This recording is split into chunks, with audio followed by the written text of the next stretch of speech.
in Barcelona, Spain, and we have day 20 ahead of us, the end of week 4 of the first series of the year. And Group D back on the field. There's 3 teams all in contention for that qualifying spot. They're going to be fighting it out like crazy. Also, we'll see the Warriors and the Black Panthers. Can they get their first win? This is the Fancode European Cricket Series Spain, and it starts right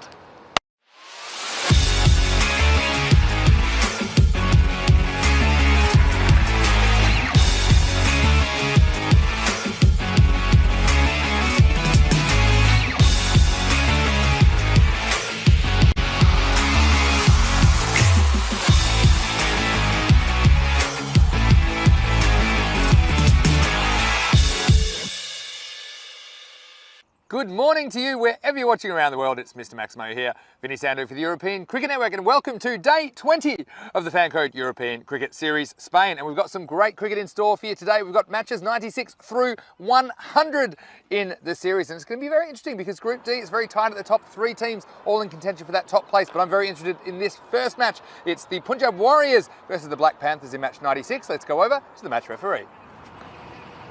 Tails is the call. And that is it. So Punjab Warriors have won the toss. Punjab Warriors have won the toss and they're going to bowl first.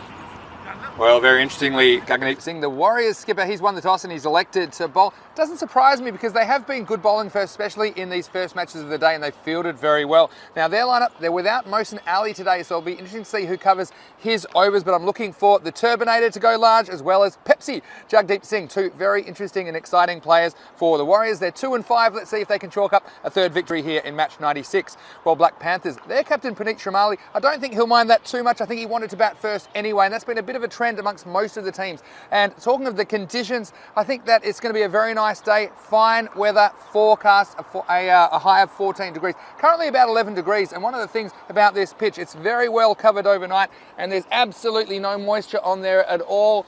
And so well done to Rob and the grounds crew for keeping the pitch in such good condition. Of course, it's a temporary surface, but it's playing very well. We saw a lot of runs yesterday. There's a little bit of dew around the field and the outfield. That's why I think it could be a little bit tough for the Warriors fielding first, but obviously they're backing themselves to chase the target.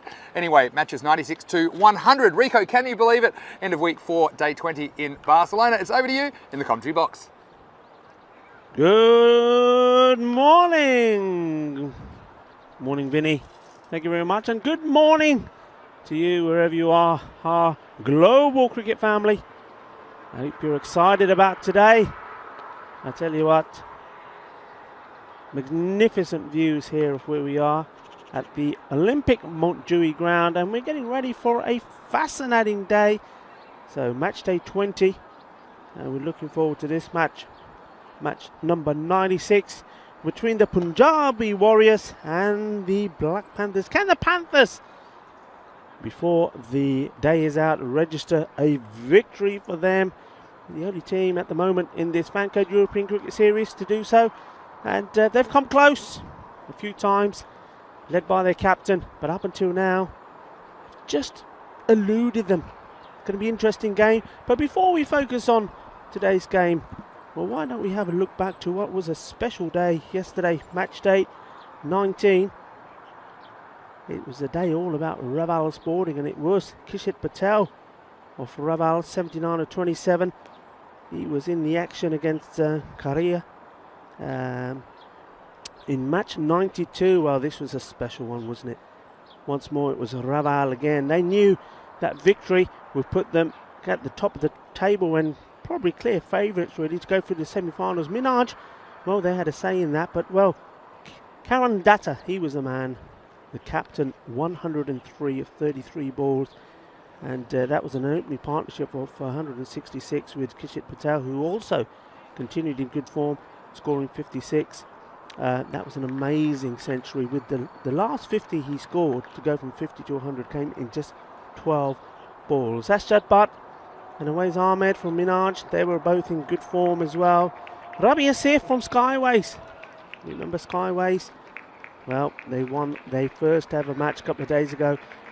Their weakness was the batting, but they've improved that immensely thanks to Rabi Asif. He scored 63 in one match and then 55 in another. But unfortunately, it was their bowling and catching that they forgot to bring with them yesterday, because they were unable to pick up a single wicket. Both of their matches, though they scored good runs, they couldn't take a single wicket and lost to both the opponents. They had Bangladesh Kings getting the runs without losing a wicket, and so did Minaj. So it was an excellent day. Also, Mohammad Masood of Bangladesh Kings, he made a fantastic 59 of 30 balls against Skyways. It was just action-packed all the way, but there was some bowling highlights as well. Moinul Islam, Bangladesh Kings, he took 3 for 17. Run feast, 1,203 runs scored in the day, 44 wickets, and boundaries, almost 100 sixes hit in the day. But I tell you what, yesterday, when Karan Datta was batting, we passed the 1,000 mark in the number of sixes hit in this European Cricket Series so far. It was amazing. So looking forward to this match. Punjabi Warriors versus the Black Panthers. Punjabi Warriors have 2 victories under their names, led well by Gangadeep Singh. Those victories, one was against this team, and they did well. I'll just give you those here. Warriors got them into the target that was set for them. 67 got them with 3 overs to spare. Well, in that particular match, the Panthers didn't do them any favours, bowled far too many extra, 34 in fact. The other victory for them against the Hawks, chased 92, thanks to the key man Tejpal. He hasn't really fired yet. Once he got those early runs in this European Cricket Series, so we'll be hoping to see something from him. Getting ready to go here. So just to recap, it's going to be Punjabi Warriors to field. First ball is going to be bowled by Umar Raza. And here we go, we're up and running. Match day 20, match number 96, and a single to get off the mark. Good toss to win, I think, this early morning one, especially on a day that promises to be clear with sunshine. Often starts with a fair bit of dew on the ground, and teams do struggle to keep the ball nice and dry. We saw that with Karaya yesterday. That one will be a wide ball. So, Amarjit Singh on strike, being promoted up the order. They do change things around a fair bit. We've seen Puneet, their captain, occasionally open as well. Of course, we remember a fabulous 50 he made in a game that they were so close in the run chase, so close in making that their first victory. But once he went, unfortunately, the remaining batsmen just couldn't keep up with the run required per over, and they fell short by some 7 runs.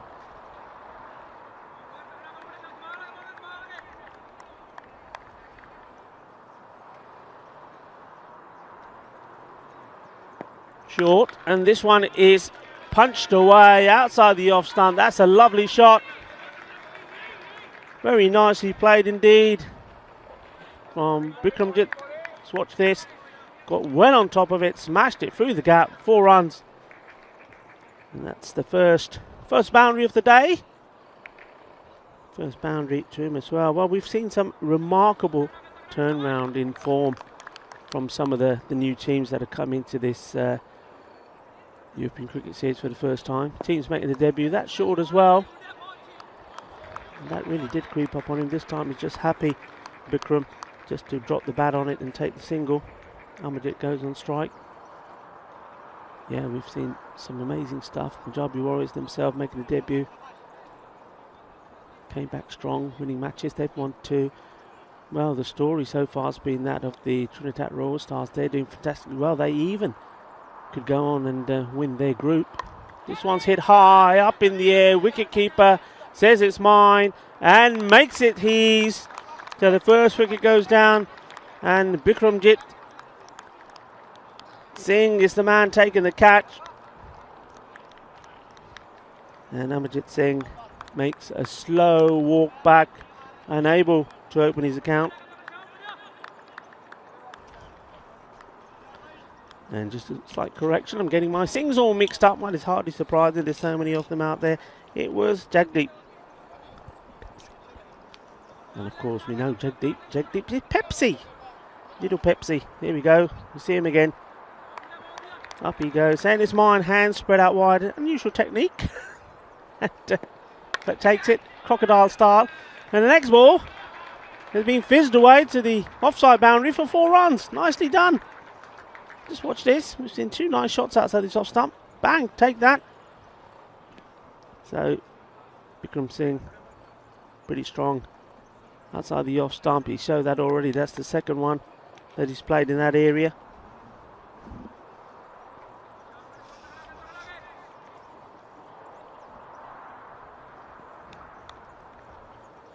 Raza in once more. This one just punched out. That's the best way to describe that to the captain, Jagdeep.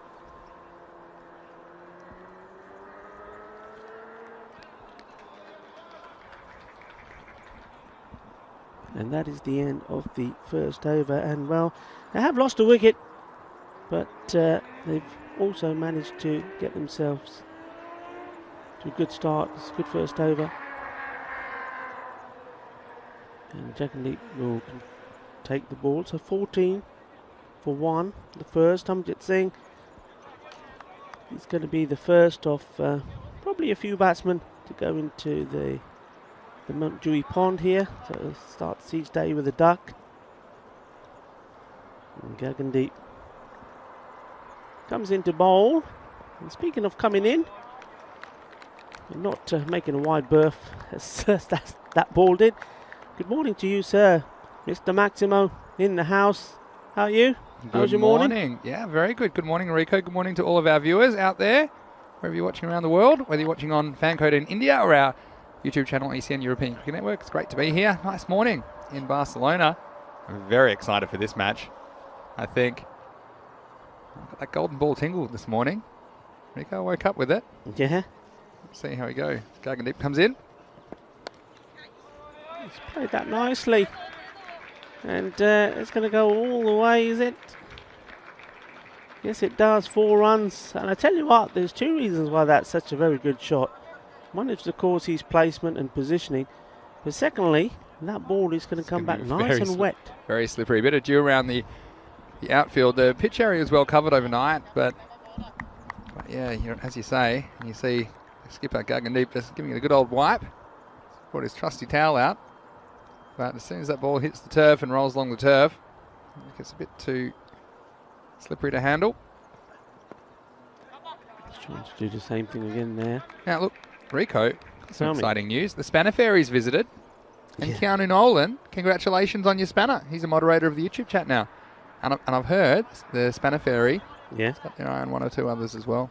So congratulations. Yeah, congratulations. Keanu. Indeed. He's very happy. He said, it's always great being here to watch great cricket, seeing the game I love grow in Europe. Well, that's fantastic. Keanu, thanks so much. This one's a wide. Yeah, but thanks to everyone in the YouTube chat. It's always makes our day a little bit brighter, doesn't it? And good morning to Nadeem, who's had a question about where the rankings are decided. And I explained that in the chat. And Luke Belgium, of course, is there. Land Raver, he said he's too irresponsible to wield a spanner. So that's been noted by the robot behind the desk at the European Cricket Network. It looks wonderful to have all of you. And we've got a big day of cricket ahead. Just pushing that down the leg. It will race away. Fielder does well. I'm going to count the foot fieldings today. That's 1. Okay. Maybe you should count them in the YouTube chat as well. Make it easy for me. I tell you what, as this dew, so by the halfway point, this match starts to dry off and the sun comes out as it will today, this outfield is going to be lightning because Roberto, the groundsman, you've seen him out there. He's been on it, hasn't he? Cutting the grass. Yeah. I took a walk there this morning and as I did, that's the first thing I noticed. You know, normally it's got that little bit of pat because the grass is slightly longer. It's almost like cushion steps. Yep. Yeah, well, they're just keeping it focused outside the off stump. He knows that's what he's trying to do. I don't know about you. We'll go back to the grass in a minute. I would be tempted to put a slip in here, slip or a gully. Would you not? That's not a bad idea. The way Bikram is batting. Who are you going to put in there? Who's going to catch one? We're not talking First thing in the skyways morning. now, mate. No, we're not talking skyways. Remember Jaffrey from week 1. That's what happens. Oh yeah, Yes, that a sharp slips catch early in the morning. But he's not really trying to hit it, is he? He's just trying to guide it. This one, oh well, that could have almost hit the helmet. Almost would have been 5, but they'll still get 4, won't they, Rico? They'll still get 4 all the way through. Look how close this was. Watch, it didn't miss by much. Oh. It's just, yeah, not that much in it, but, well, a bit disappointing for Pepsi behind the stumps, but 4 to the total, and I think it was an interesting decision to field first. We've seen teams wanting to bat first because this ball's a little bit slippery, but the Punjab Warriors, last week when they fielded first game of the day, they pulled off some blinding catches and they fielded really, really well. So obviously they're going with what's working for them. And look, interestingly, Puneet Shamali, who's batting now, the Black Panthers captain, he said he would have batted first anyway. So both teams getting what they wanted here in match 96. Oh, that's gone up in the air a long way and it's going to go all the way. That's quite an amazing, unusual shot from Bikram. You don't How have about to, this? You don't have to swing hard. This is all timing. Look at that. Just a little follow through, and this one's gone all the way. And so, Maximo, first one of the day, the Panthers. I tell you what, I'm looking at it again to watch the batsman. I don't think he knew too much about this. Look He's just watched the ball. That's all. He's watched the ball. That's the difference. He's not swinging wildly. We've seen some huge swings and heads in the air, but this one, he watched it all the way, and, well, out comes base batting. 18 off the over, 32 for 1 off 2. Look, my feeling is here, the Panthers just have to put 100 on the board. It's going to take some catching. We've seen some low-scoring first matches of the day as well. Both these teams, well, had their struggles with the bat. And we're just looking at the average scores and some of the scores. Most of the time, they're kind of probably averaging around the 70 mark, the Warriors. Like Panthers probably more like in the 60s. So 100 will be a really good score.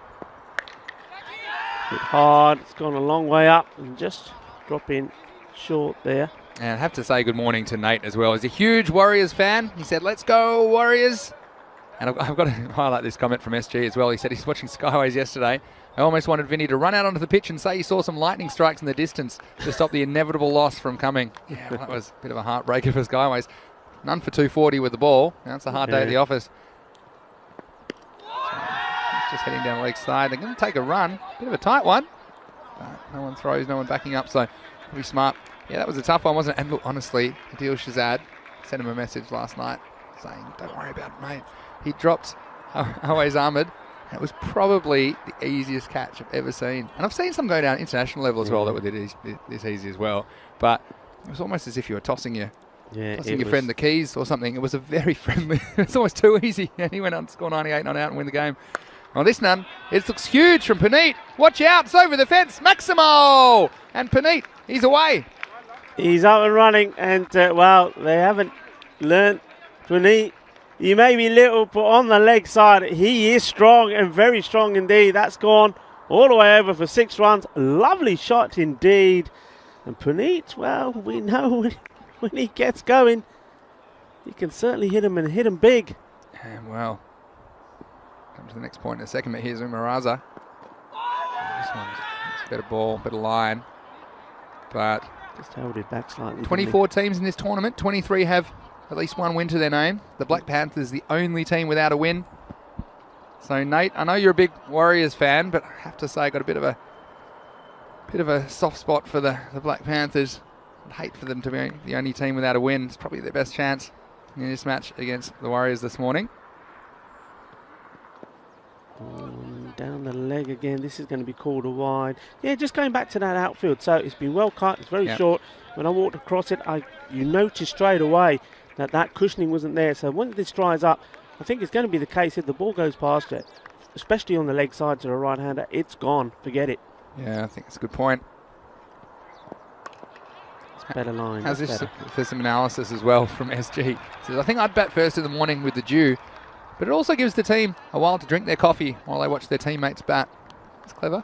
I just think of little things, SG. Little things. I have to admit, I'm going to hold my hand up. I was very surprised with the call, and I think it got myself a little bit mixed up this morning because that's a nice shot. And now this is what I'm talking about. That's gone all the way. And Puneet, one thing he does very well is short, he dispatches it, And if he gets any width, he's going to put it away for 4 runs. That's the end of the over. And it's another good one as the score now moves on to racing away 45 for 1 at the end of the power play. Class shot from Puneet. Just waited on this and timed it.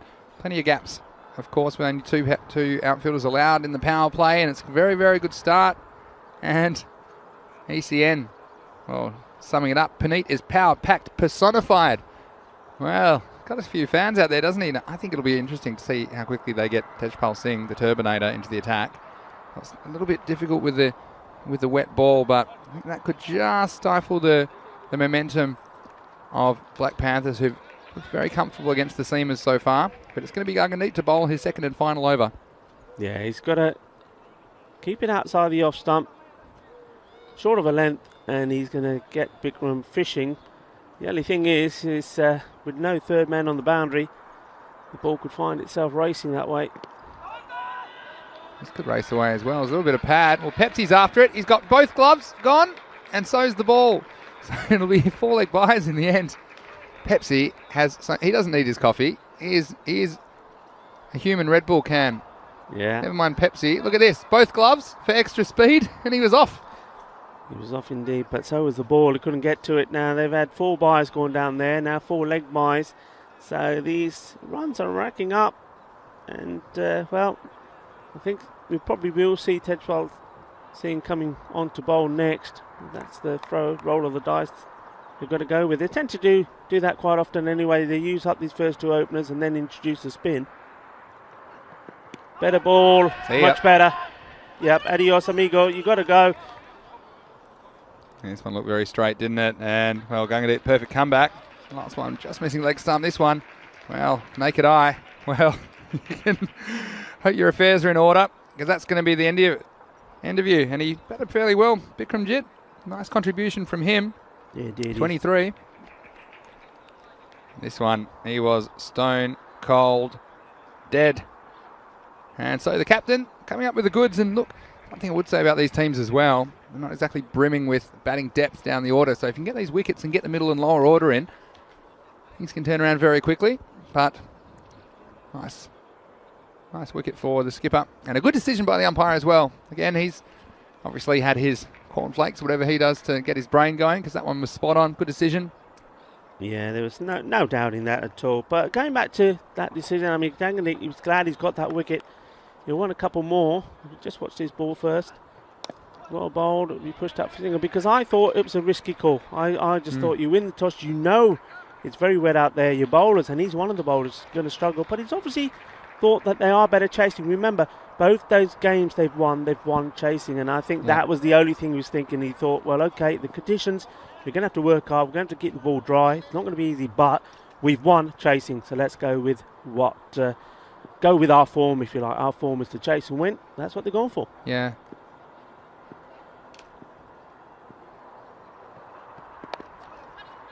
A single for Puneet.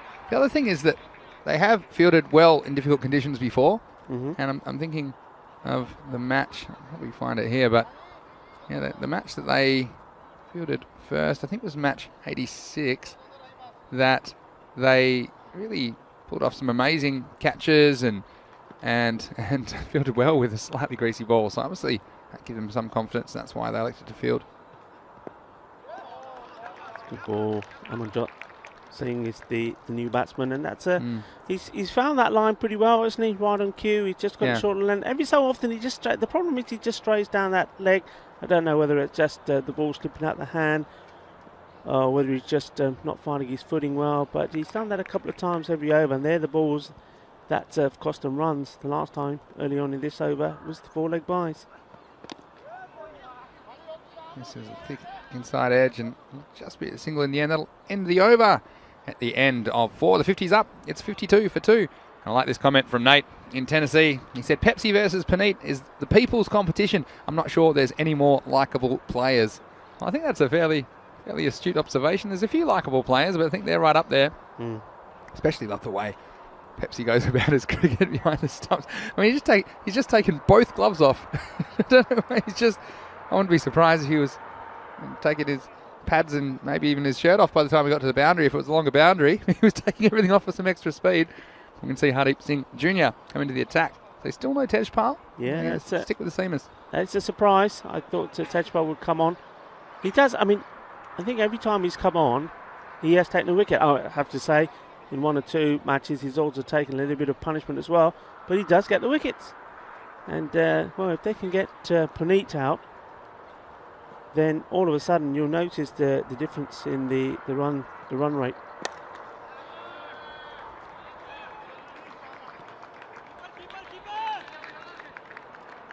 Well fielded by the Terminator. Made a lot of ground to his left and just the single. Puts Puneet on strike, and I think he's the key to this Black Panthers innings. If he stays there, because he can score all around the wicket, can't he? He's not necessarily just a leg side slogger. We saw that lovely cut shot out through the point region. Morning to Sam as well, who's in the chat. He said Panthers looking up and about this morning, gunning for that first win. Yeah, thanks, Diggers. Come around the wicket to Shamali. Here's Hardeep Singh Jr. Done well, he stopped a single there. There was Tejpal Singh was doing the backing up, taking that on his shin. SG wants some more nicknames going here, makes the teams more memorable. Well, nicknames just sometimes happen, don't they? We don't try too hard, but sometimes they come and sometimes they stick.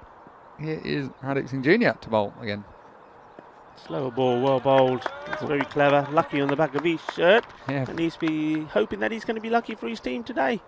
And maybe lucky over the weekend as well, eh? Oh, who hopes so? Don't need luck when you're good, though, Rico. Yeah, but anyway, here comes Lucky. Let's see if he can get lucky against Puneet Shamali. That's a lovely shot all the way. Balle, balle, balle. Well, he's in the mood of hitting some sixes, the little man. That's his second of this morning, and that was a beautiful shot. Oh, straight as the day is long, Puneet Shamali. This was all timing. It was just slightly over pitched. Look at that big, confident step. And wasn't he happy with that? Puneet Shamali, Maximo, 6 to the total. Black Panthers well in control of this match at the moment. That's probably going to be called a wide, I think, yeah. So, yeah, thanks again for all the wonderful comments. We do appreciate them, of course, every day. SG thinks there'll be deja vu. Panthers will put up a good score to get Vinny excited. Then the Warriors will put on a run fest to take the game. Yeah, I do get excited a bit easily. That's the way that's the way it goes. That's why I'm here. Oh, that is big. That's a Bizaway Super 6 early in the morning. Wakey, wakey, Warriors. This man is on the warpath. Wow, Puneet, watch this. And we wondered if he'd hit a 6. Well, now they're taking cover down the street. All the businesses and the business people going to work. They had to duck that one. That's downtown.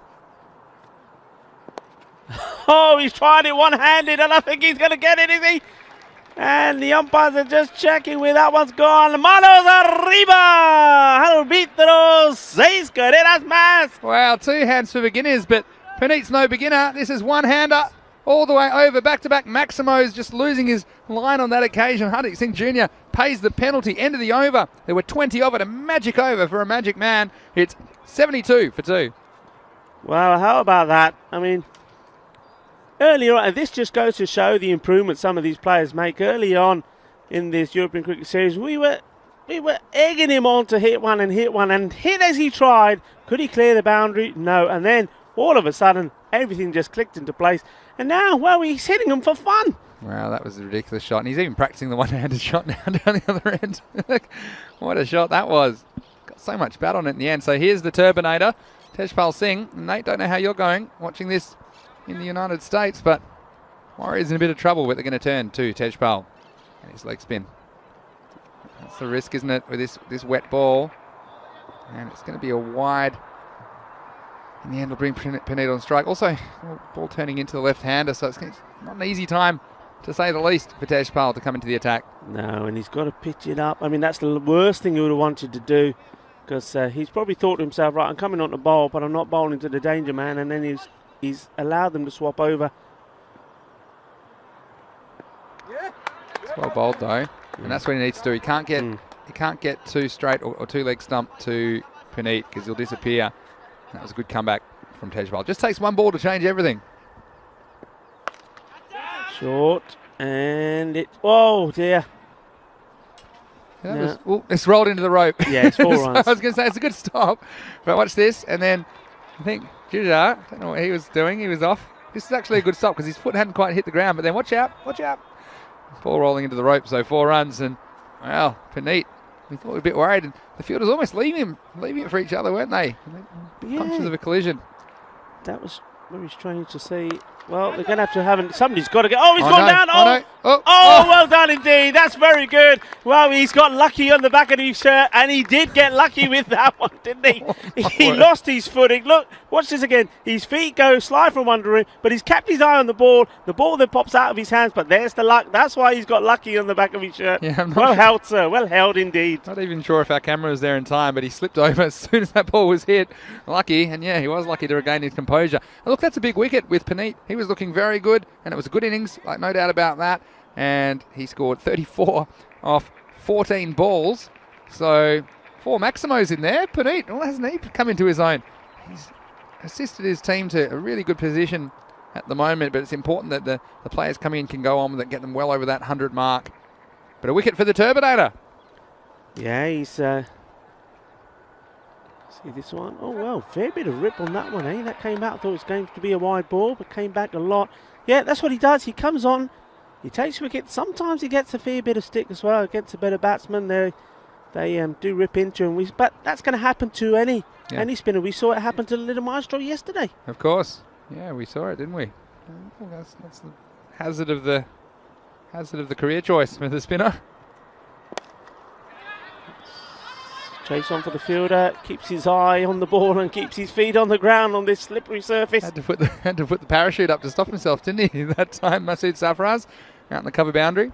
But we've got Nate saying the ball is wet from his tears. Well, hang in there, Nate. Andy Dot. Yeah, that's the difference, though, isn't it? When the attacking batsmen, they like to play their shots when they're back. Well, you get away with balls like that. That's a little bit short. I mean, that to maybe Bikramjit Singh or to Puneet, that would have travelled. Yeah. New batsman just not in yet. Some great chat still happening into the over as well. So after 6, it will be 80 for 3. Well, let's do 6 over check-in. I'm a little bit concerned about the batting to come, if I'm honest. The Black Panthers. So let's say, well, I'm going to go 9 and over from here. Something like that. Take them to 116, something like that. Something in the 110 plus region, I think they'd be pretty happy with. 120 be even better, of course.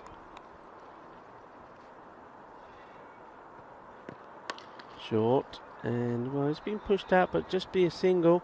Yeah. Of course, the Warriors are missing one of their key strikers, key batsman as well. Good all-rounder, Mohsin Ali. Now that's going to play a big feature in this match, isn't it? Yeah, I think so. The batsman short, and the Panthers are in the box seat at the moment. We've got Hardeep Singh Senior bowling the 7th over. Some all good questions coming our way, which I'll address in a second. Thanks, and keep them coming into the YouTube chat. Just missed out here. That was almost helmet time again. Hesitation as well from the batsman. Should have gone. I should have. No backing up. That's what I'm talking about. The batsman in at the moment.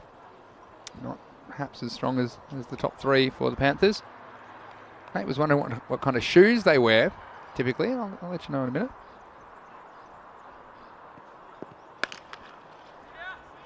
Be away. This is foot fielding, number 2 for the day. Yeah, SG saying, do they wear cleats or just tennis shoes? Typically, you can't wear metal spikes on this surface because of the pitch. So typically they're studded shoes, like field hockey shoes. It's probably how I would describe it. Not really the big kind of studs that you get in even like baseball footwear or or even like American football if you're from the US.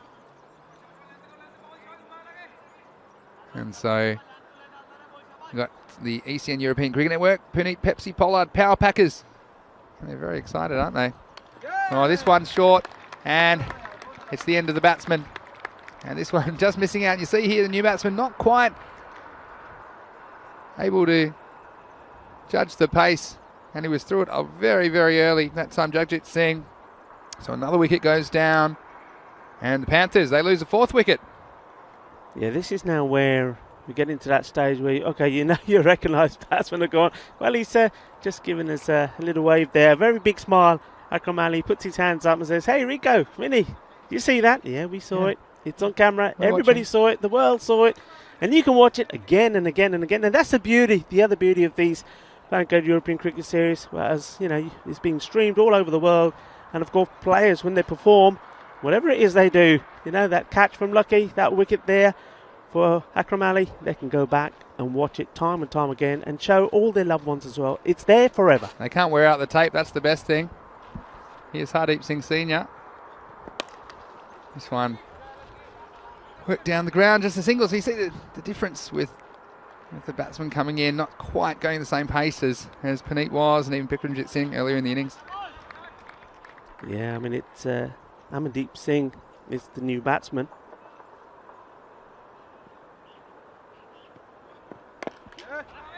Well bowled and worked away the single. I told you this is no gimme. Kind of eyed off that 9 and over, but they don't get the boundary. It might be more like 6 or 7, in which case they might keep it down under 110. Anyway, that's the end of the 7th. And at the end of the over, it's 85 for 4. See, hun apne hage bande ye bhi dekh lo. ECL 21 ye bhi aa raha, bahut apna badda program hai. So end of May, June, ECS and Minaj are there as well. Vinny, this is going to be superb, and I can't wait.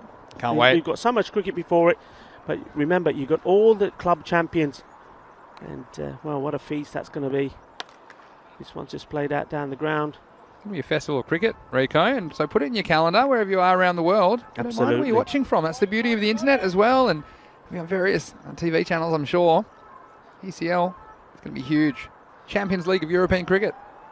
ਹੁਣ ਤਾਂ ਸਿੰਘਾਂ ਦਾ contest ਚੱਲ ਪਿਆ ਹੈ ਤੇ bowler Singh batsman ਦੋਨੇ batsman ਵੀ ਸਿੰਘ ਓਏ ਥੱਲੇ ਗਿਆ ਓਏ ਹੋਏ ਹੋਏ ਯਾਰ ਬਹੁਤ ਸੋਹਣੀ ਰਿਕਵਰੀ ਸੀਗੀ ਪੈਰ ਥੱਲੇ ਚਲ ਗਏ ਬਹੁਤ ਸਲਿਪਰੀ ਹੈ ਨਾ ਆਊਟਫੀਲਡ ਕਾਫੀ ਪਾਣੀ ਹੈ ਆ ਦੇਖੋ ਲੈ ਕਿ ਆ ਗਿਆ ਨਹੀਂ ਮੈਂ ਗਿਆ ਪਰ ਬੋਲ ਤੇ ਸਟਾਪ ਕਰ ਲਈ ਬਹੁਤ ਅੱਛਾ You can do some good work sitting down after all. Missed out on that one. So it's a battle of the sings here, isn't it? Both batsmen sing, the bowler is sing, and well, who's singing the loudest at the moment? Well, I would think that Black Panthers started on the right tune, but now Punjabi Warriors are starting to make their way back in this match. That's just gone up. Is Lucky going to get another one? He keeps his feet still, but it goes down. He's not able to recover and take this at the second attempt. It did go up a long way. It went up absolutely miles. It's right off the middle. It's gone straight up. And, well, Hardeep Singh Jr. got in the right position in the end, but it's bouncing out of the hands. Not quite getting the solid base that he would have hoped for. Next one, just perhaps catching a bit of pad, so that's why there's no wide call on that occasion. But a good question from Nate. I'll come back to it in a second. Here's the last ball, the 8th. Tejpal so close to getting his second there. That one going down. So Lucky's luck runs out. Oh, they thought about 2. Throw comes in. That's good fielding. Get there quickly. And though his footing was going from under him, still got the throw in. Yeah, so that's the end of the over. It's 89 for 4. You're getting rid of the ball. That's the key, doing it quickly. And you see now, well, they might even struggle to make the 100 mark. Black Panthers, the boundaries have dried up. And apart from Bikramjit Singh and Puneet Shamali, no other batsman has struck a boundary or a maximo. And Nate asking about whether we call it an inning or an innings. Yeah, even though it's one, we call it an innings in cricket. It's interesting because in baseball they talk about an inning, singular, but we still add the S, and so this is a 1 innings game. Here's Hardeep Singh Senior. This could go well. It's well backed up actually, because I didn't think the fielder chased it was going to get a chance to stop it, but you see, I like taking on the field into these conditions because everything's got to go right for them to run you out. They have to pick it up, they have to keep their feet, they have to get balanced, they have to put in a good throw. And we see if the throw is a bit wide or slow, then you can get back for 2. And I think that's how they're going to get these extra runs. It has to be taken as well by the keeper or the bowler. Tripped up in the air. But yeah, you can see here, that's a good indication there that even though these batsmen are trying, they're making contact, just getting no power, no timing in their shots. And it's all tiki-taka at the moment. Tiki-taka, it was boom boom earlier with the little man Puneet, but he goes. And now it's tiki-taka. Maro.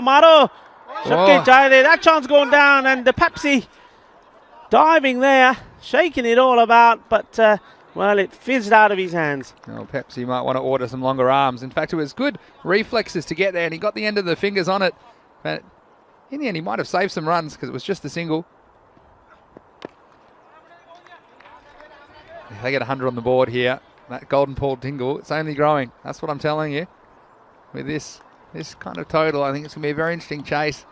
Very similar kind of batting teams, both these two, I'd have to say. Yeah. Perhaps you'd say the Warriors slightly stronger, but no motion in the team today. Yeah, I think that, like we said, I think that's going to be a key factor here. I think they're very, very evenly balanced.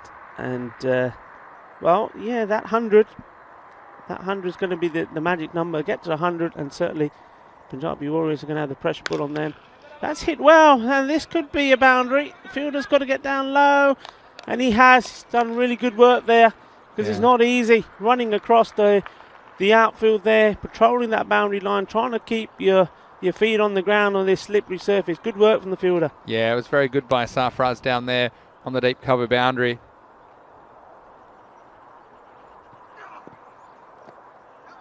He's blocking this one. Probably the end of the over, actually. So, yeah, very interesting position. It's 96 for 4, so we're 7 off that one.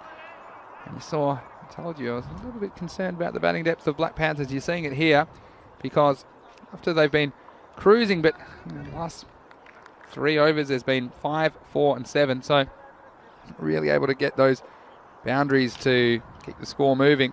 And, well, Nate had called it. He said he's calling a 105-run innings. Manageable for the world famous Warriors. He thinks they can chase down 105. Well, it looks like it might be something like that. You can see Hardeep Singh Jr. to bowl the 10th and final over. Yeah, see both these batsmen just going at one at run a ball, one under run a ball, and that's what slowed up this run. That will help. Yeah, I was just going to say the one thing you don't want to give to batsmen that are struggling to score freely is you don't want to give them extras. And I think that could be crucial in this game as well for both teams. Yeah. And yeah, they're down the bottom of the table. It's no less an interesting match, this match 96, because both these teams are desperate for a victory and they'd fancy their chances. Here's Hardeep Singh Jr. And that's been sent packing. I think it's going to go all the way. Yes, it is. The captain watches it sail over. Ginna Sona. That's the shot they needed. A little bit of might, a little bit of power. Shakka ho gaya. Nice. Well, Amandeep Singh obviously wasn't hearing me, saying he was struggling to hit the boundaries. Well, this one's gone over it. And just what they needed. Brings up the 100 for the Panthers. They've still got 5 balls left. Got to run hard here. Yeah, got to try and get back up. Well, they're just not as far as we thought. But, yeah, no, that's the thing. Yeah, you need... And there's a few people talking about some T-shirts we should be selling. The Rico Fan Club T-shirts. And the Here for the Tiki Taka and the Boom Boom Rico T-shirts. You make your face on some T-shirts, Rico. That could be the way forward. Get some extra funding. Here's Hardeep. Oh, that will help. Go, race away. No, Fielder's going to get the egg. Fielder gets there. Just thought for a moment, was that going to be a little bit more slice of luck they needed to keep piling on the runs here? 110 would be magic here. He covers both sides of the field, that fielder. He's on the offside, then he stops on the leg side. Yeah, well, they're creeping up to that 110 mark. I think it's going to be a very interesting chase. Definitely won't be going anywhere. It's going to be a very interesting match. Up in the air, Fielder will fancy this one, will he? Yes, it's well taken. So, catch goes down. So well done to Hardeep Singh Jr. Picks up his first wicket here. Yeah, and so 105 the score. And the 5th wicket goes with 2 balls to go. They did cross those, so the new batsman will be at the non-striker's end. Luke Belgium saying 100 up. Good effort by Panthers with bat here. Looks like a competitive score this. Yeah, I'd certainly agree with that. But I honestly have no idea who's going to win this match because the Warriors could go either way. Here's lucky Hardeep Singh Jr. 2 balls remain. Firmly hit. Fielder does well. Yeah, it's good fielding, good clean fielding. Just keeping it to a single. No chance of a second. So 106 the score for 5 wickets. Last ball of the innings. And Daljit Singh gets the honour of facing it. Run no matter what. Well hit. Chase on for Tejpal. Well, get some running practice here. They'll get 2. Any chance of a 3? 1 run short from Daljit. Do you see that, did you? Yeah, I was going to say. You could see, just watch this again. I just saw that, thought there's no way he went all the way to the other end. How short was he? You're spotting it from here. Let's have a look. We see the batsman. And Tejpal did well though again. Gets there. Well, that could be crucial in the end. Pick and throw. Yeah, we didn't just see the batsman. I wonder if we've got a side shot of that. Be interesting if we have. But anyway, well, regardless, I can tell you the score. It's 107 for 5, so the target will be 108 for the Punjab Warriors. And coming out to bat second after they elected to bowl first in difficult fielding conditions, let's say, in match 96, the first match of day 20. But it was the Black Panthers. They made all the running early. They were 72 in the first half of the innings. They could only add 35 in the second, but still we saw some big hits. And early on, it was Bikramjit Singh and Puneet Shamali. Well, didn't he bat well, clearing the boundary? But some very interesting highlights so far. I want to know, Vinny, what he has for breakfast, because I'd love to know. You know, whatever it is, if it powers him to hit the ball that hard and that far, well, where's all that strength coming from? I'd want to know how much it costs to feed a Puneet, to be honest, because I'm thinking about taking one back home. But anyway. He is a Panther. Yeah, he is a Panther. He is a Panther. Well, anyway, I think they've done very well. I think both teams will be reasonably happy there, Vinny, because I think that's a good score. It's a score that can be defended, but it's also a score the Punjabi Warriors can chase. Yeah, and having a look at the highlights of the first innings, like I said, it was Bikramjit Singh. He did the damage early. He struck 3 fours and a maximo in his score of 23. But then this was the moment that his opening partner went down. A nice catch by Pepsi. Jagdeep Singh holding on. Just a difficult one later in the innings. That one was nutmegged him. Almost hit the helmet. Still went for 4 byes. And then this is a beautifully timed shot by Bikramjit. All the way over the leg side boundary for 6. And that got them going. They're up and about. Puneet came. And well, Puneet started hitting balls downtown Barcelona. Look at him go. And then he's playing a beautiful shot on the offside as well, playing strokes all around the wicket.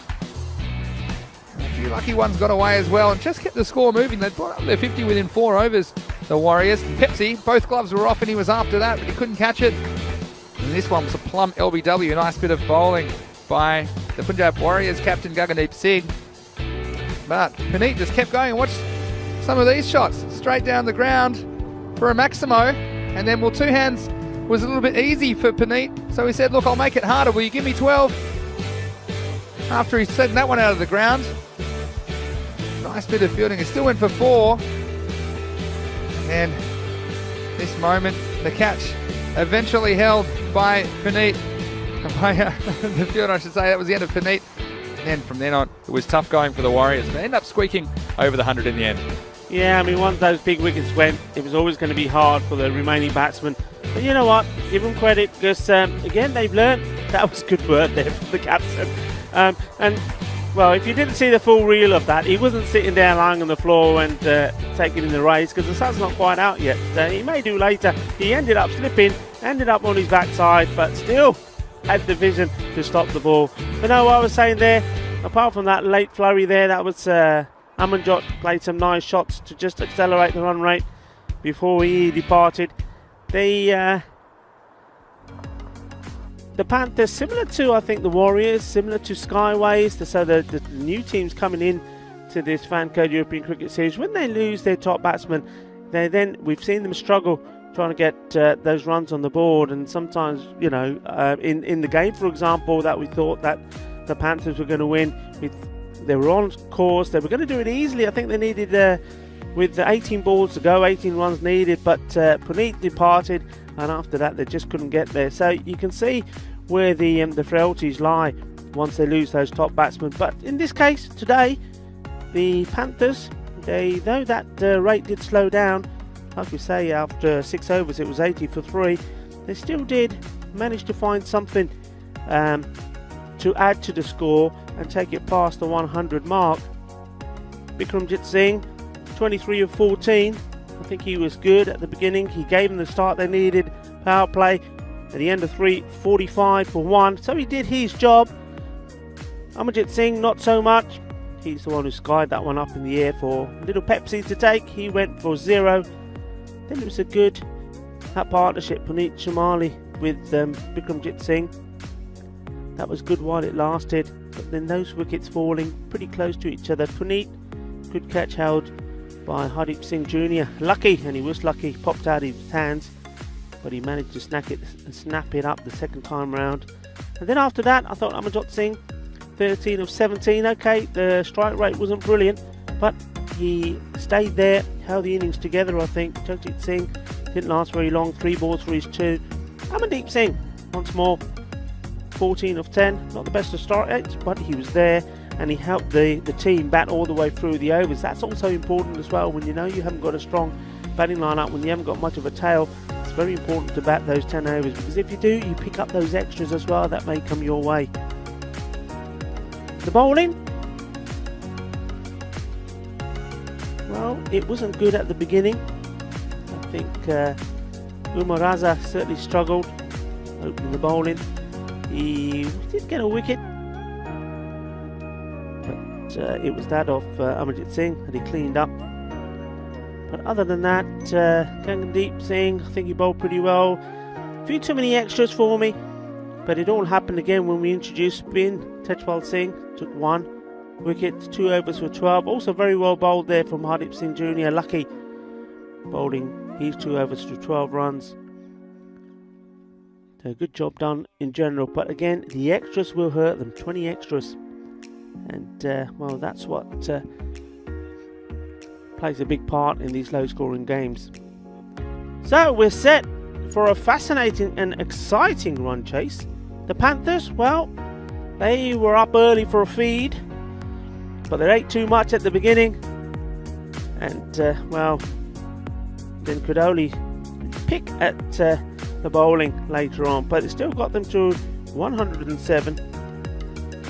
The Warriors, they've got to come out fighting.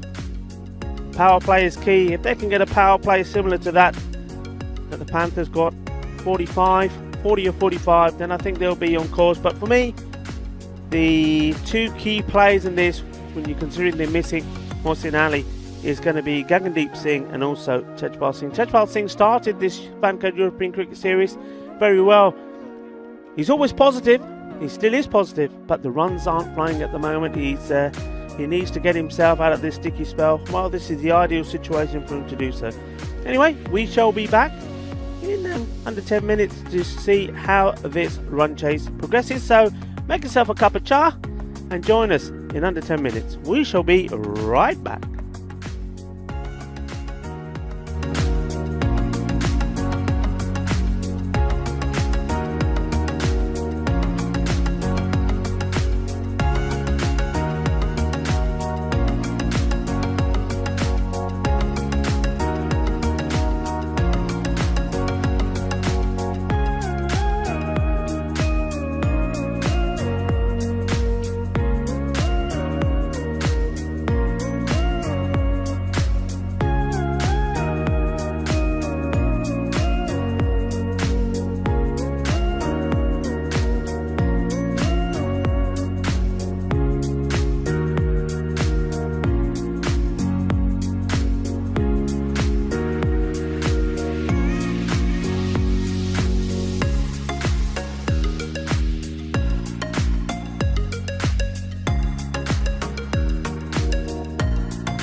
हाँ जी आओ जी कितना चाह बना लिया चलो बैठ जाओ बैठ के देखो हुन रन चेस शुरू होने वाला ब्लैक पैंथर्स ने ਤੁਹਾਨੂੰ याद रखा दिए 107 बनाए आ अपने 10 ओवर ਦੇ ਵਿੱਚ ਤਾਂ पंजाबी वॉरियर्स वाले देखो गिड्डा पाਉਂਦੇ ਅੱਜ ਬੱਲੇ ਬੱਲੇ ਚੱਲੂਗੇ कि नहीं देखते हैं कि नहीं they need 108 for victory.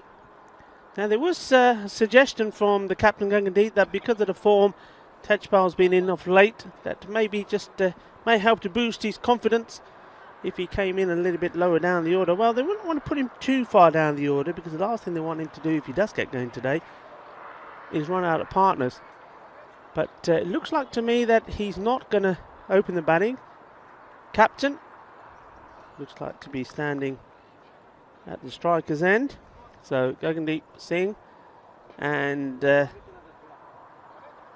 bowler is going to be Amanjot and non-striker is going to be Jagdeep. So Pepsi finds himself going up and down the order as well. Well, they don't want to put him up and down too much because if he keeps going up and down he's going to fizz all over. Mind you, they'll want him to really fizz and hit the ball hard and get the Pepsi Maxes going in this innings and bring victory home to the Punjabi Warriors.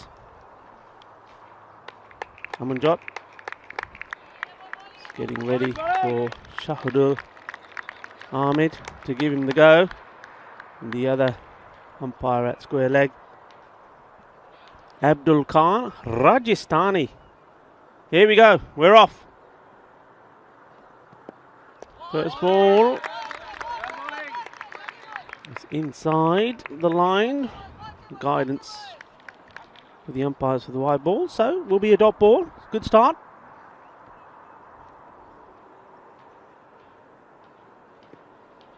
Good news here is that the floodlights are off. This one is probably too wide and it is signalled a wide. Yeah, floodlights are off. The clouds are starting to disappear and the sun, I can feel a little bit of warmth on me back here, so the sun is making its way up. How about this one? Shahidul thinks about it and says nope, that won't do, that's another wide. So all the runs, both of them from extras at the moment, 2 wide balls. Well, they got 20 given to them, and well, at this rate they're right on course to give them that or more back. Can't afford to do this. The Black Panthers, very, very important that they make the Punjabi Warriors work for every one of their runs. Can't afford to give them any freebies. Getting a good amount of swing. They take the singles. The first runs off the bat for Gangandeep. So what he needs to do, Amanjot, here is really try and get close to the stumps, get the ball starting on middle and leg and swinging away. If he can get that line, it'll be very, very difficult to play.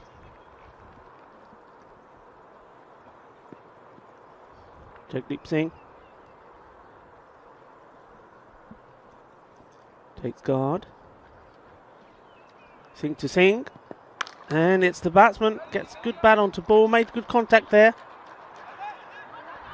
And well, that's very, very well run. And even better run, the wicket keeper. I'm not sure whether he was trying to throw the ball onto the stumps or it came out of his hands there as he was trying to knock the bails off. We'll just see this again, but that's very clever. Good bit of running this, watch this. The fielder, Amanjit Singh, just took too long getting the ball back. Pepsi took full advantage of that, and then you see the wicketkeeper there. As soon as he did what he did, put his hands on his head. Thought, what have I done here? Well, what he did was give 3 runs away. Single taken straight away, very next ball. So Pepsi back on strike. So Punjabi Warriors knowing that the importance of taking every run that's available to them, running and running fast. Well, Pepsi's going to do that.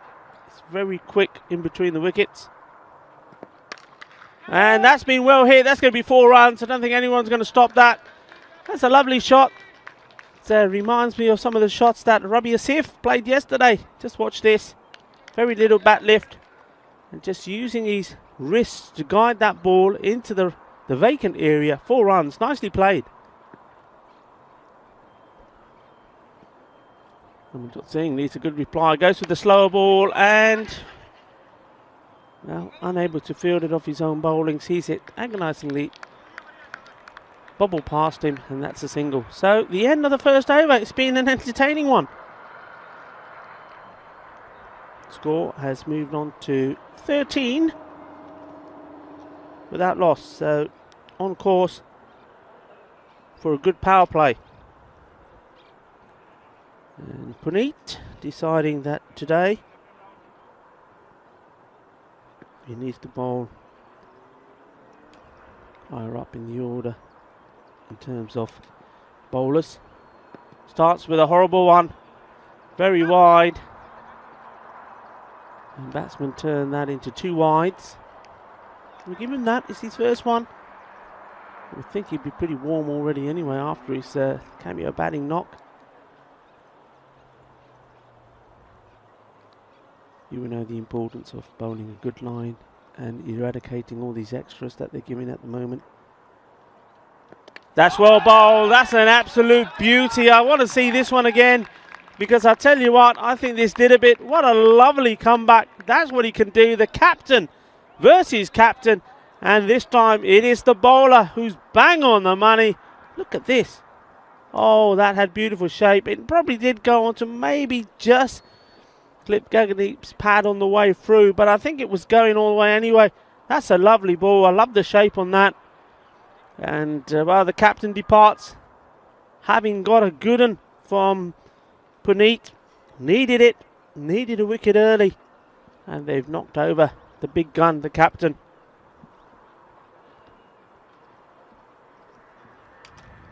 So, first ball was the wide. And then the comeback. So, new man coming in, Hardeep Singh Senior.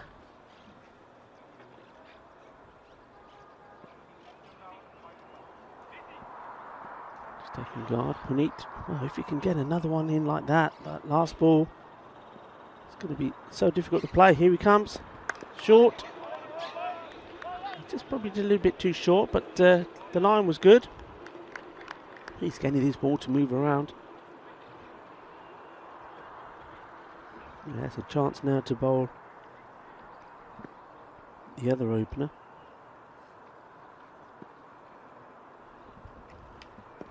And he's got him. Chakka de Phatte. And that is absolutely beautiful. What a lovely bit of bowling this.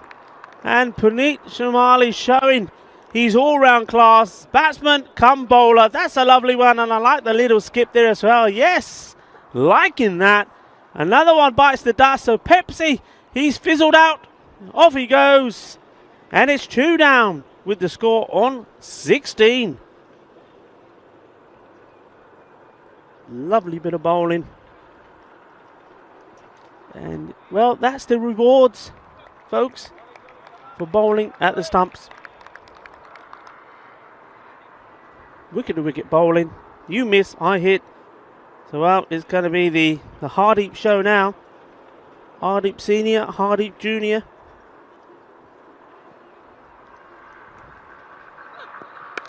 And it's how deep can you bat? No, they've got to bat deep. Well deep. Deeper than Gaggandeep. The captain already gone. Deeper than Jagdeep. Pepsi already gone.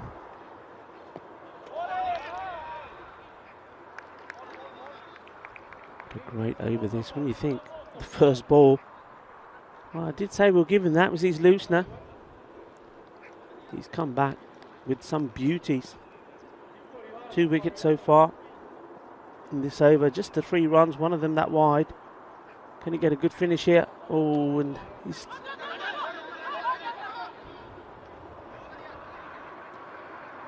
That one's gone the way he started the over, down the leg side.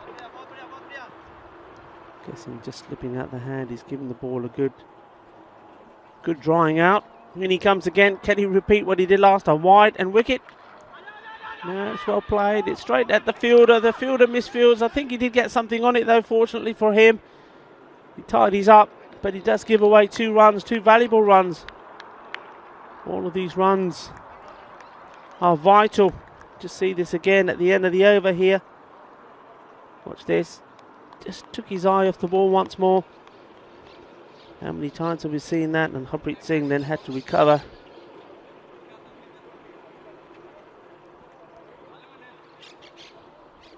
Two overs gone.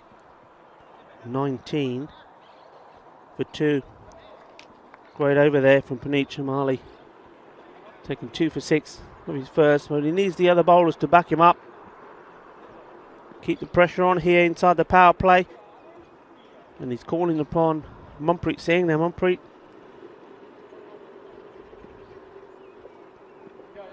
he's had mixed matches with the ball. Starting with a wide. When he gets it right and he gets the ball in the right areas, he's pretty difficult to put away. Problem is, he tends to bowl a little bit too short, sometimes short and down the leg side.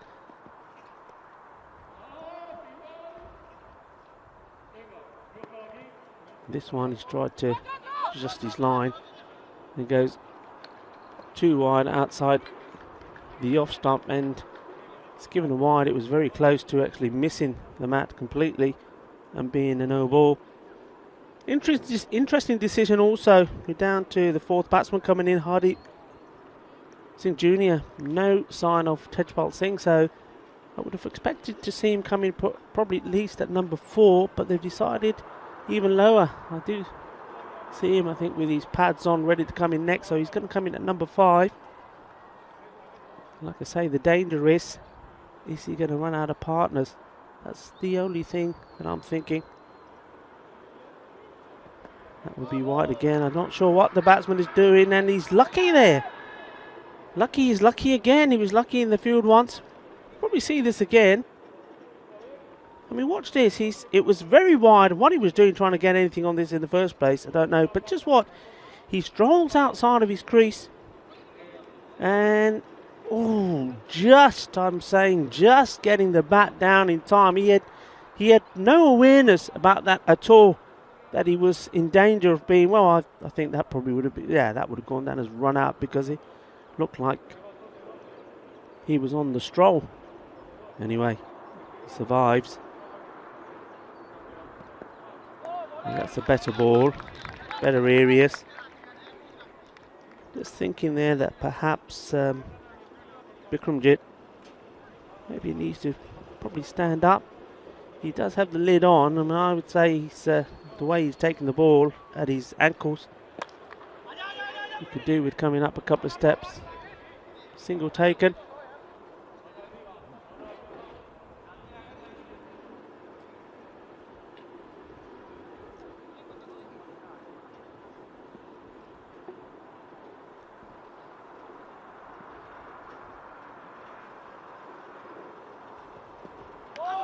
That big swing again, giving a wide ball.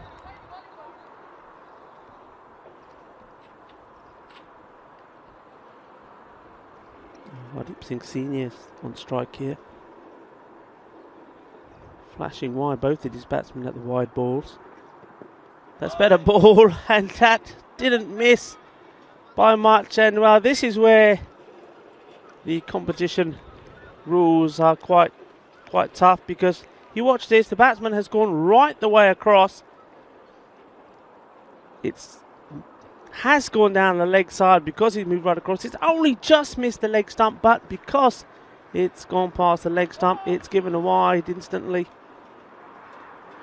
Very harsh, but rules are the rules. You'll see in some formats of the game where they would still use guidelines, maybe in the longer format on the wide balls, so that would never have been a wide.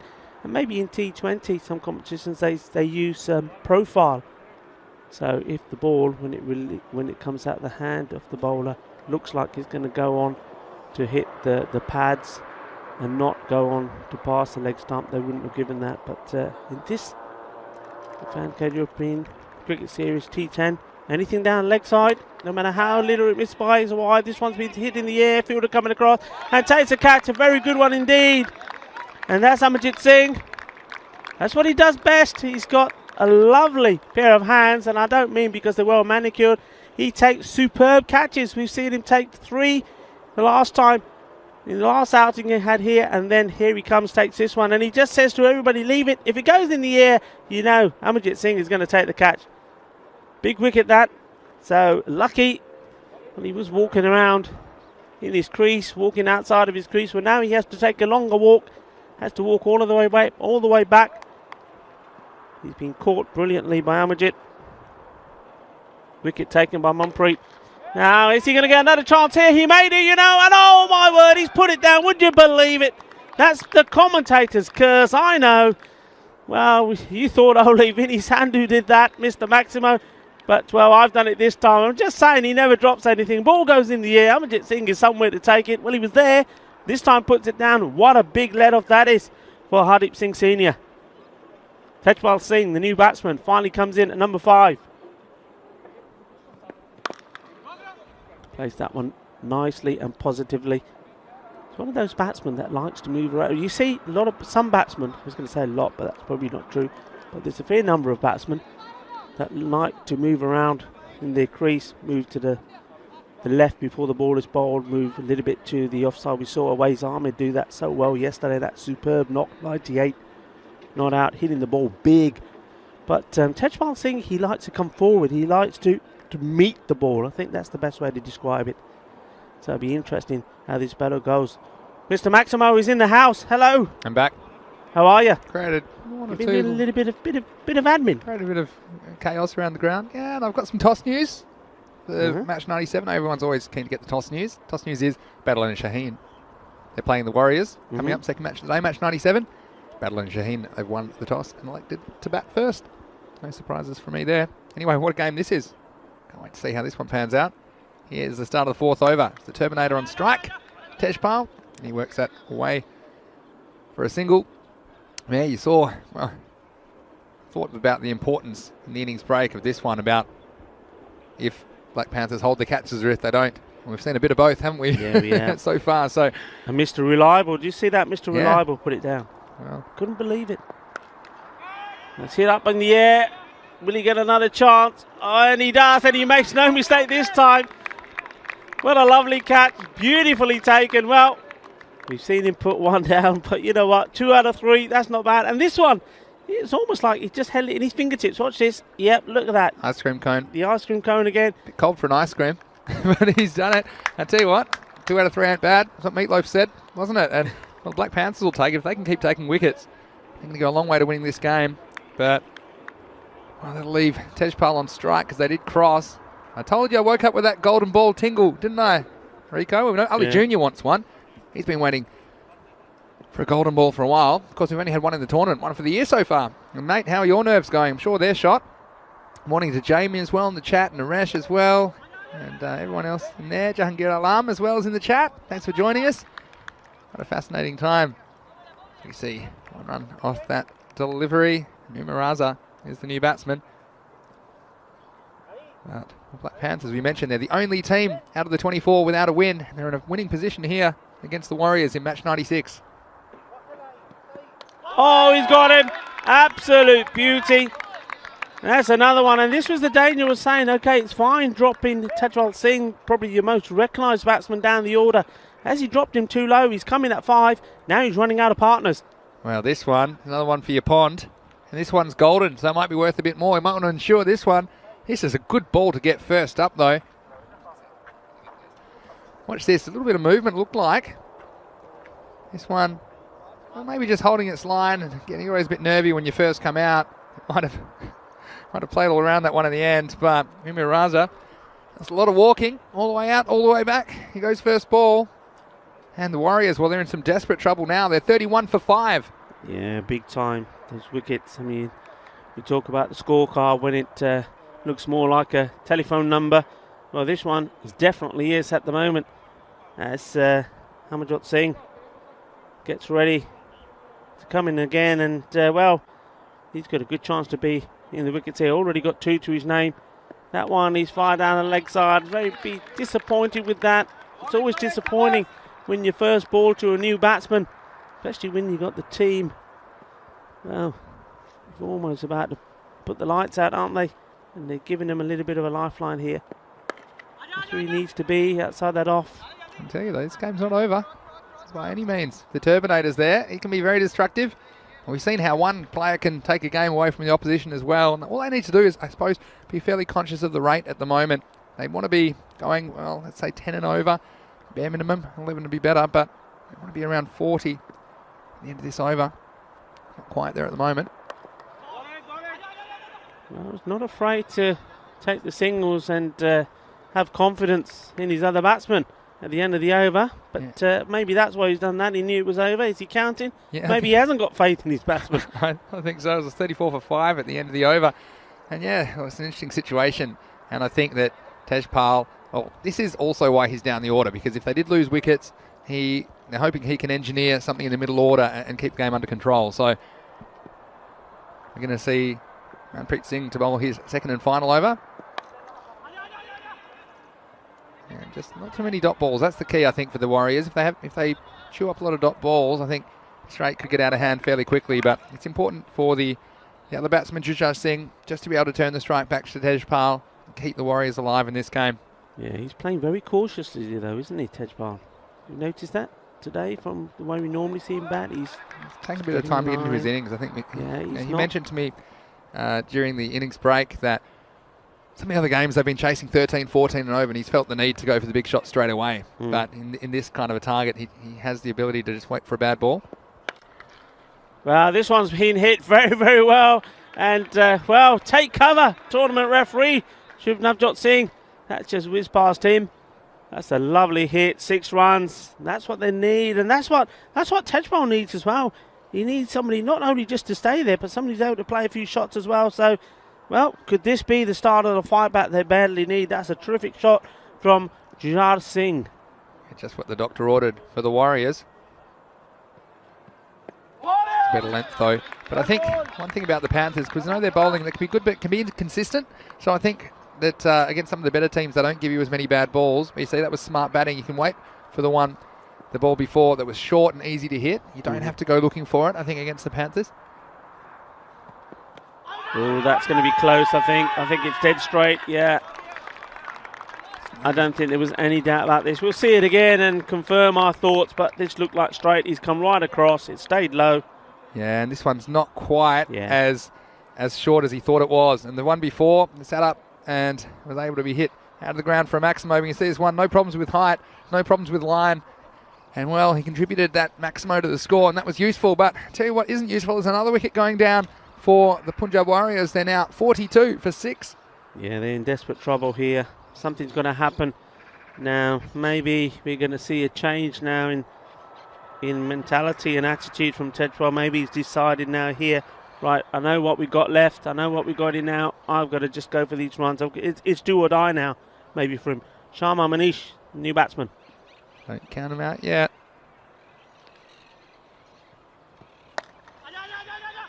Putting in a run here. Shout out to Nate, who's a big Warrior supporter. He thinks he's having a lot of stress over there. Also buying a new house next week, so no, that can be stressful as well. But, well, good luck to you and your new house, Nate. And we always appreciate your input in the chat. Warriors needing some serious help at the moment. This is a new batsman, just a couple of dot balls. That's going to put extra pressure on Tejpal. Will be the end of the over. And so the end of 5, the halfway point is 42 for 6. Yeah, I mean, they won't be too worried with the rate at this stage, because usually the acceleration does come in the second half, but it's those wickets that they've lost. So let's see if we're going to see a change in the batting of Tejpal Singh. Nate with a comment as well. The Turbinator put up 2 ducks as lead-off batter. Happy to see him being more picky. Lead-off in baseball is the first batter, so it's interesting he's using that terminology. I like borrowing terms from other sports as well. Now here's Akram Ali. He's bowled very well for Black Panthers. He's coming to bowl the 6th over. Let's run hard here. Yeah, maybe try to, deciding not to. The two fielders, well, they're up to something naughty there for a minute. Oh, what were they doing? Doesn't remind me of the figure skating. Have a look at this, look. Look at this. We're going to have to change the rating, you know, of this. Look, I thought we were parent friendly, but we might go to 16 now, 16, maybe even 18. Cut that out, boys. Cut it out. This is a family show. Those freeze frames that get sent to me every day. Anyway, here's Akram Ali. Good start from him. Oh, está. Vale. La lanzada es muy bien para de keeper o portero, no sé. No está muy bien aquí. He needs to stop that. That's free runs, and it also puts Tejpal back on strike. It's like he's wearing blue marigolds, isn't it, from here? It looks like it. Well, look, Tejpal, if he can hold 1 or 2 more from here, could be very interesting. But he needs them, and he needs them soon. I think he's going to go. Yeah, that's going to go all the way. 4 runs. अच्छा shot से का timing अच्छी सी मैं और glove दे गल करदा सी मैं क्या जिद्दां भांडे टोने दे ग्लव नहीं हुंदे ना वो नीले जे ਮੈਨੂੰ ਲੱਗਦਾ ਉਹ ਪਾਇਆ ਪੈਚ ਮੇਰੇ ਖਿਆਲ ਸਵੇਰੇ ਥੋੜਾ ਲੇਟ ਸੀਗਾ ਭਾਂਡੇ ਧੋਂਦਾ ਕਿਤੇ ਯਾਦ ਮਾਰੀ ਹਾਕ ਮਾਰੀ ਉਹ ਆ ਜਾ ਬੈਟਿੰਗ ਕਰਨੀ ਆ ਭੱਜ ਕੇ ਆ ਗਿਆ anyway he's got his washing up gloves on and at the moment he's got to make sure he scores these runs. Well, that's a nice boundary again, waiting for the bad ball. See if he gets another one from Akram Ali. He's trying to put that in the same area, keep an eye on the fielder and no mistakes, and that's good from both these batsmen. They're watching the ball, running the first one pretty quick. If there was any hesitation there, if the ball popped out of the hand, they were ready to come back. This is better. Yeah, well, look, I think the other batsman, Sharma Manish, needs to get some bat on ball and just score. I think don't want to see him missing any balls and chewing them up. See what he can do. It's not easy, that one. But see this, where he's trying to hit this ball, for me, maybe be trying to not hit it as hard, maybe work it away on the offside. There might be a run to the short third man or something on the offside. There's no one sideways of the wicket on the left of the screen. Maybe he's not having much luck trying to blast it down the ground. They brought a fielder in at short mid wicket as well to try and cut off the single, so that's clever. Last ball the over though. They're going to run hard, and Tejpal wants to come back, but he's never going to be able to, although he might now. Oh, that's a bit of a fumble. Again, it's a tough one because he's going to retain the strike. Here's Sharma Manish. It's the end of 6. And that brings up the 50 for the Warriors. They're 50 for 6. 4 overs remaining. Yeah, the only thing there is I'm watching Sharma. Okay, he's got off the mark there, but he's darting down the leg side before the ball's even bowled, and you just think a good bowler is just going to put one full length on middle stump, and he's going to find himself gone. Yeah, well, he's got to be careful. Something's going to have to happen soon. Amardeep Singh is the bowler for the Black Panthers. This is the kind of shot I was talking about, an intelligent stroke. He'll pick up 1. But we've seen Tejpal, when he gets going, can be a powerful batsman. He's going to have to do something soon. 57 off 23 balls. That rate around 15 and over required at the moment. So, what do you think?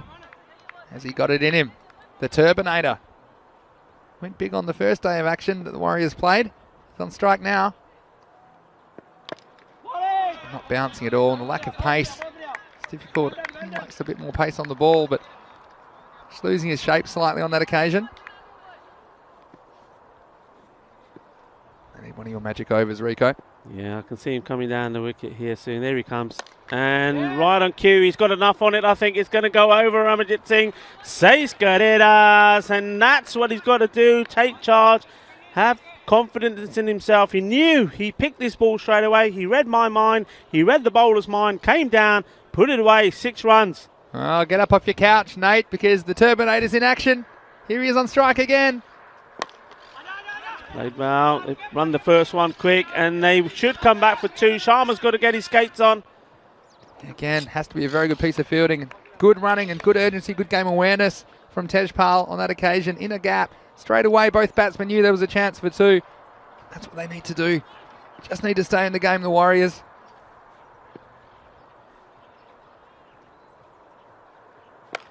Well bowled. That's good bowling. He knows what Tejpal's trying to do. Yeah. And this time, bowling it fuller, bowling it into him, not giving him the whip to play the shot. Intelligent. Yeah, definitely.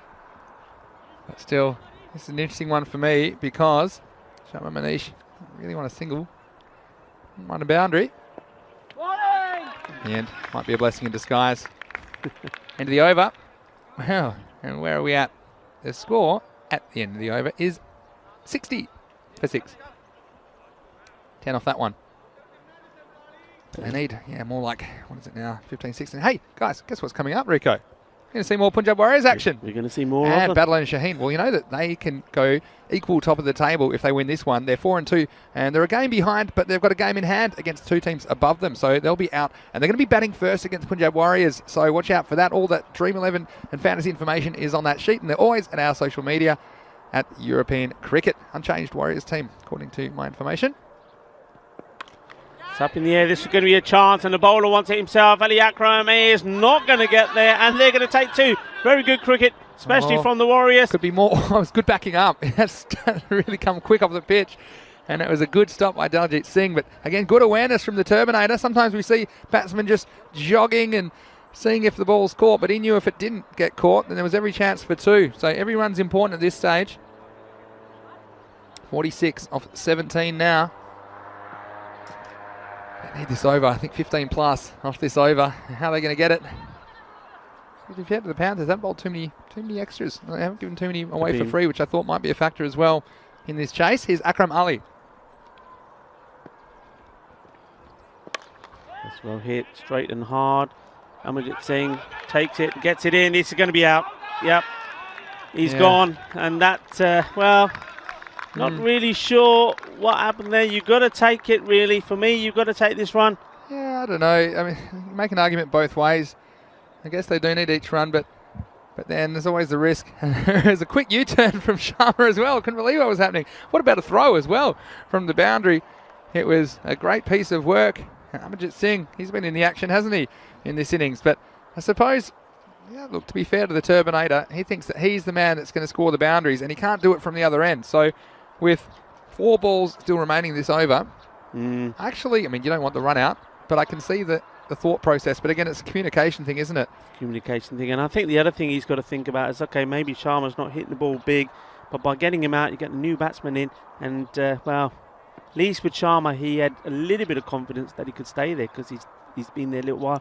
What's he got in the new batsman? Well, we shall see. We shall see if that was a mistake or not. Send this one out of the ground, Turbinator. Prove me right.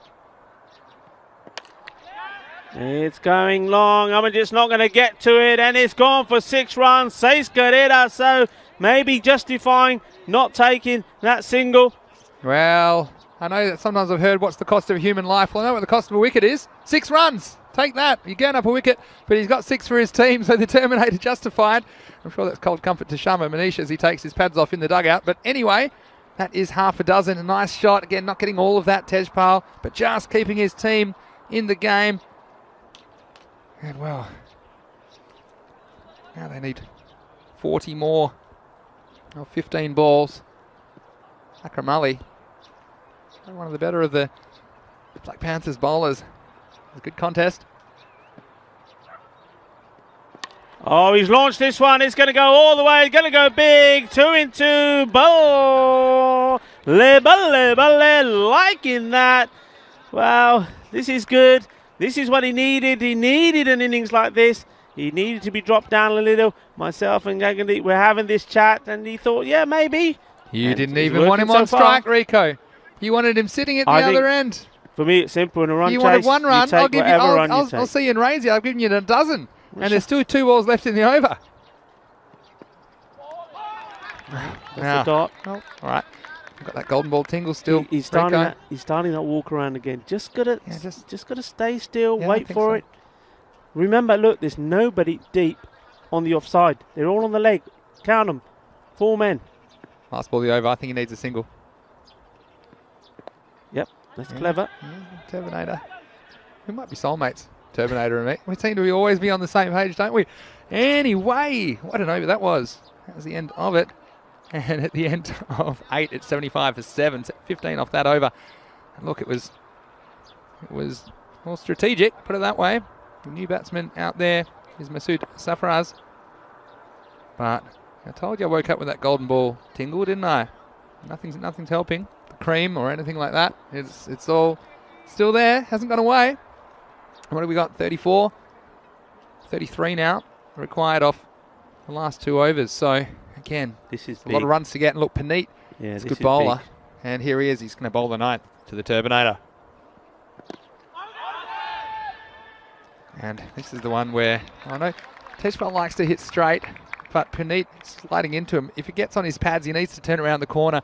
There's a big gap between, well, the very, very fine leg in the circle, and there's a deep backward square, and I think anything can get away down there. There's runs to be had. No, he doesn't want it. Yeah, at least this time the other batsman got the memo. Masood Safraz. It's a tough one, needs boundaries. And you see he doesn't really want to give up the strike, and you can understand that. There's no one back.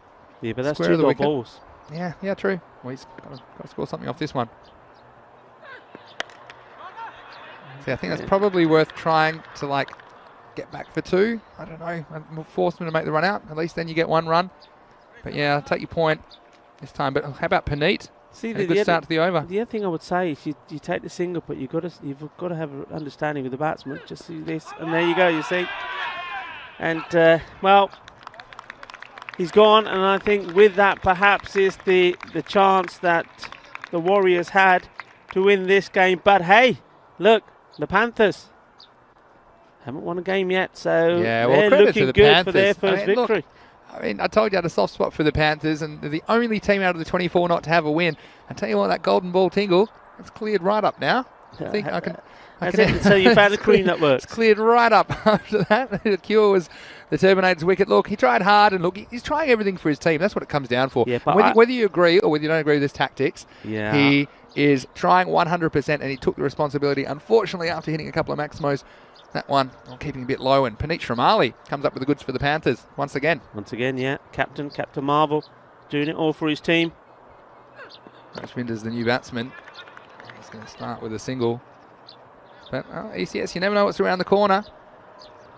But yeah, I mean, going back to what I was going to say there, and it's irrelevant now he's gone, but I just think when he's hitting the ball to the boundary and he's not smashing it, he's taking his time to get the fielder, you've got to run 2. Yeah. Run 1. The other batsman is running to the danger end. If he's sacrificed, but so be it. But if you get the 2, it's 2 runs. I agree with you, and it's difficult fielding conditions, isn't it, in match 1 as well? So everything's got to go right. So I would agree with you when it comes down to that. And that is the end of the over.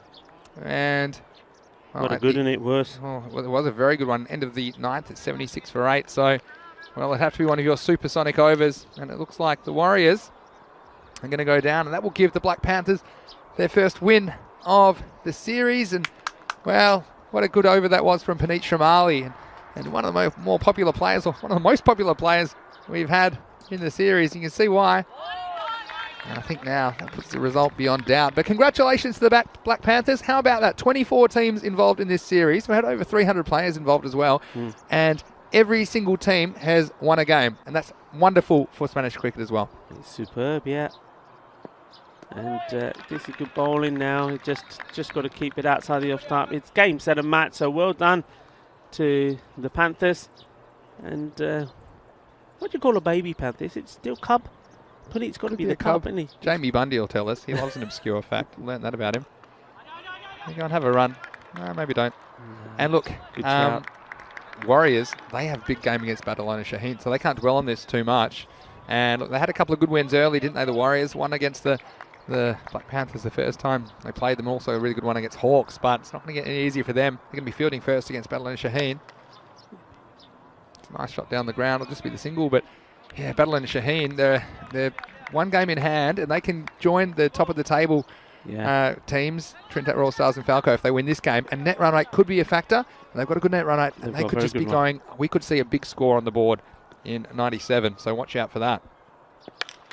Hit hard towards Puneet. In comes the Panther, does the work. And Puneet, well, I'm so happy for Puneet because new team and obviously new players wanting to get involved in cricket in Spain, and Puneet's led this team, and they're so enthusiastic, and it's been brilliant dealing with them, and we're very, very happy for the Black Panthers. So they'll be the 24th team to register a win in this Fancode European Cricket Series, so congratulations to them. And they can enjoy it because this is last ball of match 96. And it's going to finish with a wicket.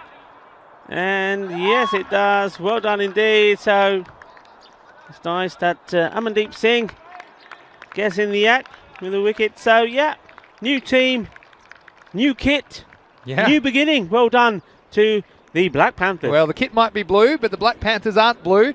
because they've registered their first win in the Fan Code European Cricket Series. So congratulations to them. Commiserations to the Warriors. They came out and give it a good fight. It was a bit of gamble for them to bowl first, I suppose. In the end, they were kind of jinking with their batting order, and in the end it didn't pay off. And well, Puneet, he was a star with the ball. He'd already done it with the bat. I'm sure he'll be the man of the match in this one, match 96. And he got the opposition skipper, the skipper-to-skipper battle. But Warriors needing over 10 and over.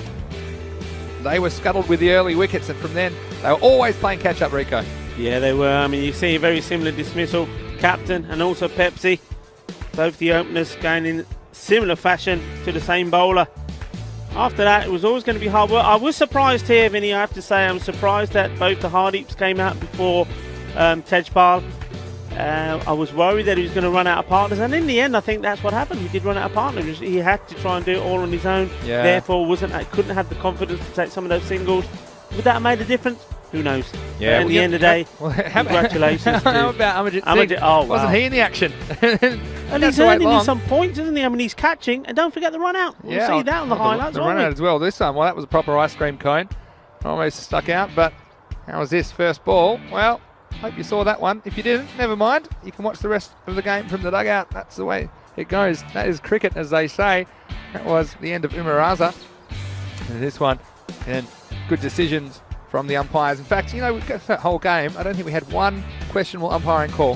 I think actually everything was spot on, and so well done to the men out in the middle. But it's the way it's been. There's been very few questionable ones. The one yesterday was the one I was querying. Remember that one with the different reef? Yeah, that was a naughty your moment. I thought they were going to edit that. I thought told me they were going to edit it. No, we're going to blur that one out later. But, well, look, Tejpal, a couple of big ones at the end, and then he's running hard, trying to keep the game on. But you know who did pick this? Keanu Nolan. Keanu Nolan in the chat, he picked the Black Panthers to register their first victory today. You know, he reads the reports every day at EuropeanCricket.com and he forms his opinions, and saw the run out here. How about this from the boundary? Bowler wasn't required. He could just watch the ball crash into the wickets, and that was a wicket. Look at that. He's cracking the whip. And then although we saw the next couple of balls disappear, it was always going to be tough for the Warriors, and that was the big wicket. Puneet, well, who else would it be? He took 3 for 7 off his 2 overs to go with his innings, which was really critical in setting up their total. He scored 34 of 14 balls, including 4 Maximos.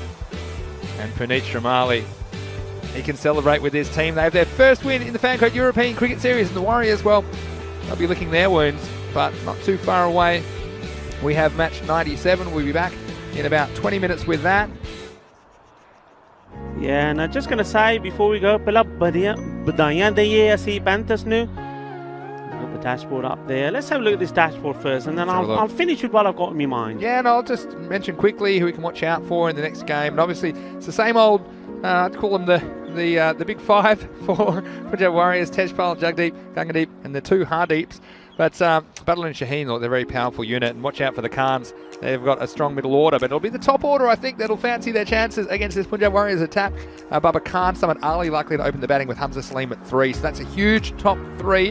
And if they get going, we could see a huge total. Of course, Gracia have the highest total, 198. And I'm not going to call it that early, but I know that Bada, Lona, Shaheen, they've got the incentive, and they want to have a big win because they want to improve their net run rate as well. So, of course, can't have any foregone conclusions. We saw Skyways really challenge Minaj last night, but yeah, I think Badalona Shaheen, there was no hesitation of batting first, and I think they want to put a big one on the board. Listen, the Warriors are going to be down. If they don't pick themselves up, they don't dust themselves down and come out fighting, this could hurt them. This could be really brutal, because Badalona Shaheen, they are strong and they are hungry, and they hit the ball hard, and they start from the very first ball, and they bat more or less all the way down. So they've got to be up for it, the Punjabi Warriors. Otherwise, I can see this being a very high-scoring first innings from them. Anyway, what I was saying, badaiyan to the Black Panthers, badiyan badaiyan pehli game apni ditti.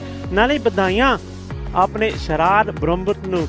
Era bhi bahut special day hai. Era aaj birthday hai. So happy birthday to Sharad. He's part of the European Cricket Network team. So happy birthday to you, sir. And you know what? We're going to go away for a little while now, and we'll be right back, but we're going to have a little bit of birthday cake We're first. going to have a bit more cake. You know what? Might even take over some of the Panthers, because it could be a bit of a Panther party happening here after the first match. And, well, the Panthers, they've had a great start to the day. And you know what? You might be able to catch them again. And maybe they'll believe they can beat Falco in match 98, the third match of the day. So they'll be able to party. They'll enjoy it for a little while, but they'll be back to business for the Black Panthers.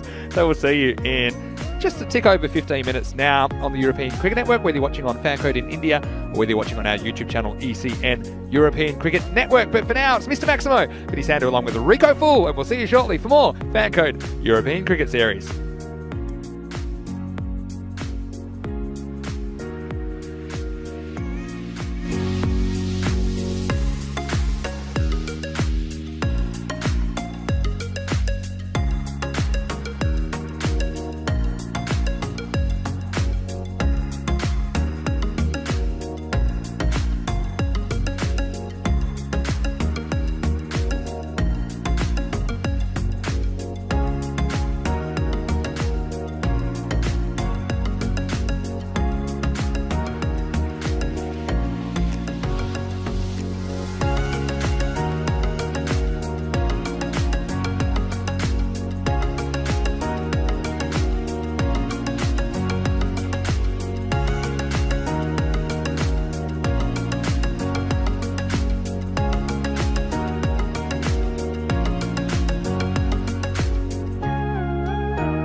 Hello and welcome back to the Fan Code European Cricket Series Spain. It's Mr. Maximo here, Vinny Sandu for the European Cricket Network, and it's almost time for the second match of the day. It's match 97 between Badalona Shaheen and the Punjab Warriors, who will return for their second match this morning. Let's go over to the match referee.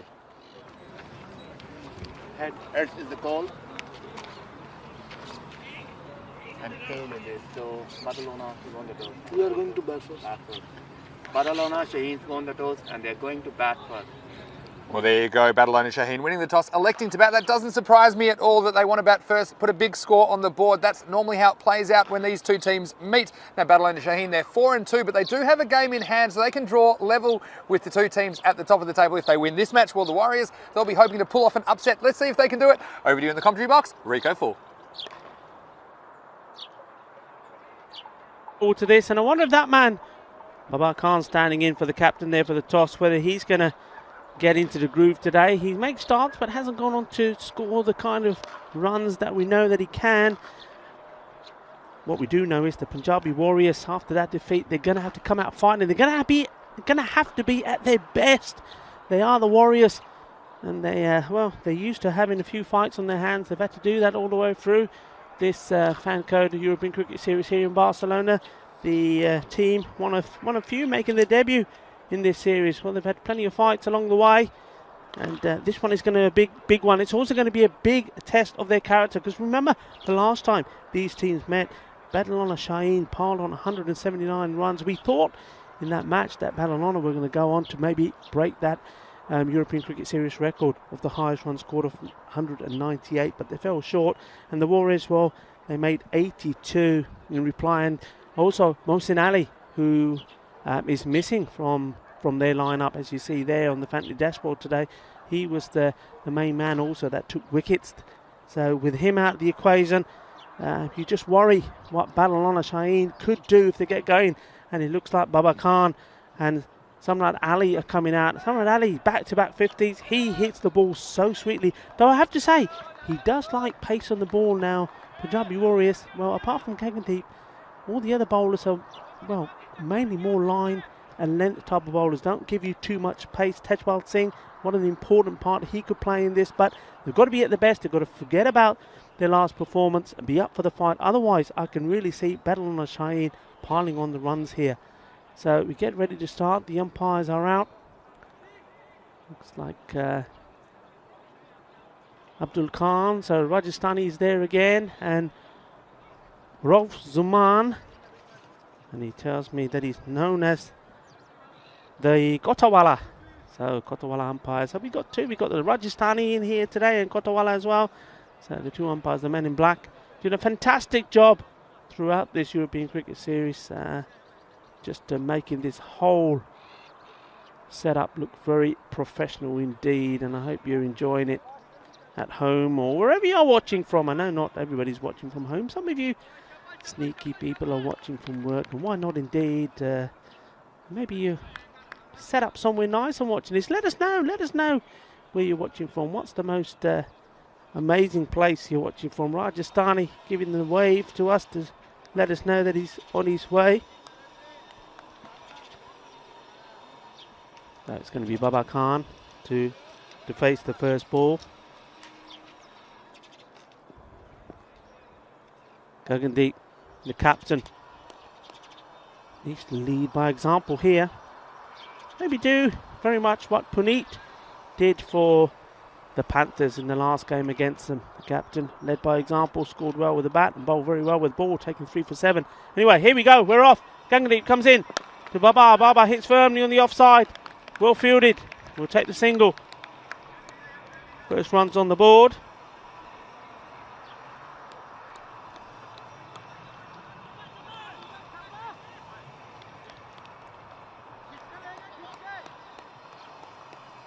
Good to see the Punjabi Warriors. They're backing each other up, trying to G each other up. Good noise out there.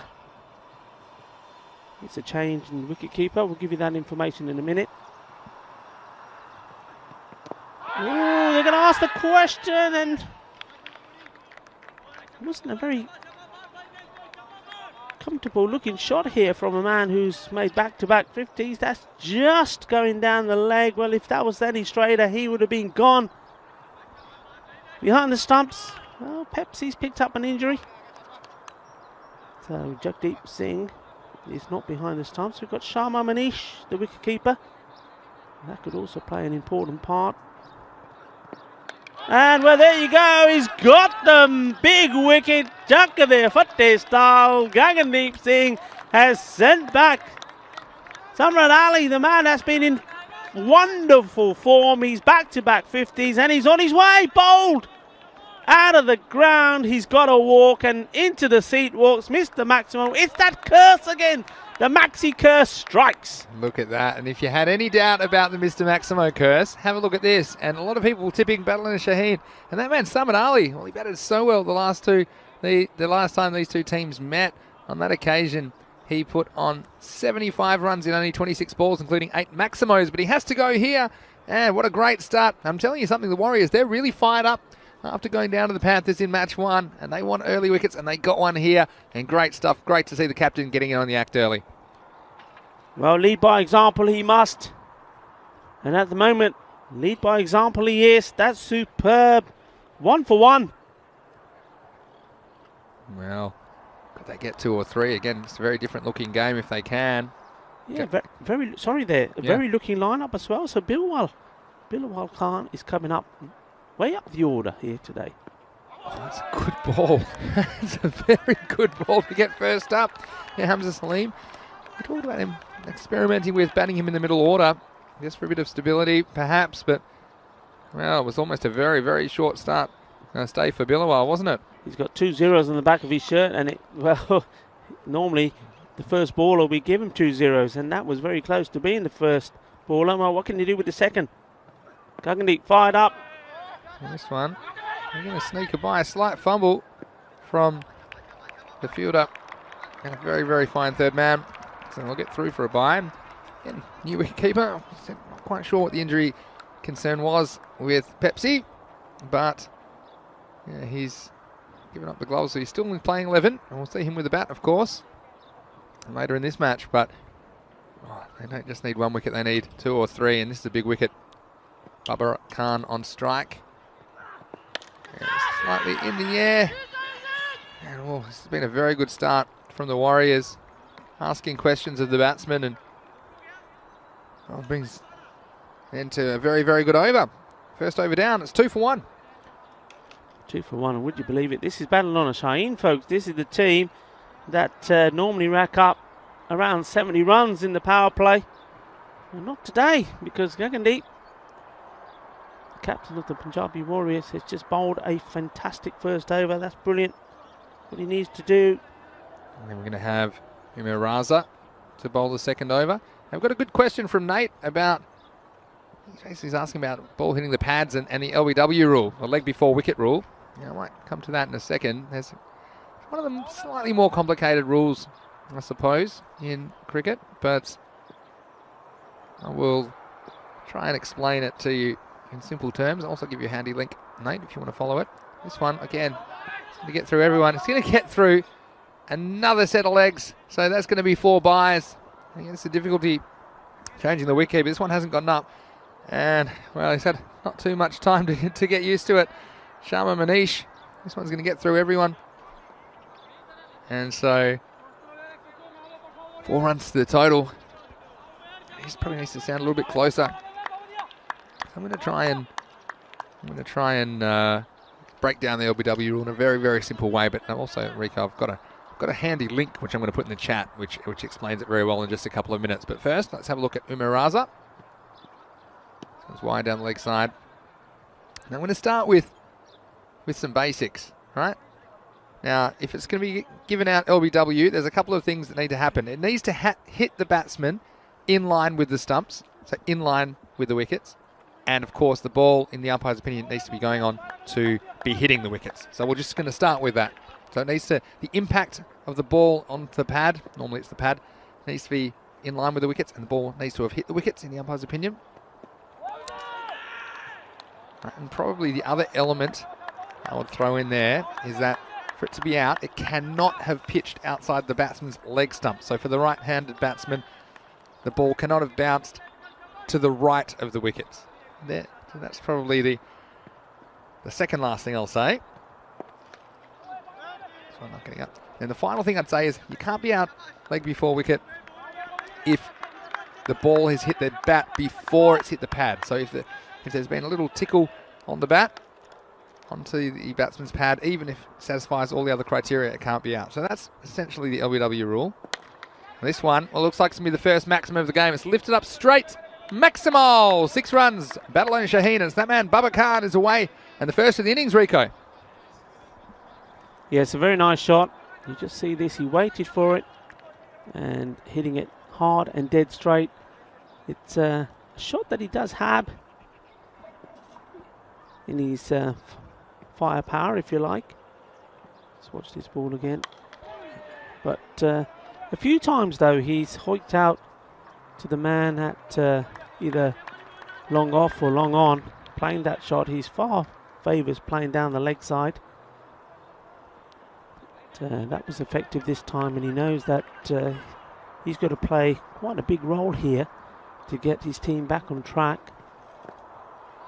This one, well, again, some more issues for the keeper and the backstop, and that's going to be, there we go, he's finally worked it out. There's going to be 5 wides. Umpire just signalling byes, but I think he's realised it. But it'll go down as 5 wides. And, well, some issues for the stand-in keeper.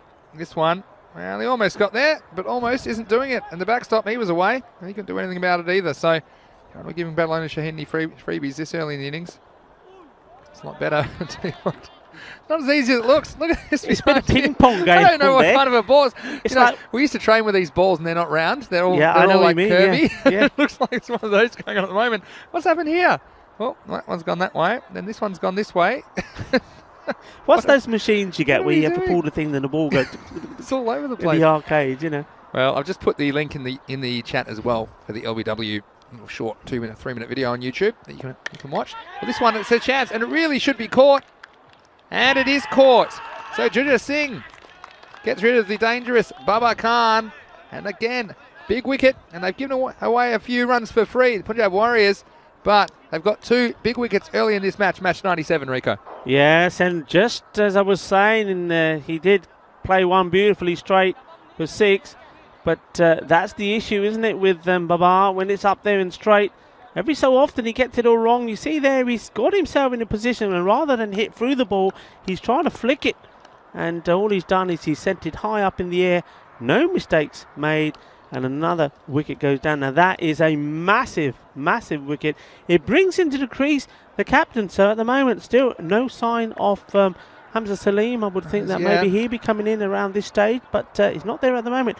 Good catch held, though. I mean, he had to take it, Juja Singh, and he does. Well, in comes the captain again. He's got 2 wickets. He'd love a third. And Hamza Salim being held back at this stage. And we're going to have Bilawal and Dilawar, the 2 Khans. And they're going to try and keep this rate moving. And the Warriors, well, they were stung by that defeat to the Black Panthers. Would have fancied their chances in the first match of the day. But this man's bowled very, very well. Angadeep Singh. You just get the feeling, though, the extras, the runs coming behind the stumps is going to be vital here, because that last over went for 20 runs, but 14 off them were extras of one sort or another. Yeah. And, you know, when you've got an injury to the wicket-keeper and you've got a stand-in keeper who basically is a player doing the job, let's get this right. Yeah. I mean, a wicket-keeper is a specialist role. Yeah. And when you've just got a player doing it, there's going to be several buys. There may even be the odd drop cat. So how many runs are going to come behind there? Yeah, it could just be the single, but yeah, it's much like a goalkeeper in football or soccer, as they call it in some places in the world. It's a very specialist position, and you think, well, it's just catching, you get some gloves and all that, but there's a lot of subtleties, and you only realise when people go there for the first time that there's a lot more to it than meets the eye. Here's Gungadeep Singh. This is in the air, could be caught, and it's been put down. And well, it's Masood Safraz, and he had the chance to take a 3rd big wicket, and it would have been a big one, as Bilawal not quite getting the elevation And he was up in the air, and imagine if that one had stuck, and then the backward throw. That's the Warriors' speciality. We saw that with them before, didn't we? But like a bar of soap, wasn't it? It's like a bar of soap. It's a big one to go down. This one's short. It's going to be chased by a couple of fielders, including the keeper, but it'll be just the single. And Pepsi doing some stand-in keeping. Well, he seems fine to me. He just doesn't want the balls flying towards one of the bounce. And he's in that backstop position now, isn't he? So he's still there, getting a lot of action without the gloves today. Crucial could that be, because Bilawal, he hasn't really done anything with the bat. Maybe that's the luck he needed. Hello to Prapinder Singh as well as Jahangir Alam and Matthew Baxter in the chat as well. It's great to see you guys, and please keep the questions and comments coming in the YouTube chat. Always makes our day a little bit more interesting. End of the over there, that's 26 now, end of the power play. Now just seen there, not very good cricket from Badalona. They're under the cosh a little bit. They've lost 2 wickets. Yep. They've got to take those opportunities. That one goes through, wicketkeeper doesn't take it cleanly, and really Dilwara has to be backing up, has to be taking those singles, because that could be where, at this moment in time when they're struggling to hit the ball clean, majority of the runs may come from. Yeah, that's exactly right. You got to get every run just to get that momentum going again. And, well, this is a bit of a gamble, but I think it's one worth taking for the Punjab Warriors. It's going to be Tejpal Singh, the Turbinator, with his leg spin into the attack. If he gets it right, I think it'll be a handful for the batsman, but if he gets it wrong, I think he could disappear, and both these players will fancy their chances against the spin of Tejpal Singh.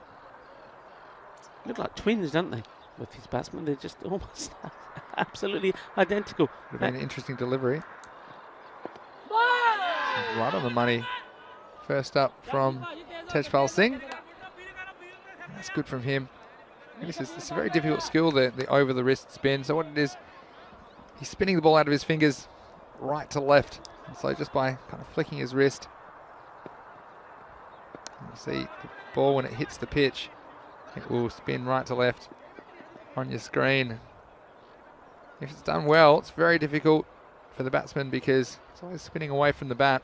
You don't have your body to cover it if you miss it. So you risk getting stumped if you come out of the crease or come down the pitch. But if he gets it wrong, it can be easy runs. And it's caught! And what a catch that is on the boundary. And this one, well, I didn't say anything because it was suspended. Suspended in midair as it was headed straight for Hardeep Singh Jr. It had his name on it. And there you go. Lucky number 29. Well, you can collect your item, and it was a cricket ball. It was coming at him very, very fast. And, well, it's a short stay at the crease for Dilawar Khan. And he'll, oh, I tell you what, he'll be filthy getting out to the other leg spinner. But this one was a touch short, and it was hit well, and it would have been 6, but it was straight at the fielder. And although we saw one go down in the last over, this was a great catch for the Warriors. Yeah, he's been good in the field, isn't he? Lucky he dropped one and took one in the last. Fielded really well as well. And here, with the surface now dry, no problems with his footwork, takes a very, very important catch, and will Dilwar, the captain, gone, and Baba Khan gone, Samad Ali gone. Badalona Shaheen are in a spot of bother here. Oh, could we have a boil over? Going to see Sajwal Khan coming out to bat now at number 5. This one's a full toss, and it should go, and it does. So 4 runs, and that's the difference between getting it right and getting it wrong. That's the gamble for the leg spinner, Cuatro Carreras. Well, Dilwar, the captain, wouldn't have liked to be out today. He bowls a bit of leg spin himself. Bowled very well as well, didn't he? Took 4 wickets. The last time we saw him, he was on a hat-trick. But this time he gets a taste of his own medicine. Yeah. Mind you, he did hit it. He hit it well, but straight to the fielder. He crunched it. And I tell you what, I'm glad I wasn't behind it. But, well, lucky was lucky. And skillful. Here's the next ball, and it's worked away. There is some cover on the offside boundary, and I think it might go for 4. Well, that's the kind of thing you can't afford. And, well, the bowling's been good, but the fielding's been sloppy at times. Had the odd moment of brilliance, but this one, well, it might have taken a bit of a tough bounce, but you still need to try and get something behind it all the way over the rope. So extras giving away in the field. Umir Raza, and he's quite an experienced cricketer, and that will go for 4 as well. You can't be bowling those. I can see what he was trying to do, but just too much flight, smashed away. Even worse, it's been called a no ball for height on that occasion. We'll see this on the replay. Yeah, and it was above the waist, so this will be a free hit. and things can change very, very quickly. Nate's excited, saying, let's go Warriors, and Keanu saying Warriors lifting in their second game. Yeah, but they need, I think, 2 more wickets to really feel like they're ahead, and they need to cut these silly errors out. This one's not going to cash in on the free hit, is Sajwal Khan. It's just going to be the single. So again, you think about what the Warriors might be able to chase. You want to be chasing anything north of 100. But that will be the end of the over. So, a slightly expensive one. 16 off it. It's 42 for 3 at the end of that one. Well, guess what? Rico, ECL 21 in Spain, the Spanish Sunshine, and we got 16 clubs ready to go. And one of these 16 clubs you see on your screen, they will be crowned the champions of European cricket. So how it works, we have 3 group weeks, if you like. So 5 teams every week will take part in a mini tournament, and the best performers from those 3 weeks will go through to the week 4, which is the finals week. And VOC Rotterdam, they're straight through to the finals week as the previous champions of that tournament in 2019. Of course, we didn't have a tournament last year, and it's going to be great to get the ECL going. It starts May 31st. Put in your calendars. You'll be there. I'll be there. I'll be there. Of course I'll be there. You wouldn't miss that. You can be there too. Now this next one, new bowl. It's Masood Safraz. That's bowling. And we hope you can join us, European Cricket Network. A couple of marquee events this year. ECL starting on the 31st of May, and then we've got the European Cricket Championship, which is for teams representing 15 nations. So not a club-based tournament, it's a country-based tournament, and that's coming the second half of September and the first half of October. So plenty of great cricket this year on ECN. Next one's well bowled, and we didn't see him bowl last time, did we, Masood Safraz? But he's made a very good start here. Yeah, I mean, it was well bowled. And of course it is, because the dot ball, but I don't think it was particularly well played. I think with the field set and where that ball was, if he just got his foot in the right place and came through with a shot, it would have gone over the infield and to the boundary. So for me, he's missed out on that one.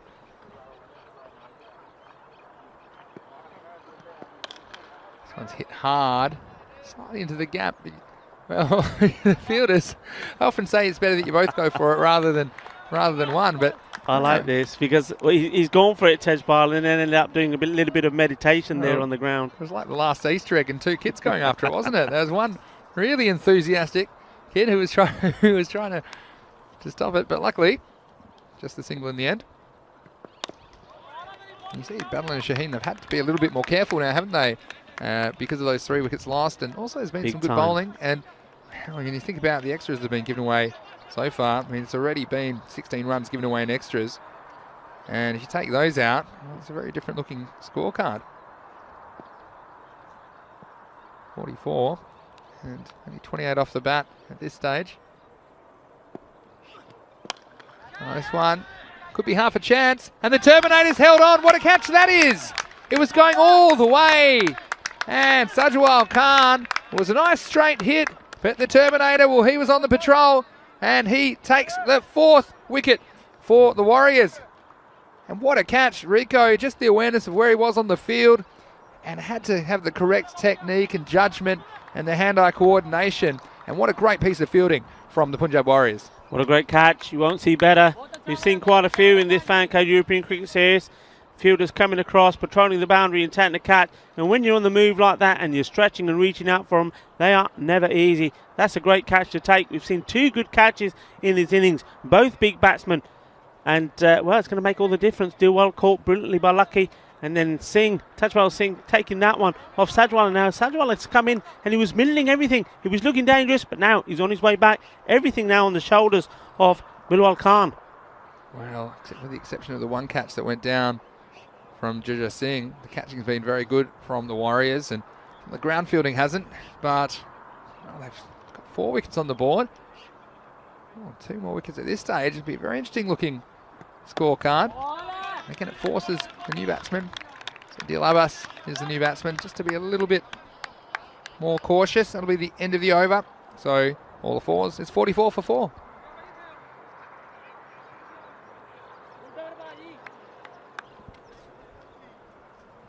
Halfway point of the innings. 44, you double that 88. Well, the Warriors be in the chase. It won't be an easy one. Seen their batting has struggled a bit. No motion this morning in their lineup, but it's the sort of thing that, well, we've got Got Billowal feeling a little bit hot, taking off his jumper, but I don't know who's going to take it because we try and minimise these kind of stoppages, don't we, Rico, just to keep the game moving. Yeah. I guess when you're hot, as they say, and one of the ground crew is going to come on and collect it. And it's going to be the Turbinator, Tejpal Singh. Often, I've had some interesting analysts of cricket always say, add 2 wickets onto the score and see what the game looks like. And at the moment, if you added 2 wickets onto the score, that'd be 44 for 6. And I guess that's one of those things that's always a possibility. Nate saying, you guys thinking what I'm thinking? There's a real chance here. Oh, that one will be a wide. He's going to get away from the keeper. They'll get an extra as well, and that will bring Adil Abbas on strike. And Hamza Salim not yet to bat. Yeah, that's what they said in the chat. And yeah, I was thinking, giving a few other people an opportunity, but it's an interesting decision because it is a must-win game for Badalona Shaheen, you'd think. This is well bowled, pushes them on the back foot. And, well, if they can tighten up their fielding a little bit, and those kind of efforts, that one from Tejpal last over, that was a very, very good catch, and that could easily save you 20, 30, 40 runs in the context of the inning. So it's really important to hold your catches. This one slightly fuller and just work down the ground for a single. So Rico, what do you think? What sort of score do you think the Warriors are capable of chasing in this match? I think the Warriors are capable of chasing. I think on the day, with what we've seen and what we know, they can chase 130, 140. I honestly do. And I think there's different circumstances here now. I like the buzz about them. They've come out fighting. They haven't come out with their heads down. They've got a very, very good side in a spot of bother here. And it looks like they're going to restrict them to under 110 at the moment. I think that's what they're focusing on. And I honestly believe, because they've already been out there once more, they've had a feel of it. They've got bat onto ball. A couple of them, Bikram, he batted well. This guy bowling, batted well. I think they fancy themselves. Well, he's lucky he's mishit this because that would have gone straight down the throat of one of the outfielders. In the end, it'll just be a single. Yeah, I'm not as super confident as you about the 130, 140. I think I'll struggle to chase anything in 3 digits. That's my prediction in this game. And that just makes it all the more important. They put the screws on at this point of the innings. This one's worked away, and I think it's could run all the way. The race is on. And how's this for a back heel? He somehow stopped this. Oh, I've lost count of my foot fieldings, but this is a pretty good one. Again, you'd see the more traditional way to stop it would be to dive and pull it back with the hands.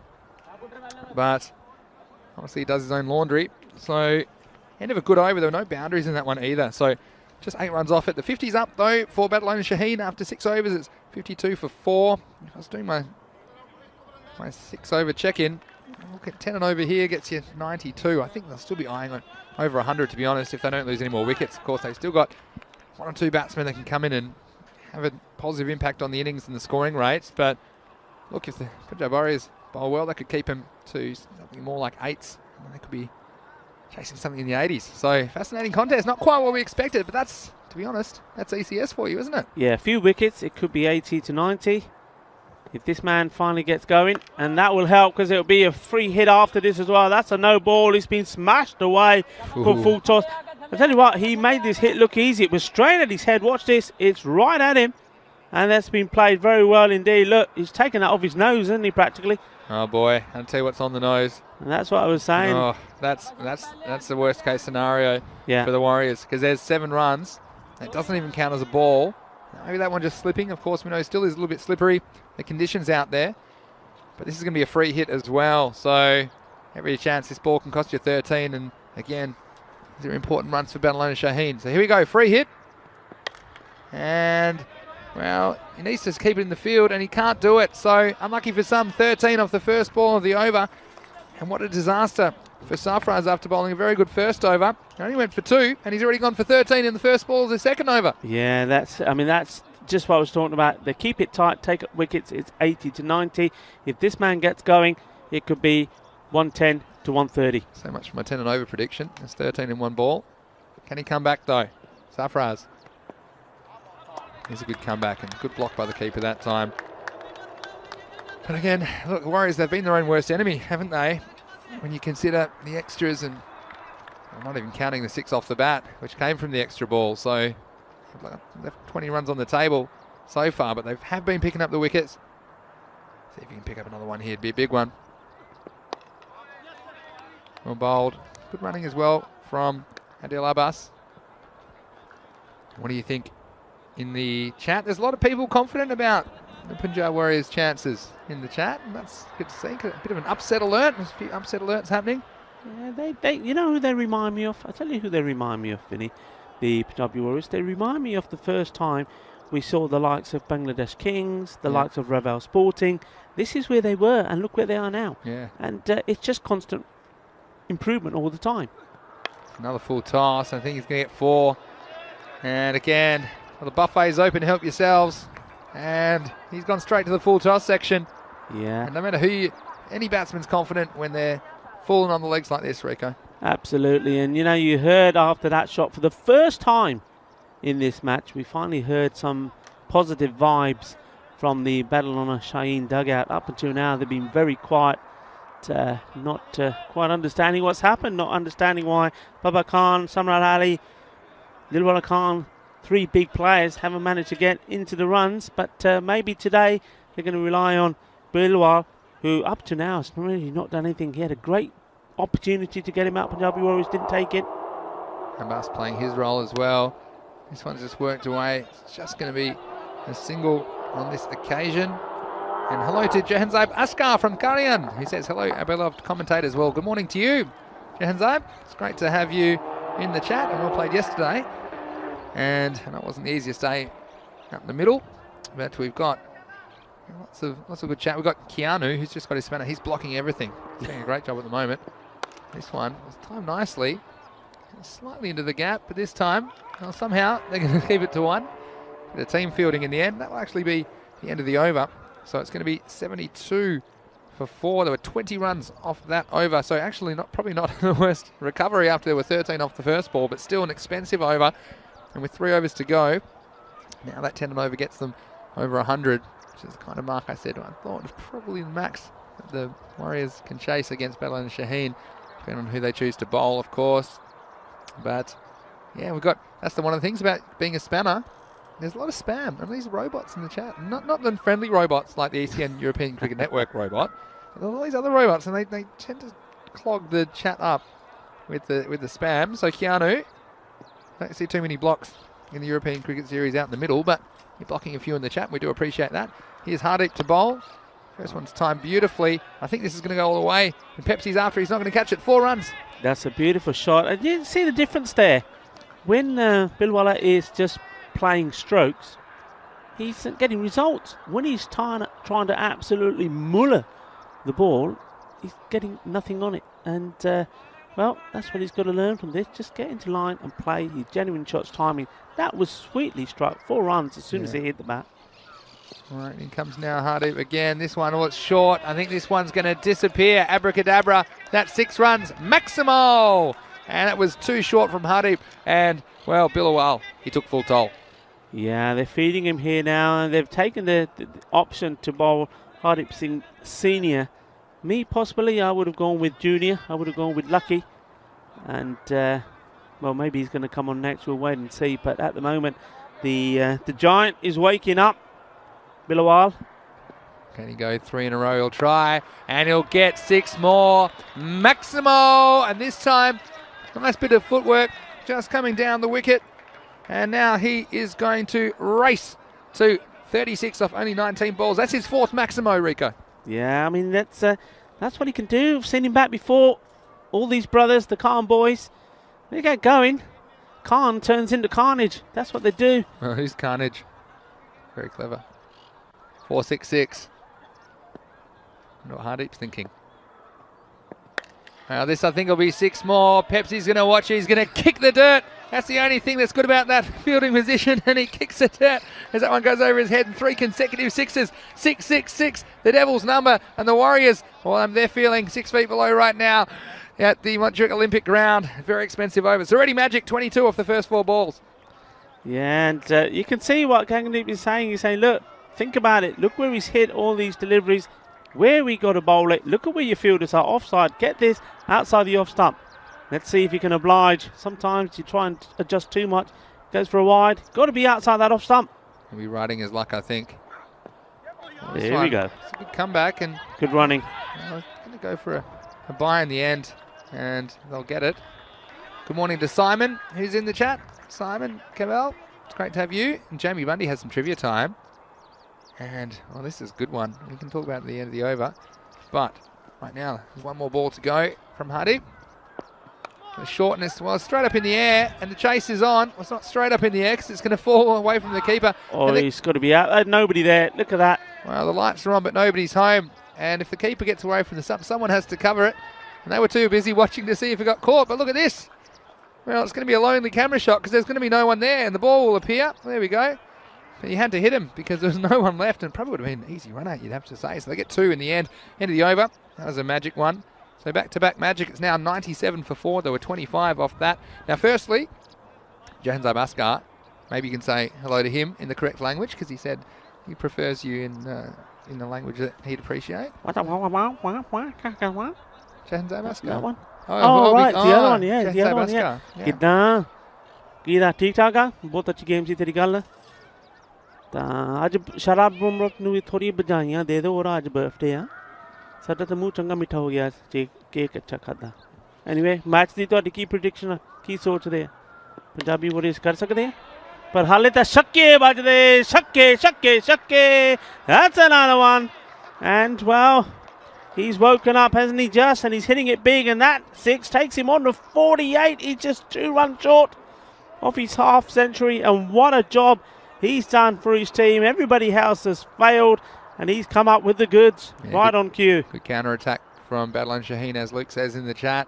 Next one, wow, this is a slightly slower delivery, and going to get away with a leg by. And I've got another one here, and trivia time said Jamie Bundy. He said, does anybody know what is the most legitimate number of balls bowled in a single over? Most legitimate number of balls bowled in a single over. This is an interesting one. We used to have 8 ball overs, so maybe he's excluding no balls and wides here. I'll come to this in a second. I'm fascinated. Leg by's on. Tell you what, if he hits, he'll be out. And he hasn't hit, but they're not going to get second. When you say if he hits, he'll be out, were you talking about if he hits the stumps or the batsman? The batsman will be out Yeah, because it could have been one of both there. I'll tell you what, the batsman got out of the way just in the right time. He wasn't very happy about where he ended up. But Simon says loves to hear Rico speaking Bengali. So was that Bengali? What was that? What was he speaking? Probably a mixture, really. Yeah. I like it. I'm learning a bit off you. All right, here is Raza again. Well, this one is absolutely spanked. It's going to go all the way. Maximo, 6 more. Shaba. That is his 50. Yeah, brings up his 50. He's now 55 off 24 balls with 6 Maximos. And what a counter-attack it's been. And it's Bilawal Khan leading the way for Badalona Shaheen. They need something good. They need to get him out. Otherwise, this score just going up and up and up in boundaries. Makes space for himself. Hits another one. Smashes it big. Balle. That's another. It's big. It's mighty. Bilwal Khan has turned up to this Olympic Montjuic ground in style. Well, he's into the swing 60s now. Didn't spend long in the 50s. Just one ball. He's gone 49, 55, 61. And this over. It's a bit of carnage. Literally speaking, 6-1, leg by 6-6. There's one ball to go in the 9th. It's already worth 20. More magic on the way. This one really takes a step across and a wide call given in the end. So nothing going the bowler's way. It's good from Bilwan. You know what I like about this innings is when he was first out there and wickets were falling, he just plodded it around, didn't he? Just took the singles, didn't play any big shots, and he's waited for the right moment, and he's pressed the turbo button right on cue. It's not going to carry all the way to the Turbinator. Just go one hand, one bounce. And so that will be the end of the over. And that was a very expensive one. And the score now 119 for 4. Now let me just talk you through, how's this for an innings? I'm going to talk you through over by over. 2, 20, 4, 16, 2, 8, 20, 25, 22. So it's just been a crazy innings. They've had some tight overs, and the net result, what's the run rate? it would be something like about 13 and over in the end. But there's not too many 13s. They're either 20 plus or they're in single digits.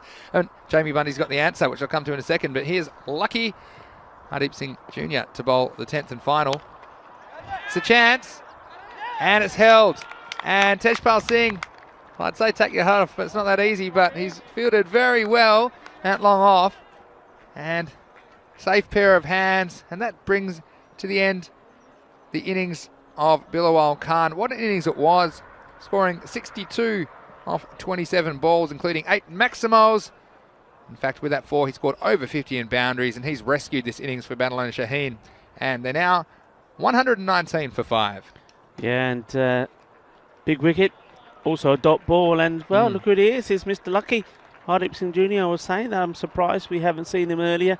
For me, he's one of their most economic bowlers. He bowls a good line. I'm not saying that he doesn't get whacked around. Sometimes he does, but he's always thereabout. Makes the batsman play straight, and that's the important thing. Nothing too short, nothing down the legs. And he's taken a wicket off his first ball when he comes for his second. 5 balls remain. Could be another. Could be. And it's it taken. is. Wow, have we seen we've seen some action here. We've got a hat trick now. So, well, it's Kazim Hussain. He's come and he's gone very quickly. So we've had 2 wickets off 2 balls. And like you say, I'm surprised that we haven't seen Hardeep Singh Jr. just yet out in the middle. And, well, we have a hat-trick ball. And they did cross. That was a nice catch by the captain, Gaggandeep Singh. And just to answer the question quickly, the trivia question, it was actually 14 legitimate balls back then. It was 8 ball overs, and the umpire miscounted, and so there were 14 balls in the over. Anyway, hat-trick ball's on. It's in the air. It's not going to get caught. It's going to hit the grass, and it's going to be fumbled, and the confusion rays tricking the fielder out there. Just watch this. It'll look comical in the end. Hardeep Singh Sr. not helping out his namesake, and this will just break away from him. And then he's scrambling. Rico can't believe it. Rico's pick your head up, Rico. It's the second time I think he's done it. The same field, isn't it? At least he's consistent. All right, 3 balls to go. This one was lifted up. Pepsi's under it. And takes a very good catch. So a 3rd catch for the over. It's been all action. He takes 3 and 4 balls. And the wicket's falling all over the place now for Badalona Shaheen at the end of this innings. They've already got 120 plus on the board. 123 for 7. Yeah, the fielder will say it was all part of the plan. He will say, Senior will say to Junior, look, I knew it. I wanted him to stay there because I knew you're going to get your 3rd wicket. Nice catch by Pepsi, not with the gloves. Now, there's some debate about the wide call or lack of call. Well, it actually was called when the batsman moved slightly outside off stump. This is an umpire's interpretation thing. It's up to you whether you think that that's brought it into his range of playing a shot. So, actually, it's up to me. Oh, no, here's another misfield. And they're going to get 2. So, again, it's the umpire's opinion kind of thing. And I actually think I generally like to stay more or less with the indication line. The reason is, if someone's outside the off stump, just tell them to bowl at the stumps. I know that you and I sometimes disagree on that one, but let's just say it's an umpire's opinion. And we've got the last ball of the innings, 125 on the board. Here it is. Well, start running. And, oh, was that one? Has it hit the helmet? It wasn't far away. And they're going to come back for 2. Now, anyone? I think it's going to be a run out in the end. So that is genuine ECS last ball. I love them. And so I think in the end that'll be 1 bye and a run out. So at the end of 10 overs, Badalona Shaheen, they're going to finish up on 126 for the loss of, well, plenty of wickets. I think it was 8 in the end. 8 4 in wickets, the end, yeah. 4 wickets in the last over, 3 catches and run out. Nice bit of work. And the keeper, well, he never bothered getting up again after we went past him. He said, well, I'm done with this keeping caper. Wasn't even signed up for this. I don't know who volunteered me to take the gloves. That's Shama Manish, of course, covering the wicket-keeping position because of the injury to Jagdeep Singh. Well, Pepsi seemed fine to me taking that catch on the boundary, but regardless, Badalona Shaheen, after some early jitters, they ended up getting 126 on the board, but early on it was all the Warriors. Yeah, all the Warriors indeed. Those wickets tumbling. And Gaggandeep, he was on fire. The wicketkeeper was sort of on fire. He was wondering. He was smoking as well. When he got out of bed this morning, he didn't picture he'd have the gloves on, but he was hoping it wouldn't last too long, and anyone was having trouble with the ball. I don't know what they put in the balls. Well, this is the one for the wicket, the big one I thought at the time. Baba Khan just scooping it up in the air. And, well, how about this? How important was that? That catch going down, and that was Bilwal before he could even get going. And then he started to find his range. In the other side, his brother Dilawar, the only range he found was the fielder. It was a superb catch. Sajwal Khan came in, played some nice shots. He was timing the ball sweetly. There you go. That was another one from the middle of his bat. He was looking very good, wasn't he? And you thought if these two could stay in, that it could have been a big total on the cards. But then the Turbinator, what a good catch that was. But then, well, it was over to that man, Bilawal Khan. And he had no mercy on the Warriors, racking up 62 runs, including 8 huge maximals. And that was his modus operandi, wasn't it? Just getting outside off stump, muscling it over the leg side. Ultimately, it was some good fielding again by Tejpal that saw him disappear. And then a few wickets clattering in the last over. And it was a pretty good comeback in the last over. It was Hardeep Singh Jr. He was bowling for the first time, picking up 3 wickets and also a run out. And then this is the one, well, something about this patch of grass. The confusion rays on that one. And then Pepsi, well, he's on the mound. Came off the mound and took a good catch. So they did save a few. And then trying for every single run off the last ball. There's a run out going back for a second bye. If Hardeep Singh was in your fantasy 11, you were probably wondering if he's going to do anything today. Well, he came in right at the end, took 3 wickets and that run out. So he's earned you some points. So I think he's been lucky for you as well. Yeah, well, that's right. Well, look at Umar Raza. Umar Raza went for 20 in his first over. And then he went for 22 more in his second. So you just think if he could have taken one of his overs away, perhaps they could have saved a few runs. But I guess captaincy's very easy in hindsight. But regardless, please join us in approximately 5 or 6 minutes, because we'll be back. I should say. And just going over the scorecard one more time. It was Bilawal with 62. Also double figures for Sajwal and Adil Abbas. And we didn't see Hamza Salim in the end. Might be some sort of issue we're not aware of. We'll try and get to the bottom of that in the break. But regardless, with the bowling, there's no doubt about the start. It was Hardeep Singh with his 3 for 6. He was the star of the show, and he got to bowl one over because he only bowled the last over. But regardless, also Gaggandeep Singh, I thought he bowled very well early on, 1 for 5 off 2 overs. All the other bowlers in double digits, so they got a bit of punishment. But regardless, it's going to be a very interesting chase. 127 for the Warriors to get. You thought they could get about 130, I think Rico, so, yeah. if they could get going? I mean, what a key, we were talking about at the time, weren't we? It's all was to do with Bilwal. If they could get him out, it could be between 80 to 90. If they didn't, he was going to cost you 40 extra runs, and that's exactly what happened in the end. But I still do believe the Punjabi Warriors can do this, and you know why? It's because, well, we know that they're missing Malik Mati, so he's one top bowler that Badalon and Shaheen haven't got. Yeah. And also there could be an issue, could be an injury with Hamza Salim. So if he's not there to bowl as well, where are they going to find those other 2 bowlers from? Yeah, so it's going to be an interesting chase. Anyway, I'm sure there's going to be action aplenty in the second half of match 97, so join us in just a few minutes. It'll be the Warriors chasing 127 for victory. Until then, it's Vinny Sandu here, Mr. Maximo, along with Rico Full. This is the European Cricket Network, and you're watching the Fan Code European Cricket Series.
Welcome back to sunny Barcelona. Here we are at the top of Montjuïc, right beside the Olympic Stadium in this Olympic ground.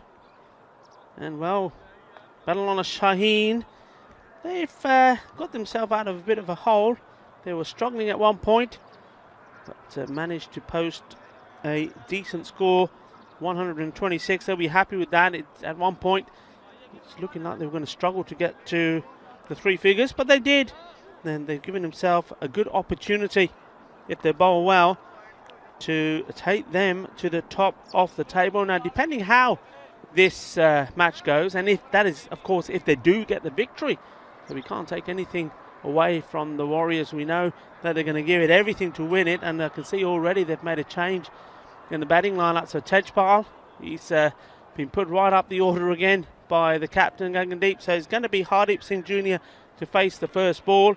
Tejpal Singh is the non-striker, but Badalona Shaheen, a win here will see them also go on 10 points. We already have two teams on 10.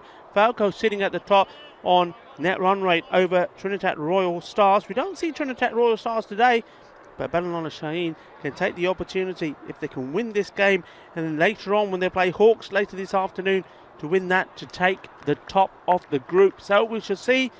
But first, they've got to overcome the Punjabi Warriors, who are batting here and trying to get to the target of 127 for victory. And, well, it's going to be a opening start with the ball from Adil Abbas. So, getting ready to go. Abbas, ready to come in. Wants to strike straight away. And I have to say, I haven't mentioned this before, Badalona Shaheen, I like the look of your new kit. I must admit, I did like the sky blue. But maybe with Skyways coming into this Fanco European Cricket Series, you decided you needed a bit of change of colour. Yeah, I'm liking it. Black Panthers, you like the black? I like the black. In he comes. Adil Abbas, first ball. A bit of pace behind it. Batsman sees it, flash past him outside the off stump. Good start from Abbas. And having a look there, yes, they have a third man, and yes, he is on the boundary, and I think that's a good move. Just looking around to see where the other man is, out in the deep, and well, they've got actually, he was being camouflaged by the wicketkeeper himself. They've also got a fireman, so both men that are allowed outside the 30-yard rope are behind the bat at the moment. Ball once more. Good pace, nice bit of pace being generated by the bowler, Adil Abbas. A lot of shabas at the moment. Why shouldn't there be? That's two dot balls. That's the start they need. But, well, if one thing Punjabi Warriors can learn from this Fanco European Cricket Series is that it's all about making a solid, positive start. Let's watch this delivery from Abbas. Once again, wide, but they will go through for the single. Tejpal will now go on strike. Yeah, it's about, even if you are a little bit behind the run rate, play sensible, build partnerships, keep wickets in hand, and in the next 5 overs, you can go to town. And we saw that's exactly what Badalona did. They went at one point, after a little bit of tiki-taka in the first few overs, they went boom, boom, boom. So it can be done, but you need to keep wickets in hand, and you need to keep those main batsmen in hand. Let the batsmen play themselves in, and then play the big shots towards the end. That's a very good delivery. It almost turned Tejpal Singh inside out. Good bowling. First few quick outside the off stump, moving away, and that one to the new bat, Tejpal, right up there in the block.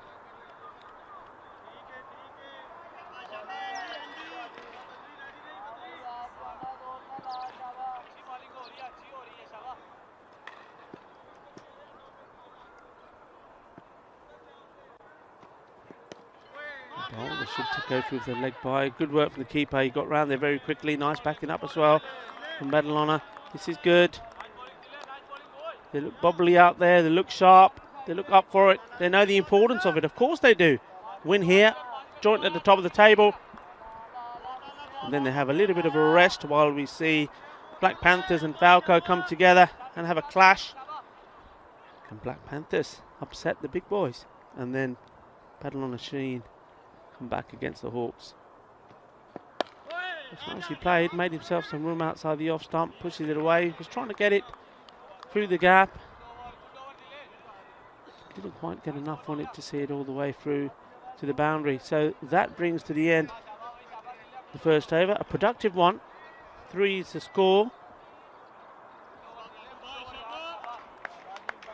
And I can tell you that they're going a lot better at the moment than Badalona Shaheen did. Badalona Shaheen were 2 for 1 at the end of their first. So Warriors on top, you could say. And we welcome back Mr. Maximo into the hot seat. How you doing, sir? I wouldn't say it's hot. It's just getting a little bit warmer, I suppose. A little bit. You see a wild swing, first ball the over from Hadi, and it's going to be Kasim Hussain who's on to bowl the second over. And we do have a bit of toss news. I know people are always excited about toss news. Of course, you just mentioned the Black Panthers playing Falco in the third game of the day, match 98, and Black Panthers have won the toss. Tell me. Elected to bat first, just like they did in the first game. Let's see Kasim come in here first. This one is lucky to get some bat on this. It's a thick inside edge and just the single. Yeah, so well, they're on a winning streak, aren't they? The Black Panthers, 1 in a row. Yeah. So, but Falco, they'll be eyeing off. I know what the way they're thinking. They don't just want to win; they want to win big because they're trailing. Well, not in points, but they're trailing in the net run rate stakes with Badalona and Shaheen. So, I think it'll be important to them that they win and win very well against the Black Panthers. But who knows when Puneet gets going? It's very difficult to bowl to. We saw him play strokes all around the wicket, but relying on just a couple of batsmen, the Black Panthers.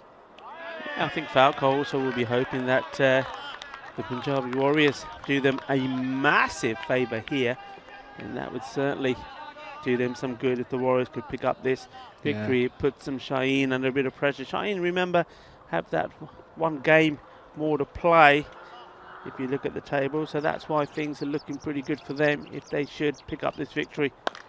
Tejpal making himself some room, but at the moment it's tiki-taka. Yeah. Tiki-taka, no boom, but no wickets either, so that's okay. Yeah, well, that's okay, I suppose. But, I mean, look, your benchmark here, 12 and a half and over. It's basically, you're looking for 25 runs every 2 overs. And that's what I'm looking at. At the moment, we're almost at the end of the second over, and there's only a handful of runs on the board, so I need something to happen quick, the Warriors. In comes Kasim. Again, you see. Oh, this one's called a wide. The bowler can't believe it, but you have to bowl that one again. Yeah, the Warriors, they were their own worst enemies, really, in the field, weren't they? I mean, look, there were some good shots played, and you can't deny that, but they did drop 1 or 2 crucial chances. 23 extras as well, and some of the misfields as well. Some of the quite comical misfields as well, to be honest. But regardless, here's Kasim in again for Badalona Shaheen. Worked away again. At least they're running these singles. They'll get one. So, yeah, I suppose it's a bit predictable from the Warriors with their batting. And Tejpal, I can almost predict right now, he's going to make an early move down the wicket and he's going to try and whack it down the ground. And the bowler has time to adjust to that. So they're just adjusting their length. And look, not a betting man, you know that, Rico. But look, they can set a field for it. They've got the field going back straight in case he does get hold of it. But he's going to move very quickly. He's already moving. Here he comes. And again, that's a little bit predictable, I suppose. Maybe a bit of inexperience as well, just doing the same thing every ball. But regardless, that will be the end of the second over. There were just singles off that one and 1 wide to go with it. The end of 2. It's 8 for no loss.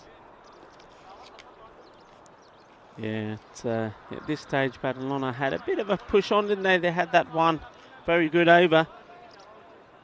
Again, that was courtesy of, I think, if my memory serves me right, 14 of those runs that came off it were extras, 20 runs second over went for. But then the Warriors did fight back, and it was the next few overs that they gave themselves a chance of restricting Badalona.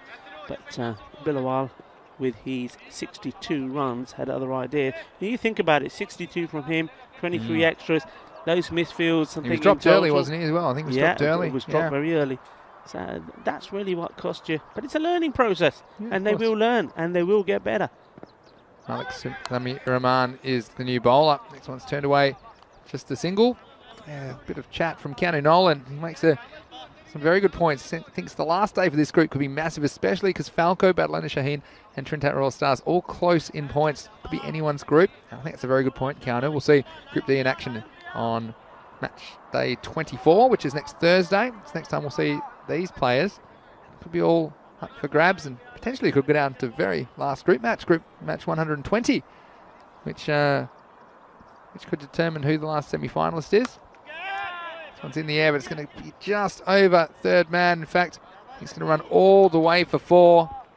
And, well, that's the kind of good fortune the Warriors are going to need if they're going to get close to this target. This time was Hardeep Singh Jr. throwing the bat at it, getting all the way over the infield for 4. Yeah, that match, 120, Badalona Shaheen versus Falco. It's the final match next Thursday night, the 11th of March. And who knows, that could be a shootout to see who qualifies for the semi-final the next day. So, all to play for. Here's Malik Sami-ur-Rahman. And he gets the wicket. And right on target is Sami. He normally is for Badalona Shaheen, and they wanted some early wickets in this crucial fixture for them, match 97. And he does it the best way possible, hitting the stumps. A little bit of inwards movement, and lucky. Well, we saw him have some luck earlier in this match, but this is the end of him in match 97, and the first wicket goes down for the Warriors. Yeah, I'm liking that. I'm liking this young bowler, you know. As you know, I'm impressed with his brother, who's not available to play today. Mati-ur-Rahman. And this is Sami, he's the younger. And what I like there is the first ball was edge over the top for 4. He was disappointed about it. But what he did this time, he went wide of the crease, angled the ball into the right-hander and bowled an absolute peach of delivery. Clever bowling from the young man. Deserves that wicket. And I think, well, maybe a few more on the cards here for him. Could be if he bowls well, that's for sure. So the Warriors, you need somebody to stand up and play a hero's innings. And you wonder if it could be this man, Gaggandeep Singh. He's coming out to bat number 3. Has been capable. Hasn't always had a lot of luck with the bat either. But he'll be out there. He's trying to get them close. They've got to get up to the run rate first. That's the thing. Got Jamie thinking the Warriors might fall about 40 short. Well, could be more unless someone stands up. Again, net run rate also crucial in the overall complexion of this Group D. Here's Malik Sami-ur-Rahman. And he gets 2 in 2. And right on target. That's a golden duck for Gaggandeep. He's got to go back to the pavilion. And this young man, Malik Sami-ur-Rahman, he is stepping up for Badalona Shaheen. First, he got Hardeep Singh Jr. and now he gets the opposition captain. What a great delivery. Now look, I don't care who you are as a batsman. When you go out, you take guard. This is not where you want the first ball to be. When it's there, you're always going to be in trouble. And you've got to be on top of your game to keep it out. And Gaggandeep, well, he has played some good knocks for his team. But look at this. That is an absolute beauty. That for me, and I'm going to say it, I'm going to say here, I think that is the best ball that we've seen that's gone through and knocked the stumps over. Just, I mean, watch it again. Just watch what he does. Watch the movement of it. Watch how wide he comes. That is very clever bowling. Look at this. Oh, that came all the way in. Absolute swinger. Super. Probably not the best shot I've ever seen either from the batsman. But your first ball, you know? Yeah, true. Well, that look is who it great. is. It's Pepsi. He's coming out. He's facing the hat-trick ball. So can we have a 5th hat-trick in Barcelona? It's Malik Sami-ur-Rahman for Badalona Shaheen. And Sami on a hat-trick. And he's got it! He's got it! He's got them all bowled! And Malik Sami-ur-Rahman, well, he has done a magnificent job with the ball. And this time, while the Pepsi's gone flat, it was a beautiful in-swing delivery and overwent the furniture. And yet another hat-trick in Barcelona. Oh, that is class. And yet you should be taking a bow. Take a bow because the world is watching this young man. I said I like him, and I like him even more after that. That is top quality bowling. How many times have we seen better senior bowlers bottle it on the 3rd hat-trick ball, missing the stumps, bowling wide? Not Sami. Look at that name, Sami. And number 55 or 55's played an important part this week, hasn't it? Well, somebody called Pollard, I think, did something special. He's 55, isn't he? Well, he absolutely is. And look at this for a delivery again. Came in like a heat-seeking missile and straight into the wickets. And I tell you what, that is the purest of hat-tricks, all bowled hitting the wickets 3 times in a row, and he's every chance of 4 in 4. He ain't done yet. He ain't done yet. If he gets that one going again, he's got another. Well, he's got a hat-trick. Can he go 4 in 4? Oh, very close. This time past the outside edge. That will end an amazing over. What a piece of bowling. And the highlights just keep on coming in the Fancode European Cricket Series. That ends an over that had 3 wickets in it. Not too many runs either at the end of 3. It's 13 for 3. Oh, I'm so happy for the young man. That is just great. And he's done it on the big stage. He's done it here. The Fancode European Cricket Series is where it all happens. And, well, he's going to have that memory stored away forever. And, well, when he's an old man like me, he'll be showing his children and grandchildren saying, look, this is what I could do. That a great, great moment. And this is what this is all about for me. This Fancode European Cricket Series. It's making dreams come true for all of these players. They perform here on the big stage, and well, they've made a name for themselves. And that name, well, Sami, and better known, of course, full name, Malik Sami ur Rahman. Don't forget it, because, well, there's a star in the making there for me. Great player, great bowling. Well, Dilawar Khan's going to come on to bowl the 4th into the power play. This will be a wide, not catching anything. What do you think Tejpal's thinking down the other end? He said, I've seen more wickets today fall from the other end than anybody else.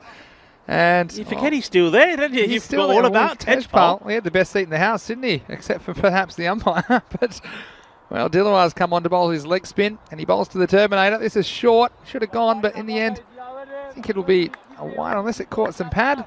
Wait, maybe it must have caught the pad. It's the only explanation here. The umpire just brushing his trousers to indicate that's why there wasn't a wide. But, well, he's going to come on again. Still got 2 overs, doesn't he? Oh, still got an over, doesn't he, Sammy? This was a big swing this time, and, well, if he gets a straight one in here, he's going to surprise him, isn't he? Understatement of the century, Rico, but the Warriors, they're in some serious strife here, chasing this score of 127. Badland and Shaheen, they'll be eyeing off a very big victory, which will boost that net run rate. And we've seen the new batsman that's come in and just surviving the first ball from Sammy is Hardeep Singh Senior. But I can tell you what, hat tricks, we don't see that many of them. We've seen 5 in this series, which is just an outstanding amount. But hitting the wickets 3 times in a row, there's nothing more pure as a bowler than to be able to do that. Tejpal's after him. He's just going to get a thick inside edge. Have you ever taken a hat trick, Rico? Yeah, you've asked me before, but you wanted evidence, didn't you? You wanted evidence. I should have thought about that when I went home for that weekend, you know. Yeah. Yeah, I've taken just the one, hey? No. A few. Come on, I'm a long-term campaigner, me. You know. Counting in the backyard, I think. Anyway, here's Dilawar. This one's a nice-looking shot. It's going to take some catching, but Bubba's got it covered on the boundary, and he'll keep that to a single. So nice bit of fielding. Bubba Khan, we saw him keeping earlier in the series, didn't we? Didn't enjoy that too much. A couple of balls in the end of the fingers, so he's well away from the action now. And it's Dilawar Khan with the ball.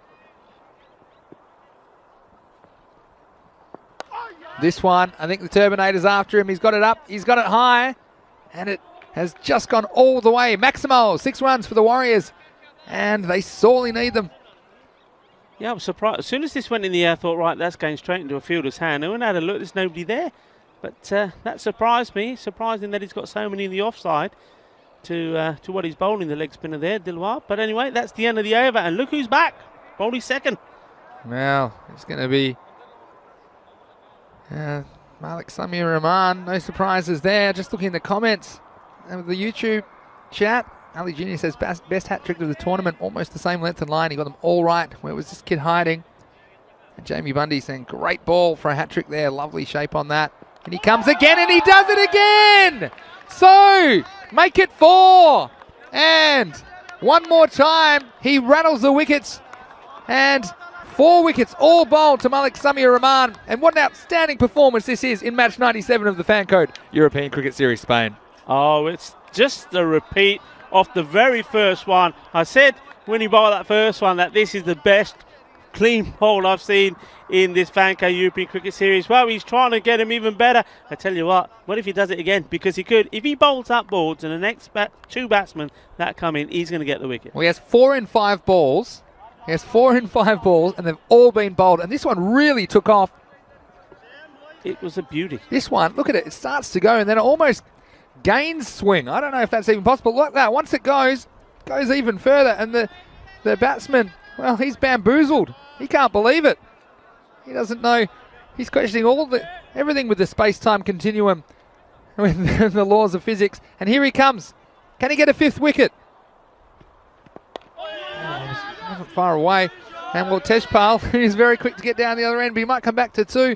This one, I don't think it's going to run all the way. So the new batsman, Umar Raza. Sammy's happy about that. Well, he's happy about it because he's going to have another go at him. And, well, Tejpal this time, even he is quite happy to get to the other end. Tejpal, he was off, wasn't he? But, well, the Warriors making a mess of this chase. And Malik Samir Rahman making a mess of the stumps. In he comes again. Raza on strike. It's negotiated. This time it was just the single, but he wouldn't bet against. 5 or a 6 wicket haul here. I think we've only ever seen 6 wickets once from a bowler on ECN. Our very own Stefan Gooch, 6 for 2 in Hungary. I have to say, Umar Raza has played those deliveries pretty well. Let's see what the Terminator can do with Sammy.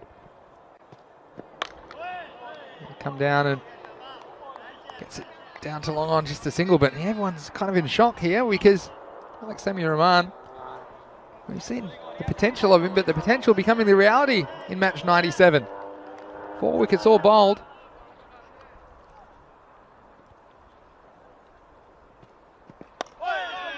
Great bowl. And, you know, that's what I like to see, right? He's making the batsman play every ball, and he can't attack it. He's got to respect it. Tries to attack it, tries to do anything different. He's going to find he's lost his stump. So can he get one more here for a 5 wicket haul? Yeah, well, he's got one more chance. He's got Tejpal. It won't be easy. What a spell it's been. It's played away confidently by the Terminator. That will end the over and end the spell of Malik Samir Rahman.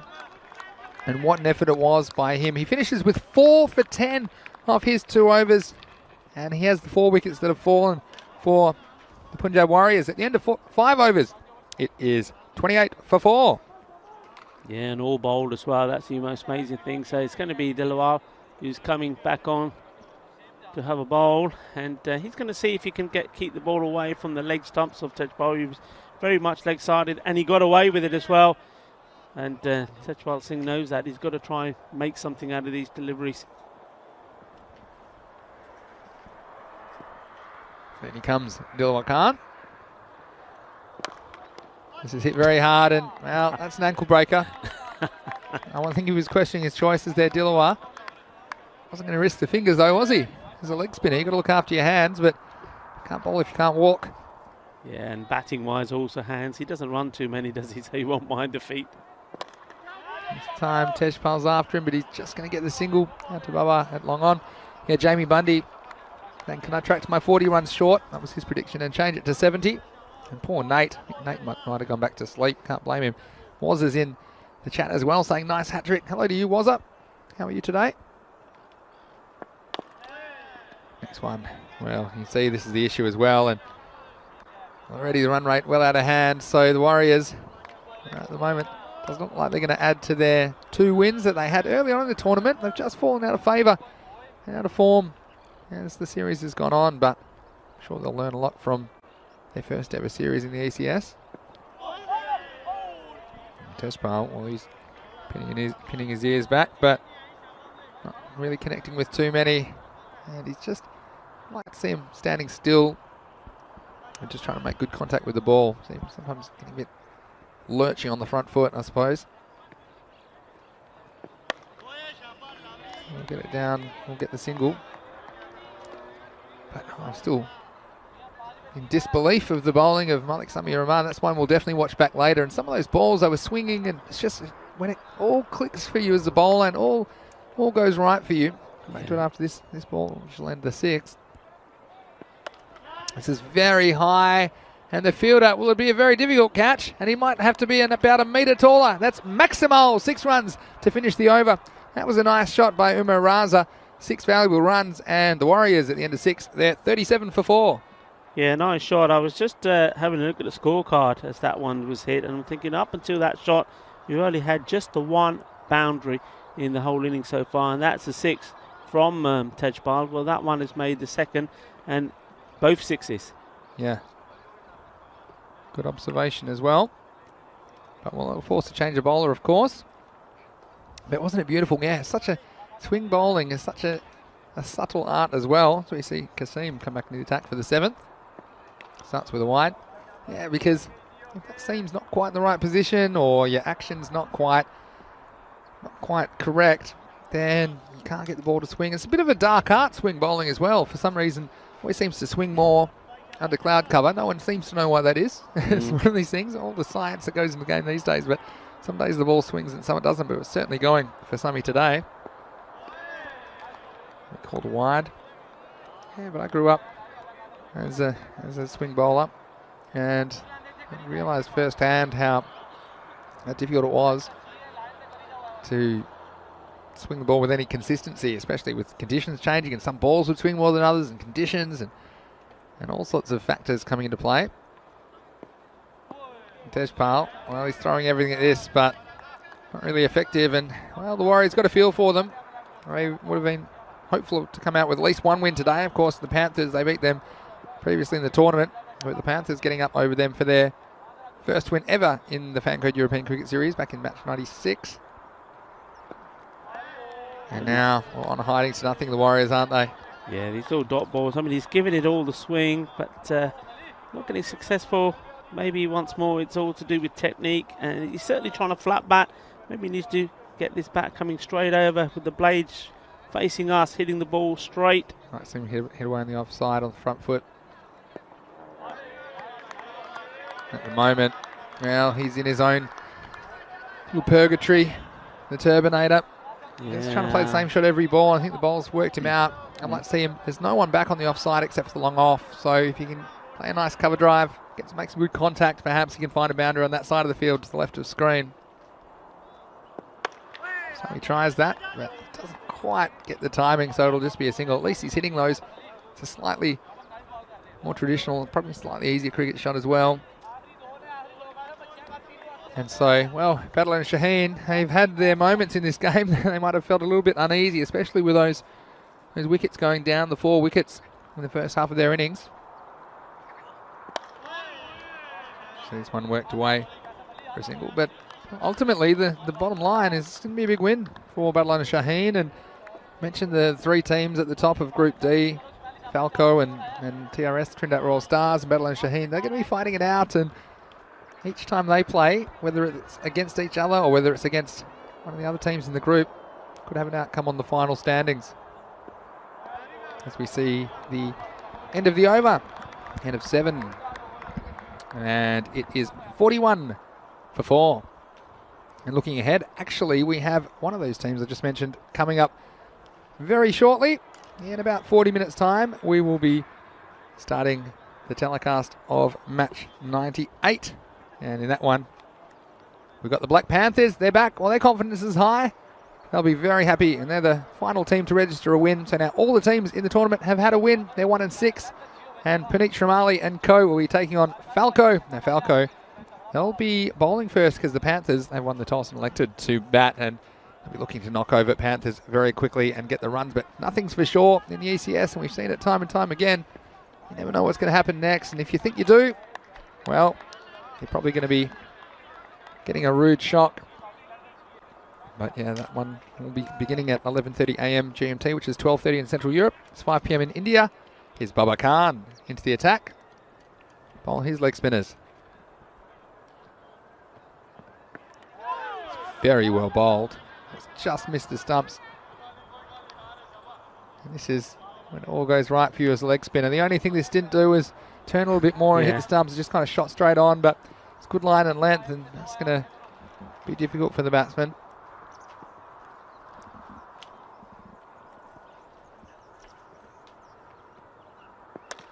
Well, the Turbinator's after him, and this one's disappeared. Maximo! 6 runs for the Warriors. And he hasn't hit many, but when he hits them, the Turbinator, they don't come back. Yeah, he hasn't hit many indeed. And that one, well, just look at this for strike rate. You wouldn't believe it. I mean, before that, he'd had 22 deliveries and just scored 14. You think you're talking about a different batsman, but that looks a bit better. That's taken up to 20 of 23. And this one could be 6 more, I think. They're going all the way. Yes, they are. So finally, a little bit too late, though, isn't he? He's woken up too late. Well, he's come to the party too late. That's the delicate genius that is the Turbinator. When he gets going, he's very capable, but he needed to get going early in this innings. And to be fair, some of the bowling he's had to face has been very difficult.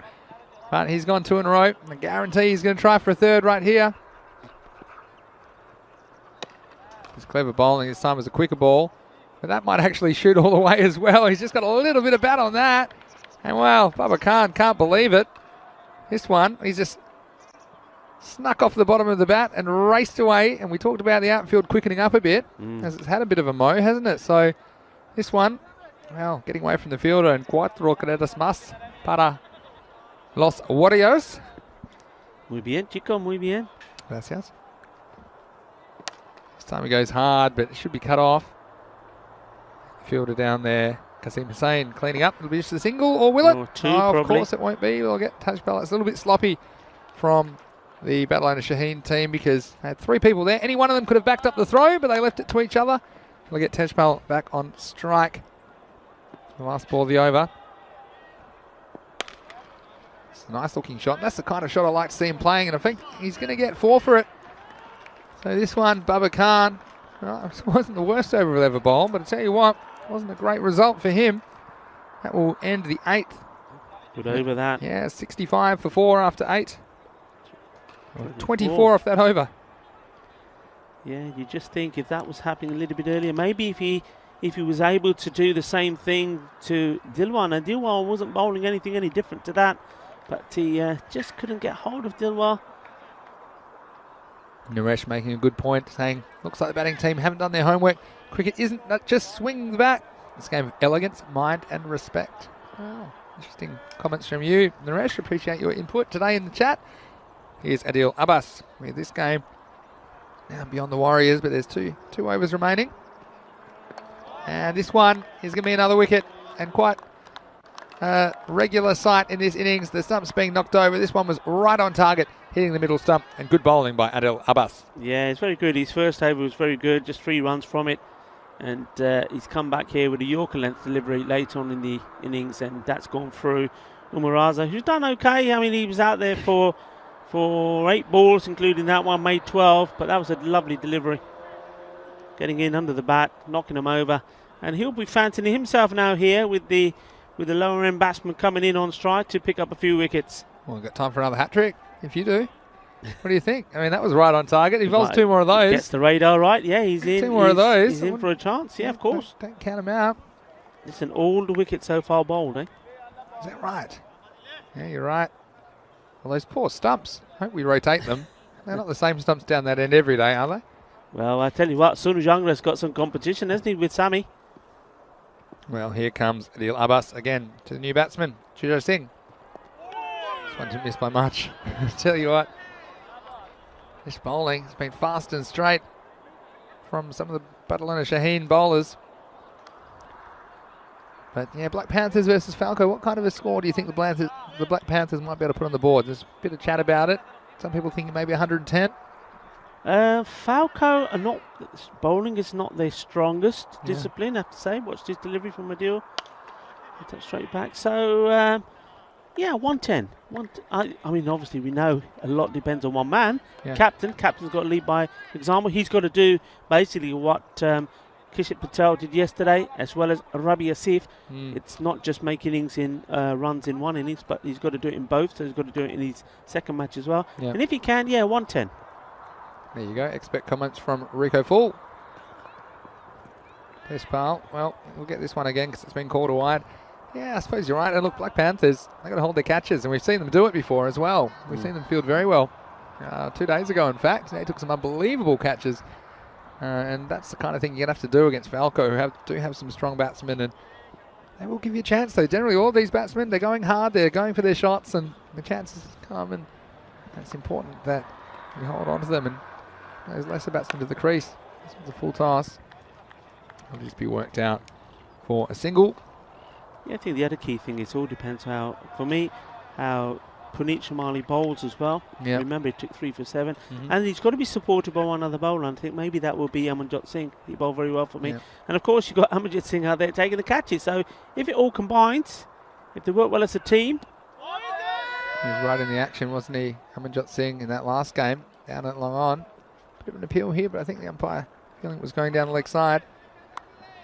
But the Warriors, well, this will be the end of their day out there at the Montjuic Olympic Ground. And again, we appreciate the way they go about their cricket. They're trying hard. They haven't quite been up to the task with the bat today in either of the games, but we appreciate their spirit and endeavour that they've brought to the competition. Very popular team on ECN. Here's Tejpal, and he drags the last ball of the 9th out for a single. That'll make it 70 for 5.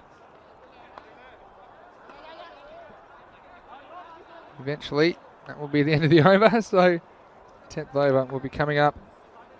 And, well, it is a fascinating group, isn't it? This Group D, TRS and Falco. And Badlan and Shaheen in a 3-way battle now for that qualification spot. Of course, 124 matches in Barcelona, Spain for the first Fancode European Cricket Series of the year, but we have plenty more cricket coming up after we finish next week in Spain. We'll be off to Italy for 5 weeks, and they're actually separate tournaments because of the location changes. So, and the current restrictions in Italy, we'll have 5 different tournaments with 5 different winners over the 5 weeks in Italy, and it's going to be a bit of an adventure around Italy for us. And so it's great to take the European Cricket Series all around the continent. Here is Bilawal to bowl the 10th and final over. And he's going to start with a 6. Duck, Rico. Yeah, it's gone past me. Yeah, well, that was some catching practice for the crew here. And thanks again to everyone. Everyone in the ECN team, European cricket team that's here. We've got Sharad, of course, it's his birthday today. We've got Meta on hand, as well as Carly and Max and Barry as well.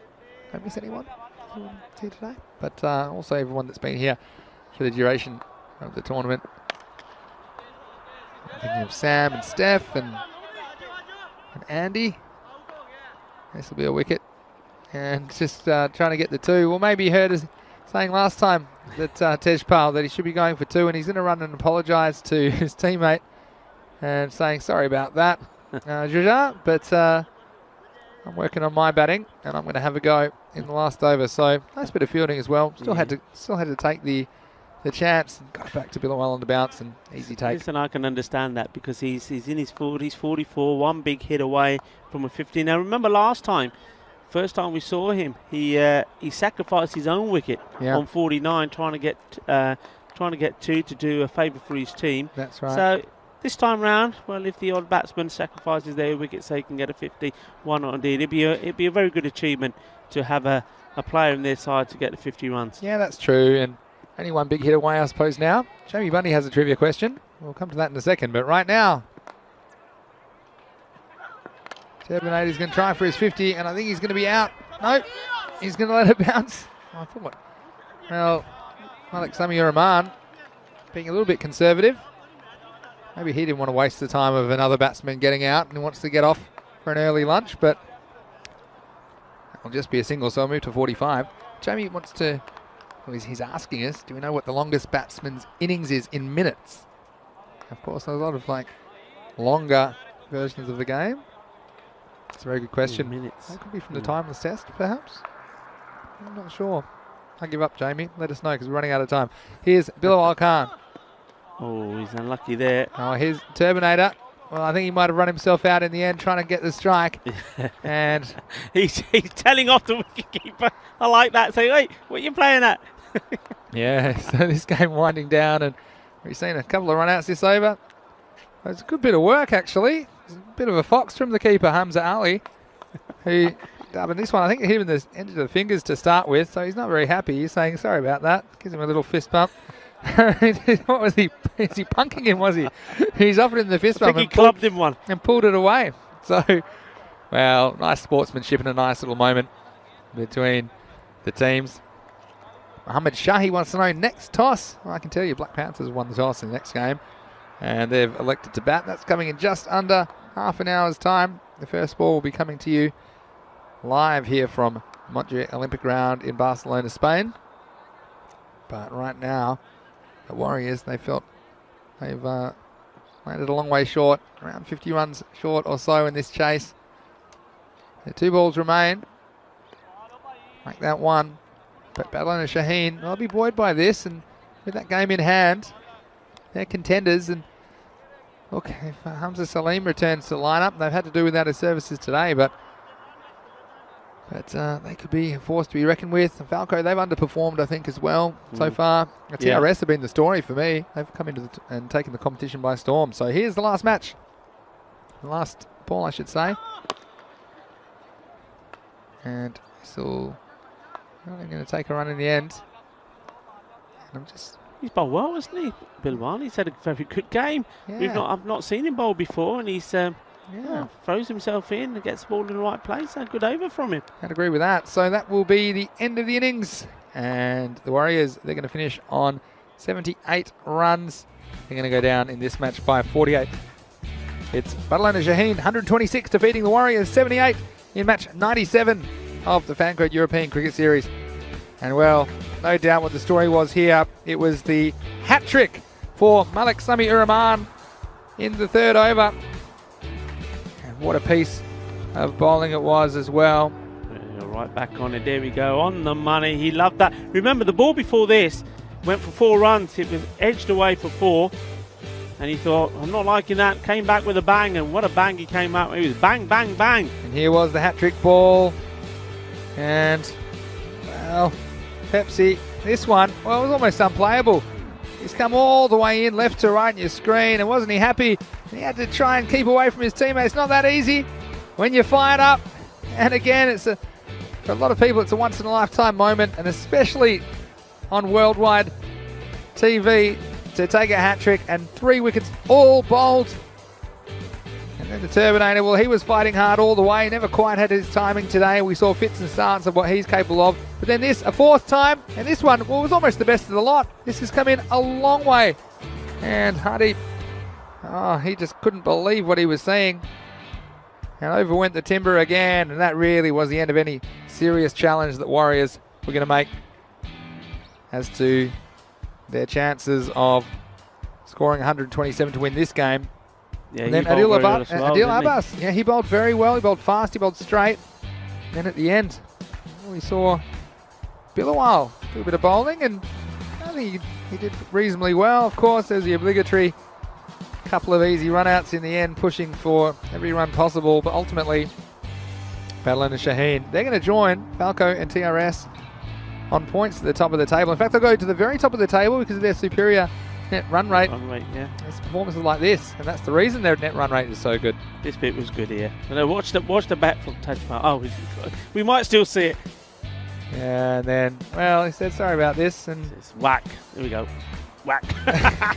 So a nice little moment between the teams, and of course played in great spirits. Their first tournament, let's be honest, the Punjab Warriors, they've got a couple of wins, but the vastly experienced Badalona Shaheen team getting the job done over them in match 97. Coming up, the Black Panthers batting first against Falco. Falco 5-2, and they can retake that top spot if they can do the business on the Black Panthers.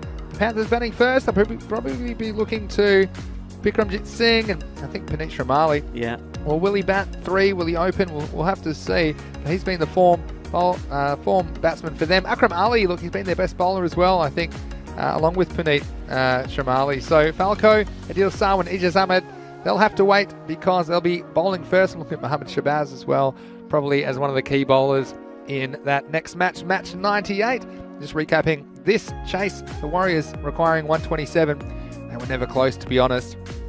No one scored more than a dozen except for Tejpal, who ended up running himself out for 46 off 32 balls, scoring 4 Maximos. But you saw the Warriors, the sort of team, I told you, didn't I? I didn't think they could chase more than 100, and it proved to be the case, just losing wickets. But having said that, they had some quality bowling from Malik Sami-ur-Rahman. In the end, it was just too good for the Warriors. Yeah, I mean, it's going to be an interesting. Looking forward to this next match. I mean, I still got the feeling that the Panthers will get to around about 100, and that I think will be enough, because if they pick up those early wickets, Sawa, and for me the other key player is going to be the wicketkeeper, Mohammad Yassin. If they pick up those 2 wickets, Falco, they're they're light in the batting. They're a little bit light. They're missing a good couple of all-rounders in that team. We know they're normally stronger. Cameron Ryder, the captain, is missing as well. So we also know that they've lost Awais Ahmed. Awais Ahmed has gone to jump ships. So that you can see they've missed that. They haven't really been at their clinical best, and I think they could be here. The Panthers are capable of causing an upset, but they've got to put the runs on the ball first. Up and about the Panthers, aren't they? And just before we go, Jamie Bundy's got the answer. The longest innings in minutes. Hanif Mohammed in a test against the West Indies, 1958, Pakistani player. He batted for 970 minutes, which is just over 16 hours against a feared West Indies bowling attack. He scored 337. Well, I don't think that'll be broken in this series because the longest he can bat is about 45 minutes in the ECS. But thank you again for your trivia, Jamie. Do appreciate everyone in the chat and everyone wherever you're watching around the world. It's great to have your company. We'll be back in approximately 20 minutes' time to bring you into match 98 between the Black Panthers and Falco. But until then, it's Vinny Sandu, Mr. Maximo, and along with Rico Full. We hope you're having a great day. Join us soon for more European Cricket Network, and you're watching the Fan Code European Cricket Series.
Hello wherever you're watching around the world, and welcome back to the Fan Code European Cricket Series Spain. It's time for the toss for match 98. It's the third match of 5 today on day 20 of the tournament. It's going to be the Black Panthers.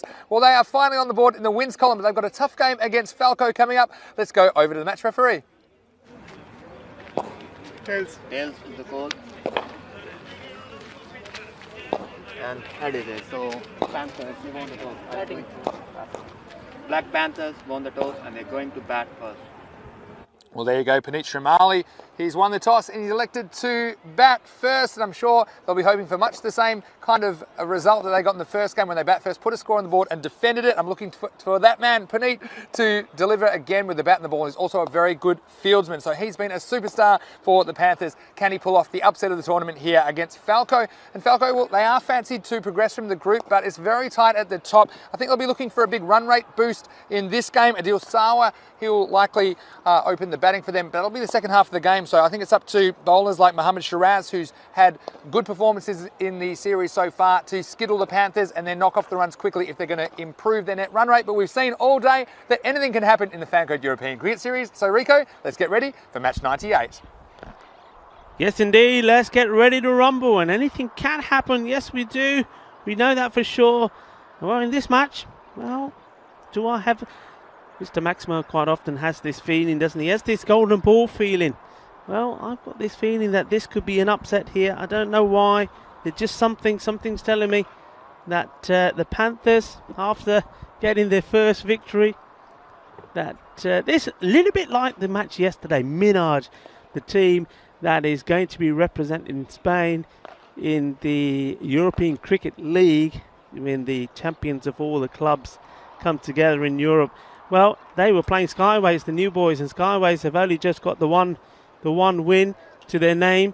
And, well, Skyways, they almost pulled it off. I mean, in the end, Minaj, thanks to some great batting from Awais Ahmed, made it look easy. But there was that hope, there was that glimmer, and I think this is going to be a similar match. I just think that the Panthers, well, having had that victory, they're up against the Giants, aren't they, Falco? Falco, we've seen them play in the 2, well, the 3, the European Cricket Series that we had here last year, including the Little Bash, and well, they're back here again for the big one. They're the big team, they're the Giants if you like, they're the Premier boys, whereas the Panthers, they're the non-league boys that are getting a chance to entertain them. And I think if they bring the big game to the centre stage, then anything is possible. But one thing they've got to do is bat well. And I like the fact that Puneet is brave as well. You know, quite often, I think a lot of teams, when they think that they're playing a better team and they think they might be in for a hiding, they'll take the soft option. They may not want to bat first. They'll put them in. But, well, it's confidence from Puneet. He wants to go out and bat. They've done it before. They've done it earlier today when they got their first win. And that was, of course, against the Warriors. The Warriors have not had a good morning at all, and now they want to do it against Falco, the big boys. And Falco, they will know and they will have seen that they've not been at their best. They're a couple of players short themselves. They're missing their normal captain, Kamran Raja. Awais Ahmed has moved along to Minaj, and they're certainly missing his firepower with the bat. So yeah, it will be interesting. We're looking there at the fantasy dashboard again. But look at that, Adil Sawa, he's got to play a big part of it, Shabazz as well. But in terms of the Panthers, well, Puneet is flying high. He's just superstar form. He'll be looking to come in, probably be coming in at number 3 here. So, I think 110, that's my feeling. Get 110 on the board.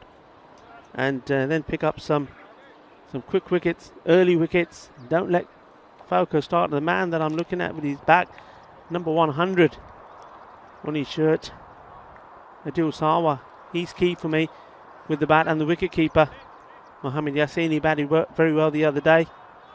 Get those wickets cheaply, anything can happen. Well, that could be a no ball to start off with, so that's a good start. But you can be run out of a no ball. Oh, wow.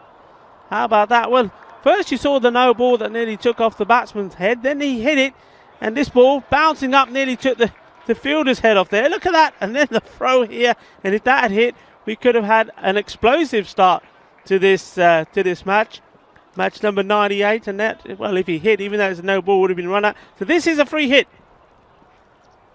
Well, how about that? Bikramjit Singh gets the no ball. It's going to be the non-striker, Amarjit Singh. That is a free hit. And what's going on here? The batsmen have forgotten. Oh, dearie, dearie me. Wakey, wakey. The Panthers are sleeping in the branches. Hit the ball. It was a free hit.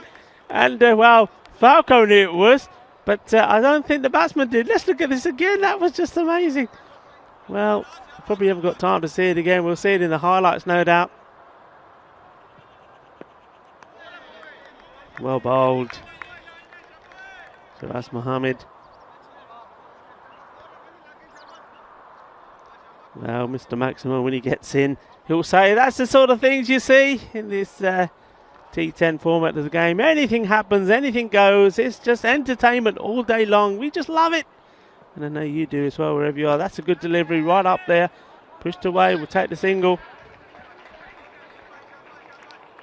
Well, it could have been an amazing start. Well, the first two balls.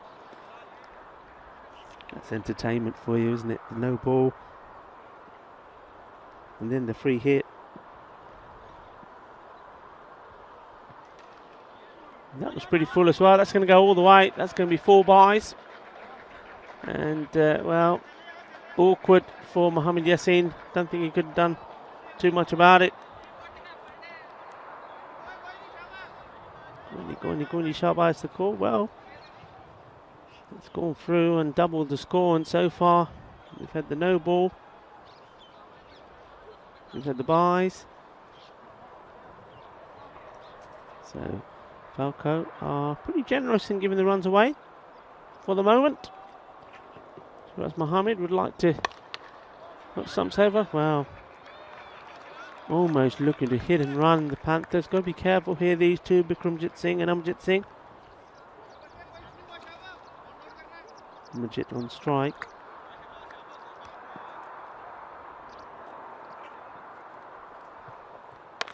Hit hard.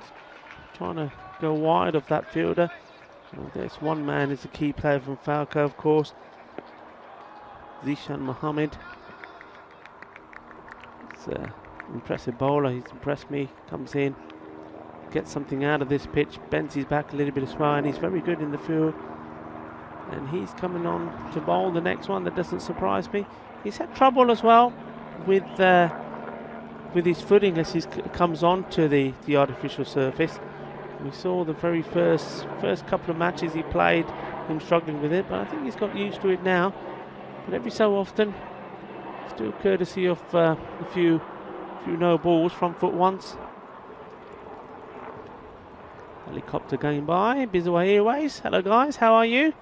One of our travel partners.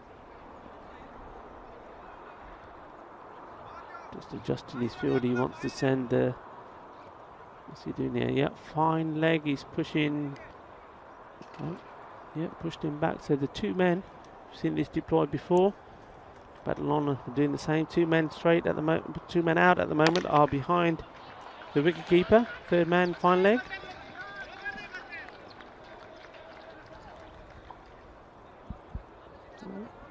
Mr. Maximo coming back into his commentary position. Well, that will have the batsman trembling at the knees.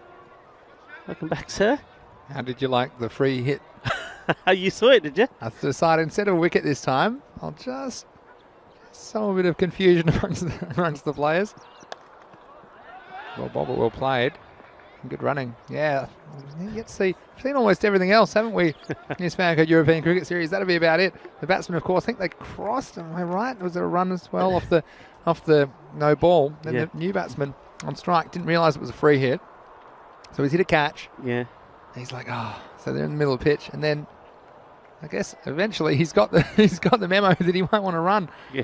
But well, we've got a few excited people in the chat as well. I think Keanu Nolan saying this is going to be a great match. Oh, that's a beautiful delivery. How high was it? Well, not high enough to go over the stumps. The right height to knock him over, and that's the first wicket. Yeah, and this was always a risk. Looked like back pad to me. Yeah, look, in this one, it was doing a fair bit. It's just a question about whether it was going to hit the stumps.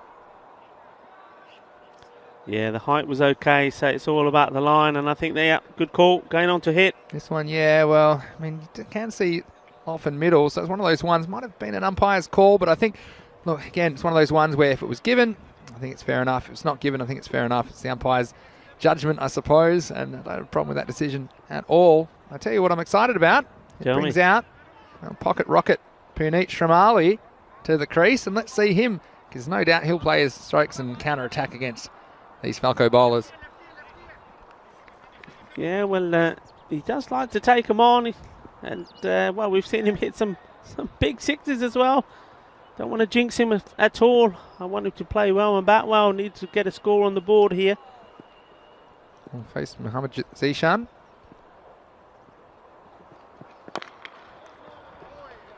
That's a very, very good ball and very well played as well. That's the sign of a batsman that's seen the ball well and in a good little bit of form, isn't it? Yeah, he's got so compact in his technique, isn't he, Puneet? Economy of movement at times. We saw him pulling out all the tricks in the last game. The one-handed six. Oh, yeah. And the one couple was feeding the snakes a couple of times over the wall as well, wasn't he? Certainly hit some big.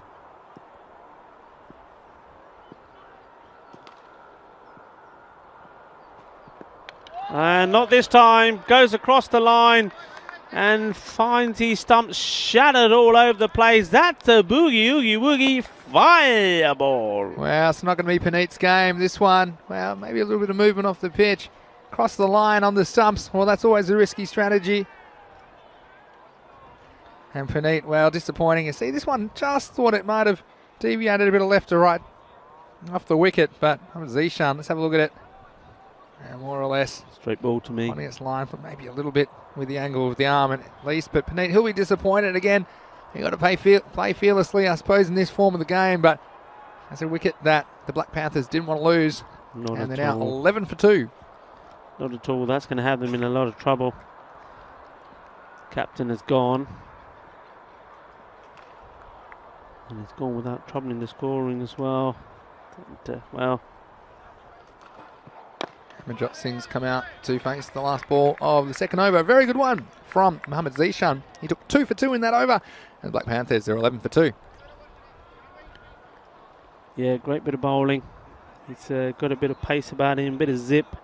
And once he gets his line right, and if he's happy, and if he's smiling, well, he normally turns on the style for Falco. So Falco, at the moment, are high and flying, and the Panthers, for the moment anyway, got tail between the legs.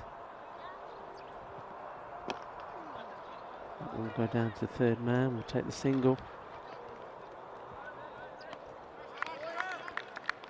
Plenty more good games coming up today as well. After this one, you're going to see Badal and Shaheen against the Hawks.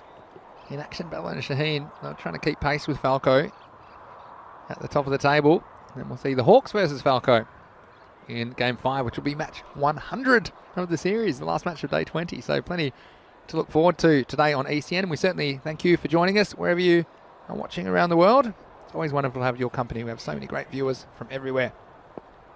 Good shape on that. Coming in and moving away. Too good for Amanjot to get anything on. Bikramjit Singh, well, this could be his day. It has to be his day. Somebody's got to stand and deliver here.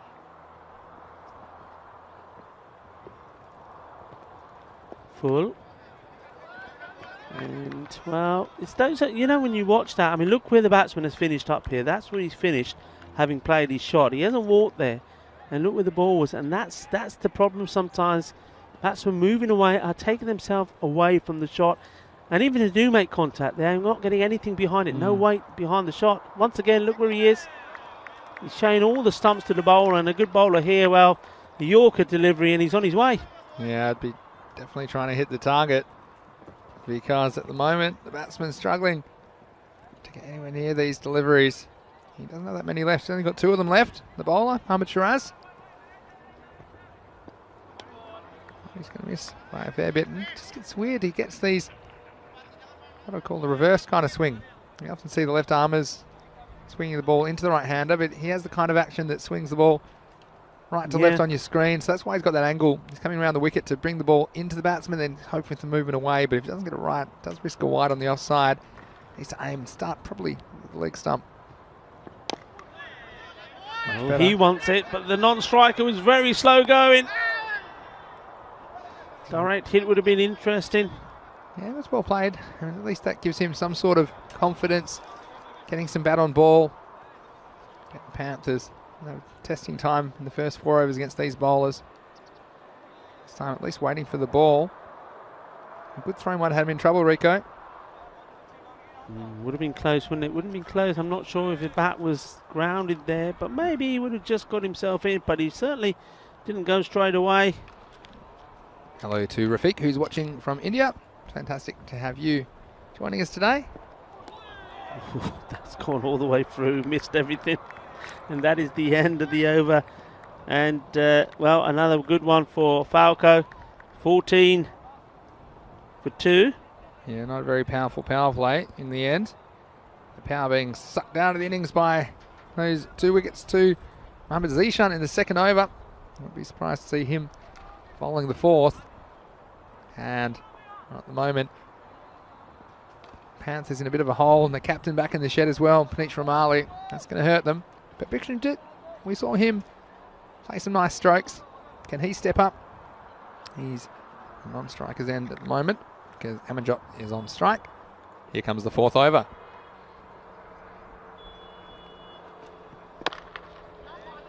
Dug that out pretty well, Amanjot.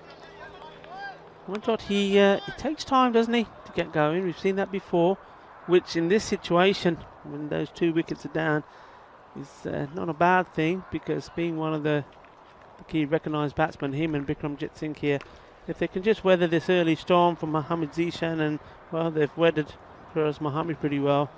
After this over, start playing a few shots, try and get as close as this ball. He's played that pretty nicely. He goes to the fielder though. It was nice the way he moved his feet, got on top of the ball. But yeah, negotiate these early overs, try and regroup, start to get a partnership together, and well, leave wickets in hand to have a good old final slog, maybe the last 3 overs, and try and still get to that 100 mark. They've got a fair bit of work to do. You mean start playing some shots? Slog, a little slog. Yes, we'll see. They're trying hard, but at the moment, bowling just too good. Yeah. From Falco early in this game, match 98. That's good. Take the single. Yeah, that's nice. Like that. Got to start somewhere, don't you?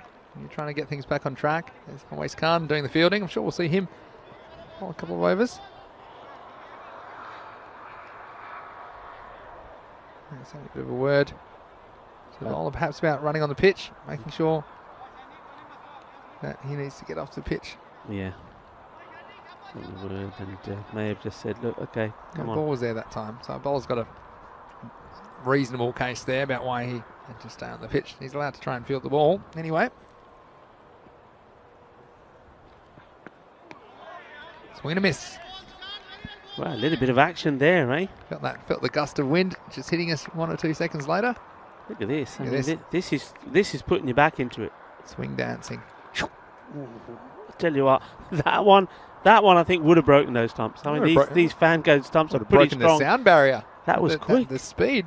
That was quick. Sure, he hits that. That's going to go a long way.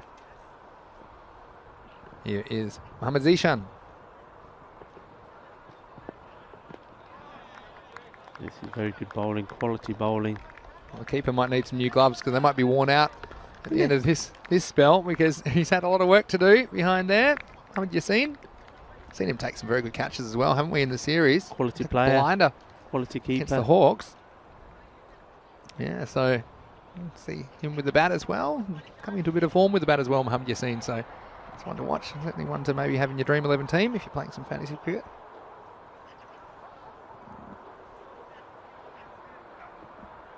Here's Mohammad Zishan.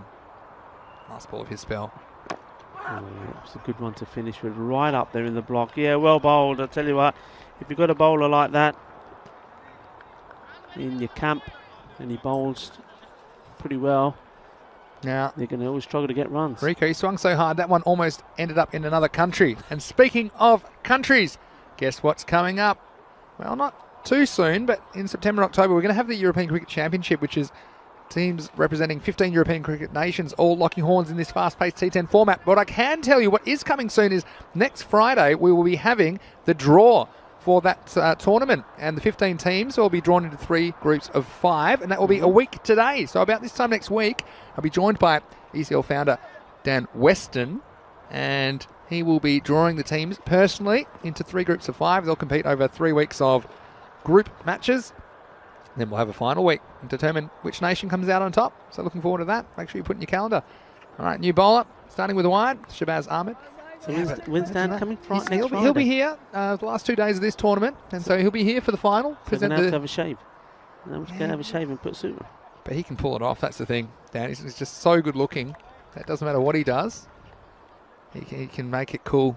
Don't you hate people like that? Anyway, here's Shabazz Ahmed.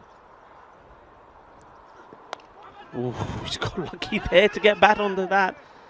Well, I'm going to have to say, Maxie, I talk about good-looking people, but I never call a man good-looking. That's not my style. I don't want people talking about me. Well, don't worry, they're not. Anyway, okay, I'm going to have to make sure I have a shave on that day and put on your best suit. Maybe. Can I borrow one of mine? I see you got me on the camera. Yes, that was naughty. You're not allowed to do that. Yeah. I didn't sign up for that. Down the leg side, that should have been put away, shouldn't it? I mean, you've got to show some intent, haven't you? I mean, I can understand he's a bit nervy. I don't want to throw your wicket away. Down the leg side, you've got to hit it. There's nobody there. Big gap. Got himself in a muddle because he needs to get inside the line of these balls. We've already seen Shabazz Ahmed spray a few down the leg side. The batsman helping him out.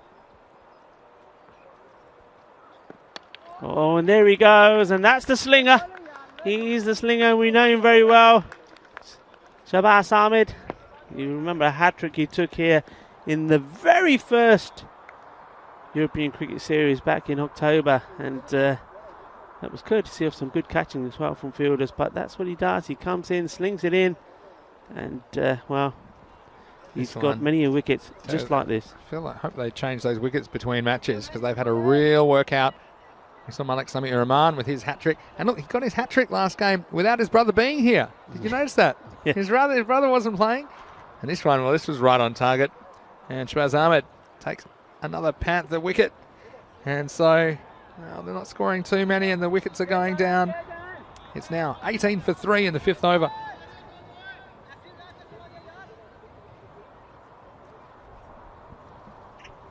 So new batsman in, Jagjit Singh. Oh, well, this one has gone completely wrong. Not going to be a hat-trick, is it? Not that way. Well, to be fair, he has sprayed him a little bit, and that's the risk of an action like that, is that you've got some, I suppose, degree of inconsistency when you're swinging your arm from that angle and at that speed. Played that very well, Jagjit Singh.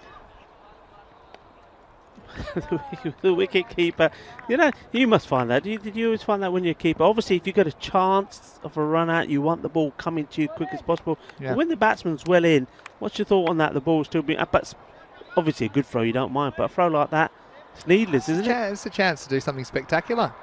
You dive and catch it, you know, and roll over. It makes yourself look good. That's what I think. Maybe that's a valued style over substance. Next one worked away, just a single. Yeah, it's one of those things. Look, I read a lot of, you see that's a nice bit of work from Yassine taking the catch that time back in from the fielder. But I think, in all seriousness, the wicketkeeper sets the tone for the fielding side. And if you have a wicketkeeper that's very tidy and doesn't miss much, that's kind of infectious for your team. So it's a really important role. Mohamed Yassine does it well. And it's up in the air. Zishan in the action makes it look absolutely simple. He's a cool customer, isn't he? And well, another wicket goes down, and this is looking very, very, very, very bad at the moment for the Panthers. They need something to happen, and all that's happening is they're losing wickets. Another one goes. Well, get out the industrial strength makeup, Rico, because this one's going to get ugly. And even when they do get one more or less close to the middle of the bat, it went high in the air, and Mohammad Zishan patrolling the deep mid-wicket boundary, taking the catch. So another one goes down. It's the end of the 5th. And there were 2 wickets in that over. It's now 21 for 4 at the halfway point of the innings. I'll tell you who may also be happy about this performance at the moment. Go on. I bet I can guess. I'll give you a clue. Sky blue. Yeah. Skyways.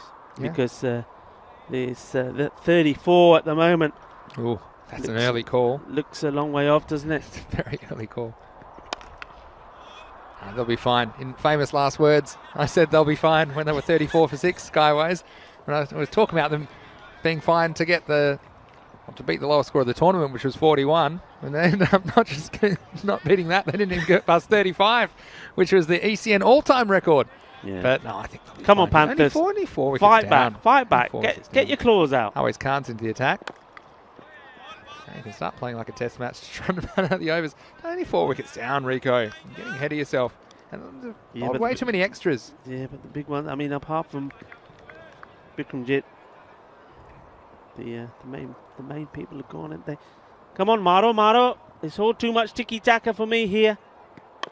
Too much tiki-taka. Maro no. Andani need to do that. Look at this. Vamos. Sí, así. Así me gusta. Sí, choka ho gaya. ये तो गालो है यार, ये अंडा नहीं ball है, ball मारो नहीं टूट रही. 4 carreras para los Panteras Negras. Okay, you've lost me. Try again. Hang on again. Let's see this. Panteras Negras. Let's see this ball first. Go that made sense. I said 4 carreras. What's happened? Oh, I can't even practice my Spanish without something happening. There's an overthrow. This one's hit the edge of the pitch. This is such an ECS moment. I said 4 carreras para los Panteras. Panthers. I looked that up, so I know that's right. Yeah. Panteras Negras. Panthers. Yeah, okay. Yeah. Yeah, thank you. Good. Sorry, all our Spanish viewers. I'm teaching Rico Spanish this week and just working with him a little bit. He's coming along really well. Here's Always Khan. Good delivery. That was good ball, wasn't it? But, well, Panthers, it's going to be interesting 6 over check-in, tell you that much. Still ball to go. Always Khan, look, I think he's been a good bowler, and you can see why. This one, testing the batsman, a bit of away movement, and tall, young man. I mean, he's not going to be easy to get away on this surface. And he comes to close out the 6th. Oh, he digs this one in, and he might get a return catch, and he might, and he does. Balle, and Balle finally takes it. How many times was that? 5? Yeah, let's count the juggles here. Extra points, and in the end takes a one-hander. It was very short. Here we go. 1, 2, 3, 4, 5. Good call, good eyes, Rico. So on the 5th attempt, he takes the 5th wicket for the Black Panthers, and at the end of 6, they're 28 for 5. It was a nice boundary in that over, but not much more. And, well, I don't know where to from here. My 6 over check-in. Well, you got 5 wickets down. To be honest, I can't see them getting more than 5 and over here, and that would give them 48. I suppose what they're trying, if they can run hard and get a run a ball from here, I mean, that's 6 and over. It's not much more. So maybe they might edge up to something in the 50s if they're lucky, but well, it's been one of those games. Look, when you have over 1,000 games on ECN, you're going to get some, which, well, there's not much of a contest. And the Black Panthers, maybe they were partying too hard after their first ever victory because they haven't shown too much with the bat, although good bowling opposition. Do you think they had time to pop the champagne? I don't think they're... Hey, listen, how about this for a call? Adil Sawa, he's right on the boundary here. Right, now he's playing in the last game. Match number 100. He's got 100 on his shirt. What do you reckon? 100? And match number 100? Very early call. That could be Rico's big call. But right now, look at this. This is going to be another 4. Boundary. Yeah, they're into the 30s. Well, there you go. 30 on the board now. I'm going to ask over. And that was a nice shot. Look, Daljit Singh, he's come out there and he's played a very nice shot through the offside. So credit to Falco. They're keeping most of the field up at the moment as well. Shall I ask him? You can go and ask him. Hey, Adil, 100 in the next game. You're going to score 100? He said, yeah, probably. Because match number the last game today when you're playing against the Hawks is match number 100, and you got 100 on your shirt. It'll be fitting. Yeah, he said 91 against Hawks. Is that what he got last time? He did score He 91 knows against everything, last doesn't time. he? These batsmen. This one. See, this is a nice bit of keeping. This is how to do it. I know this might seem like I only picked this up as a keeper. We've seen so many of these go through. So many of these go through for the keeper's legs. But look how he stays low and protracted all the way and got his hands down. Good work. That's not rocket surgery, Rico. Get your hands down if the ball's down. They won't go through your legs. That sounds naughty, that does. All right. We're talking about wicket keeping. Yeah. You know I love to talk about wicket keeping. All day. He's showing off now with his arm, isn't he? Mohammed Zishan here. Go on. Talking about wicket keeping. Oh, so I thought that was a start of a question. Yeah, we're talking about wicket keeping. No, I'm just letting the viewers, when you're talking about hands down, when you're dropping balls and all of that, I said we're talking about wicket keeping. Nicely played, nicely bowled. Into the over. So 33 for 5 and set 5 and over. They got 5 off that one. We've got Seahawks in the chat. Now, you from Seattle by any chance, Seahawks?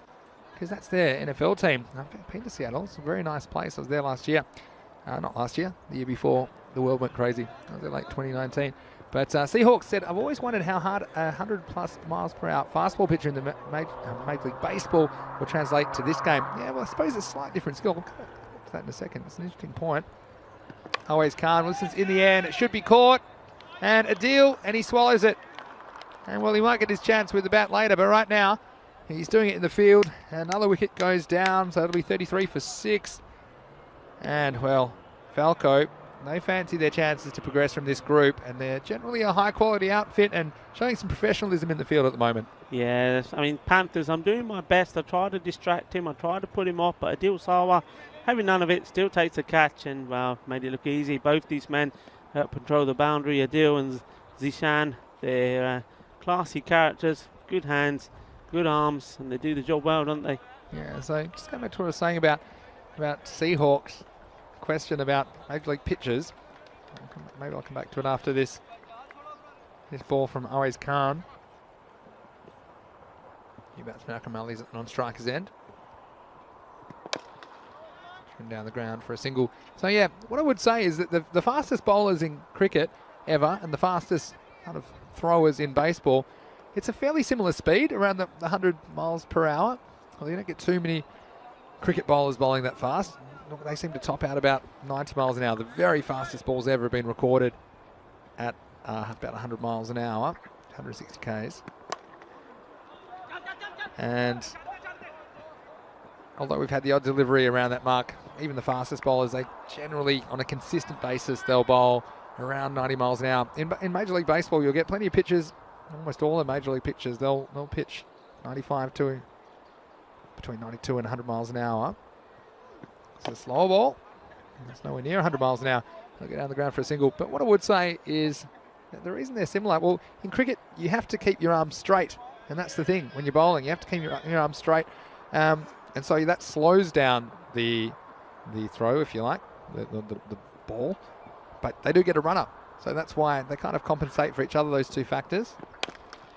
So as far as how a Major League Baseball pitcher would go in cricket, well, I think they'd probably struggle with the mechanics of it because they'd have to learn how to run in and get the action. It's a rhythm thing, isn't it? So even if they could throw very fast, I don't necessarily think that they could bowl very fast because they're two very different physical actions. Great question, though. It's a slow one once more, and he was surprised to get the call for wide there. And Seahawks, well, thank you very much for your donation. It's donated $50 US into the chat. And obviously, well, look, if you want to keep asking questions, $50 a pop, Seahawks. I'm here 10 hours a day. Go ahead. This one was short, and that was, well, he's tried that before, hasn't he? Always Khan finished the over. Well, it's last time. This time, that'll be no run, and then that'll be the end of the over. So, yeah, he's banged that in. 38 like you say, worked for him the last time, but he had to do caught and bowl, didn't he? Juggled it a few times, 5 times, but took it. This time, no such luck. He's bowled quite well. It's nice to see the young man banging it in as well, trying all sorts of things. He's tried there a number of variations. The pitched up ball, outside off stump, a couple of slower balls as well. He was a little bit annoyed with that wide call, and that made him bang that one in short. It wasn't the batsman, it was the umpire. Anyway, Anyway, end Here of 8. comes Slinger. Yeah, 38 for 6. Here comes Shabazz Ahmed. So we've got just 12 balls remaining in this innings. And they've made it past that 35 mark, which is a little bit worried about that, weren't we? But they've passed it in that over. And where are you watching from in the world? Seahawks? I'd love to know.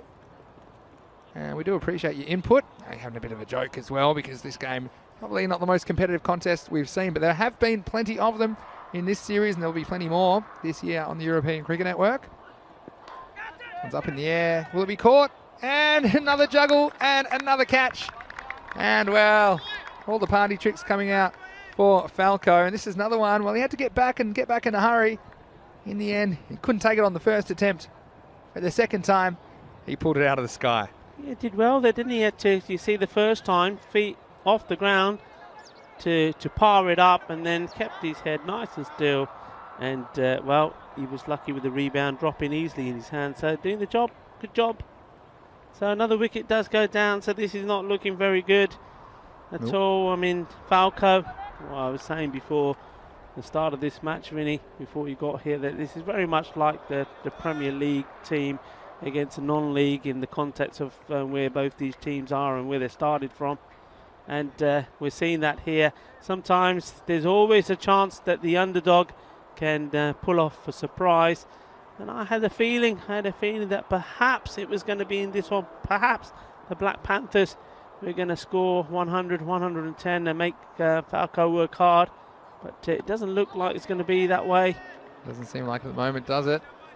I'm fascinated with Seahawks. Are you from Seattle, Seahawks? I'm very keen to know more, because I like these baseball comparisons, because I have experience playing both, and it's almost like being bilingual sometimes. I don't speak as many languages as you, but I've played a few sports, and there's some interesting connections to make between them. So thanks for your input, Seahawks.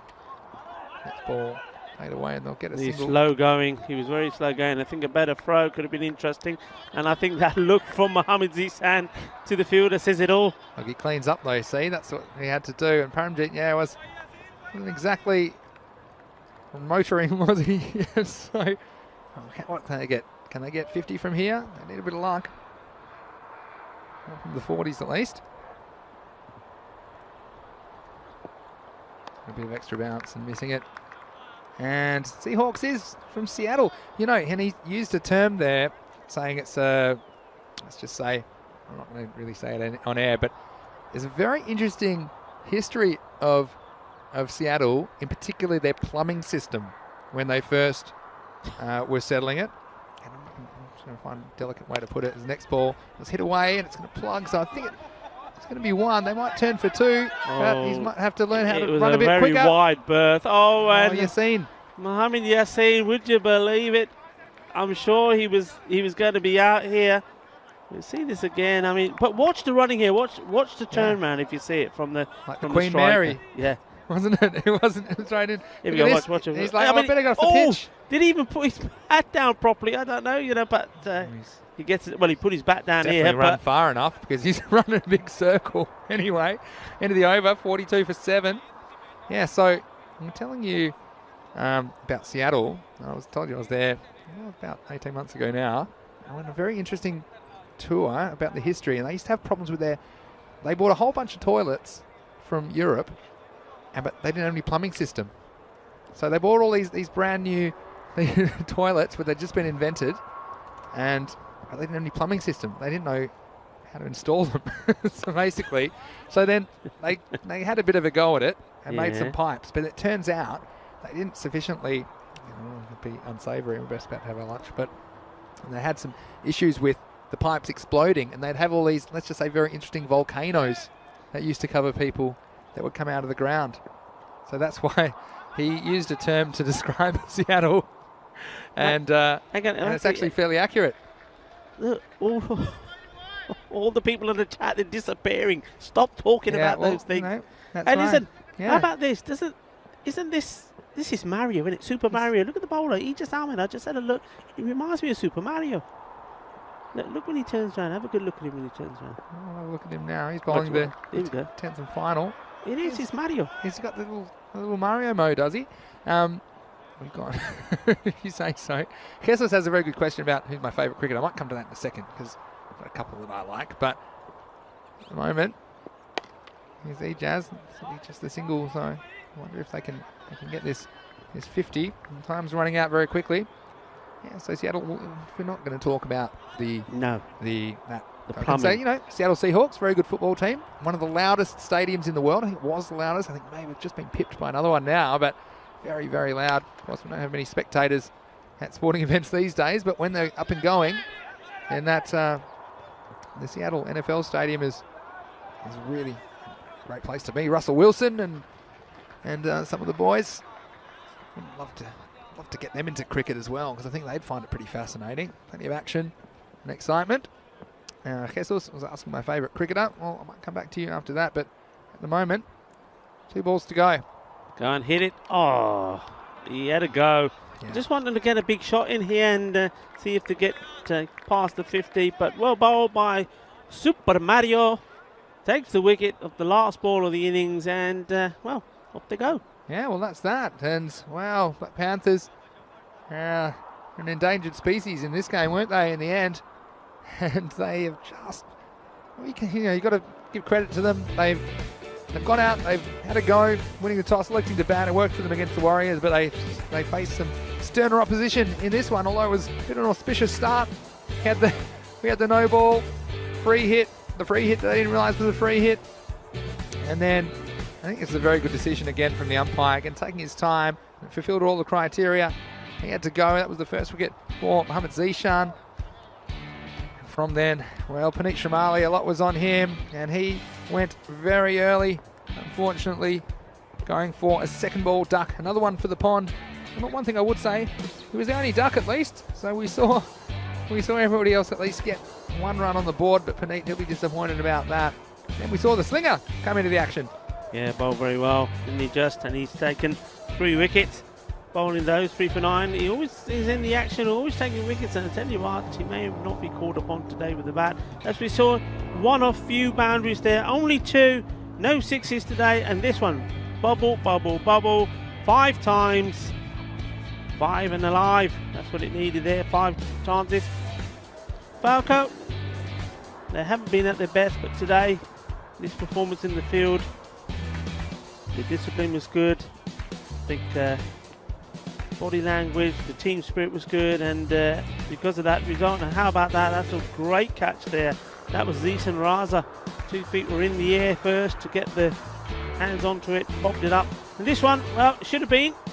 And for once, the reliable Mohammad Yassin, normally the assassin, but the fielder getting away that time, or the batsman, I should say. It's a tough bounce from though, to be fair, but still. I like that. Where's the cushion? The cushion. There's the cushion shot once more. The pillow. Where's my pillow? Distance, boys. Keep that distance. And there was the finish. Mario in on the act, taking the wicket. Ijaz Ahmed. So Falco, very professional job done by an experienced team. So, well, they've only got to get 48, haven't they? And the question is, how hard can the Panthers make them work for it? Yeah. It's I'm not going to say it's impossible. Nothing is impossible, but they need something special. Maybe Puneet coming in and taking a 5er. That will help. I'm pretty sure he'll fancy opening the bowling. I'm sure they'll be throwing everything at Falco, but Black Panthers just a little bit outclassed, to say the least. And Falco, well, they've got it all to play for. These games are very important for these top 3 teams, even against the teams that are no longer able to qualify. And obviously, Black Panthers are one of those teams. So Falco, they'll be out. They'll be trying to get these runs as quick as possible, because the 2 teams are equal on points. The net run rate that will determine who goes through to the semi-finals. But anyway, please rejoin us. Not too far away, in around about 7 or 8 minutes, we'll be back to bring you into the run chase. Louis Falco, 48 to win in match 98. This is the Fan Code European Cricket Series Spain. Vinny Sandu here, Mr. Maximo, along with Rico Full, and you're watching the European Cricket Network. See you shortly.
Welcome back.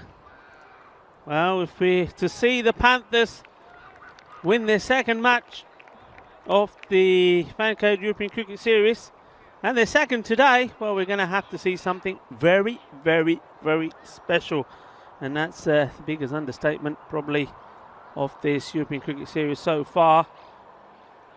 They managed 47 for 8, their 10 overs. The main man at the top never performed, couldn't get going. Puneet Shamali, the captain, he was out early this time round. And really, it was all tiki-taka, just 2 boundaries in that innings. So, Falco, team on a mission. A win here will take them clear at the top of the group. And, well, they should, with the strength of batting that they have, see that victory pretty quick. And by doing so, they will really, really boost their net run rate. And we're getting ready to go. So Mr. Maximo is also here. He's not doing any of his voodoo stuff coming in midway through the innings. No, I think we might see something here. I just looked up. See something? I was going to see something. We've seen a few things, haven't we? But the quickest ever chase on the ECN, it was 1st of October, match 16 of the ECS Frankfurt last year. And FC04 Darmstadt, who will see in the ECL actually, they chased 52 down in 3.3 overs from Lamar Oberursel in that match. So 3.3 overs, that is the quickest chase ever. I think we're pretty much approaching 1,000 matches. I think it might go down here. Can they do it? Start with some runs. It might go all the way, you know. That's what we call the old Ford Escort in Australia, because he's just escorted that ball to the boundary. He's running alongside it for a long time, wasn't he? But in the end, he'll just get 2. He did well. At least he stopped again to the boundaries. I mean, this outfield's being cut. It's looking lovely, actually, the ground. I have to say, credit to Roberto. And giving it a cut, the ball literally races along the deck. A little bit of foot fielding. Let's see what Amanjot can deliver. In the air. And the Panthers are going to strike. Are they? Oh, no, they're not. Puneet puts it down. The main man, he's not having the best of days or the best of matches in this one. How quick things can change for you. He's man of the match in the first game of the day. He's made a duck. And this one, well, this was an early lunch. He couldn't gobble it up. Out it went. So we had 2 and 1 to start the over.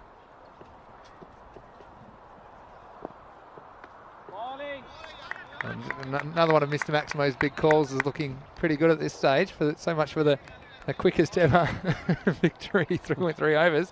At the moment, they're in all sorts, the batsmen. Sawa gets a life, doesn't he? A big life. Puneet doesn't normally put him down. He'd put money on that one being taken.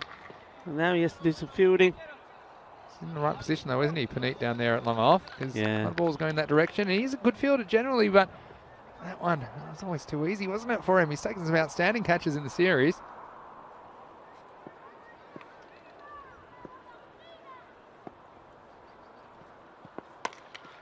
Hit hard over the top.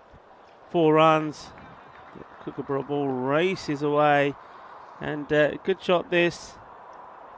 Especially early on inside the power play. All the men inside the ring, just gets himself in line and hits it hard over the top. So Sawa, not often. Got some Tots news as well for you. And the news is that the next game, the Hawks, they've won the toss and they'll field first against Badalona Shaheen. Another huge game with Badalona Shaheen, of course. They attempt to get up to the top of the ladder. That's a lovely shot. Fielder is there, but well, he does amazingly well, does he? No. Or does he? I don't know. Stop that. Everybody's looking at each other. This foot fielding again. Well, again, we'll have to see this on the replay. What happens here? It's one of the great traps. Look at that's amazing fielding. Oh, and then I think it may have just gone into the rope. What was the final result there? Well, there's going to be one in the end. And, well, again, it's not easy to tell from that angle. It certainly looked like perhaps and rolled into the rope. But, well, credit for the trap. So, well, it's pretty quiet over in the end. Only 9 off it. Yeah, 9, and that chance that went, I mean, how important could that be? Especially, I mean, he's coming on to bowl now, Puneet. We know he's an important player in this side in all departments. And that catch going down, he's got to put it out of his mind. See if he can get amongst the wickets here. Here's Puneet Shamali. See what he can do about things. He's a slippery customer, isn't he, Panit? Slings it through.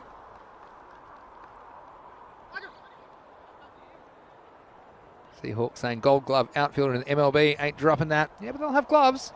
It's a bit different without gloves. These balls are harder than baseballs as well. I know playing both. I mean, they're both reasonably hard, but that one was a liner, as you'd say, in America. Seahawks. Oh, he's walloped that. Absolutely nailed it. Middle of the bat, gone through like a rocket to the boundary. 4 runs. Yeah, that one was timed, and see here the difference, and didn't have anyone back on the square boundary on the left of screen on the offside. Here's Panit Shramali. This is up in the air, another chance, and this time it's very well taken indeed. That's Amandeep, and what he saw in the same place, Panit dropped one off his bowling.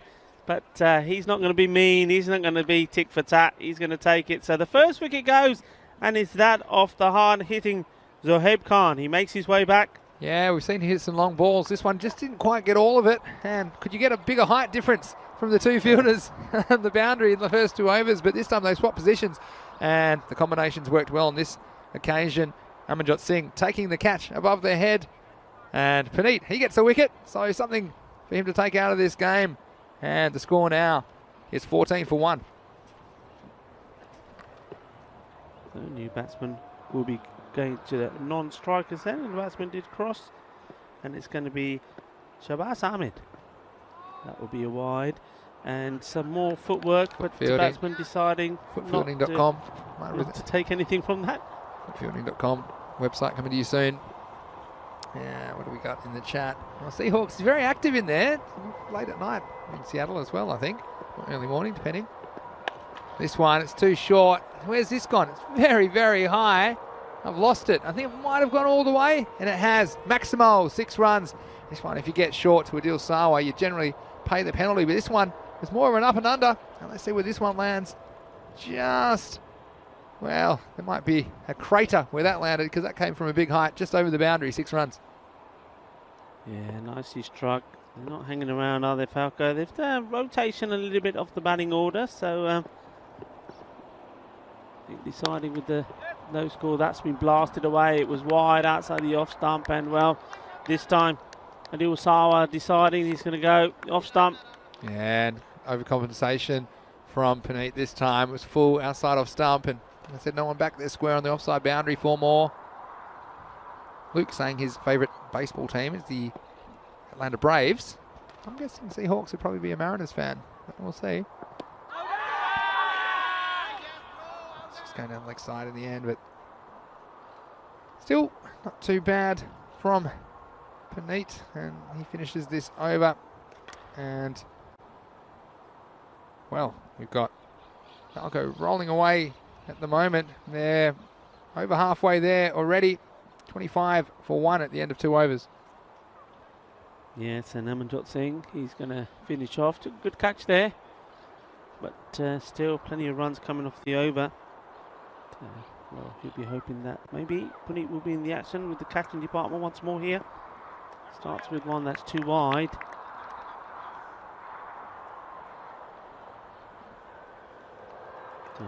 Saying he's a tall man, isn't he? Very tall, and he needed to be to take that catch. As we said, he took it, and it was way over his head as well. We saw him clutch it right in front of us.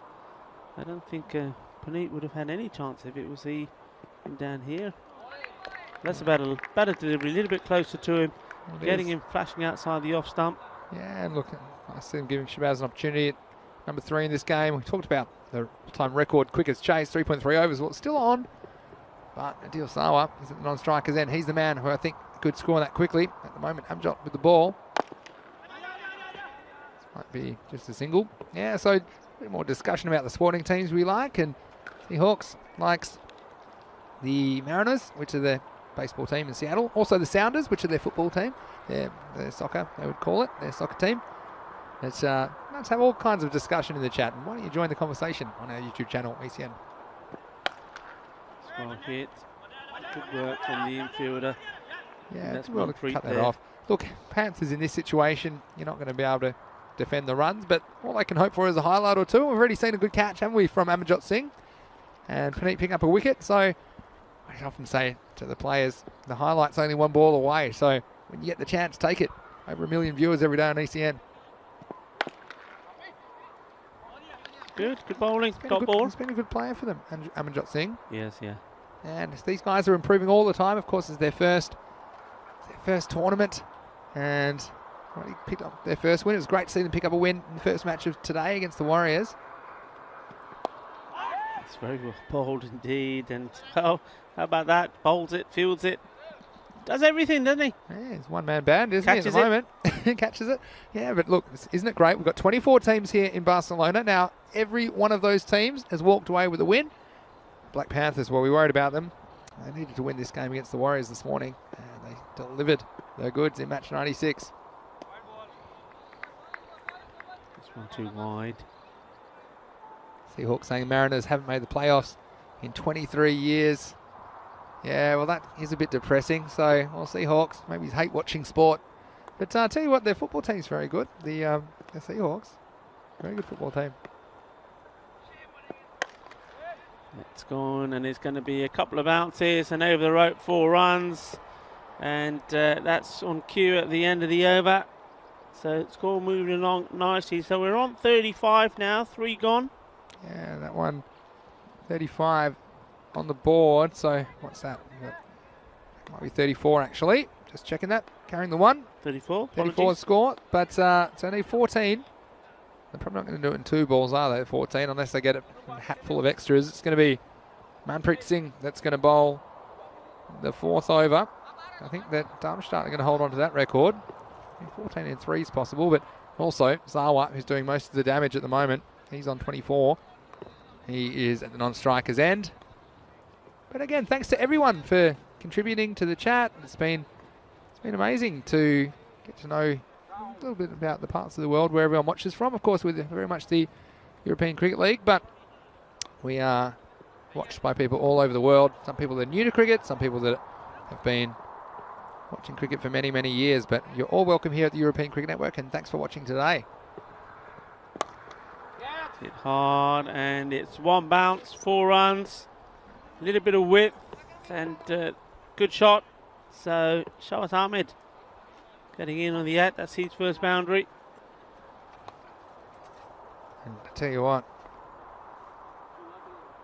you can smell lunch already, and it's going to be a bit of an extended break, it looks like, but please join us, 1:30 p.m. GMT, 2:30 p.m. in Central Europe.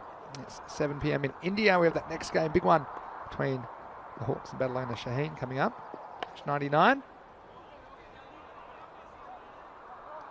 Single taken to Sawa. He'd be happy to be on strike as well. Probably looking to play a few shots himself to wrap this game up. But well, wouldn't it be nice if the Panthers can at least pick up a wicket or 2 as well here? Yeah.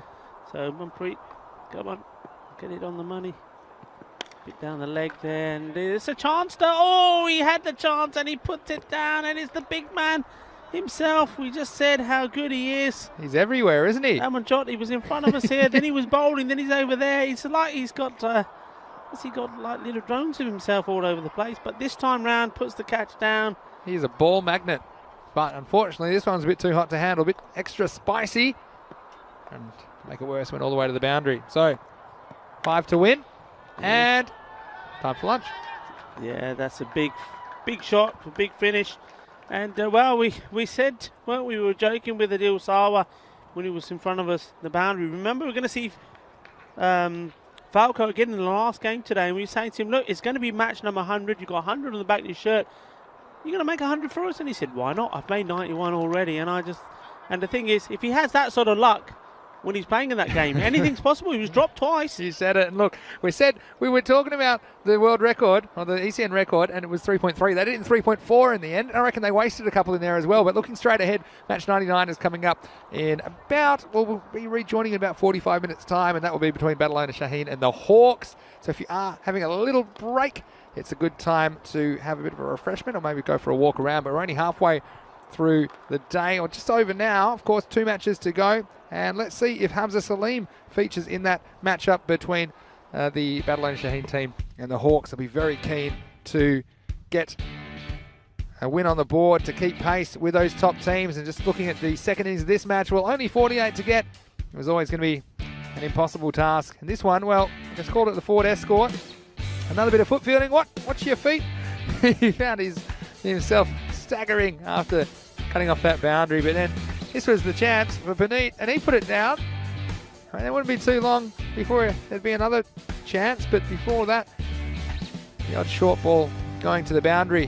And then, well, the roles were reversed, weren't they? And Amanjot, he had to take the catch, but he made no mistake. Again, I think they would have gone about 2 metres over Puneet's head if he was down on the long off boundary. But then Sawa went to work, and it was always going to be difficult. This one came down with some snow on it.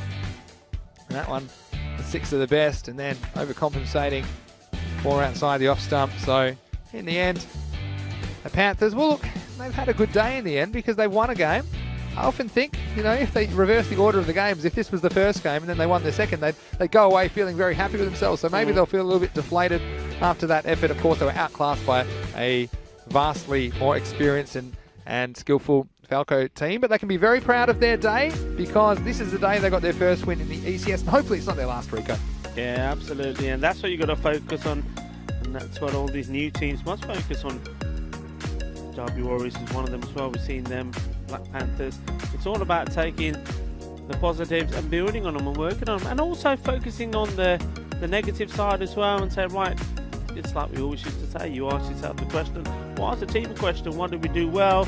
Yeah. What do we do not so well? What can we work on? And I tell you what, it's probably fair to say that all of these teams have been applying that rule. And you just have a look at some of those performances from when we saw them the first time around to where they are now.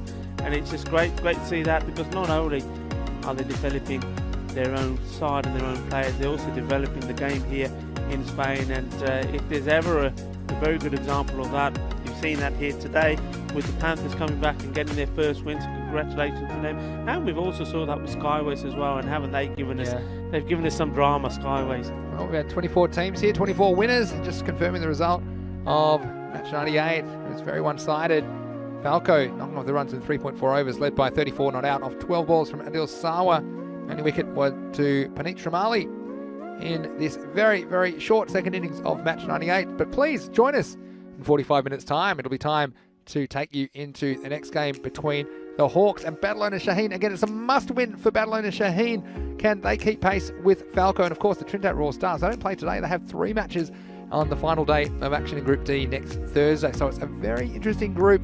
We've got 2 more matches tonight, and the Hawks featuring in both against Badalona Shaheen, and then Falco will return in the last match of the day. So Rico, we're going to have a spot of lunch. I'm sure it'll be very nice. Thank you to everyone who helps with the catering and again all the other stuff. So we'll have a little break. We'll be back for match 99. Match number 99. Looking forward to it, and looking forward to lunch as well. Yeah, maybe we can have a.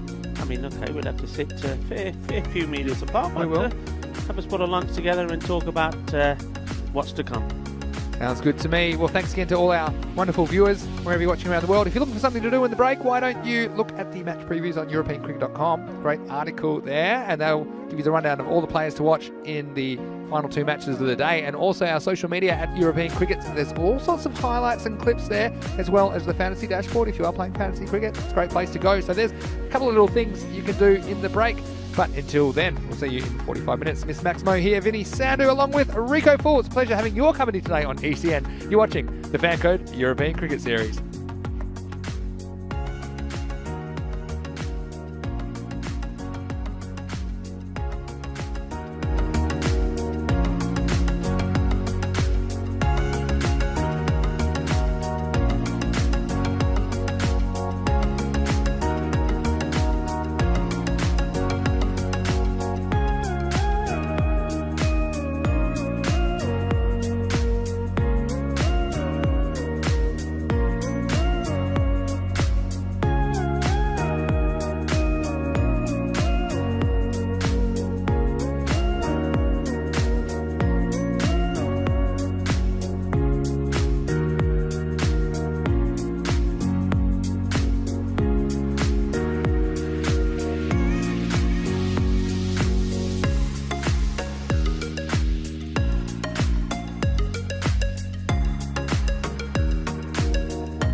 Hello and welcome back to the Fan Code European Cricket Series Spain. It's Mr. Maximo here, Vinny Sandhu for the European Cricket Network. It's almost time for the fourth match of the 5 today, match 99. It's Badalona Shaheen returning to take on the Hawks. First chance to see the Hawks today. They've got two tough matches to close out day 20. Let's go over to the match referee. Heads is the call. And that is it. So Hawks won the toss. I'm going to play the ball first. Hawks have won the toss and they're going to bowl first. Well, there you go, Cameron Zia, the Hawks skipper. He's won the toss, elected to bowl. That's a bit of a gamble because we do know that Badalona Shaheen, they have made some big scores batting first. But obviously he feels that chasing, knowing how many he needs to chase down in the second innings of the match will be their best chance. So I'm watching out for him himself, Cameron Zia, as well as some of their top order, Ahmed Javed, I think will be an interesting one, as well as Mohammad Shabazz as well with the ball. So watch out for those players for the Hawks. Badalona Shaheen, well, we know how important all these matches are for them as they push for that top spot. It's going to be a real shootout. Over to you in the box, Rico. 2 matches to go. Namaste and welcome back. I should say, Kamunaso. And well, bienvenidos, Sastri Akal. Assalamu alaikum, welcome back. It's day 20 and we're going to match number 99. That's right, 99. One more to go. We're going to finish with a century ourselves, a century that belongs to the European Cricket Network team. That's going to be the last game, but this one, let's give our attention to this. It's going to be Badalona Shaheen. Badalona winning that game, have put themselves right in contention. That win against Punjabi Warriors earlier today. Well, they did it the hard way with their top order not clicking at all. Baba Khan, Samrat Ali, Dilwala, the captain. None of them clicked and they left it to Bilwal Khan to do the job, and he did. He obliged, scoring a very, very good and well needed 60 plus runs for his team. Rescued them, put the runs on the board, and then bowled very well against the Warriors. Well, they've been asked to bat again first. I don't think they'll mind that. I'm pretty sure if they had won the toss, that's exactly what they would have chosen to do themselves. This time round they want to go back to what they normally do, and that is score runs, score them big and score them early. In that previous match they had to do it the other way around. They relied on late runs coming their way. Once more, happy birthday to Sharad Brumbat, part of the European Cricket Network team here. It's his birthday today. And well, we've had another helping of cake. So it's a bit dangerous with me. I've got a sweet tooth, I must admit. Sugar the both kha liya, cake kha liya, Sharad da birthday aj. Pichli week laddu aaye si, Bajinder Singh Lovely de baby girl hoyi hai, laddu leke aaye si, barfi leke aaye si. Aj cake kha liya, 2 wari kha liya. Roti di lor nahi. Koi na theek hua, tur ke kar jaunge.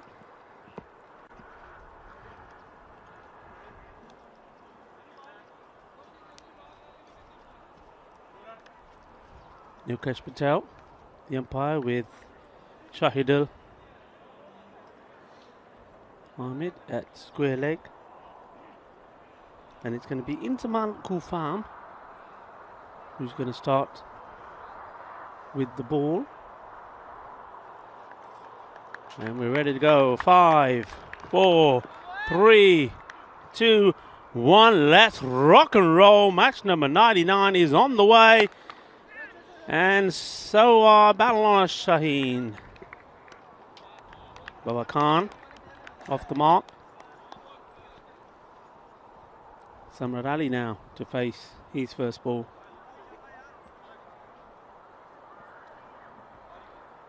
Well, we will see Hamza Salim take part in this fixture.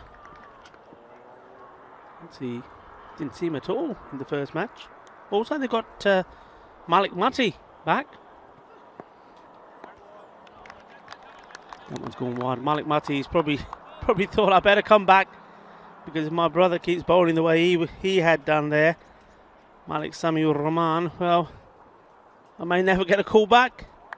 Didn't he bowl well, the youngster Malik Samuel Rahman, taking 4 wickets, but that in itself is amazing. But also took a hat-trick. All 4 of his wickets were bowled, but a hat-trick, clean bowled, boom, boom, boom. It was just amazing to see.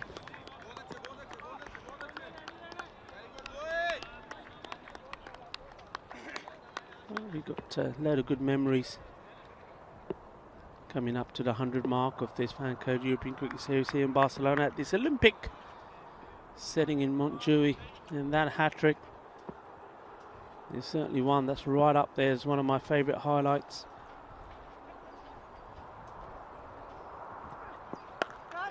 And that's been smashed away over the top off the infield. 4 runs to Samrat Ali. Looking a little bit more like what we're used to seeing of him. It's nicely played shot. Welcome back, Mr. Maximo. Maxie, you got cake all over your mouth. Yeah, we had a birthday, didn't we? Happy birthday, Sharad. That's the second cake he's had today. I know, really lucky. What has he got, 2 years today? 2 cakes. Well, if it's 2 cakes, that means tonight there might be 2 bottles of, you know what? Could be. Friday night. Yeah, party time. Not that easy to party though at the moment, is it? It's the next one. And we'll go off the pads. What do you think, Badalona Shaheen being sent in? Bit of a gamble, so to speak, with the Hawks. Obviously, well, we've seen him chase pretty well before, I suppose, and that might be what they're thinking. But yeah, it's an interesting one. I'm just wondering if they were going by the game that Badalona played early and thought, you know what, they started really badly, and if we can do one better than what the Warriors did, maybe we can skittle them all out for around about the 80 to 90 mark. But as I said, Mati Ur-Rahman is back in the side, so is Hamza Salim, so they've strengthened themselves. So it's not going to be easy. They're a very strong batting lineup, aren't they? They're one of those teams where if the first 1 or 2 batsmen don't click, there are others that can take over. Yeah. And we can think of a number of teams that don't have that luxury. So a little bit spoilt for batsmen, Badalona.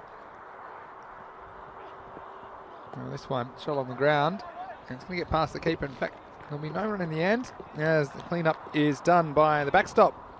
End of the over. And at the end of the first, it's 8 for no loss. Yeah, I was just mentioning the Hawks' decision to bowl first though, and look, they've had some success chasing. They chased down 131 against Falco back in match 45. They've also chased against the Warriors successfully, and they haven't always been able to defend totals. They couldn't defend 113 against the Twin Tower Royal Stars in match 89 earlier this week. So obviously they feel that their strength is to chase, and it takes a lot of courage though to against Badalona Shaheen, who we know like to bat first, and they put on some really big scores so far in the Fan Code European Cricket Series.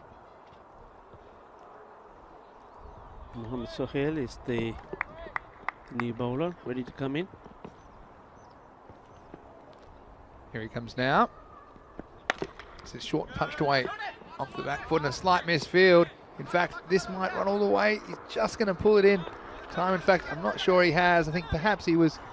Yes, it's good sportsmanship as well from Ahmed Javed. You'll see that when he last touched this, I think his foot was on the line. That's what we like to see, isn't it, Rico? I mean, we don't like to see the misfield, obviously, because we see him going. It's the honesty, yeah. And then you see here, his foot was just over the line, wasn't it, when he pulled it back? So good sportsmanship, and Ahmed Javed can hold his head high, and he's playing the game in the right spirit as well. But that's a handy boundary to Baba Khan, who has always threatened to get going, but he hasn't really hit top gear. You wonder if it might happen here in game 99.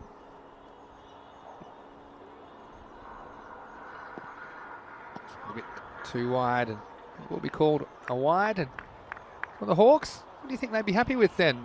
We saw them chase 130 odd down against Falco, but what do you think? What's the sort of score that they think is within their reach? I think it'd be no different to what the Punjabi Warriors would have been thinking, between 100 and 110. It's a score that they're more realistic.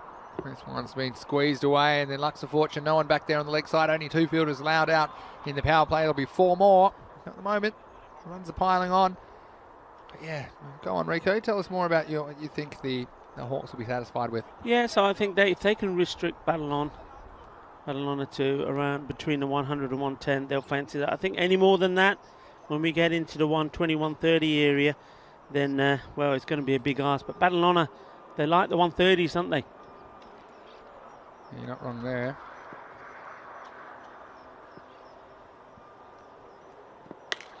This one's up and it's punished. It's straight down the ground. He stood, he delivered, he maximoed 6 runs. And, well, what a shot this was. He timed the cover off this one straight down the ground. That one's out of here. Yeah, no mistakes this time. We saw in that game against the Punjabi Warriors, after playing a lovely big shot, he then tried that one and just scooped it up in the air, and his wicket was taken. And I said, he normally does fall to those straight shots. We've seen it a few times. And, well, he's trying to make up for it. He's trying to make amends. He doesn't want to be getting out soft again here. Forces a change in the field. Changing the angle as well as he comes around the wicket. This next one, just a single. Hello to Martin, who says, afternoon all. Nice to see you in the chat today, Martin, as well as plenty of others. Wazza's there. It's nice to see you, Wazza, as well. And ICCLG is in the chat as well. An interesting time in the chat. This is, well done by the bowler to get back and at least block that one. Mohamed Sohail. I didn't realise. I've seen it once or twice before, but if you are in the YouTube chat and you'd like to support us, you can highlight a message or and make a small donation, and anything is appreciated, of course. It's still a fledgling operation here, but we plan to bring over 1,000 games of cricket, so it all helps. Thank you very much to everyone who's contributed so far. It's good, a bit of bang bang and a bit of tiki-taka. Now, I was saying about Badalona, they like the 130s. Now, even in that last game against the Punjabi Warriors, they didn't start well. They were struggling as that over comes to an end. But they still did somehow manage to get to 126, didn't they? So yeah, they did. They're always in the run. So here with that 26. 26 without loss. Without loss, yeah. The depth you're talking about. And that's so important, I think. And that's something that is... in a competition like this, it's invaluable because we've seen some of the other teams have 1 or 2 solid batsmen, but after that it falls away. And the fact that they gives the top order batsmen some degree of freedom, if you like, to play their strokes and to be attacking, because they know that they've got the insurance, I suppose, of other batsmen that can keep the run rate going. So, yeah, I think that's going to be useful for them. And well, this is a must-win for Badalona and Shaheen. I'm trying to keep pace. We have 3 teams all with a claim to that top spot at the end of the Group D matches, and so they're all important. We're going to see Shakil Ahmed to bowl. He'll be last over the power play.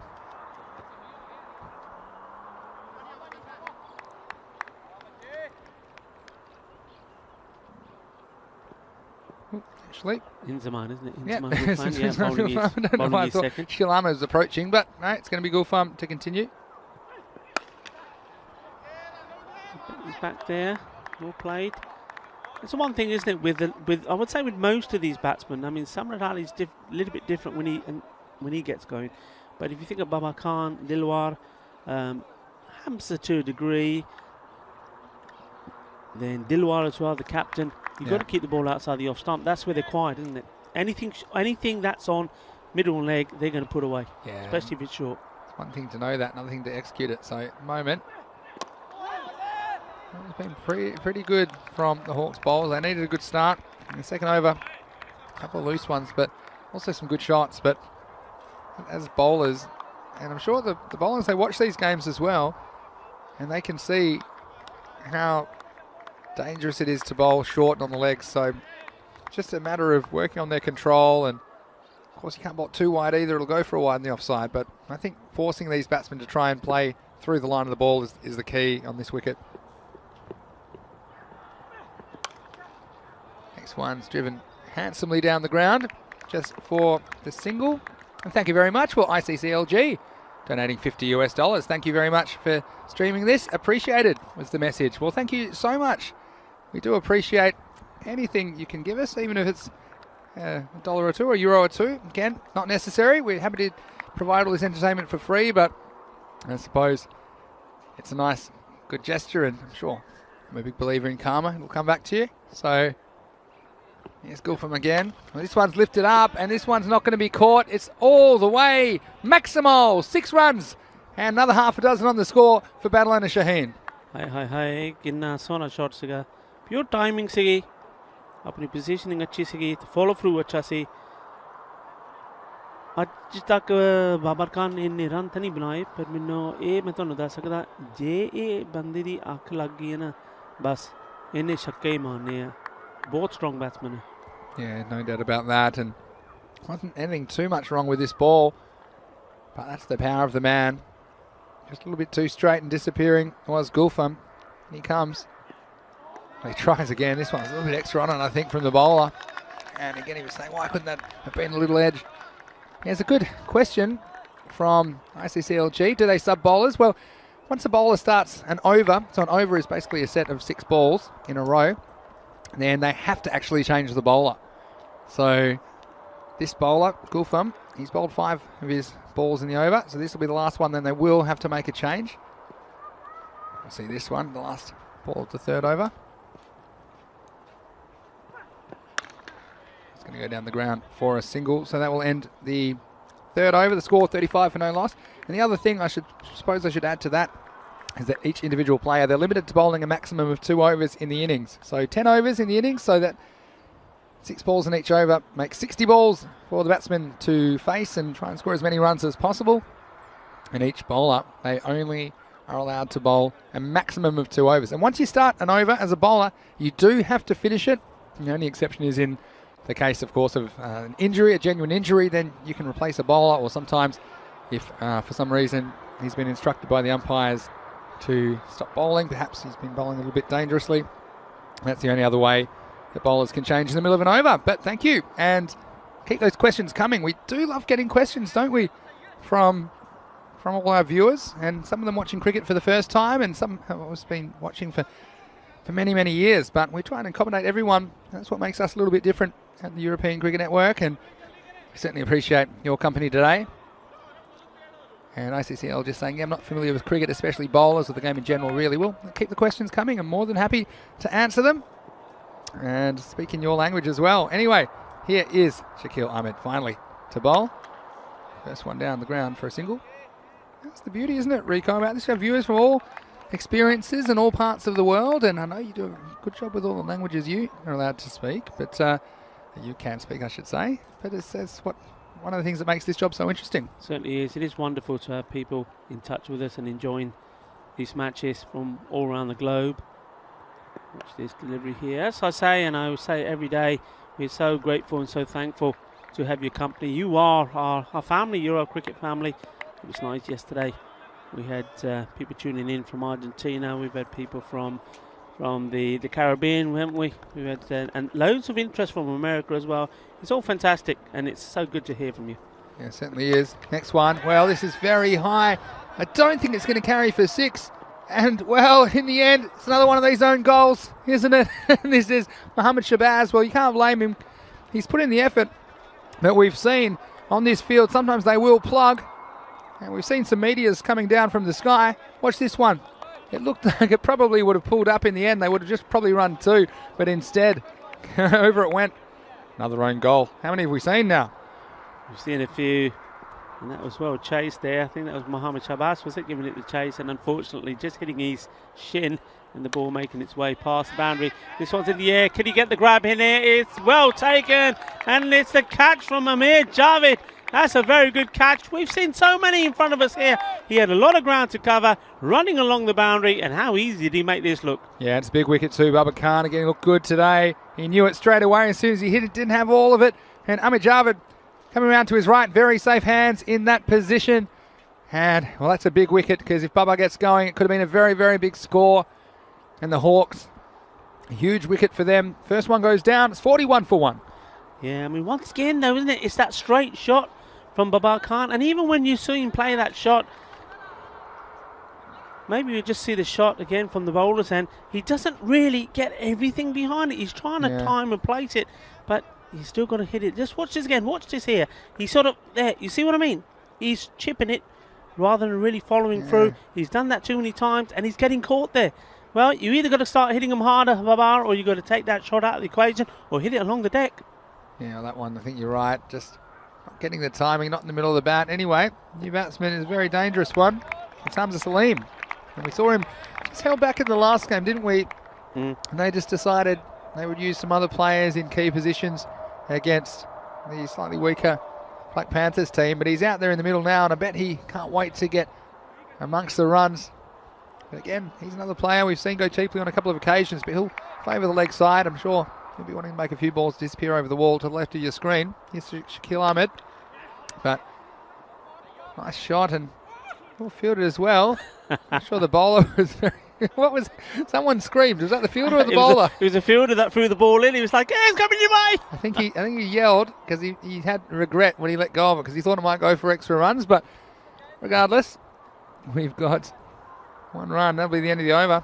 And 42 for 1 at the end of 4. Yeah, going along nicely. I think they'd be quite happy at the moment here. They're going around 10 and over. Have lost that 1 wicket. Babar Khan, he was starting to look dangerous, wasn't he? 31 of 14. He's very explosive. But now, well, this is interesting phase of play because you've got a very strong right-hand batsman in. Samrat Ali hasn't really got going yet. He's on run a ball. Hamza Salim left hand. And this is where some teams find it difficult against batting on a chain. Faisal Aslam to continue. The first one's wide down the leg side. I don't know if that counts as foot fielding. I was counting it. And it was down the leg side and keep up. Cameron Zia. Well, luckily he had the pads behind it. Sometimes people wonder why the keepers wear pads. Perfect example there of those ones that shoot through, just protecting the lower legs. But again, I'd like to see him try and get his hands down and try and block that with the hands. Over the wicket now is Aslam. A little bit straighter, but not straight enough to be hitting the stumps. Again, that will be no run. Keep those questions coming, those guys. We do appreciate them. And Ali Jr. says, ask the questions away. Vinny the man, ready for them. Certainly am. I'll try and speak it in terms you can understand. Of course, sometimes new sports, and cricket in particular, has quite a bit of jargon and words with unusual sounds and meanings. But break it down for you here. This is short, and he's got to get his skates on, but he's going to get there in the end. Samad Ali. We've seen him get going at certain times in the series, haven't we, Samad Ali? He's fairly cautiously. At the moment, he's 8 off 8 balls. He hits it very clean. How many times have we seen this, Vinny, where the batsman running in to the keeper's end for that single has always let go of the bat? And I'm just wondering if there's something there when they're sliding the bat in. It digs in somewhere. It's not that easy to slide. I mean, we always criticise people not sliding their bat, but this turf, of course, it's still February, and well, it's technically we're into spring now, but it's not as easy to slide your bat as it would be on a firmer surface, and this is pretty firm as well. This one's very firmly hit over the leg side. Maximo, 6 runs, and Samad Ali. Well, I said he'd started fairly cautiously. There's nothing cautious about this. This was 6 runs all the way. All the way? Didn't it go all the way? That has gone right over that fencing, the protective fencing, into the stands, and bounced a couple of more times into the road. That's a big hit. Well, Cameron Ali finally showing us what he can do with his power hitting. Yep. That's his first boundary. Well, new balls, please. And this one's very, very high. And this one's going to be gone as well. 6 more, half a dozen back-to-back Maximals. And really poor bowling that time from Faisal Aslam. It was just way too short. Yeah, I mean, he's probably thinking to himself, hang on a minute, he wasn't doing this before when he was going at run a ball at 8 balls, 8 runs, but all of a sudden Samar Ali thought, well, okay, with Babar Khan back in the dugout, the new batsman in, he's at the moment, the recognised batsman. He's got to take charge of this, setting a good total. He's going to go around the wicket again, see if it makes a difference. This is well bowled, it's up in the block hole. All the batsmen can do this time, Ali, is to work it away for a single. And it's a good question from SG. He said, in the US, the golf cameramen adjust the contrast so the balls are black on the monitors. Do our cameramen do something similar to follow the ball? They just track in naturally on the monitor. No, they just have to do it naturally. And well done to all our crew from Spring Productions. They're not sure who's on the cameras at the moment, but whoever it is, they do a great job. They have to work with a limited ground crew, of course, current climate, but appreciate all of their work. This next one's worked away. In fact, the chase is on, and this time the foot fielding's not going to do it. And it beats Mohammad Shabazz to the boundary, and 4 more runs to finish the over. Halfway point of the innings. Shaheen, they're cruising. 61 for 1. Yeah, you can't bowl there to the left-hander, especially a left-hander of any ability. It was full, it was on the pads, and Hamza Salim says thank you very much all along the deck. Didn't try to overhit it, where he had the possibility of missing out on it. 4 runs, nicely played, and that's the end of another. Yeah, 61. So actually, if you take out Gulfam's overs, which went for 8 and 9, the other ones, 2, 4 and 5, they've gone for 18. And then we've had 4, 7 and then 19. So a couple of expensive ones, and 61 at the halfway mark. Badal and Shaheen, we know they like to bat first. And Hawks, they like to field first. But Hawks, they don't mind that. They've backed their preference. They're hoping to do it better than Badal and Shaheen, but they need a couple of wickets. Here's Shakil Ahmed. This one, well, oh, what a catch that is. That's a fantastic catch. Umar Latif, how about that? Umar Latif, we've seen him take some sensational catches. This was hit like a laser beam. It never got up really above shoulder height. In fact, it was lower. He had to come in and track it and then just cushioning the blow, rolling over. And he says, well, that was as simple as it gets. But Umar Latif, another great outfield catch for him. And just when they needed it, a wicket goes down at 61 for 2. And this is the importance, isn't it? And against a good team like Badal and Shaheen, we've seen 2 wickets go down, and both of those wickets have been courtesy of 2 very good catches. We saw Amir Javed take one, patrolling the boundary. It wasn't easy, and we saw that one. They're the most difficult because you've got to judge. The ball's dipping on you. Do you commit? Do you not? Well, you got it bang on. Takes a catch. World class, that. Yeah, it was, and we saw him take a one-handed catch earlier in this tournament. It was absolutely amazing. That one, well, it was just as good, to be honest. It was coming at quite a rate of knots. Next ball, straighter. It's going to be worked away on the leg side, just a single. Another good question coming in from ICCLG. Can you forfeit in cricket, as in like concede, if you think you can't win anymore? Now look, typically we play the game out in cricket, even if, or much like baseball, even if the game's very one-sided, you typically do play the game to its conclusion. I guess there's always the chance of a highlight or something like that. I'll mention something else about that in a second, but the next ball, this is through the batsman playing across it. The new batsman, well, that looks like Bilawal Khan, who's out there, missing out in the first ball. What I would say in longer versions of the game, when time is a factor and there's a certain amount of time that the game has to be completed in, then sometimes you'll see a batting team declare the innings closed, which means, okay, we're ending our innings voluntarily. And that's just because they're trying to complete the match and win the match in the allotted time allowed. Well, this one was very close. Very, very close that he's going to be given. And I think in the end, it seemed a good decision to the naked eye. I'm sure we'll see it in the replay, but good bowling from Shakil. That one, he got full, he got straight. We'll see it on the replay. And I think that's a very, very good decision. Impact in line with middle and off. And we do like to see this from the umpires, don't we? Just considering all of the relevant factors, the checklist, he wasn't going anywhere. He thought about it and then made the correct decision. So another great bit of umpiring as well. Great bit of bowling. I'd have to say, a bit risky from Bilawal playing across the line a couple of times. So his stay is a short one. And Rico, there's another duck for your pond. Another duck for the pond. Yeah, he's worthy of the number on the back of his jersey this time, Bilawal. He's got the zeros on the back, and he's got 0. That's the score. In the pond he goes. And, well, they took a slight gamble there, I think, Badal and Shaheen. He batted well in their last game, scored some runs, scored 60-odd. And they thought, well, maybe he's in form, maybe he will go in before Dilwal, but it hasn't paid off. So back to where we would normally be. Dilwal on strike. Here he is now facing Shakil Ahmed. Bowling as well. And I don't mind that, putting the players in that are batting well, but it was different kettle of fish this time, wasn't it? And if anything now, it puts a little bit more pressure on Dilawar because he doesn't have that batting underneath him. So still, obviously, quite one or two decent batsmen to come for Badal and Shaheen. On strike now.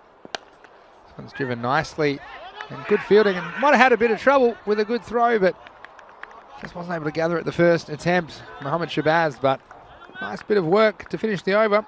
So that, I'll tell you through that over, that was wicket 1 dot, wicket dot dot, just the over you need at this stage of the game. End of 6, it's 62 for 3. Yeah, now about those bowling figures, Shakil Ahmed, fantastic. He's bowled his 2 overs and he's taken 3 wickets for 8 runs. Well, that's about as good as it gets when it comes down to it. And let's just do the old, 6 over check-in. 62 for 3. Well, 10 and over gets them to 102. I think they probably want a few more than that. I think they'd be looking at 12s from here. 48 would make him 110. So 110 plus will take some catching. We've seen the Hawks, though, they've chased and chased well so far in the series. With Hamza Salim back in action, I think, with the ball. He'll bowl 2 of the first 3 overs, so might be an easy chase. But I think, yeah, like you said earlier, the Hawks that came to 110, they'll fancy their chances of knocking these runs off. It's going to be Mohamed Umair to bowl the 7th over. But yeah, interesting little period of the game now for me. And a lot of it is down to Hamza Salim. If he gets going, they could make, well, a lot more than that 110. But if he gets out, it's going to be a bit dicey. Here's Mohamed Umair. Yeah, I mean, to edge to the single. Key player, isn't he, Hamza? And I think we mustn't underestimate the abilities of the captain as well. I mean, he can hit big. He can do the same sort of damage that Baba Khan and Bilwala Khan does if one of these 3 get going. And don't forget, they've still got the hard-hitting Sajwal Khan to come in. They also got the talented Mati, another left-hander. So they've got depth in this batting. Yeah. But yeah, you're right. They've got to play a few more shots here. Got away with it. Yeah, that was a gross miss hit in the end. He's upset with himself. Here's Dilawar. But I think what it is, you can have wickets in hand, but you still only get the same amount of balls. So if you're not hitting them and if you're just dragging them for ones, or we saw quite a few dot balls last over, the time's going to run out pretty quickly. But this man on strike now, Hamza Salim, I think we're going to see him accelerate very, very shortly. Here's Umair.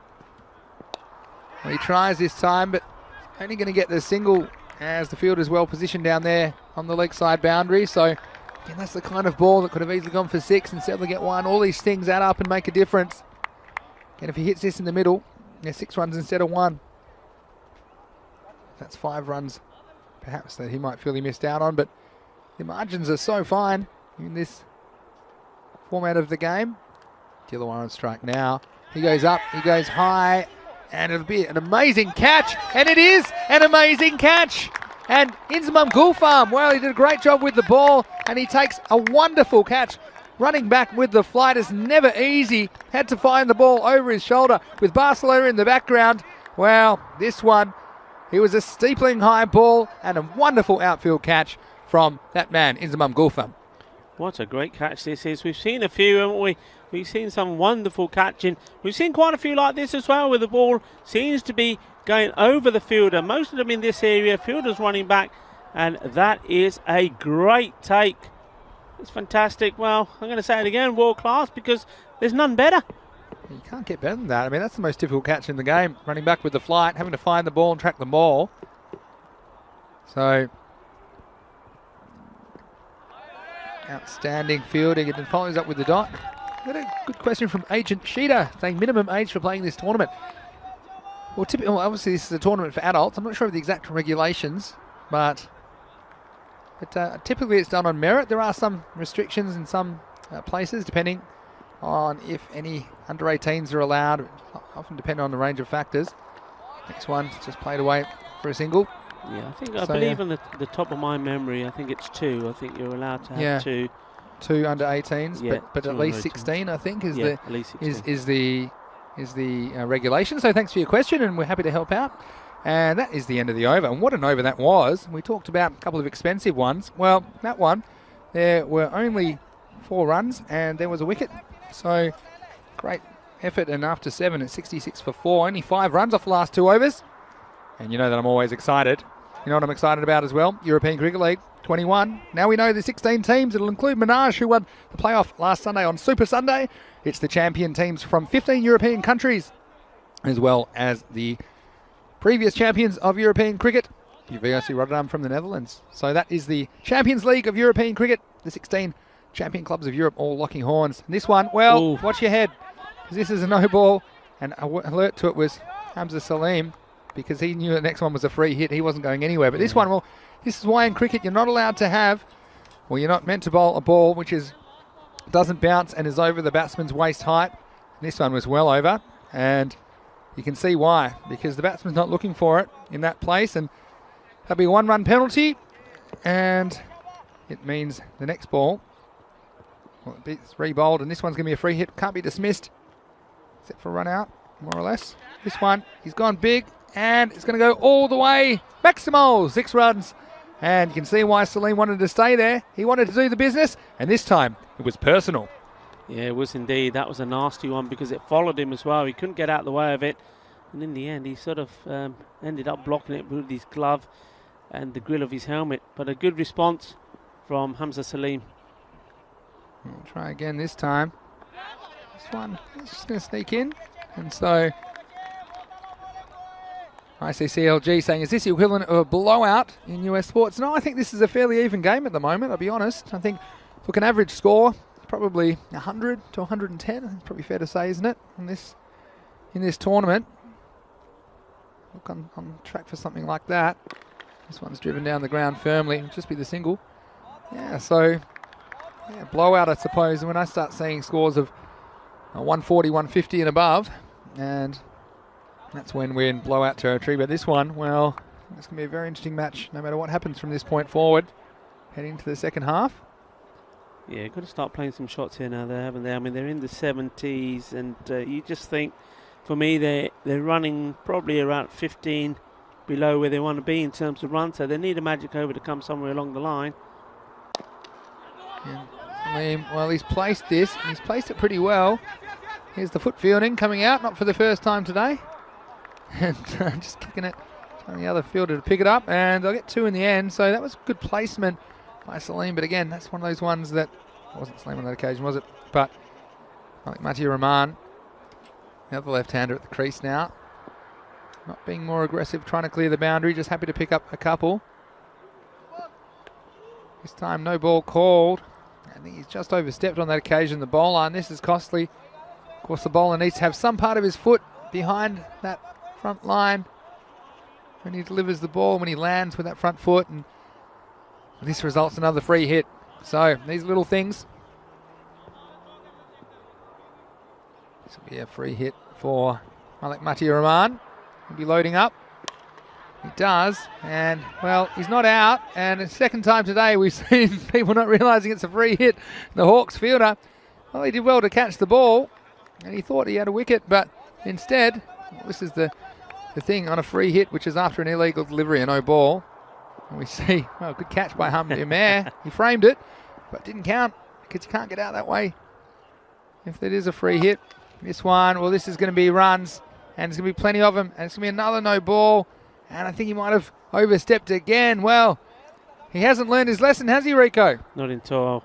And that was a free hit, wasn't it? It was wide outside the off stump. So not only was he guilty of overstepping once more, but the batsman punished him. And we said a magic over. This is it, isn't it? This is one of a couple they needed. So all of a sudden, the forecast for the runs, the total looks completely different. The 100 looks back on again, and maybe 110 now. Another free hit's on. This time he's not going to miss out. This one's feeding the snakes over the wall of mystery. It's a Maximo. And this time, Mati, he didn't miss out. Yeah, Devinder Singh Kaur, get your wellies on. Get your taser and go out there, fight the snakes and get that one back for us. And that is the end of the over, and what a good one it was. And it's rocketed up to 89 for 4 at the end of the 8th. Well, 23 off that over, and you can see why the 2-no ball's so costly. Not only are they extra runs for the batting team, but they provide an extra scoring opportunity with the ball having to be re-bowled, and that's a very, very costly over. Mohammad Sahel giving up a couple of extra deliveries which got punished, so 2 overs to go. Hamid Amer to bowl. This one was going nowhere fast. He'll have to get his skates on. He's in trouble. And wait a minute, I think he might have got there in the end. We'll see it from side on, I'm sure. And well, this is all you can say is it was a quick response from Hamza Salim. This one, well, bounced almost straight back to the bowler off the pads. And well, it was very, very close. It's one of those ones at normal speed. Could have gone one way or the other, but you can see what you'd say at least is that it was 100% effort from Hamza Salim. So he survives. And nice bit of fielding as well from Mohammad Amer, you'd have to say. Yeah, good piece of work. Now he's been tidy. They're going to have to try and get after him somehow. But, well, the one over he bowled before was very good. This one's helped on the way, and this one's going to disappear again. Well, that one has gone into the trees. 6 more, Maximo. And runs coming at the end of the innings. And it's Malik It's not Malik Mati Rahman this time. This time it's Hamza Salim, and now he's getting going for Battle and Shaheen. Absolutely, and that's why he wanted to get to the other end. He's been playing those shots really well. And this one, well, he's bypassed the snakes. Is on his way down the hill into the harbour. See if the bowler can come back. Oh, and he knocks him over, and the perfect response from Muhammad Umair. Salim sent him over the wall the last time and trying to repeat the shot. This time the ball was much better. It crashed into the top of the off stump, and a good comeback from the bowler, and an important wicket picked up by the Hawks. Very important. That's good bowling, and you just got to keep your head sometimes. It was a good shot. Ball before, maybe just strayed a little bit down the leg. It was perhaps a little bit too short. Came back with a 4-1 on the stump. At this stage of the game, the 9th and the 10th over, you know that every batsman is going to try and take you on. Hamza Salim took charge, took that single very quickly, run it very well with Matthew Rahman, and then took control, hits the first ball. Huge hit for 6. Trying to repeat the same shot, but this time bowler gets his revenge. Bowling well, bowling very well indeed, bowling a good line. He's got 2 for 11 so far. Let's see if you can join his friend Shakil Ahmed on 3 wickets as well. Yeah, so you just wonder now whether that wicket will arrest the momentum. But Sajwal Khan, well, we've seen him hit the ball pretty crisply at times, haven't we, as well? He's coming in now. Clean. Yeah, so Muhammad Umair was right on target last time. Here he comes again. This one, well, he's right on target, but so was the batsman. Yeah. That one's gone all the way. Maximo! And half a dozen more to the total. Put it on with the rest. Badalona Shaheen. Yeah, Sajwal Khan, when I talk to some of the Badalona Shaheen players, he's very talkative, really friendly guy, very funny guy. And he says, did you see my 6s? And I always say the same thing to him. I said, yeah, I did. I said, but hitting 1 or 2 and getting out is not good enough. You've got to go a little bit further. So maybe he's out here to prove me wrong. Let's see. Well, that's 1 6. Yeah. Well, that one was right out of the middle. We said brings up 100 as well. It does, yeah, over 100. 8 balls remain as well in the innings. We'll try again. He'll get the same result. This is a beautiful shot. This time was straight down the ground. Maximo! And back-to-back 6s. And he's not wasting any time. Sajwal Khan saying, why did you leave me so late? And he's gotten going very quickly here in match 99. This is beautiful. This is great batting towards the end. Now, look, Muhammad Umair has had all the batsmen before him in a bit of trouble. And yet here he is just smashing it with ease. Well, is he going to make it 3 out of 3? The bowler's deciding going to change the angle slightly. He's going to come around the wicket, so I'm sure he'll be trying again. Last ball of the over. Well, he does, but 2 out of 3 ain't bad, as Meatloaf said. End of the over, end of 9, 108 for 5. Just a bit of a question about the free hit rule in the chat. So basically, you know, I don't want to get too much in the weeds, that some dismissals in cricket are credited to the bowler. And those dismissals are generally all of the common ones except for run out. There are a couple of obscure ones. But basically on a free hit, there cannot be a wicket credited to the bowler. So it can't be caught or bowled, which is when you knock the sticks over, or LBW, which is when it hits you on the leg in front of the sticks. And, yeah, and stumped. We won't go into that too much. But essentially, the only way in practice, most of the time, you can get out is run out. So getting out, attempting a run. So that's still the only way you can get out off a free hit. Anyway, here's Faisal Aslam to bowl the final over. First one's going to be out. And good attack from the fielder, making sure that they're only going to get 1 there.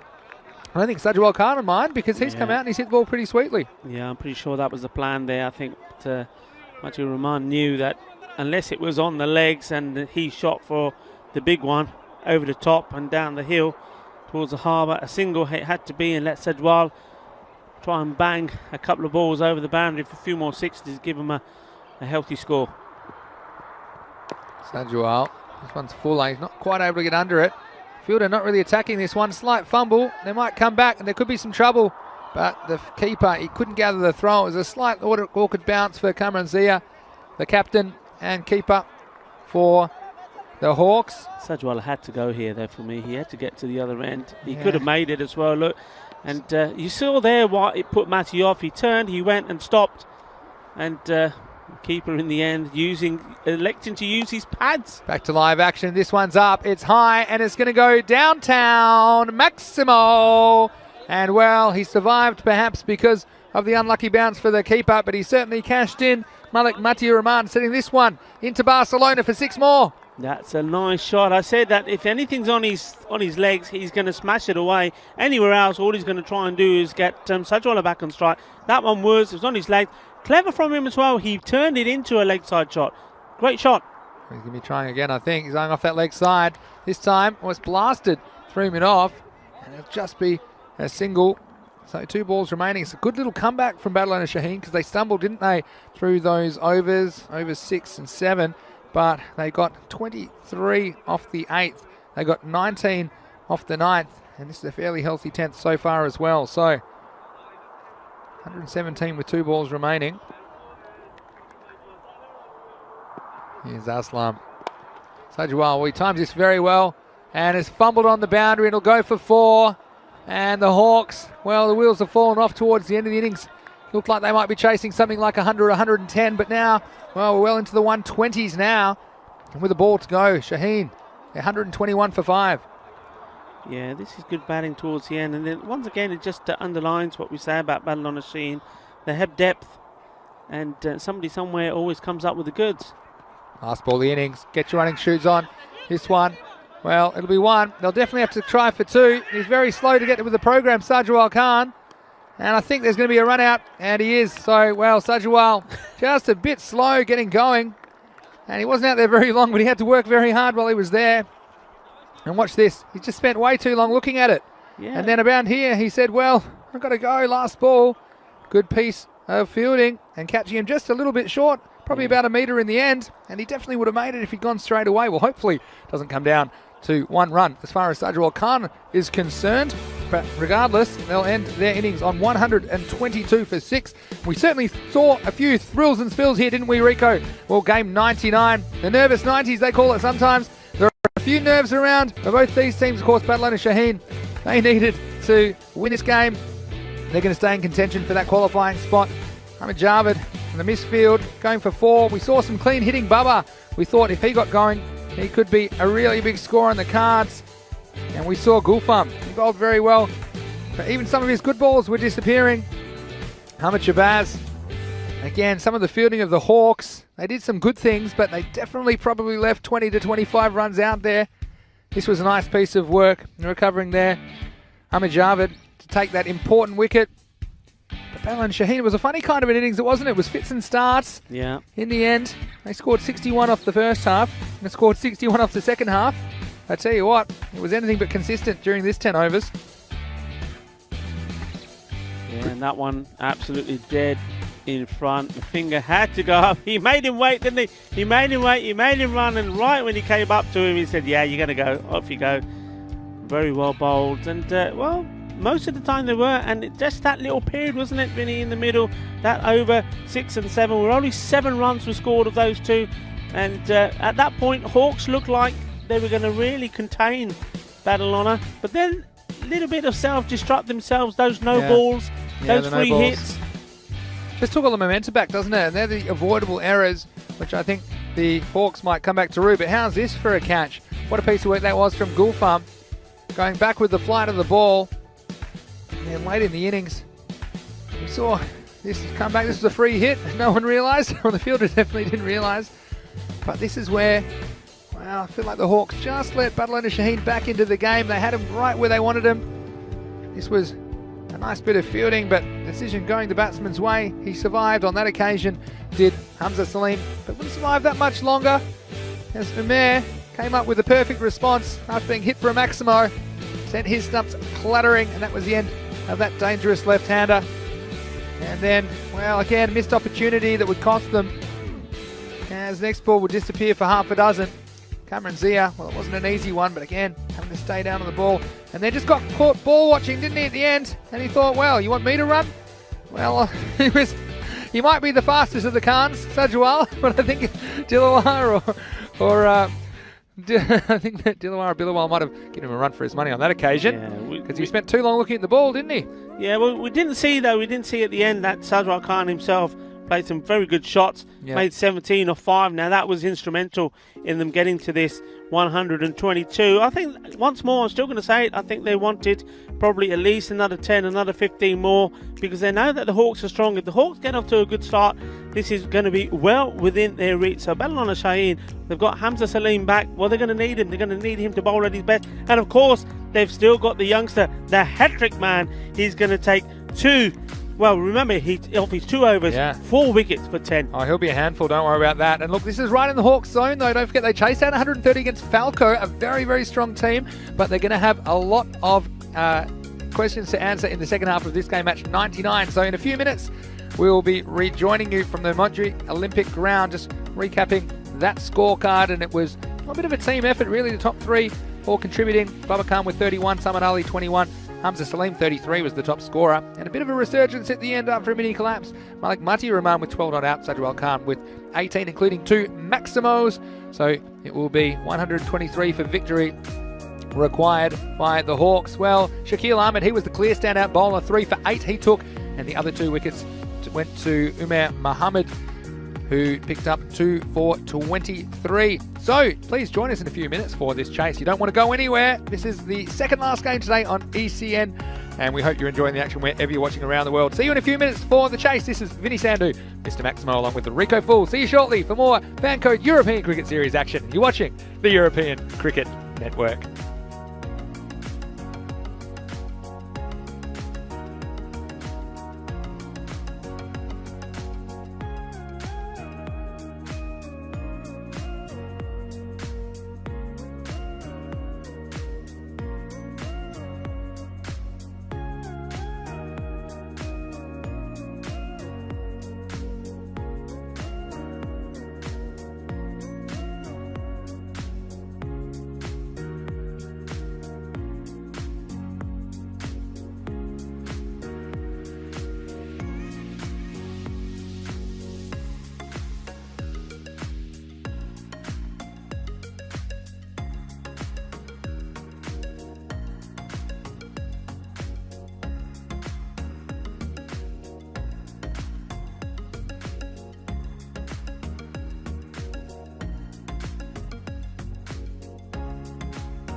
Bienvenidos aquí por la Fancode European Cricket Series, aquí en Barcelona, de Campo Olímpico en Montjuïc. Es partido de Barcelona Shaheen contra con los Hawks. Vale, Barcelona. Batedor primera y tiene 122 carreras.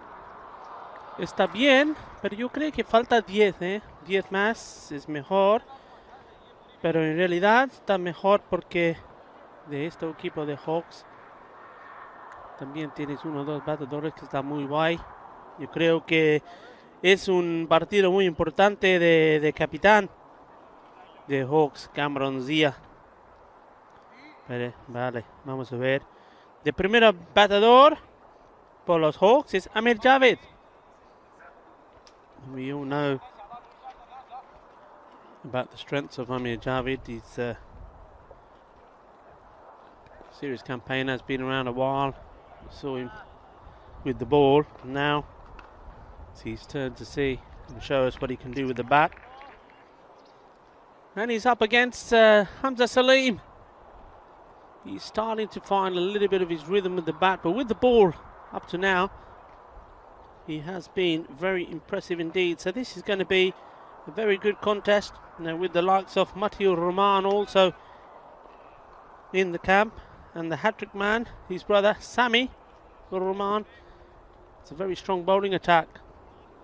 So Hamza coming in to Javed. And lots of oohs from the Barcelona Shaheen.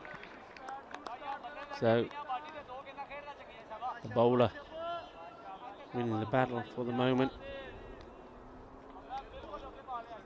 Now it's all about how the Hawks go about this reply for me. They can't get too carried away. Can't start swinging the bat too early and losing wickets unnecessarily. And you can see what they're trying to do, Amir Javed. I mean, I don't think there's anything wrong with this, because you look around the field, in the areas that he's looking to hit, there's no fielder outside of the 30-yard area. They're all in. The two fielders that are out are third man and fine leg. So if he does connect, the ball is going to be safe. And there we go. In fact, it's going to be more than safe. It's going to go all the way over. 6 carreras. ¡Qué grande! ¡Qué guay! Genial. De primero carreras en este partido de Hawks es una 6. Well, it's not often we see a big hit going out of the ground. And Mr. Maximo coming into the camp. It's usually wickets. Welcome back. Thanks very much. Things are changing. Well, maybe it's delayed because that's a big hit. All I saw was, I know we've got a few new viewers and a few American viewers that are probably familiar with baseball. That was strike 1, strike 2 and home run, wasn't it? As that one got sent out of here. And again, it's great. We've got all kinds of questions and viewers in the chat today. Talking about the infield and the outfield. Well, it's very easy in cricket. There's a circle. And then if you're outside the circle, that's the outfield. And if you're inside that 30-yard circle, it's the infield. But anyway, Hamza Salim, something to think about. Javed's gotten after him. See what he comes back with here. This is short, and whoa, that's a nice response from the bowler, and that surprised everyone, including the wicketkeeper, I think, Hamza Ali, who also struggled to negotiate it. Now, you are allowed to bowl one ball and over, which is over the batsman's shoulder. It can't be over their head, though, and I think that'll count as one of them. Yeah. Bit of extra pace. I don't think he enjoyed getting hit over his head for 6, Rico. No, I didn't like that. He came out with a good, but yeah, I think it surprised everyone. And the wicketkeeper, and also the backstop as well, struggled to stop it. I think that was Bilwar. In comes Hamza. Can you get this one in the right spot? Well, he can't, but the batsman can. He fires the middle of the bat. He sends another one out of the ground. Kinna Badda Shaka. Well, it's party time and game on, Vinny. Well, game on. This is one of the things, after he used up his short pitch delivery, the batsman more or less knew it had to be pitched up. And again, taking a chance. And this is just very, very Hawks to chase down a score like this. They've done it before in this series. They've been giant killers in the Fancode European Cricket Series, already knocking off Falco with a chase of 130 plus. Can they do it against Barcelona Shaheen? Next one, just a dot. And Wazza had a really good question about the free hit rules, about other ways you can get out, and there are some more obscure ones. Yeah, obstructing the field, I mentioned that is one. And well, they've changed the terminology lately. We'll come back in a second, but that's the end of the over. Well, quite an entertaining one. In the end, there were 2 sixes of it, so 2 sixes are 12. 12 for no loss after 1 over. Yeah, so any of the ways, like obstructing the field is one. Handled the ball, I don't think that's, they call it now, that comes under obstructing the field, doesn't it? And hit the ball twice, is that still its own? So hit the ball twice to be one. Now, fake fielding, which you mentioned, that's, you can't actually be out for fake fielding because that's actually in the batsman's favour, but it would still apply, and there'd be a 5-run penalty. But some of the more obscure rules, so, and we're trying not to confuse some of the new viewers, but it's very good that you're thinking about that though, Wazza. Here is Adil Abbas to bowl the second. This is a good ball. First up to Mohammad Sohail.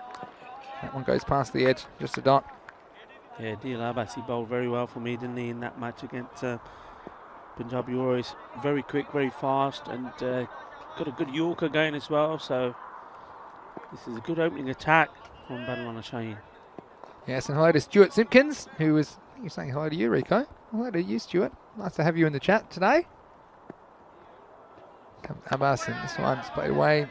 No run that time. Stuart saying, wow, how did he get a bouncer? And ICCLG saying he should have thrown a trash ball if he had 2 strikes. Yeah, in baseball, it's actually a bit of a tactic. If you've got 2 strikes on the batsman, you want him to swing at let's just say, not a very good pitch, because in baseball, if you swing, a bit like cricket, I suppose, it's not a wide if you touch it or you make it within your reach. But cricket, slightly different. You can have as many misses as you like as long as it doesn't hit the sticks. Here is Adil Abbas. And he knocks him over just when we're talking about it. That is the target, and he has found the woodwork. And, well, it's another one for your duck pond, Rico. Mohammad Sohail, he has to go, and this was right on line. Yeah, well, this is what I was saying about Adil Abbas. He really impressed me with his bowling. He gets the ball in the right areas, gets the batsman playing and missing outside the off stump, and then he darts in that Yorker delivery, and that is quick, it is fast. It is the boogie, oogie, woogie, Kookaburra fireball, knocking him over. And, well, that's a good early wicket for Badalona, just when Hawks were looking dangerous. Not the batsman that's hit the boundaries, but nonetheless, we know how dangerous he can be. That's right. Well, if you're talking about baseball terminology, you'd probably say they're 2 for 9 at the moment, because they've hit 2 out of the ground, 7 they haven't hit. And, well, we've got halfway through this second over, 12 for 1 to score. And Darren Coulton in the chat with some good advice saying, hit the ball. That's exactly what he's trying to do. But I tell you what, you're not wrong about the bowling of Adil Abbas. He's been full, he's been straight, he's been at the stumps. And, well, no surprise we're going to see Cameron Zia. He often opens the innings, but he's coming in at number 3. So, again, he is someone we've seen play the big innings on the big occasions so far. Can he do it here in match 99? He has to face Abbas first up. His first one nicely, and the chase is on. Hamza Salim, he's going to do the fielding out the deep wicket boundary, so just 1 run. And what I should mention as well, probably Rico, in the power play as we call it, it's the first 3 overs of the innings. So the first 18 balls, you're only allowed 2 outfielders. And that's to encourage the batsman to take a few more risks and maybe go over the top of the infield. And after that, from the 4th over onwards, you're allowed to have 5 outfielders. And of course, there's 11 on your team. So a bit unlike baseball, normally you can mix and match where you put your fielders on the cricket field. Next one's down the leg side, and that'll be wide. And anything behind the batsman, as you'd say in baseball, or behind the legs, is generally called a wide, and for that the ball has to be rebowled, and it's 1 run penalty, so the batting team will get 1 run for free, and that's what happened on that occasion. So ICCL appreciating my explanation. Now I get it. They can swing and miss 20 times if it doesn't hit the sticks. Spot on. I'm doing my job. That's what I like to hear. Here's Abbas again. He'll be trying to hit the sticks. This one's just going to come off the pad, and they're not going to get a run there. Yeah, just rolled his fingers around that one. It was slightly slower. Just didn't get the line right. I think just got the feeling if he got that one straight, he probably would have had his man in front. Yeah, so it's been a very good over, because only I think 2 runs off this over at the moment. As well, picking up that wicket when you need 123. We'll probably have a look at that in the moment. But right now he's got 1 more ball to impress in this over. Oh, and he went very close to taking a second, didn't he? So what a good over that is from Adil Abbas. Just 2 runs in the wicket, and at the end of 2, it's 14 for 1. Yeah, and the big man been bowling well. Gets the wicket, gets the breakthrough. You've got two key players in here now. I mean, Javed, we know what he's capable of. He's so far just 2 scoring shots have taken him to 12. And Cameron Zia, the captain, he an awesome striker off the ball as well. So these two, it's very dangerous. These are the two for me. These are the two best batsmen. They're at the crease right now. Of course, once you're out in cricket, and you can't play for the rest of the match, or you can't bat for the rest of the match. So each team of 11 players sends 2 out there, but if they're dismissed, then someone else will replace them. If you run out of batsmen, that'll be the end of your innings. Here is Hamza Salim to bowl the 3rd over. Struck firmly by Amit Javed for just a single. And look, chasing a total of 123 for victory. He's probably looking at 12 and over on average. Now, we've got 12 off the first over, but the second over they only got 2. So they're going to have to make those up at some point. And that's kind of thing as a batting team. You're always looking at that rate, and if you're falling behind, you probably have to take a few more risks. Of course, taking risks to score more runs, you do risk getting dismissed as well. So this one's short, and it's pulled away, and it's going to hit the clay. It's going to be a big chase, but he's going to get there in the end, the fielder. They'll do just the single. I suppose, like, some people don't really understand the scoring. Well, it's very simple. In cricket, you're trying to score more points than the other team, and we call them runs, but call them whatever you like. And you get 6 if you can send it over the boundary on the full, a bit like a home run. You get 6 points, 6 runs. If it bounces but still makes it all the way over the boundary line on the edge of the field, then you get 4 runs. There's one more way to score. We'll come back in a second. This is short again, and this is up, and it really should be caught, and it is caught. And again, the surprise bouncer. And not every bowler can do that on this wicket. But Hamza Salim, he's got that extra yard, and this one was just on the batsman too fast. And in fact, it's the captain, Cameron Zia, who was a little bit late in the stroke, and that's a huge wicket for Badalona Shaheen. That's massive. We're just talking about how the 2 dangerous men are in here together, and to send one of them back in that type of fashion, and that's just a pure victory, isn't it, for the bowler? The bowler's done him, and Cameron Zia, the captain, departs for just 2, and a lot of pressure now is being put on Javed. And to be honest, Javed himself, right, he's hit 2 very well, but at the moment this bowling attack is winning this battle, both these bowlers. And they've got, don't forget, they've still got Matthew Malik there in the lineup. They've still got Sami, the wicket who took 4 wickets and a hat-trick, and also they can rely on the leg spin. So it's full of options. Umar Latif's come out there and straight away gets a bit of chin music, and that's going to be the one for the over. That one was over the shoulder. So welcome to the crease, and well, he has a good sense of how that ball's smelling, I think, after that one. And that one went whisked past his face pretty quick. And some more good questions in the chat, which I'll address when I get a chance. And we're loving these questions and comments. It keeps it interesting. Another good one from Shu. But anyway, here's Hamza Salim, just short again. And well, Shubdeep Deb said a minute ago, bending the back is the key to generate bounce on this pitch. And Hamza does it brilliantly. And you can see perhaps why they held him back for this game, because they knew that this was the game that they thought was the more difficult of the 2. And so they've unleashed Hamza Salim here in game 99 at the moment, generating some pace where others couldn't on this wicket. Oh, he's taken a few more yards back. He's lined up, and he's already got the captain. Real gaddi. Wants a second. Again.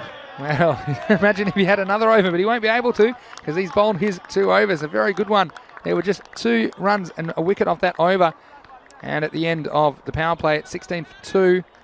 Look after that 12-run first over, where we saw 2 Maximos disappear. We've had 2 and 2 off the second and third overs. So now they're well behind the rate. So very good comeback. And we knew it would be difficult for them, the Hawks, against this bowling lineup of Badalona Shaheen. It's proving to be the case so far. Good morning to Dimples, who's watching from Barbados, enjoying the game. Well, that's fantastic. And ICCL with some more questions about bowling. And yeah, the idea in cricket's a traditional thing that you can't throw and straighten your arm much like you do in a baseball throw or a baseball pitch. the arm has to remain straight as it's swung over. So the fastest cricket bowlers are comparable to the fastest baseball pitchers, because in cricket they do get a run-up which generates some extra speed, but of course they can't straighten their arm to generate extra speed with their arm. So that's why in the end the professionals are about the same speed. Here's Malik Mati Rahman, and he's going to get a bowl ahead of his brother. Yeah. Which surprises me slightly, but anyway, he comes on and starts with a single. Yeah, bowling well, keeping it tight, a lot of buzz, a lot of noise around the ground. Remember, Badalona, what's in state here for them is that they go top off the group, picking up another 2 points. As Maddie comes in, that's a good slower ball, and the batsman does chip it up, but should be fielded by Samrat Ali. Yeah, call a no ball though. He must have overstepped. That's all I can think about on that occasion. And we saw it happen a couple of times, didn't we, in the first innings? These are costly because if you step over the line, well, the batsman still has the opportunity to score off that. Plus they get a one-run penalty. Plus the next ball, which has to be re-bowled, they cannot be dismissed off, more or less, except for run out. So he'll be swinging away here. And I think he'll get 4. This one's just whipped off the pads, and cashing in on the free hit is Ahmed Javed, and 4 handy runs to the Hawks. Yeah, very much so.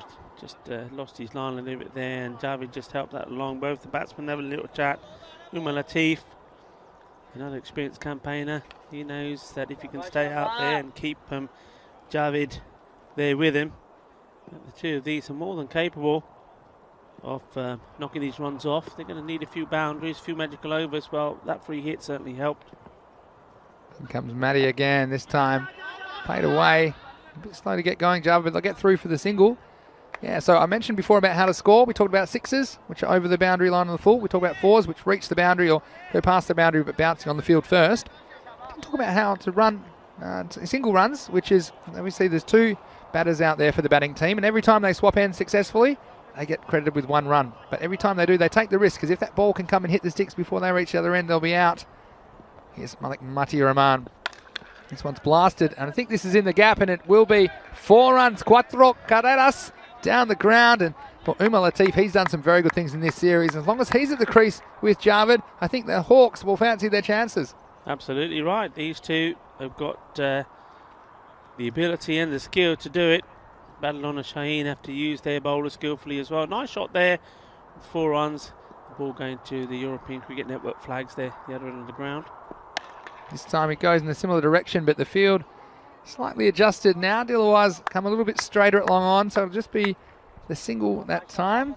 Yeah, and we were talking about the bowlers having to remain having a straight arm. And the rules actually used to say you cannot be straightened at all, so you cannot start with a bent arm and straighten it at all. That was always the rule in cricket, and I'll come a bit more in a second, because over time, as they started analysing things scientifically and with modern technology, here's Matty. This one's pulled away. And I'll tell you what, the chase is on. It won't be an easy one. And again, foot fielding, number 37. That one, Samza Salim that time. So everyone's doing it now. And they will get back for 2 runs in the end. Yeah, so the rule always said the bowler cannot go from a bent arm to a straight arm at all, cannot straighten his arm, as we see the end of 4 overs. And the score after that is 31 for 2. And so what they eventually discovered is that it's impossible not to straighten it to a degree. So what they did, they actually put a limit on it, and at the professional level, if anyone's suspected of throwing the ball, then they'll analyse them biomechanically to make sure that what they're doing is legal. So yeah, I think 15 degrees is the tolerance. Sometimes it's up to 20 in certain circumstances, I think, but typically it's something that we do in cricket that it's a bit unique, the way we deliver the ball to the batsman.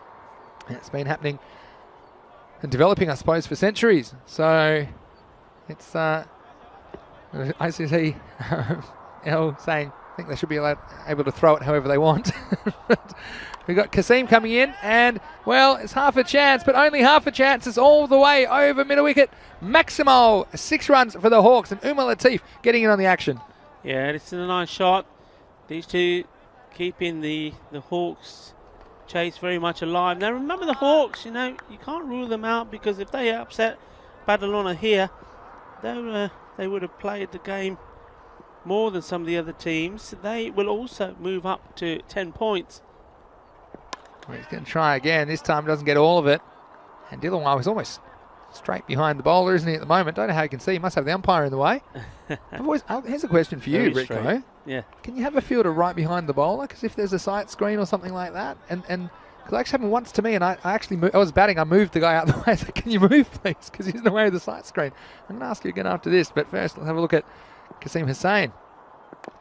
This one's a bit of bat on this. Saved him. Right behind the umpire. I mean, like right behind the bowler. Can you have a fielder there? Yeah, if you're not interfering with the batsman. I mean, if the batsman says no, you're interfering, you're in the way, then he's got to move. But otherwise, is that right? Yeah. Yeah, I mean, because like when there's a sight screen, for example, because normally you don't have people walking around or in the line field of vision behind the bowler. I mean, it's up to the batsman to say he's in the way, he's got to move, and then you move. But do you have the right to move him, mate?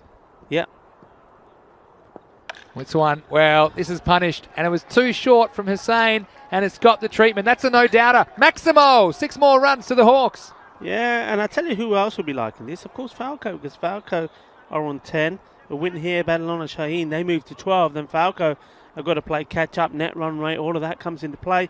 Badalona, if they let Hawks pip them here, well, Falco in their game, the last game of today, against Hawks. What a game that's going to be. Hawks will be giant killers twice in a row. I mean, they'll be right back in it than the Hawks. Yeah, that could be like the about that. One that sets up who finishes the day top of the group. Yeah, so it's very, very fascinating group, this Group D. Everything to play for here. Here's Kasim. Can he get it right? This is a bit fuller. It's going to get hit hard, but it'll get hit straight at Hamza Salim, who's on the long on boundary. Nice piece of fielding. How important is it to have your best fielders in the right positions? And we've seen a couple of balls drilled very hard in that area, and Hamza Salim cutting off runs for his team. I think this is probably a clever ploy here from Badalona. I think they had to get another bowler in somewhere, an over in somewhere. Just watch this one. And that's why they've held one back from Adil Abbas. Yep. Malik Matul Rahman just bowled the one as well, so those two still got the one as this over comes to an end. And of course they haven't bowled Sami yet, so I think they're just playing around to say, right, let's try and get, when we can, the extra bowler, the bowler who's not, they're not relying on so much, get an over in and then leave the stronger bowlers for the end. Well, that one takes them to 47. Yeah, so they still require 76 runs in the second half of the innings. They scored 47 in the first half, so it shows you how far they're behind the rate. But having said that, they can do it. It's about, about 15 and over, tick over required. So, look, it'll have to be good going. But like you say, they've held a couple of bowlers back, and I think that's a little bit clever because it forces the batsmen to perhaps go after Kasim Hussain, who's not a terrible bowler by any means, but probably their 5th bowler, but bring him on early. Of course, each individual player can only deliver 2 overs. Yeah. This for me is a really big, bold call because, I mean, I think Dilwala, though he does turn his arm over and though he has got wickets, I think he's an occasional bowler, and against good batsmen, I think they'll take him on. There's a bit of bat on this. And it could go horribly wrong, and well, the fielding's gone horribly wrong. And is that going all the way? It has indeed. Well, that's Babar Khan. Well, he didn't go to the boundary. He might have run 5 because I don't think Billawal. That's a foot fielding fail. Triple F. And Billawal. Yeah, again, it's Billawal. just, sorry, not Babar. Just had to find a way to get something behind that, and that's the difference when you're not going to bend over and put your body on the line. Yep. He should have got something behind that. So, a couple of freebies for the batting team there. It's well deep in his crease, isn't he, the batsman? This time he's going to go, and I think it's going to go all the way. It does. Maximo, 6 runs. And the Hawks just staying in touch. This challenging target of 123. But I tell you what, there's excitement plus. And Dilawar, well, he's gone for 2 boundaries off the first 2 balls of his over. Yeah, and this is what I was fearing for Badalona. I think they're going to take him on. And Amir Javid, he's the batsman who can do it. What's going to follow up with now? This one's down the leg side. I think that's going to be called a wide. Don't think it caught any of the batsmen. So, well, could this be the magical over which just gets the Hawks back up with the rate? Well, that's 11, isn't it? 11 so far and still 4 balls to come. Well, came in a bit of a crossroads for me. Still haven't seen like Sami Rahman. Well, he's going to go up, and this is a chance. And it's dropped in the end. Well, I don't know why he just didn't hold on to it. No, I thought he had it in his one hand. Yeah, he had it, but he was falling over the boundary, Rick. I think you'll see here. So one of the things in cricket, you do have to catch it and remain in the field of play. Now, if he felt he was going to step over the line, watch this. He's just losing his balance, and that one, he was a little bit worried, and he thought, well, there's no risk. I can just toss it over to Hamza. I don't think Hamza was on with the program, and so the ball hits the ground, the batsman survives. This one's not going to carry it long off, but I think that was the thing. I think he thought maybe I'll stay in the field of play, maybe I won't. And he thought he was just tossing it nice and easily to Hamza, who is a metre away. But instead, Hamza, he wasn't with the program. Have a look at this one. So watch this. I think he was like, well, maybe I'm going to touch line. In case I do, here you go. And Hamza said, well, I'm not that tall. Went over his head. Well, at least didn't go over the fence, which we saw earlier in the tournament. Rico's shaking his head. Very old-fashioned. That is naughty. Naughty but nice for the Hawks, but that was naughty from Badalona. If you want action, you'll find it right here. And it's all in the FanCode European Cricket Series. Look at that. These players are not very good at these short tosses, are they? Well, last ball of the over. Dilawar can't take a trick. Well, this one is punished. And he stood up, he stood tall, and he went long and strong and all the way. Maximo, perfect end of the over for the Hawks. And they're 67 for 2 at the end of 6. Yeah, 20 runs, and that was well, maybe it was a gamble, maybe that was part of the plan. It almost worked, and well, the comedy of errors, I'm going to call it, there on the boundary there. I thought when he took it one hand, I thought he was in, I thought he was safe, but he probably thought it's just an easy pass. Had but I don't two or three steps to go though across the boundary line. He was a bit nervous. It was like he was doing the breathalyzer, wasn't he? He had to keep going in a straight line. He wasn't confident. I think he probably thought, well, Hamza, there's no way he's going to drop this. Well, we've seen the easiest of easiest catches drop yesterday, and well, they need to watch Raval. Raval know how to do the passing. I mean, just ask the Vinderson call. You know, you just just got to loop it in the air to the fielder, and you've got to loop it in the air to the fielder behind you that you don't even know he's there. It's the accidental passes which seem to have been fine. It's the deliberate ones that seem to be off the mark. And Stuart Simpkins actually asked a question. Sorry I didn't get to it earlier, but Andy's just addressed it in the chat. I'll come to that in a second. But here's Adil Abbas to bowl his second over. He's very tight in his first.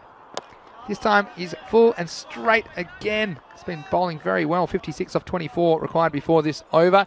He wanted to know who I thought the best fielding team had been that we'd seen so far. And I was going to say La Manga Torrevieja in Super Sunday. I know they're not part of this series. Of course, they're from a different region, but they were very impressive for me. The way that their batting didn't really click, but their fielding was outstanding. Andy House said that he reckons that LMT were setting the standard. Players even prepared to use their head. There you go. Thanks, Andy. Good to hear from you. This one's a bit shorter, and they're just going to get one run on this occasion. So 54 off 22. Just hanging around that 15 and over required. So very exciting game. And Wazza said, wow, that could have been one of the best catches ever. Well, he did all the hard work, didn't he, Rico? Did all the hard work. And in the end, I think he just decided, well, okay, maybe the best option just to pass is on to Hamza. And, of course, Hamza wasn't expecting it at all. And you can see what the situation of this match is from this call from the captain, Dilawar. He's asked his best bowler, one of his best bowlers, to come back on at this stage after the 20 runs off his over. He needs this tidying up. But the thing is, all right, he's got Malik Wati to bowl one. Sammy's got to come in and bowl the next one for me. He's got to bowl 2 overs. I think he's the bowler in form. You've got to have trust in him. Yeah, look, that's a good point. And they've got a lot of resources at their disposal. With 3 overs to go after that, I think we'll see Malik Sami Rahman bowl 2 of them. Surely. He took a hat-trick in the last game. So I'm sure we'll see him in the 8th and 10th, and he'll be hard work. But having said that, if he doesn't get it right, he could disappear. The batsmen, they won't be too worried about preserving their wicket. They'll be going for their shots. Here's Adil Abbas. Well, no, we don't. And actually, we've got an interesting chat from ICCLG talking about some of the top baseball players, how they go in cricket with a bit of practice. But, you know, I've heard the same argument gone the other way. I've heard a lot of talk about, well, Adam Gilchrist, one of the top cricketers of the last 10 or 20 years, with the years practice, how well he'd go in baseball. So it's always very hard to compare. Of course, there's just slightly, I've played both actually, and I can tell you there's different mental kind of processes batting in both. This next one, well, this is a good ball. It's not going to be a wide, it's going to be a dot in the end. Again, if you could have just swung away and got something at that, there's a big gap between the keeper and the short third man. But yeah, so tell you some of the differences. In baseball, they normally think power first and safety second. So you can go out there and you can actually swing and miss at your first pitch. And it can be straight over the plate and you can miss and you're fine. But in cricket, if you swing and miss at a straight one and it hits the sticks, well, you're not batting anymore. So it's a very different mindset. Cricketers generally look after their wicket first and then look to attack. So it's a different mindset and slightly different swing as well. Won't go into the techniques of it, but again, I've played both at a reasonable level and I love them both in different ways, I suppose. Here's Abbas. But yeah, it's an interesting one. But baseballers, they're very good throwers, I'll tell you that. And there's a lot of baseball coaches that now cricket teams work with baseball coaches because they're very, very powerful throwers and accurate throwers, baseballers. They generally throw a good flat ball, getting the ball to the target very quickly. But yeah, it's interesting that you make that comparison, and we do appreciate it, of course. This is a converted baseball ground, of course, so that's why I don't mind making the baseball comparisons.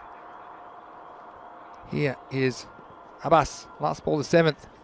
Was picked up, and tell you what, it's in the gap. In fact, it's going to go all the way. Maximo! 6 runs to finish the over, just what the doctor ordered for the Hawks, and they'll end on walking stick 77. 7 overs gone, it's 77 for 2. What a big shot that was. They needed it. It was ending up being a very tidy over. But right on cue, just when they need it, that's the big one. Yes, and looking ahead, well, Rico, we've done it as a team. We've done it together. Guess what's coming up after this? We're going to go into match 100 in the Fan Code European Cricket Series, Spain, and it's going to be a big one. And, well, it's going to be a huge game with the Hawks coming back to play Falco, and Falco, they'll be desperate to knock the Hawks over. The Hawks will be out to put another shock or two on the board, and they played very well in this game. So all those ones, they're always available, those dashboards, on our social media at European Cricket. Stay tuned. Well, only 18 balls left in this, and the first one's going to be a dot, still 46 required. I'm confused here. I really am confused because you would think that Sammy has to bowl this one, because otherwise he's then going to bowl one over. Surely Sammy bowls this. It's crazy. Yeah, and he's your top bowler. He's been hitting the stumps. He's bowled brilliantly. The best bit of bowling that I've seen, and we've not seen him on yet. Have battled on and lost the plot here. And we've seen a few interesting decisions, perhaps rotating their bowlers, but, well, Sammy, he took a hat-trick last game. One of the best bowling performances we've seen. It's his brother now, Matty. He's going to go down the leg side. He'll be wide, and they should He's in trouble if that hits. Wow. Oh no, and there could be an extra. Eyes up. Again, probably if I had to give one bit of advice to the players, it's like, keep your eye on the ball, not just when it's coming to you. But Amit Javed, they probably could have run another one here. Let's look at this. Now, first there was a chance. If this hit, I think he was gone. He was stone cold. And then Javed, well, perhaps he was counting his blessings. He didn't get back for the next one. So what was the result? 2 wides. 2 wides, yep. In comes Matty once more. 44 required. And he's still at the legs. He's very lucky. Very lucky. Once more. And they've got a fielder back there, but still, I see one fielder. I see a lot of space around him back there on the deep fine leg boundary. But again, he'll be lucky to get away with that. Malik Matia Rahman. Yeah. You see, the other thing I'm thinking here, Vinny, is that we saw the line that Sammy bowled. All right, you know, it doesn't guarantee he's going to do the same with this match. But you've got Javed, he bats right inside his crease, doesn't he? Yeah. You just think you get the ball Yorker length into the block hole. He's going to struggle because he's trying to work everything down to that leg side. He wants Lentz to pick something up. Gets it this time, and it's a no ball, and that could roll all the way. And, well, there we go. Fancy footwork, number 40. Again, that's poor running from the batsman. There was always 2 there. Ahmed Javed, he might be getting a bit tired, but it'll be a no ball for overstepping. And let's have a look at this one. This one plugs, and Bubba's after it. Watch out. And there we go. Look at the football skills from these players. So that will be 1 for the no ball, 1 for the one that they scored, and it will be an extra ball, and it will be a free hit. So everything's happening here at once. I've got all kinds of inks and crossings out in front of me, but this game just stays alive. It's a must-win really for Battle and Shaheen, but also the Hawks. For any chance to top the table, they need to win this one. So both teams desperate for the victory. Free hit coming up. Oh, and he's missed out, and this one's almost hit the helmet. How's that missed? If he hits the helmet, it's 5 runs. But that one's just gone through for a bye. Well, Hamza Ali, I don't really know what his game plan is here today. I remember you asked me a question the other day when I said they've changed the wicketkeeper and Baba Khan's given the gloves to Hamza Ali. And you said to me, what do you think of his keeping? And I declined to comment. I remember you said And that. I'm not going to say anything Salman anymore. Ali. You can't be Salman giving Ali those. for me, he looked good. You can't be giving those. Yeah, he did look very good. And if you know what, if he's not a bowler, you don't bowl him. Hey, why isn't he behind the stumps? Right, Anyway, he's got to bowl outside the off stump. 41 or 15. Got to go large. That's better. He's only going to get one here. Will they? Oh, famous last words. I They've got don't to come think back. they will. Or will they? Well, He's yeah, got good to throw, hit. he's He's got to gone. hit. Oh He my missed. word! Well, I don't know what to say there. This is I've just got crazy. I mean, this is a crazy finish. it's the basics. They're just not even doing the basics right. There's a misfield. You got to run him out here. The throw was terrible. But where's the wicketkeeper again here? Yeah, look at it. He's just, again, he's more of a yellow than a catcher. Look at he's saying, give it to me, give it to me, give it to me. Oh, well, he's again maybe expecting to hit the stumps. And look, that's schoolboy errors, really. You've got to pretend it's not hitting the stumps. Well, Ahmed Javed might need some oxygen. What's the altitude again? 175 metres? Plus 10. Here we go. Well, this one's gone straight up in the air. Has to be caught. Couldn't possibly drop it. And he drops it. And that's the Fan Code European Cricket Series in a nutshell right here. And Ahmed Javed, well, he's going to need to step into the oxygen tent after this. He's running out of puff, but I tell you what, this one, 00, your number was up. And that's... He's had a terrible. Well, he was a hero. How you go from hero to villain? He was a hero in the first match, scoring the runs and helping them to beat the Warriors. And yet here, look, he's got a duck. He's made a misfield. He's dropped the catch. They can't hide him anywhere. Last ball, the over. Well, this is probably going to disappear. Oh, you know it does. It's very high. I think it's going to go all the way. Maximo, perfect finish to the over. And rubbing salt into the wound is Umar Latif. And 6 runs go to the total. So it'll be 33 required off the last 2. And the score at the end of that, well, someone count them up. It's 91 for 2 to the Hawks. Have you got that tingling? Oh, I've got Have you all got sorts. that tingling? I've actually got an all-over body ache watching this game. It's had a bit of everything, hasn't it? That over, I just can't believe the little errors and things that happened there. I mean, was that just panicking? Was it just losing the plot? First, I couldn't believe that, no disrespect to Malik Mati, I think he's a great cricketer. But, yeah, and he should bowl his second over. But that over there had to be bowled by this man. Well, here he is, only get one. So you better make him count, Malik Samir Rahman. So what are we talking? 30... I think all the computers are all blowing up. There's smoke coming out of them at the moment. I reckon that's 32 off the last 2 overs required, so 16 and over. And so, well, time out. Let me just maybe the chat's normally relaxing. And Shubdeep saying, even our men in blue fielding looks better in comparison. That's a bit unkind to yourself. And we'll talk about the NFL from ICCL, as well as Shub saying Vinny predicting it perfectly. That's some sixth sense. I said he couldn't possibly drop it. I knew that if I said that, then it might fall, and this makes it a little bit more interesting. But this man, Malik Samir Rahman, in he comes, high in confidence to bowl the 9th. This one's cracked hard. In fact, it's going to go all the way for 4. Cuatro carreras, and what a shot that was. And Javed, well, he's obviously got some puff back, and he smashed this one through the offside for a boundary. That's a quality shot. I'm going to not give any stick for the bowler here. I think he's bowling in the right area. He's got to bowl in the offside. It was a good shot. Every so often, batsman is going to play a good shot, and you're going to say, okay, good shot, but at least he's not bowling short. He's not bowling on the legs. That's the line you've got to keep at these batsmen. You've got 4 fielders there. 28 off 11. Next one's hit very hard. It'll take some catching as well. Samad Ali, well, he's done very well. And again, the running not quite there. It went very fast. And that just tells you the fielding makes all the difference, doesn't it? Yeah. Samad Ali, I said he was pretty good with the gloves the other day, but you can see why they've got him out there on the boundary. He's just saved 3 runs for his team. Yeah, I mean, if that's the line he's going to bowl, that's great. But put a man back. And they're doing that now here. They're pushing the man back on the sweep. Get one in. Who have they brought in? Yeah, I think perhaps on the leg side, deep fine leg coming up. This time, well, if this gets through, it'll be trouble. And it's just going to sneak past. They'll get one. I think that's all they'll get. So, again, these singles, that's what Badal and Shaheen need. You see the difference in approach. He bowled very well, but it was earlier in the innings, wasn't it? It was a different situation. Yeah. The batsmen not too worried about preserving their wicket here. They're going for their shots they need to. And 26 off 9. But that line's okay, Vinny. It's okay. He's concentrating outside the off stump. He's not giving it to the batsman in the arc. This is the one I think has to be full on. This is well bowled again. Well, bowled it well. Good. Yeah, and he's got the field set, so I'll just get the 1. Now we're talking, well, 2 balls to go this over. And you start thinking, well, how many can you get off the last? Well, it's often hard. It needs to be magic if you're going to get 20. And they're 25 off 8. So really one of these balls at least has to disappear to the boundary or over it. So it's Umar Latif on strike. He's the man with the bat in his hand. He goes hard. It's hit hard. And what a catch by Dilawar. Straight down the ground. He was perfectly positioned. It couldn't have been hit any better by Umar Latif. But Dilawar, well, such an important player for Barcelona Shaheen.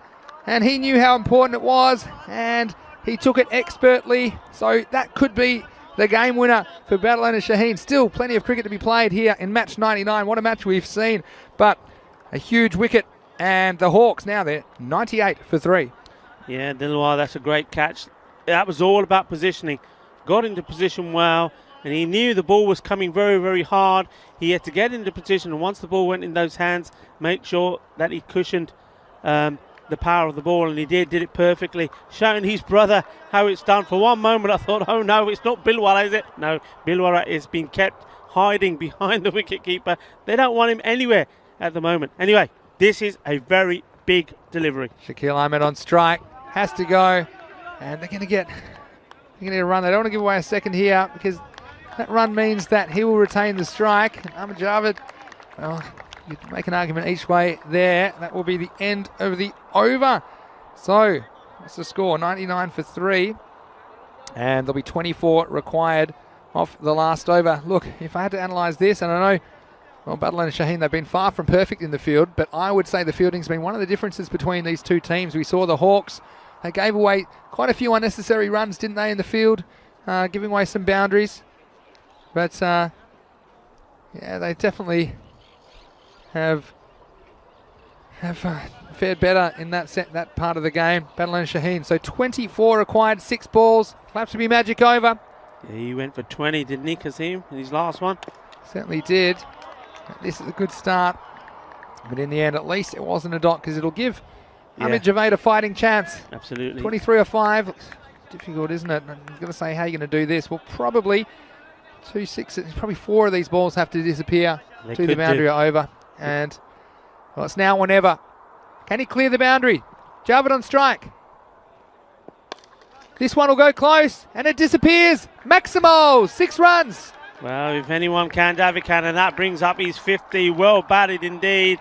That's 55 of 30 balls, and you know what? He's probably not thinking about that. He knows what the job, what the task at hand is. Well, he's capable, you know. He's more than capable because this bowler is there for the taking, Kasim Hussain, and this was all about the way they used the bowlers. Yeah, and they've left into the last over. Think about the pressure that he's feeling right now. Doesn't want to give away any extras. 17 off 4 required again. You feel like this one has to disappear. Can he do it again? Ahmed Javed on strike. Oh, and he misses. And that makes it really tough because now basically need 3 6s to win, assuming there's no extras, of course.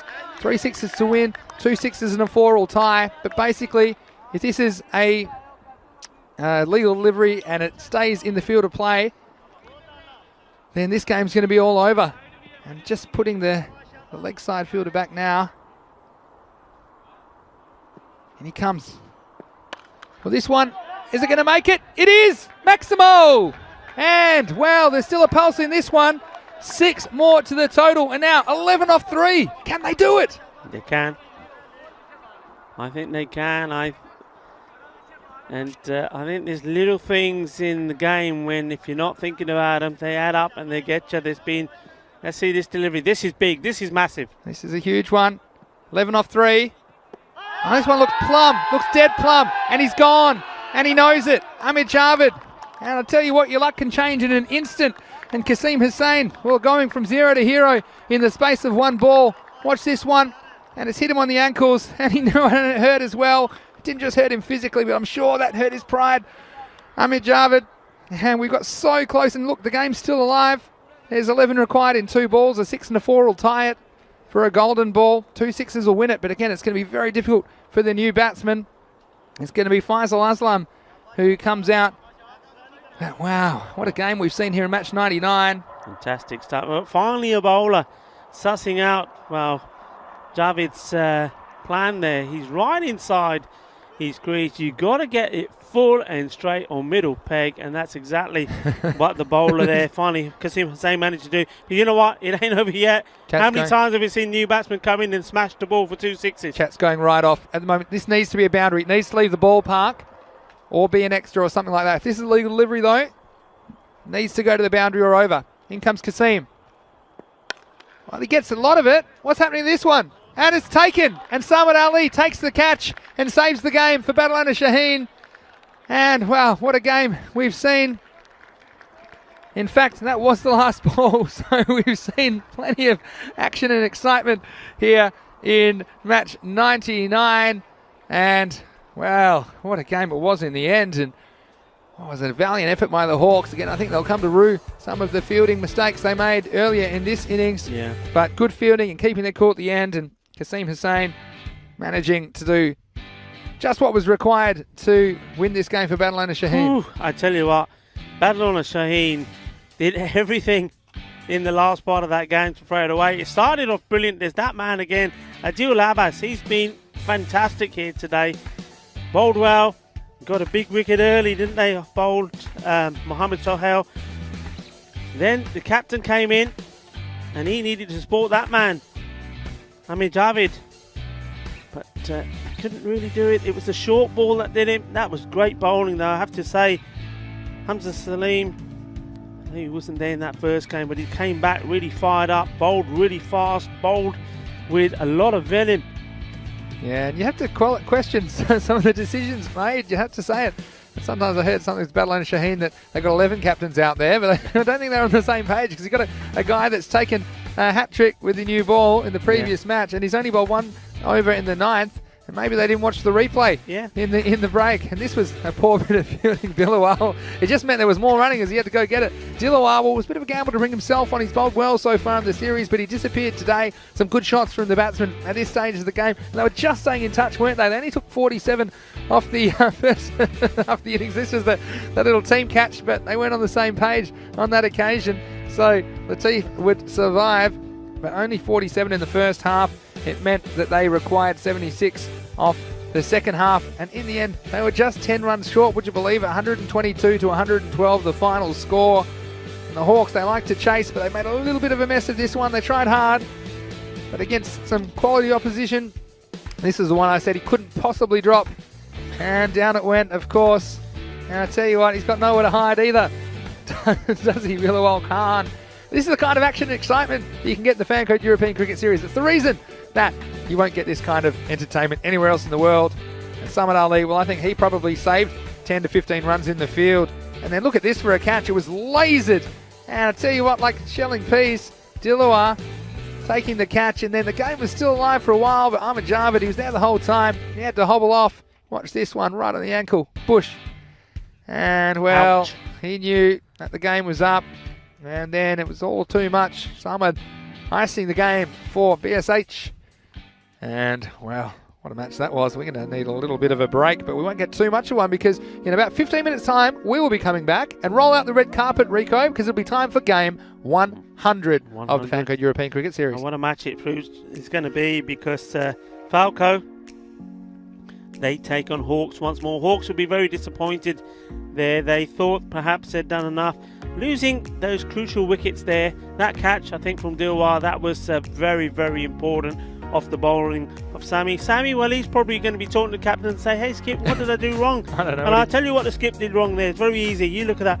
Over number 8, that should have been bowled by Sammy. Number 9 should have been Malik.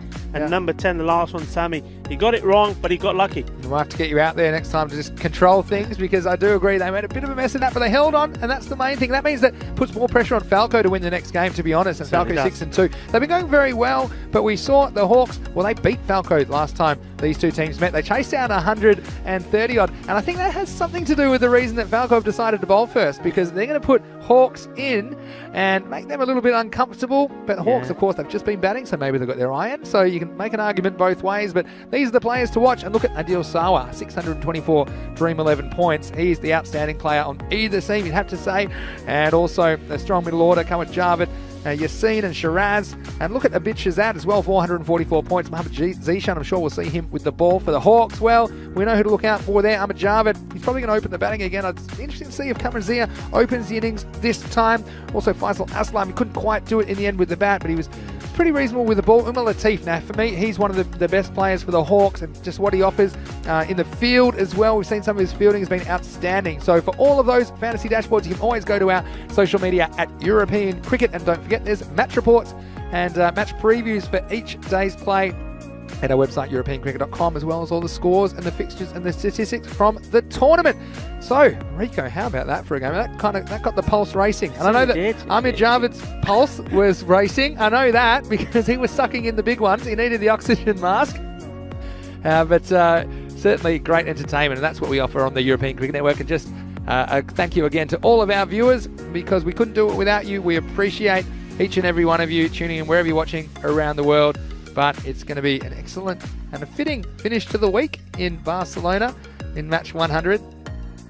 And so next week we'll be back, of course, fifth and final week, and finishing a week from now, it's going to be Finals Friday, match day 25, and only one team from each of the groups can progress to the next round. Hey, listen, and we'll see our trophy partner, Local Lifestyle, as well. We'll see that the bling will be out, won't it? The bling will be on display.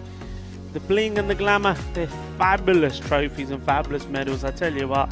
And no wonder the teams are fighting so hard to try and get into the semi-finals and the finals, because there's plenty at stake to play for. But what a game. Yeah. And it's that one could have gone either way. And I tell you what, don't go anywhere. Apni cha bana lo, jo naal kuch khana, koi pakore bana lo, thodi ja bhajiya chebra kar lo, baitho to jira last match hona na, match number 100, top class match hona. Looking forward to it, and it's certainly finishing the week with a bang. So don't go anywhere. We'll be back in approximately 10 minutes time to take you into the last match of the week, match 100. It'll be Falco versus the Hawks. We'll see you then. Mr. Maximo here, Vinny Sander, along with Rico Full. Hope you're enjoying yourself today, wherever you're watching around the world. See you shortly on the European Cricket Network for more Fan Code European Cricket Series.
Hello and welcome back once again. It's time for the final match of the day in the Fancode European Cricket Series. Spain, of course, the first series of the year, and it's time for match 100. Can you believe what we've got here? Rico, we've got here match 100. Let's raise the bat and let's have a great finish to day 20 where we're going to see the Hawks returning to take on Falco. Again, this is a huge game, the last game of the week. Let's go over to the match referee. As to the call. And head is it. So Falcon he won the toss. Falcon have won the toss and they're going to bowl first. Well, there you go. Falco have decided they want to bowl first. Interestingly, because we have seen a lot of teams choosing to bat first, but obviously they want to put the Hawks in because you know the Hawks, they like to chase. So interesting decision there for Falco. It's a huge game really for Falco because they must win this against the Hawks just to stay in contention for that one semi-final place. Only the top team in each group can go through. So watch out in game 100. I think we've got plenty of action left today on ECN. It's over to you in the commentary box, Rico.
Welcome back. So this is it, number 100.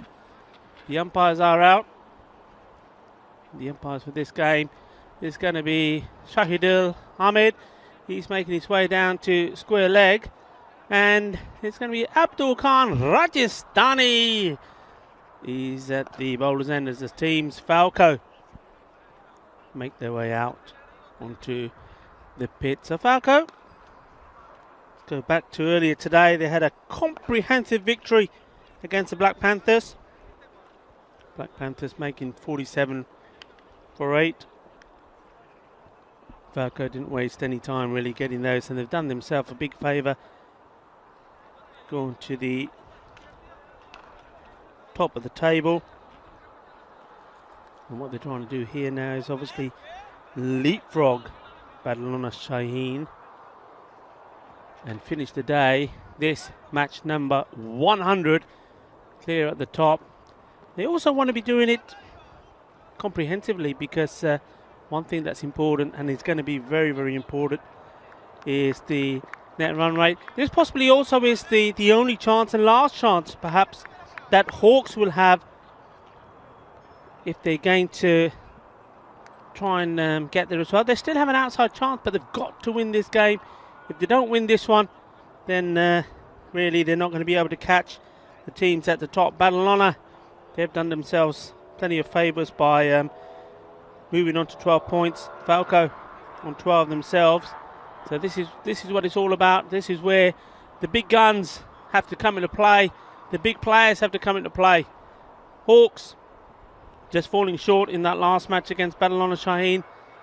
This time they're batting first. They were batting second, so they're continuing to do what they were doing last time round. Will they do it better? Here we go. We're off. We're up. We're running. Match number 100. Starts with a dot ball.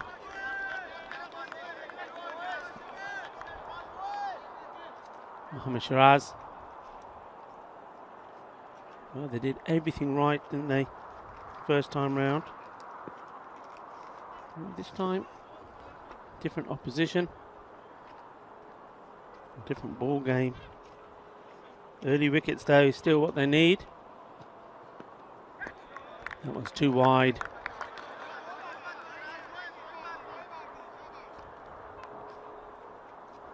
Come on, Zia, the captain, on strike.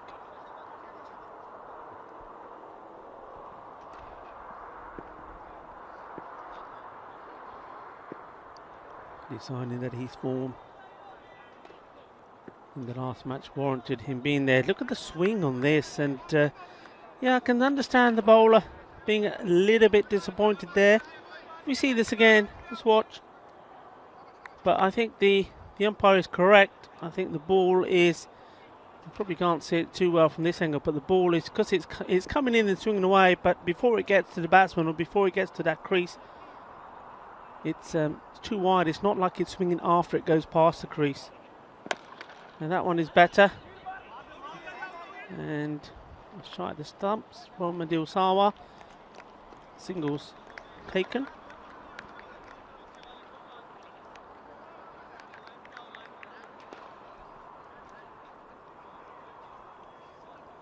So Farhan Zafar now on strike.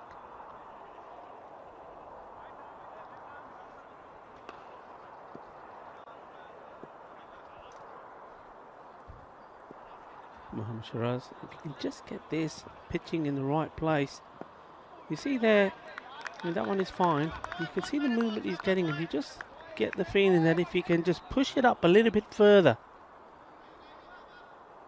so not be so short, push it up further, get that ball around about the middle and leg area pushed up, draw the batsman into the shot, and with the ball moving away, it'd be very, very difficult to negotiate. And well, you can see what I mean. I mean, look there how the batsman has finished. He's playing the shot outside the off stump, swinging and missing. You just get the feeling if one is coming into him, then moving away, it's going to leave the batsman in all sorts of trouble. Well, somebody who's giving him lots of support, who probably will be bowling the next over, Zishan Mohammed. He's been one of the bowlers of this Franchise European Cricket Series so far. That one's too much, says Neil Kesh. And I think that's all to do with just he's too short. He's just not pushing the ball up there far enough. As a result of that, by the time it gets to the batsman, it's already going past the guideline there for the umpire. So Rajasthani, the umpire Abdul Khan, I think spot on with these calls.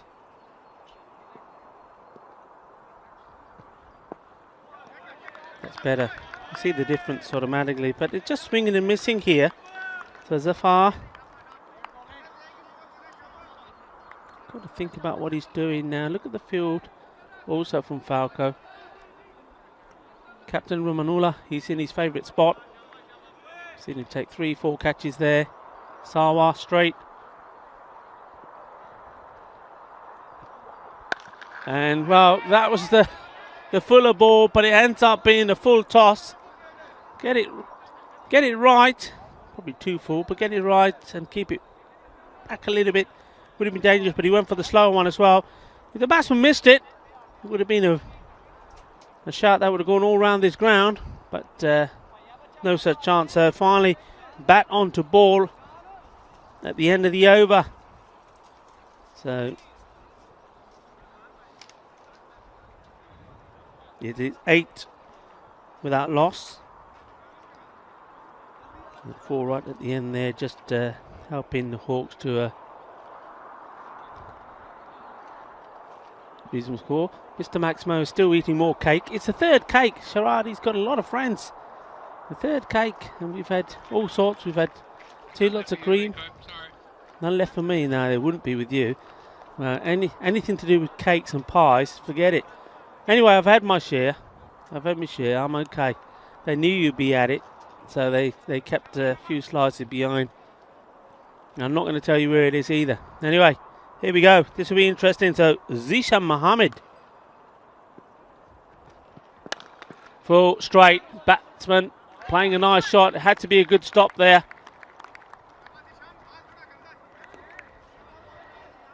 Had to get there, had to make sure.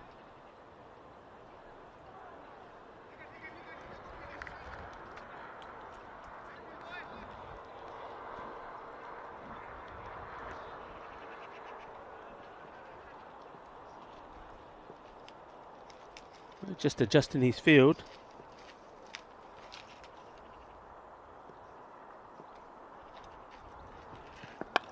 And he's hit that away. But once more, good fielding. If he gets a good throw in, he could be in trouble. Oh, and that would have been close.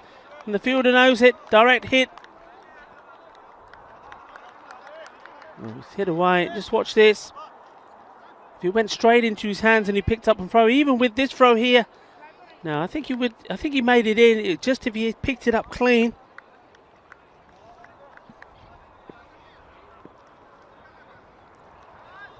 Early wickets, that's what's needed. You can pick up an early one, anything can happen.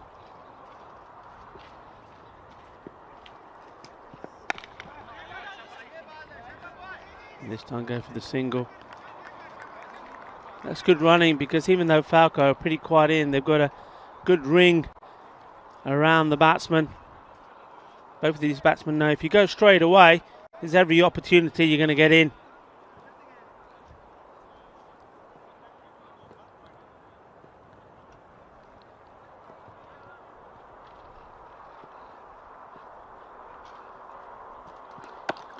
Well bowled. Once more, the fielding has to be done here by Zishan Raza. He's got a lot of ground to cover. And covering it well so far. And what a landmark this is. This Fan Code European Cricket Series. Match number 100. And this, the 4th week, match day 20. Remember, still got the whole of next week to come. Next Friday, a week today, will be the finals day. Oh, they're going to go up for this, and they're asking the question. Oh, the bowler can't believe it. Mohammed Zishan cannot believe it. Well, let's have a look at it again. Let's see where the doubt was here. And, ooh, well, we'll have to look at it again. Well, I think that's a very, very good shot. I don't know what and where the doubt is here. That for me is hit the back leg. The back leg is inside the crease. I think that's going to go on to hit. But obviously, we're not standing where Shahidul Ahmed is standing. He's in the right position, standing there wicket to wicket. So he obviously thought perhaps it was going to go down the leg. And then that's a nice hit shot. And oh, that's brilliant. But the ball's still going to make it to the boundary. Oh, it does. How unfortunate is that? Adil Sawa. That was a magnificent effort. Watch this. And how unfortunate he is here. Well, talking about making a diving stop. Well, any goalkeeper around the world would be proud of that. But all he could do was see it roll over the line. That was a fantastic effort. And that brings up the end of the second over. It is 16 without loss. And one very, very good shout there from Mohammed Zishan. He still can't believe that he hasn't got the wicket. And what an exciting game we have here. Just checking now what Falco do with the bowling. The ball's there, but there's no bowler there. And, well, not sure what's going on here. The captain now goes to pick up the ball. Maybe he's not... well, maybe he's going to have a bowl himself. No. I was going to say, I don't think he's going to have a bowl himself. I've waited a very long time for the bowler to come. Remember, this is a time game, gentlemen. Anyway, just, yeah, once more, gives us time to reflect. 100th match. And the last time we had the biggest show, the biggest sporting event on the planet was last year, of course, when we had the very first European Cricket Series here. That, of course, was 60 matches. Oh, that's gone a long, long way. Bangs into the netting, comes down. Ginna Sona, that was nice, that was big. And, well, what a way to be welcomed back onto bowl. Well, his first over wasn't too bad. But this time round, Terez Mohammed is smashed away. That was a big 6. He picked that ball up beautifully well. Zafar Fahan. He's going for another one, and he's going all the distance as well. Balle, balle, balle.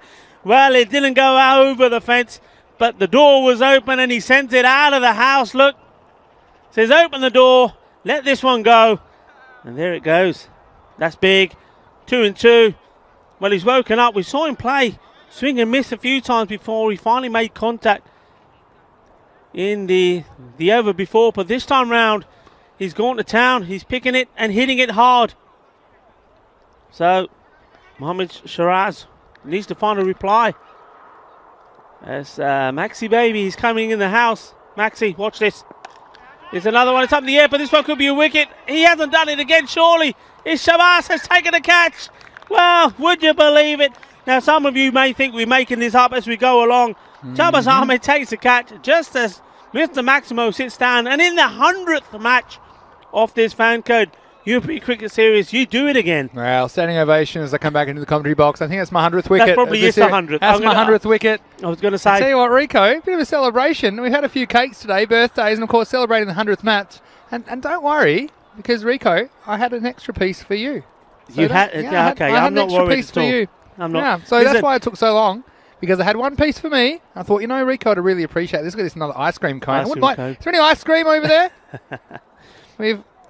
I tell you what, you said it took so long. That took so long to come down. It went a long way up, man. Oh. Before that hit 2 huge sixes. You probably saw them going up in the air as you were coming around. But, well, that's a very important catch.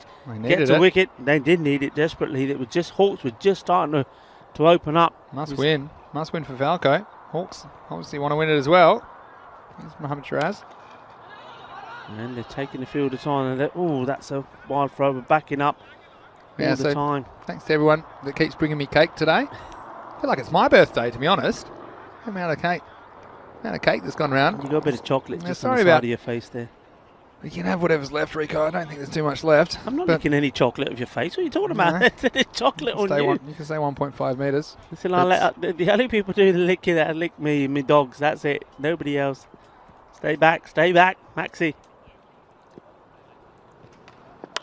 It's up in the air. Well, the fielder's moved in from there. This would be amazing if he took it, but Ramonula just lost it at the last minute. Yeah, that's the funny one. Coming across as well. Zishan probably had a better angle on this. You see this one's probably closer to the captain, but couldn't find it. Look, over this shoulder. It was there a minute ago, and there it is. So this can happen. Zishan, he spends more time on the ground.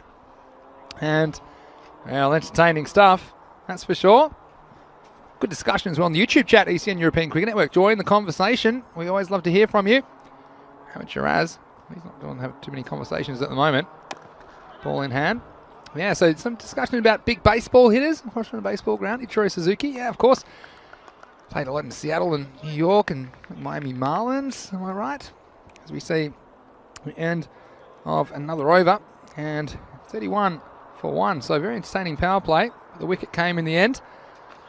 I'll tell you who my favourite is, if you're listening, ICCL, Edwin Encarnacion, who played a bit for the Seattle Mariners as well. Mm-hmm.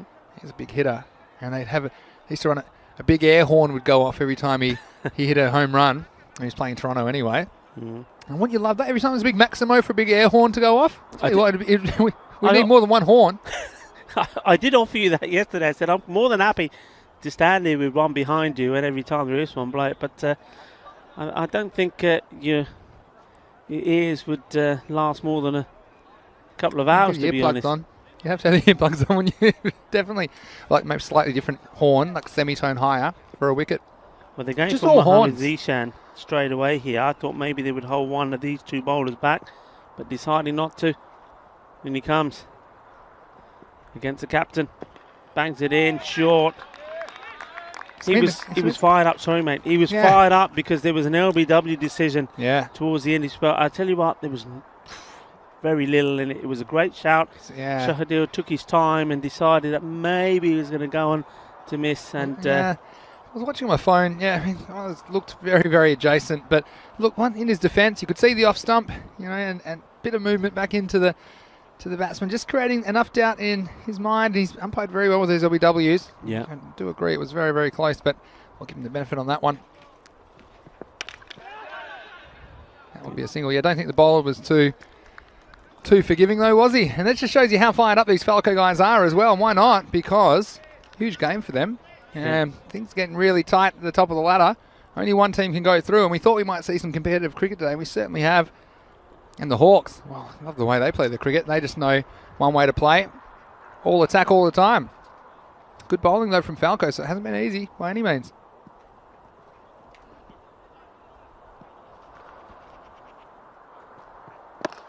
It's very well bowled.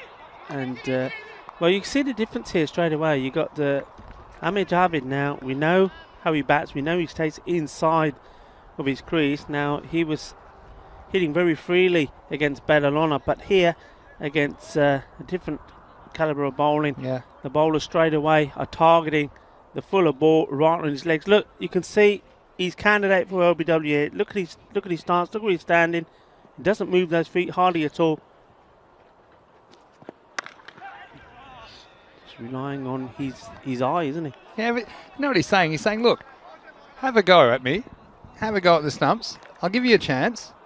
But if I get my bat on it, he's going to swing away over leg side for 6. That's his tactic. So he's, it's a legitimate tactic. And Zishan, well, he's a bit dissatisfied that time, as it wasn't very clean contact from the batsman. But it's the batsman just saying, challenging the bowler. Like we're talking about challenges, like in baseball, I have a challenge fastball. Here it is. It's the best I got. It's in the middle. See if you can hit it. Well, that was well bowled, but cleanly hit as well. Fielders tidying up. I liking that there. Good backing up. Also, good work from the Falco guys at the moment in the field here. Fielding's important. I mean, Hawks, they left about 20 runs on the table in the last game with the ground fielding. They lost by 10. And so Falco, they're an experienced outfit. They know how important the fielding is. I saw Zishan Raza make a very good stop already at mid-off earlier in the game. And those things, every time you turn a 4 into a 1, that's 3 runs saved. You can do that once and over. Well, there's 30 runs for your team. So these are the kind of margins we're talking about. Zishan, he'll be sniffing out a wicket as well. It's hit hard. That's going to go all the way. Flat, hard, 6 runs. Well hit. Manos arriba, Vitro, 6 carreras más. And he's just, once again here, that was exactly the most unusual what I was of saying. shots. It was exactly what I was saying, wasn't it? He's saying, Zishan, look, here, I'm going to give you my stumps. I'm going to get over. I'm going to put my legs right in front of the stumps. If you think you're good enough to get the ball past my bat and hit me on the pads, I know I'll be dead. But I think I can get my hands through it. And he did exactly that. And again, Mr. Maximo, in game 5, never wrong. Never wrong. Never wrong. Spot on. And there's something I've analysed, and it's gone perfectly. Let's everyone just remember that next time you think I've gotten something wrong. But that was exactly what we thought. And it was good couple of overs, but not much to show for it in the end for Mohamed Zishan. He'll end up with none for 17 off 2. And they'll be forced to change the bowl. It's going to be Shabazz Ahmed to bowl the 5th. Yep, it's Danny boy, and he comes. Something happened there, not quite sure what. He's either lost it or he's done it with something. Yeah, well, getting the slinger. Let's see what he can do, and I think it'll be a fascinating match 100. It's great that we've got to 3 figures. First time we have in the ECS. Ramanullah has strengthened the leg side here. So he's already suspecting that Cameron Zia is going to go across the line every ball. Yeah, field well placed. 4 back on the leg side. Well, he wasn't bargaining on the bowler, spraying it down there. That's a wide ball. That's an extra. Yeah, and look, if you're smart, you'll stay away from the legs. I think I'd be going full and outside the off stump, because I think he's still going to try and play that shot. You got to stay one step ahead of the batsman, don't you, as the bowler? And at the moment, we're only 4 on the offside. This time again challenges him. And this time not too much bat on it. It'll be just a single. Jesus is asking how to play baseball. Well, I'm probably not the expert, but I'd say, look, I actually played baseball. Played my first game of baseball ever at 33. I know this is a cricket channel, by the way. But I'd say watch a bit of it, and then go and have a go at some of the skills, and then get out there and play a game and play it at a social level, and just keep learning, just like you're learning about cricket right now. So, quite deceptive, Shabazz, isn't he, with his bowling? Because I think the batsmen are expecting this to come through a lot quicker than it is because of his slingy action, and you see they just seem to be playing very early. Yeah, and that's true. I mean, you see the arms swing over quite quickly, don't you? And it can just upset your time a little bit. These unusual action bowlers can be difficult to face. It's a little bit uppish, some shots of catch, but so yeah, I'm gonna not talk about baseball all day, but I do like the comparisons because we're on a baseball field. And ICCLG talking about more exciting than watching the Mariners, this European cricket series. I would say that your field is very big there in Seattle. Maybe you should make it a bit smaller like New York. You'll see a few more Maximos. On this one, it's whipped away, and I think this is going to go for 4, so not quite the maximum, but they will get 4 handy runs. And Cameron's there. We know how dangerous he can be, Rico. If he gets going, this could be a very big total for the Hawks. Yes, very much indeed. I'm just having a flick through of the standings here, and that win from Badalona Shaheen has put them, and we said it would put them on level points with Falco, but because of the net run rate, they've got a better net run rate. So Falco, they've got to, if they're going to win this, they also have to think about how they win it. Obviously, first thing is winning it, and getting those extra points and being clear by 2 points and putting the pressure back on Badalona. But they've got to win it well, haven't they? Oh, definitely, and that's why every match is crucial at the moment. That is the end of the over, and well, again, things just in the balance in this one for the Hawks. They have lost that wicket, but they've got a decent run rate into the over. It's 48 for 1 at the halfway mark of the innings. Yeah, just slowed down a little bit, that wicket. Ever since then, we've seen that the end of the power play, 31 for 1. Now we're at the halfway stage, 48 for 1. So something's got to happen here, and the Hawks will know. They've been here before, they've been in this position before, where they've got themselves into an okay position. They need to accelerate. They've lost wickets at key moments and not been able to go on to this type of scores that they would like to be posting. But shots like this will help. That split the 2 fielders there. It's going to be 4 runs. There's the 2 Falco men. The captain nearly collides with the and look, Rico, this is all placement. And look, if you can't be good, be lucky, because this could have quite easily gone to one of the fielders and been catchable. But it was right in the gap, bouncing inside the fielder, playing, going for 4 runs. So, again, I'm not sure how intentional that was, where it ended up. But still, 4 useful runs for the Hawks. I'm going to throw another one in the mix. You mentioned the table, Rico. After this ball, it's going to give you a little more interesting analysis and insight into this Group D. But for now, here's Kawajavid. Oh, he's going to get 4 more here. Flashing away, thick edge, and there's nobody down there. You can pick that one off the fence. And cuatro carreras más. And he runs for Falco.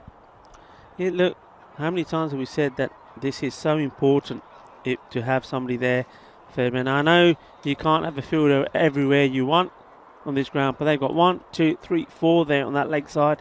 That the man, backward square leg, maybe he needs to move around a little bit. They've got to do something better there, because that area there open, and the bowlers, all of the bowlers so far being seamers. You're going to get runs going there. They've got good pace on the ball, don't they? These bowlers. Here comes Javid. It's a miss hit. It'll just be a single. Go on, tell me. I want to know. Yeah, no, well, I'm talking about Trinidad Raw Stars. Now, of course, they're now got a game in hand, as it stands right now, notwithstanding the result of this game.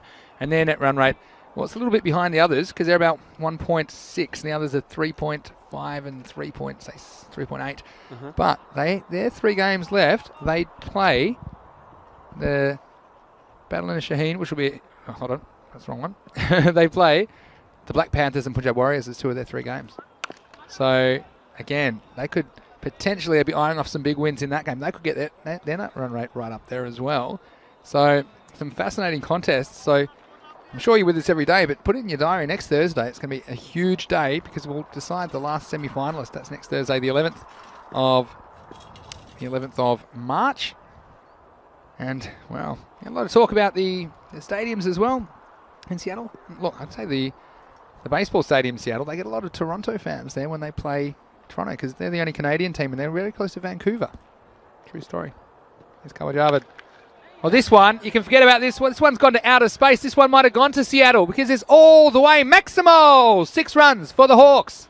Well, that's the biggest of the day. He's absolutely launched into this. I mean, look at that. You can't even see the ball in the picture. It's gone so far. That's gone far into the road. Well, that's almost gone as high as the Telefonica Tower that's behind us that you sometimes see. Well, there you go. It has gone into the road. Just seen it being fielded. That one. What's some bystanders? Look both ways before you get that one. Massive. I'll give you the tip. Last ball of the over. Ooh, that's hit hard as well, but it's along the ground. It'll just be the single. Look, that'll finish the over. 65 for one. Pretty good one. 17 off it for the Hawks. Hello also to Elliot DeRose, who's watching from Buffalo, New York in the States. Well, it's great to have more American viewers. Got a lot of you today. And look, you know, I'm a big fan of my American sport, so I like the fact that some of the Americans are tuning in to see one of my, well, probably my favourite sport, I'll be honest, cricket. And we're delivering it in a format which is hopefully very easy for you to follow. And if you do have any questions about the rules or what we're talking about on the air, what's unique about watching this kind of cricket is you can put the comments and the questions in the chat, European Cricket Network, on our YouTube channel, and we'll address them on air. So welcome to you, Elliot. And Buffalo, have been to Buffalo as well, on the Canadian border as well. And yeah, Buffalo Bills, NFL Bills, team as well. Very famous. They've done very well this year, actually. Almost made the Super Bowl. Yeah, while you're having a look through that, and there's been a bat change here. Very quickly, this is a landmark occasion for us here, the Vanco European Cricket Series. So let's say a quick thank yous to our partners. So that's Kookaburra, Bizway Travels, Spring Productions, doing a wonderful job there, production team, and also the trophy partner, Local Lifestyles, and also the Federation of Cricket Catalonia and Cricket España for all their efforts in getting this Vanco European Cricket Series up and running. Certainly well said, Rico. Oh, and this is big. It's going. It's still going. It's still going. And it's just come down. That's a Bizaway Super. I just talked about our partner as well. Bizaway Travel. That one was a Bizaway Super 6. That was travelling. Travelling's the word, wasn't it? Just awesome hitting. The timing. Perfection. Watch this. This one was out of this world. And Cameron Zia, we know how powerful he can be, and he's showing it right now. And he is batting the Hawks to potentially a very large score. And Falco, they've got some thinking to do. They've bowled out probably their two premier bowlers in the first 4 overs. So now, trouble in the middle overs for Falco.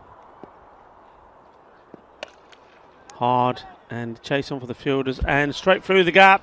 Well, you can't leave a gap there. You've got to close it up. If you don't, it's going through, and well, the captain there, Romanula, not too impressed. Watch this. Look at the hand-eye coordination as well. This one, well, got everything behind it. And the door might have been closed, but the window was open. And through went the ball. And 007, well, the real mystery man there, the mystery is how the ball got through, because he looked like he got everything behind it. But Zishan Raza made a good stop earlier, but that one costing his team 4 runs. Well, it's up in the air, and it's gone all the way. I think that's the other side of the rope. Nobody's going to be able to do anything about that. That's 6 more. What an over this is turning out to be at the moment. It's going to be special, and it ain't finished yet. Yeah. Cameron Zia, he's closing on a marvellous 50 here. Yeah, it's 49 not out now, 23 balls, and he's doing it. He's dealing in Maximos at the moment, and change of angle now from the bowler, Shabazz Ahmed. And the Hawks, well, they're off. And, well, in case of emergency, break glass. And I think Falco will be reaching for the hammer at the moment. But it's Cameron Zia with the hammer here in game 100 of the Fanco European Cricket Series. Hit hard and chase on this time for Mohamed Zishan, and he can't get there. It's just raining boundaries and raining boundaries to that man, the captain, Cameron Zia. He put himself up the order to open the batting, and that boundary takes him to 53 of 24 balls, and he's still going strong. What a knot this is, and can he go all the way? Well, he could. You know, I'm going to make Mr. Maximo's big call. Is it time? Does he have time to make 100? Because he's got about 3 overs. The way he's hitting him, you wouldn't put it past him at the moment, because it's been a display. And even the balls aren't going for 6. They're getting hit very, very hard. So 2 balls left in the over. Oh, how did that happen? Did he hit wicket, or did he hit the ball onto his wicket? That's unbelievable. I think he's hit the back of his bat. You and your blooming calls. What are you like? This will be a weird replay, because I don't know. And he just missed time. I reckon he's hit the back of the bat. Well, at the very bottom of the bat. And Cameron Zia, well, a bit of an anticlimax. Let's have a look at this one. And it is. It's just hit the bottom of the back of the bat and was well behind. It would have been a wide.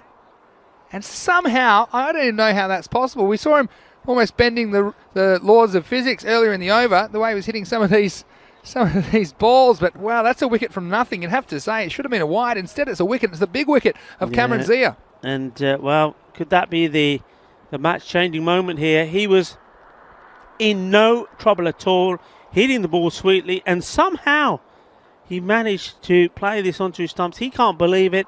We can't believe it. I thought for a moment maybe he'd hit his own wicket. I didn't think it would be possible to hit the ball onto your own stumps from there. It's weird. I mean, that's very unlikely. Long story short, it's a very, very unusual dismissal. Anyway, still, last ball the 7th. And it's going to disappear. So new batsman and no worries. And, Mohamed Sahel, this one, take cover. It's not hailstones, that's just a cricket ball on the roof. And, well, if you're going to come to the crease, this is the way to do it. That's a Maximo. And 6 to finish the over. So 91 the score for 2. So no Cameron Zia, no worries. Mohamed Sahel comes and makes the first ball disappear. Abracadabra. 7 overs down. Now, I'm very excited about this European Cricket Championship. Put it in your diaries, ladies and gents, 13th of September for 4 weeks. And it's 15 European nations competing for glory in the T10 format. The format you love so much here on ECN. And we're actually doing the draw for this competition next week. In only a week's time, Dan Weston will be here, European Cricket founder. And we will be drawing those 15 nations into groups of 5. And they'll play these mini tournaments a week each. So the first 3 weeks is qualifying, and then the final week is the finals week. The best performing teams will come back and compete for glory. The first ever European Cricket Championship right here on ECN. Diosawa to bowl. Starts well. One outside the off stump. Well, this man, he's doing the bowling now, but well, with the score going on the board, looks like it's going to be big. He's going to have to do a bit of batting as well. Yeah. Diosawa. Well, that will be a wide. That's the way to do it. Now listen. SG's onto me already. Said the Vinny jinx. I don't think it was a full jinx. Oh, it was. It was just. No, I had a little suggestion that he might get 100. That was a full jinx. But it was not a full jinx. It was more of a casual in passing jinx. Now listen, just sorry, remind Cameron, us what if you're happened. watching this back. Just remind us what happened in this fixture last time they played, because. Oh, that is amazing! That is a supersonic. What a catch! Outstanding work. Mohamed Zishan, we talked about the fielding being important. I don't think we could believe it. This one was a worm burner. It never really got off the ground, but look at this. What a catch coming forward. The ball travelling, intercepting it. Mohamed Zishan, well, he spent a bit of time on the ground in this innings. That was an outstanding catch at long on. That was marvellous. And I tell you what, Javid, he can't believe it. He's just been waiting to get going. He's been watching Cameron Zia, the captain, doing all the hitting, thinking, yeah, Skip, you get on with it. And then when it was his turn to accelerate, he thought he hit it well. He thought he'd done enough. But what a catch that is. Well, if catches can win matches, if catches can change matches, this certainly is right up there with one of the best. Game-changing stuff, Rico. Well, just wonder what kind of damage that might do to this final score for the Hawks. They're still going to go there. And look at the man at the crease at the moment. Well, Mohamed Sahal's there, but Umar Latif is out there as well now, and he can be very, very destructive. So they've got some good hitters still at the crease, the Hawks. But what a catch that was from Zishan. Unbelievable stuff. Here's Sawa. Well, again, watch out. Well, a bit of teamwork, unintentional. So important. We talked about the importance of fielding, and Valco, again, experienced outfit, and they lost the Hawks last time. They would have been disappointed about that, but they're very, very motivated in this fixture, game number 100. Last match of day 20, last match of week 4. It's great to have your company wherever you're watching around the world. Jesus has already called it catch of the ECS. Well, he's had some competition, certainly seen some unstoppable action in this series. You won't find this kind of thing anywhere else in the world. So, well, he's just snuck it in the line, has he? It's clever bowling. Yeah, clever bowling. And the match I was referring to, got the info here now for your Falco. First time these two made 130. Hawks got them with 3 balls to go. Yeah, remember that. That was a shocking result, really, in the context of this group. Well, this one's up and it's away, and you can forget it. And Zishan, well, he kicks the dirt. Even though he's on the grass, that's a Maximo. And the Hawks, well, they might be losing wickets, but they're just keeping on. Another maximum for the men in blue. Yeah, that's a good shot. Latif this time getting in on the act. That's what he's got to do. He's got to play support now here to Mohamed Sohail. Both of these batsmen can hit big. The over comes to an end, and the score moves on to 99 now. Yeah, for 99. 3 down, 8 overs gone, 12 balls left. Yeah, well, this is the way to do it, though. I mean, look, spectacular cricket from Mohamed Zishan. It brings new batsmen to the crease. But having said that, these Hawks batsmen, they're very attacking, and they don't mind going from ball 1. So even though, well, it was an outstanding piece of cricket, you'd have to say the Hawks, they still fancy their chances to be in this position. Basically 100 with 2 overs to go. And new bowler is going to be Abid Shazad. He's done some good things during this series. But again, he's bowling for the first time in this innings. Here he is in the 9th over. And that's wayward. It's wide. Yeah, good decision. That's the issue though here, isn't it? When you use up, and some teams prefer to do this, when you use up your 2 top bowlers the first 4 overs, well then you got to try and play around with the pack towards the end, and if it backfires, and we've seen them backfire in this, the 9th over, it can be huge. Yeah, absolutely. And these next 12 balls are going to be crucial. 100's up now.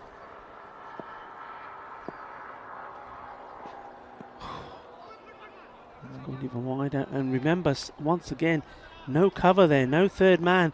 We've got a backward point in there, nobody third man. If anything goes past Mohamed Yassin here, it's going to go to the boundary. Yeah, look, you can see what he's trying to do. He's trying to keep it outside the off stump because he doesn't want to be pummeled over the leg side, but just a little bit too wide at the moment.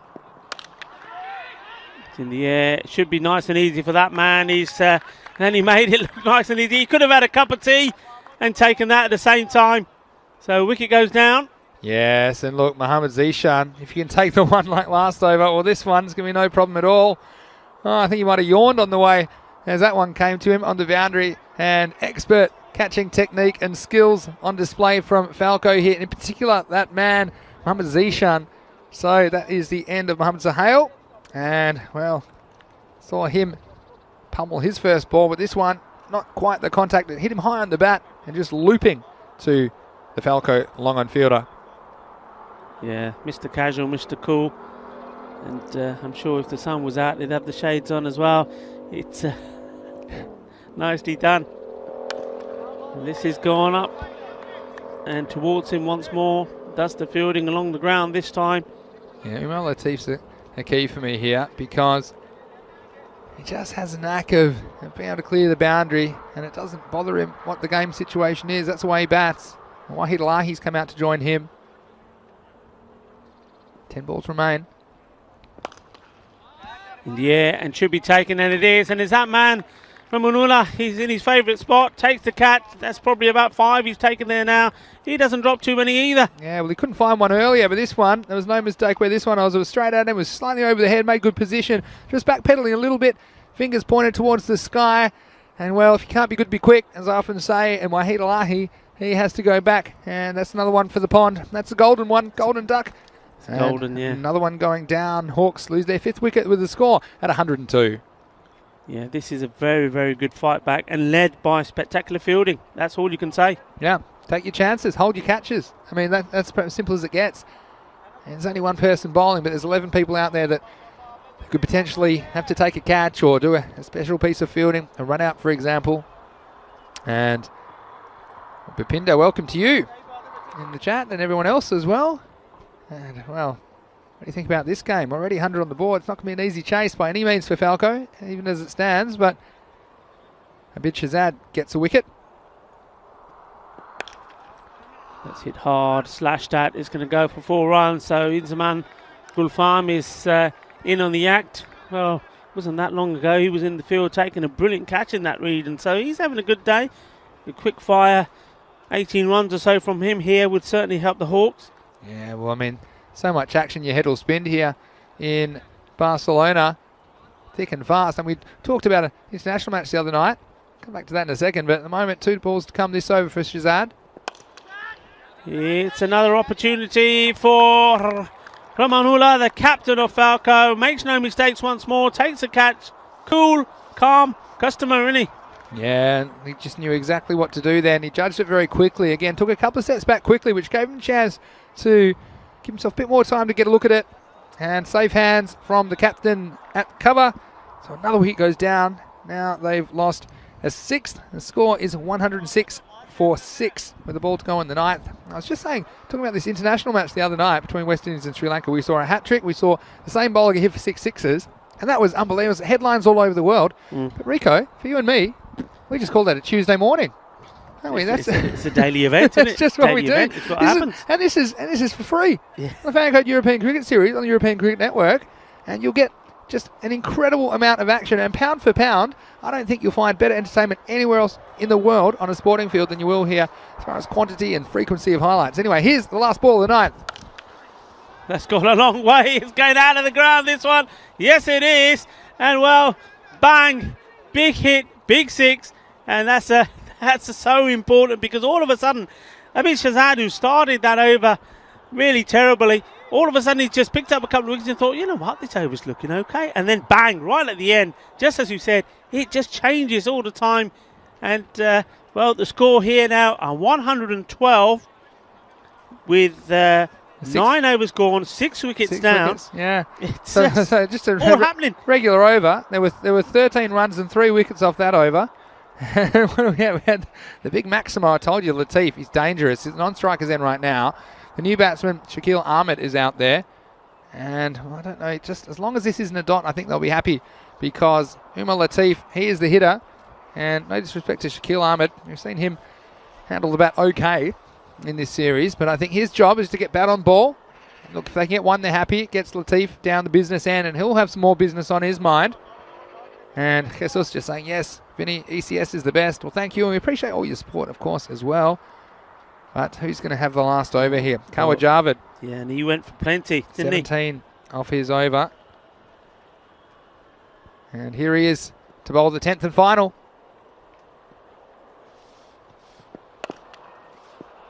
And they take the single, so that's going to be good because they're going to get Latif on strike. We had to get past the bowler in the end, and luckily Kawajava just in his follow through wasn't able to change course and stop that. Hello Bhupinder again, saying hi Vinny sir and Rico sir, and hello Luke again. Thanks to everyone as well. Sorry for miss you out as well. There's just a lot happening today. James with a comment as well. Sat Shri Akal Bhupinder, kitna theek thaak hai? 5 balls to go. Right, strap yourselves in. Hold me Rico. Here we go. 5 balls to come. That was a good swing. Actually, you can't hold me because 1.5 metres. We've got to stay distance. We're staying distance. Figuratively speaking. Yeah. Maybe I should have said comfort me. Because I tell you what, there's going to be brace for impact. Because Umar Latif, he's going to be winding up and he's ready to go large. Yeah. If you're anywhere around the ground, watch out. There might be a cricket ball landing in your area. Yeah, I'll be very surprised if the 120 doesn't come up. It's going to be 120. 120 plus maybe even. Here we go. It's good bowling though. Got to run too. Come on, get your skates on. I don't think he's got any chance. They can't go. Look at Mohamed Zishan, how quickly he snapped that ball up. I mean, there was Danny Boy there. It wasn't that far away. But look at this saying, it's mine. What do you think you're doing here? He was disappointed. Go back. Look, he even gave him the barge. He was disappointed with the shot, and it just cost him a couple of steps. And again, at that stage, they really would have wanted to run 2, even if it meant sacrificing a batsman at the bowler's end. But I think he knew if he went to the keeper's end, the throw was going to beat him there. Yeah. So, got 3 balls remaining. Well, they're just going to settle for a single here. I mean, Falco would probably gift him another run if they could, but they won't take it because it'll put Umar Latif back on strike. 2 balls remaining. Where are we at? 115. Oh, this is going to be a banger of a chase. I can feel it already. You feeling it? I'm feeling it. I'm Listen, feeling it. we were talking to Adil Sawa. 100. We were saying, are you going to score 100 in this 100th match? And he said, yeah, no problem. Well, need some help because I need more than that at the moment. 2 balls to come. Here's Latif. He's played it on, has he? There's Yeah, another one. Yeah, watch this. And this is clever bowling. He's not able to get the Maximo. And this is all about the good death bowling from Kawa Javed. Look at that. It was full. Again, just losing his shape. And the thing about Latif, he likes to get under the ball, doesn't he? And so with this length, pitching close to the batsman's feet, doesn't give him the opportunity to get under the ball. In the end, all he can do is get a bit of an inside edge and onto the stumps. So a wicket off the last ball. That could be an important wicket as well if this game comes down to the wire. But that is now 115 for 7 with the ball to go in the innings. Yeah, so looking for this 6 to bring up the 120. There's only been 3 runs off this over and 5 balls down. So, I mean, this is, talking about gold dust, this is, it's almost a gold brick, I'd say, Rico. And so here we go, last ball.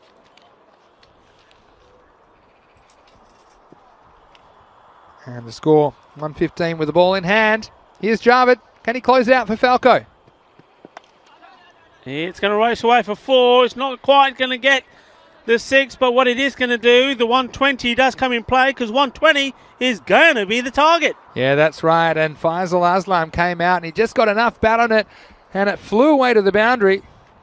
And like you say, 120 will be the target. A nice round number 6 scores and more action coming your way in game 100 of the Fan Code European Cricket Series. And early on, well, we saw the Hawks. Action aplenty, and Cameron Zia up the top of the order.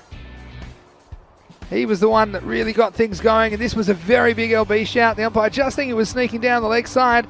Well, Zishan, he agreed to disagree. In fact, he didn't agree with anything, but a very close call that could have gone either way. And then Zishan bowled very well. This was a nice attempt, wasn't it? But in the end, Sawa couldn't believe his luck. Repair your divots. Mohammad Zishan, well, he's normally so reliable, but in that over number 3, he went for a few, and this one, finally the chance came. It was a partial ice cream cone and a step back into the box, but the fielder able to hold on. And this one, well, he lost it. Where is it? Where is it? Well, it's right in front of you. And again, Zishan, he spent a lot of time smelling the grass in this game number 100. But then the boundaries kept coming. Look, even though they were losing wickets, they kept throwing the bat, didn't they, the Hawks? They kept coming up with those boundaries to keep them up with the rate, ending up just a tick shy of 12 and over. And it's because some of the big hitting, and they've got so much depth. And that one, a nice little souvenir. Well, thanks for throwing it back. Someone just minding their own business, wondering why this white rock landed right next to them. They're about 3 streets away. Shabazz came into the attack. And again, the ball was getting hit very hard and very often. This one snuck through. 007, the real mystery was how that one got through his legs. But the Hawks, they just kept swinging and had a happy knack of finding those boundaries, didn't they? And then, well, Cameron Zia, you wondered if he hadn't got out in the most unusual of fashions. The back of the toe of the bat, somehow dragging it back onto the stumps. He couldn't believe his luck. If he'd stayed in, they could have been perhaps 20 or 30 more runs even, Rico. For sure. And if that catch, well, what a catch that was. How many did that save? And this is where Falco came back into it for a while, didn't they? Did really well. And even Sawa bowled brilliantly. But that second catch from Hamid Zishan, much easier than his last. Ramanullah as well. He was in the action in the air with the catching. He's a safe pair of hands. This time had to make up a little bit of ground. Good judgment from him. Falco, good comeback from them. But with Hawks, I think Cameron Zia very, very unlucky. There's a difference there. Him getting out then would have been another 20-30 runs, as you said, Vinny. But I also think other batsmen made starts, didn't they? Yeah. Farhan Zafar, Umar Latif, and you just think if they can just go on, it's mine, says Zishan there, barges, so that's out the way. If they could just have gone on and carried on and offered a little bit more support to the other batsmen, 130, 140 would have been on easily there for them. I think they've dropped about 20-25 runs there, but I don't know if that's the right word. Maybe not. They've dropped. Falco have crawled back those runs because they were magnificent at the end there. And some of those catches were next level catches, weren't they? And look, 120, it's no gimme chase by any means. And between these teams, they're both probably batting heavy teams as well. So I think 120 is probably what you consider kind of middle of the road score between these two teams, maybe a pass score. I think Falco, they'd fancy their chances to chase 120, and I think Hawks will fancy their chances to defend it. So that tells you it's going to be a very, very tight game, and there's plenty of entertainment around the corner. Comment from Yannick Bischoff. Nice to see you in the chat, Yannick. He said that today, a year ago, in the first ever European Cricket Series, the champion was crowned in Alicante, Spain, and a year down the line, game number 100 in Barcelona. Brilliant. That's fabulous, isn't it? And something like 800 games have been played in that space of time. So we know we plan to bring you over 1,000 this year on the European Cricket Network. And just saw a second ago the scorecards. Well, Cameron Zia, 53 off 25, the standout. And some other useful contributions. Farhan at the top of the order with 18. Ahmed Javed with 10. Umar Latif, big fan of the way he goes about his cricket. He smoked 2 big Maximos on the way to 14. And look, not too many extras. Only 7 total in the innings. And so they did well, Falco, to keep those under control. As far as the bowling went, well, you know, single wickets to Shabazz Ahmed, Kumar Javed and Dil Sawa. Abid Shazad, though, with 3 for 13 in that over. Did take the 3 wickets, which just halted the momentum. But it certainly is going to be very, very interesting. Land Rover, hello to you, who's back in. And hello, Nate. Well, guess what, Nate? You have some amazing cricket ahead of you. You've come back at just the right time. ECN, all their information about the the different cities and places that we're going to this year.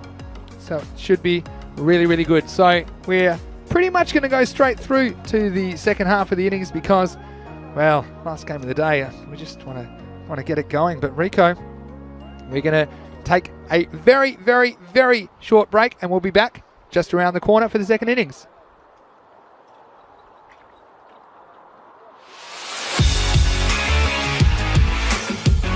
You can bring it.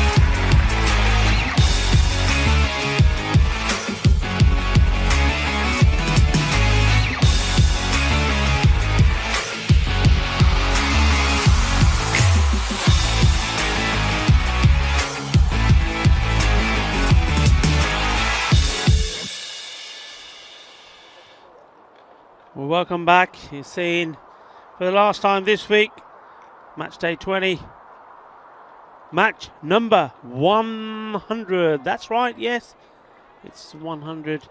And, well, we've had cakes galore. Not just for the 100, but also for a birthday. It's the birthday for Shazad. And I'm sure, being that it's a Friday, we've got the weekend off. Probably go spend a bit of time somewhere in Barcelona, see some of the sights. Maybe the beach. Remember, the beach is only here since 1992. When the Olympics were here. And that was when this ground, the Montjuïc Olympic ground, was also constructed along with the Olympic Stadium. Well, what we've got here in match number 100 is going to be an Olympic run chase. I just have the vibes. And I'm going to call it. I think Adil Sarwar's going to go big. And I think Falco are going to get these. I don't know why. Just had that feeling. Didn't have to think about that too much. I just think Falco are up for it. I think they've got the right attitude here today. I think the team spirit is good. They've got what it takes in terms of the batsmen as well. Hawks, well, they're going to give it everything. They gave it everything out there with the bat.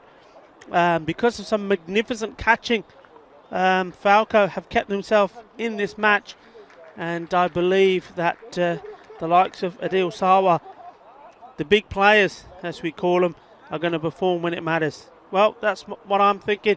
Vinny, what are you thinking, sir? Well, I'm just thinking I can't wait for this second innings to start because this is it's a mouth-watering kind of a target as well for the spectators because 120 they're going to have to attack. We know they've got some very good attacking batsmen as well. Adil Sarwar, of course, he's the one that Falco will be looking to get the bulk of these runs, but all the way down the order they've got players that can hit. And Falco, well, if they want to progress, this is more or less a must-win game for them. We still have a full day's play in this group next Thursday, but they're going to have a stern test as well from Inzamam Gulfam, who's going to open the bowling for the Hawks. So what do you think in the chat? Who do you favour at the moment? I think it's going to be a cracking finish. I did wake up with the golden ball tingle, didn't I, Rico? And we haven't seen one since way back in match 12 of the series on day 3. What's that, about just over 3 weeks ago now? So 3 weeks, yeah. Will we see another one in game 100? So here we go. 120 runs to win for Falco. Here's Gulfam. Oh, and that was no ball, full toss. Apologies straight away. But that's going to put pressure on the bowler because he's going to have a word in his ear now, and the captain's going to be told about this as well. Yeah. That's first and final. I'll wake you up. The shot's coming straight. Let's look how high this is. Bang. Adil Sarwar did well to get something on it in the end. And just think about self-preservation. He didn't want to take the run, though, because he's got the free hit. And actually, if you offered him one at his head but a free hit, he'd probably take it because he can't get dismissed off this delivery, more or less, except for run out. So get ready to swing away. Free hit coming up. Smashes away. It's in the air, but I think that might be another one. Now this is going to be interesting. What do the umpires do here? Because it wasn't right at the batsman, but I think it's close enough. I think he's going to be taken off. I think you'll see here. And, well, this is one of the playing conditions. We're just waiting on the final decision whether that is going to be a warning or not. But you see the umpires coming together. My say on this is, and I know people disagree, it's always debatable. I think the first and finals, if the full toss is right at the batsman, the first one was. Totally agree with it. This second one was very wide. The batsman was not in danger. And I would just turn around and say, right, okay, and give him a final warning here now. See, one more. But, hey, look, that's my opinion. It's umpire's opinion thing. So basically, it's their opinion. And for me, it's like it's within reach of the batsman. That was the first one. There was no doubt about that one. No doubt. But, I do take your point, but also the fact that he's bowling a fast and it's for me a lot to do with the speed as well. It's a fast, high delivery within the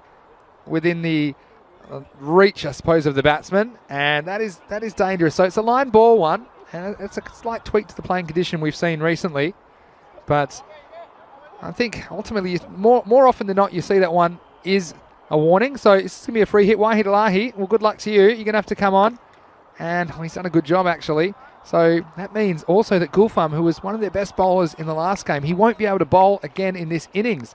So he will go without bowling a legal delivery, and that means that Wahid Alahi, like I said, he'll have to take over.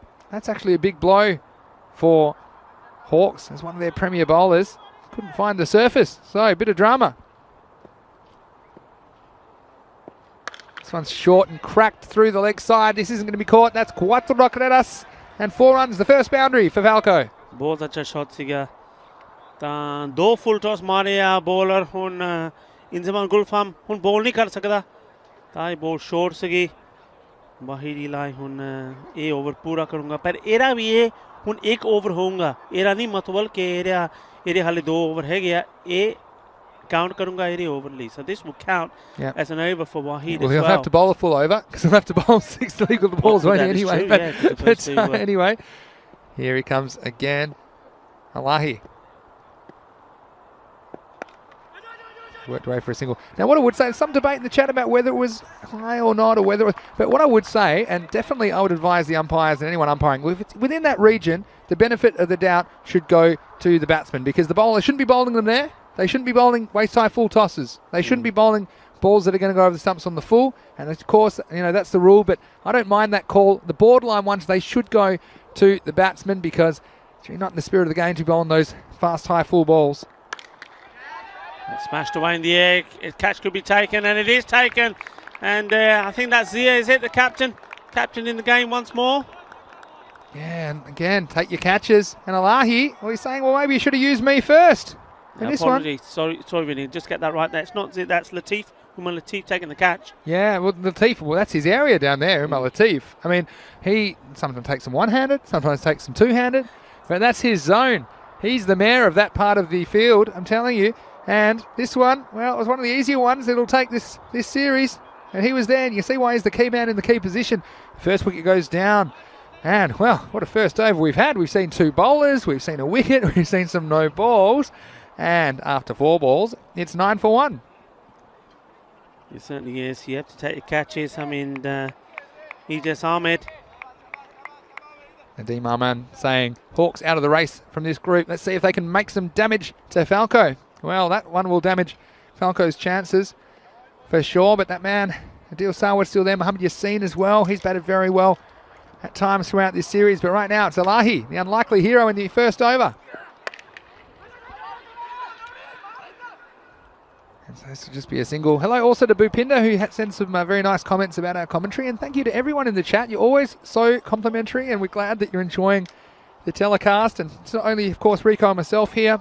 We've got lots of the crew from ECN making sure the cricket runs smoothly. Of course, all the players and officials and everyone else. It's a real team effort, so it's a pleasure to be able to be a part of this team, working very hard to bring you some cricket.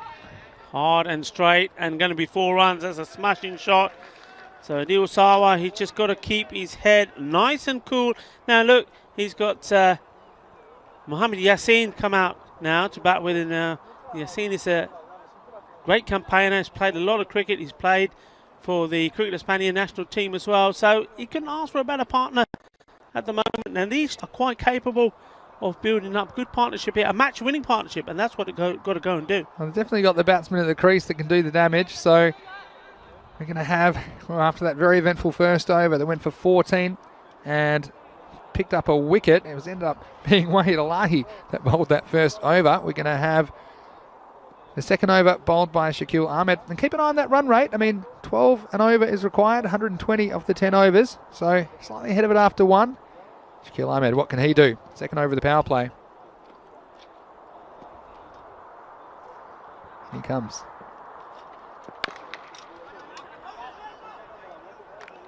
One hit well, but just a single. Yeah, I think that's all Mohamed Yassin will want to be doing at the moment until he gets his eye in.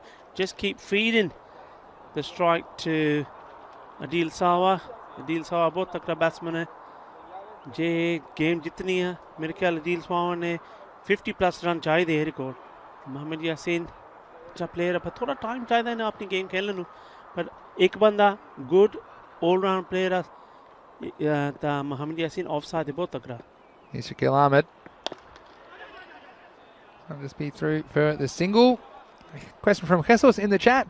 Vinny Enrico, who's the fastest bowler in the ECS? I know who's got my vote. Is the man that makes helmets nervous. Mohammed Kamran from Pakai Care.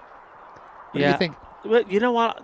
Yeah, he's right up there. But well, the pace we saw from Hamza Salim today. Yeah, that was something. Well said. Here's Shakil. Well, that's hit away. They do take the single. It's well around the field. They didn't take it cleanly. Yeah. And well, look. What about Zishan in this match? Yeah, I mean, he was quick. Yeah, bent his back, didn't he? So there's a couple of contenders there, but yeah, certainly those. So you got Mohammed Kamran. I think Hamza Salim. He's bowled very quick today for me. A few people commented, how did he get that much bounce on this deck? I think Stuart Simpkins knows this pitch very well. Even he commented, bouncer on this pitch, and that just goes to show what an effort it is to do it. They should be looking to turn this into 2. Casual running from Yassin. But he gets there comfortably, and I think also that Mohammed Zishan, he bowled very, very well on this as well. Yeah, well said, and it's been one of the great things about watching cricket, hasn't it? Watching the fast men try to work out exactly how to bowl on this temporary surface. Of course, hopefully next time we're here in Barcelona, we'll have the permanent pitch installed, and we look forward to that. Right now, Shakil Ahmed on the second. This is up, and it should be caught. And it is, and that's a proper ice cream cone, but it's going to do the job, and it removes the very dangerous Adil Sawa, and he's got to go, and that's a huge blow for Falco. Massive, and well, I was saying, I had the feeling that it was going to be Sawa's day. I had the feeling that he was going to steer Falco to victory. Well, he's not going to do that, not from sitting in the dugout. He's going to be very, very disappointed. He was very confident that he was going to score runs here today. So those runs are going to now have to come from somewhere else. Mohammed Yassin is still there, but the big hitter, Sawa, is out. And, well, aren't Hawks happy about it? They know that he was always going to be the danger man. So that brings now to the crease Faisal Aslam. Well, how about that? He was the man that they thought would score, I'm sure, the bulk of these runs, Zawa. And so, again, you have to take your catches. And that one, I thought it might have popped out for a second of the hands, but wicket for Ahmed. He's removed the danger man. The next one, well, keeper didn't know too much about this. It'll be a wide. So that's a run to the total, will be rebowled. So we got Zishan Raza out there with Mohammed Yassin. So, wow, early wickets make all the difference. Wickets in the power play. Yeah, well, what an innings now this has to be from this man. And you can see straight away he's got to start playing his shots, and that's what he's got to do all the way through. He's got to bat, I would say, probably from here all the way up to about the 8th or 9th over. Just keep playing those shots, keep rotating the strike. But is he going to run out of partners? That's the question. Well, you shouldn't be too worried about wickets lost at this point, because there's only 2 down. Number 4 at the crease. That's the maximum to finish the over.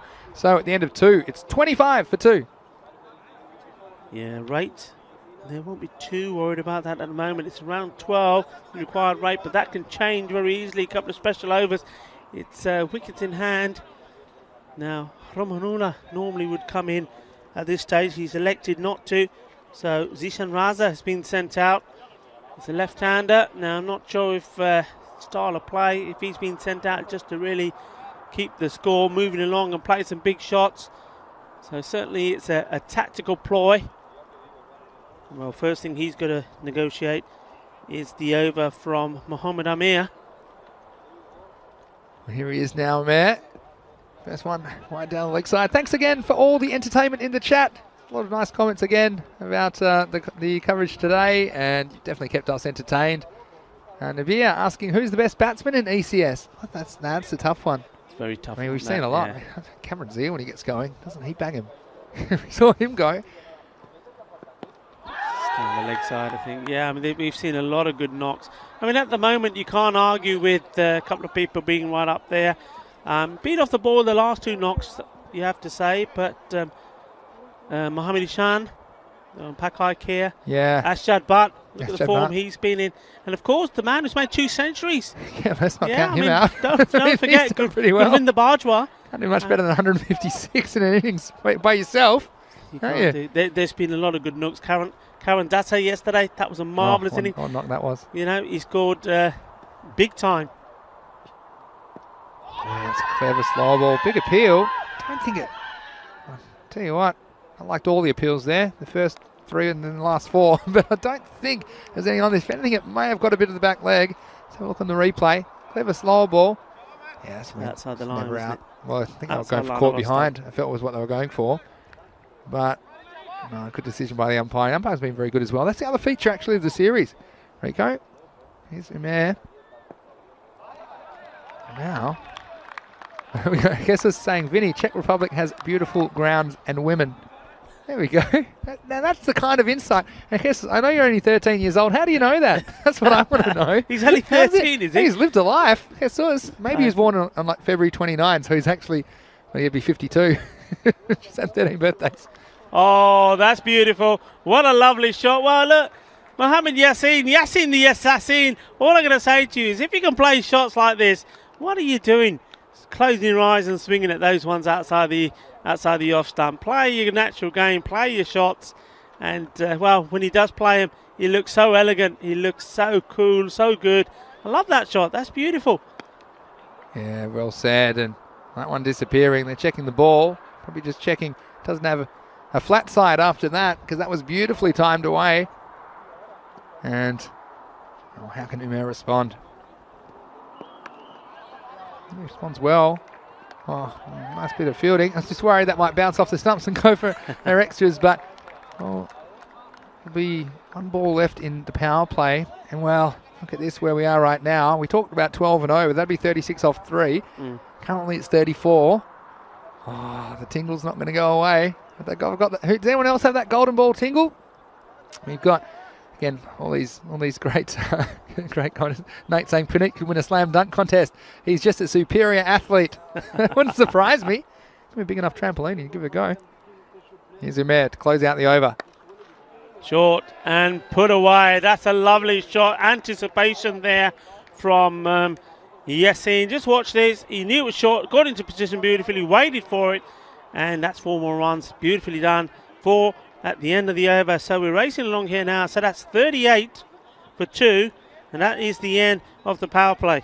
Yeah, so you can see they're just a couple ahead of the rate. And, well, just so much pressure on the batsmen at the crease at the moment as well because they lose a wicket or 2. It's going to be hard for other batsmen to come in and keep that scoring rate up. They're going to have to play their shots.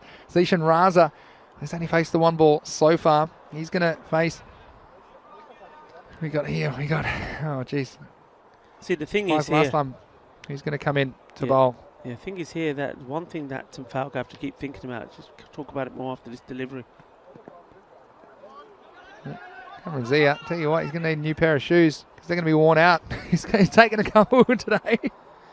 Yeah, I mean, because let's not forget, the big thing here at the moment for Hawks is Inzamal Gulfam, who's one of their key bowlers, he's out. He's out of the game. He cannot bowl. Correct. Now, Wahid Eli, who ended up finishing that over, one of these has already gone. Yeah, so they've practically lost 4 overs. Or put it another way, they've had 1 over that they've got, but they've lost 3 of them. Yeah. Yeah, so those 3 can't be bowled by those bowlers. So towards the end, the Hawks are going to struggle because they've got to find a makeshift bowler from somewhere. Now that's when Falcon can really capitalise. So even if that rate goes to 15-16, they shouldn't be too worried about it when it comes to the last 2 overs. Yeah, that's well said. Oh, that's classy. This one's well hit. It's played away beautifully off the back foot. And, well, this is just stylish batting. Coming down, timing the absolute cover off the ball. The fielder had no chance, and 4 more runs to Falco. It's classy. I mean, that Mohammed Yassin, he's now moved on to 23 of 11 balls. And how about that? Jason Raza, since he's been out, he feels like he's been out there ages. Just faced 1 ball, still not off the mark. Hit hard, 4 runs. Beautiful. Absolutely beautiful. This is magnificent stroke play from Mohammed Yassin. All around the ground, we've seen him play the shots on the leg side. We've seen him play on the offside. And now the drive.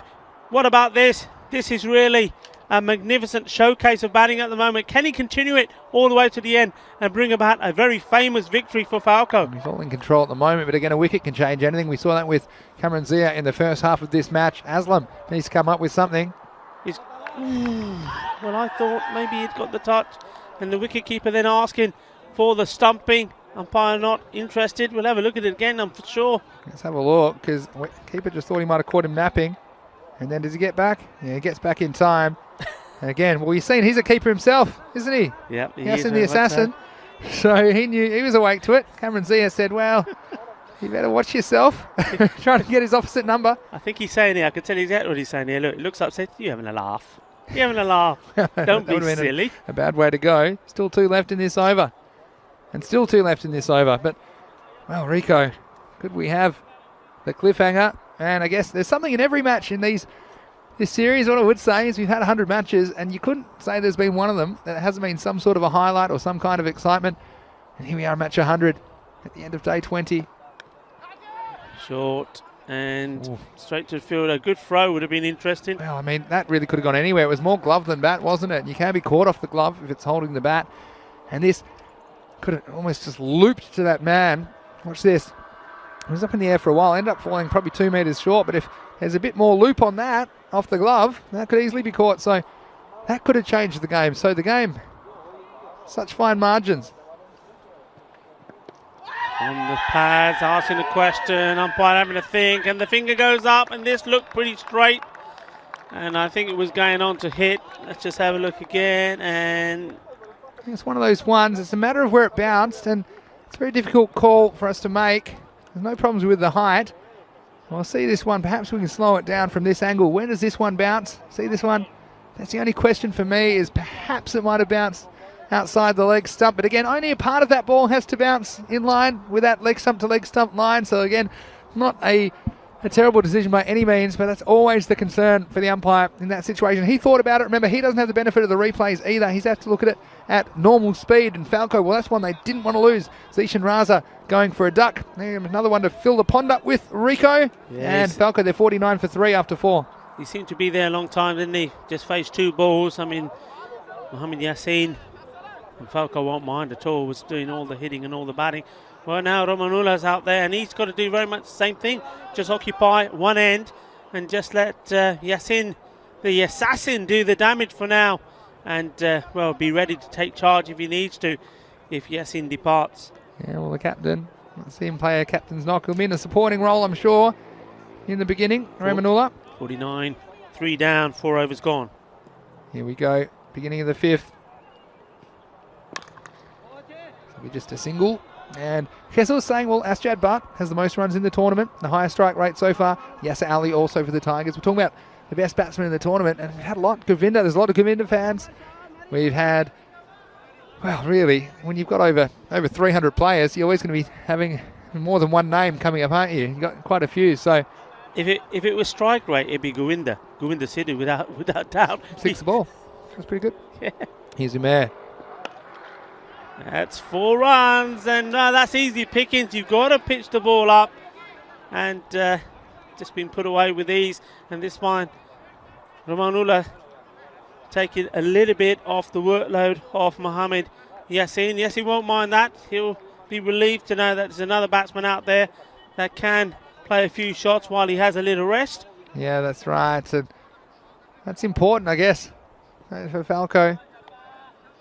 If both batsmen get going, it does take the pressure off. Oh, this is going up Keeper's in the after air. it. And that's a very, very good take. Look where he's ended up taking it. He's made a lot of mileage there, hasn't he? Taking a good catch, Vinny. Well, this is captain to captain action. It was the captain that hit it very high in the air, and it was a good call from Cameron Zia. Straight away, he was the man with the gloves. He took control, and he ran some 20 to 25 metres to intercept that ball, taking it safely. And again, he looks promising while he was there, Ramanullah, but another wicket goes down. That's got to be concern for Falco at this stage, at the midway point of the 5th over. It's 54 for 3. For 4, I should say. Yeah, that's a prize wicket. I'm a bit surprised. Ramanullah, I'm saying that he just really needs to keep one end going. Yeah, it was nice of him to play that shot for 4 runs. It was a bad ball. It needed to be dispatched. But that's what he had to do. Play the good balls for singles, hit the bad ball, And, well, got a little bit carried away. Look who's coming in. Oh, yeah. He's the man. He just likes to hit the ball big, doesn't Boom, he? boom. Mr. Boom, Boom boom's Boom. coming in. Oh, I tell you what, a lot of things happening at the moment. Thanks again for all the nice comments in the chat. There's too many to mention, which is wonderful. And so, got Nate as well saying, didn't wake up with a tingle, but he's feeling a little something, something. Here's Umair. Got away with one here to ECN. That could have quite easily disappeared. There's no one back behind square on the leg side. Now Falco in that game against the Panthers opened up with Zohaib Khan. No, I didn't think that was a bad call. It gave him an opportunity to face a few balls. Yeah. And now they really need to call upon him to hit some shots. Wow, a lot of pressure on ECN now. He's on strike. Oh, that's class. That's world class. What a catch that was. Well, we saw Mohamed Zishan take one, but I tell you what, this one from Mohamed Sohail was absolutely brilliant because he was diving and falling to his left. And we've talked about it time and time again, the importance of fielding. And we've seen a lot of indifferent fielding. We've seen a lot of very, very good fielding as well in this Fancode European Cricket Series. They've really improved in this area. The teams in the Spain European Cricket Series that we've seen since last time we were here. This one came forward again. Look, it's the key man. Think of all the pressure. You've got really the key to the game, hitting that one low and in front of Mohamed Sohail, and he takes an outstanding catch, and the standard has been very, very high. And look, two very difficult and very important catches being taken this over by Hawks. And we mentioned their fielding let them down in the last game. Well, perhaps their excellent catching will just see them come out on top in this one, match number 100. Wow, that was an amazing catch. And you know what? The other thing is, he's got a long way to go down. He's a big man. What a great catch that was. And, well, this is now mountains of pressure. Tell you what, though, both these two can whack it. I'm telling you that right now. That's the end of the fifth. So what a good over. Only 5 off it. And 2 wickets were off it. So 54 for 5. And Abid Shazad's gone out there. Tell you what, he's no slouch with the bat. So let's look at this equation. 66 off 30 balls. So it's about 13 and over. So getting more or less at the rate, and just half a dozen short at the halfway point of the innings. But I'll tell you how you can get half a dozen. Takes you 1 ball, you get out of the middle of the bat. So what do you think, guys? And there we've got a lot of excitement in the chat at the moment. Why not? Over 1 million viewers every day across all platforms of the European Cricket Network.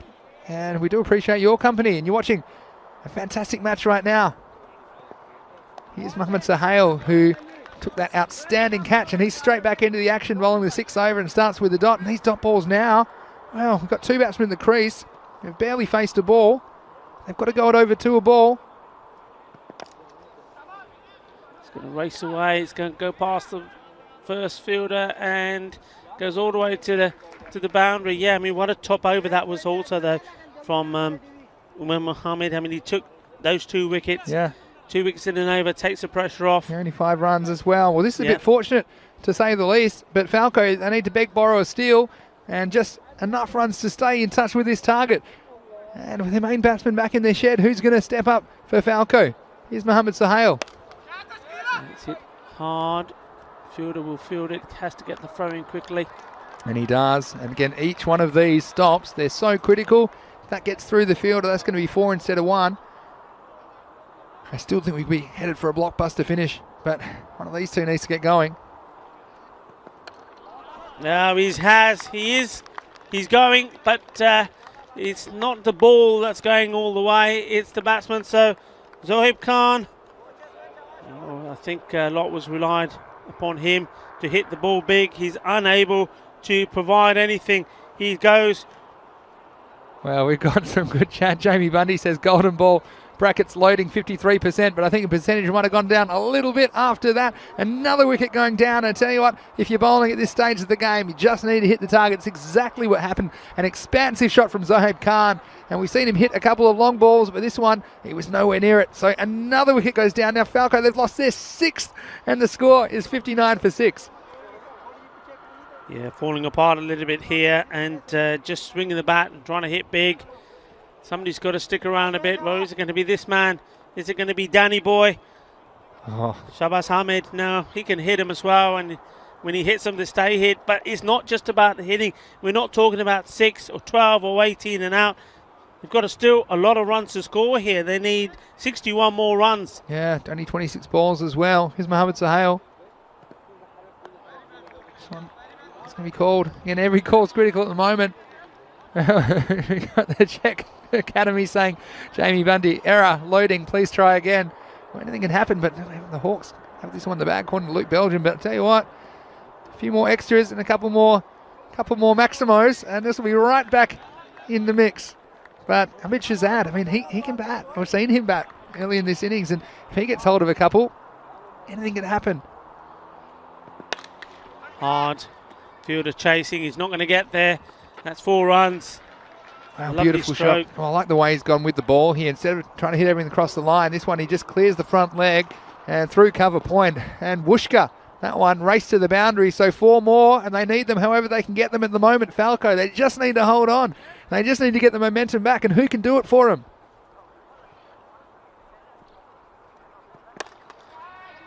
Just trying to split those 2 fielders. Should be cut off. It is.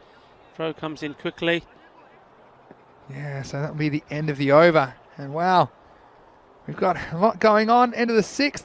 All the 6s. This is ominous as well. 66 for 6 after 6. Falco, well, these 2, I'm telling you what, I know it's T10, but they just need a little bit of patience. Just say to themselves, right, okay, you know, whatever happens, the next 12 balls, so 2 overs, next 12 balls, me and you, we're not getting out. Let's take the singles. Let's not try and hit every ball for a boundary. Let's stay here for 12 balls. And then let's see where we are. And then let's get going again. Because those 12 balls, just to get your eye in, because both of them can hit big. That's what they've got to do. They've got to think clever here. Faisal Aslam to bowl.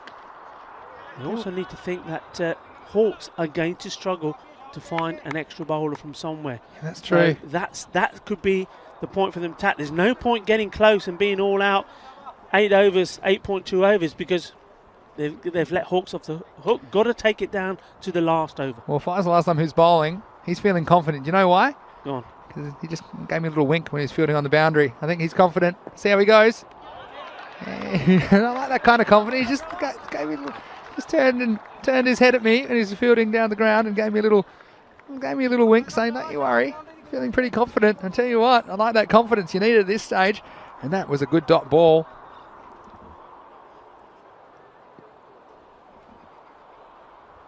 Here is Faisal Aslam again. This is well bowled up in the block hole, and well, confidence is contagious, and we've seen some outstanding fielding from the Hawks, and now the bowler's doing the job, not bowling too many loose deliveries. Faisal Aslam, I think he and the Hawks now send one more back, and surely it's job done. Well bowled. And this is the difference, isn't it? We saw Dil Sarwan's at the crease. That one's probably landing in Portugal.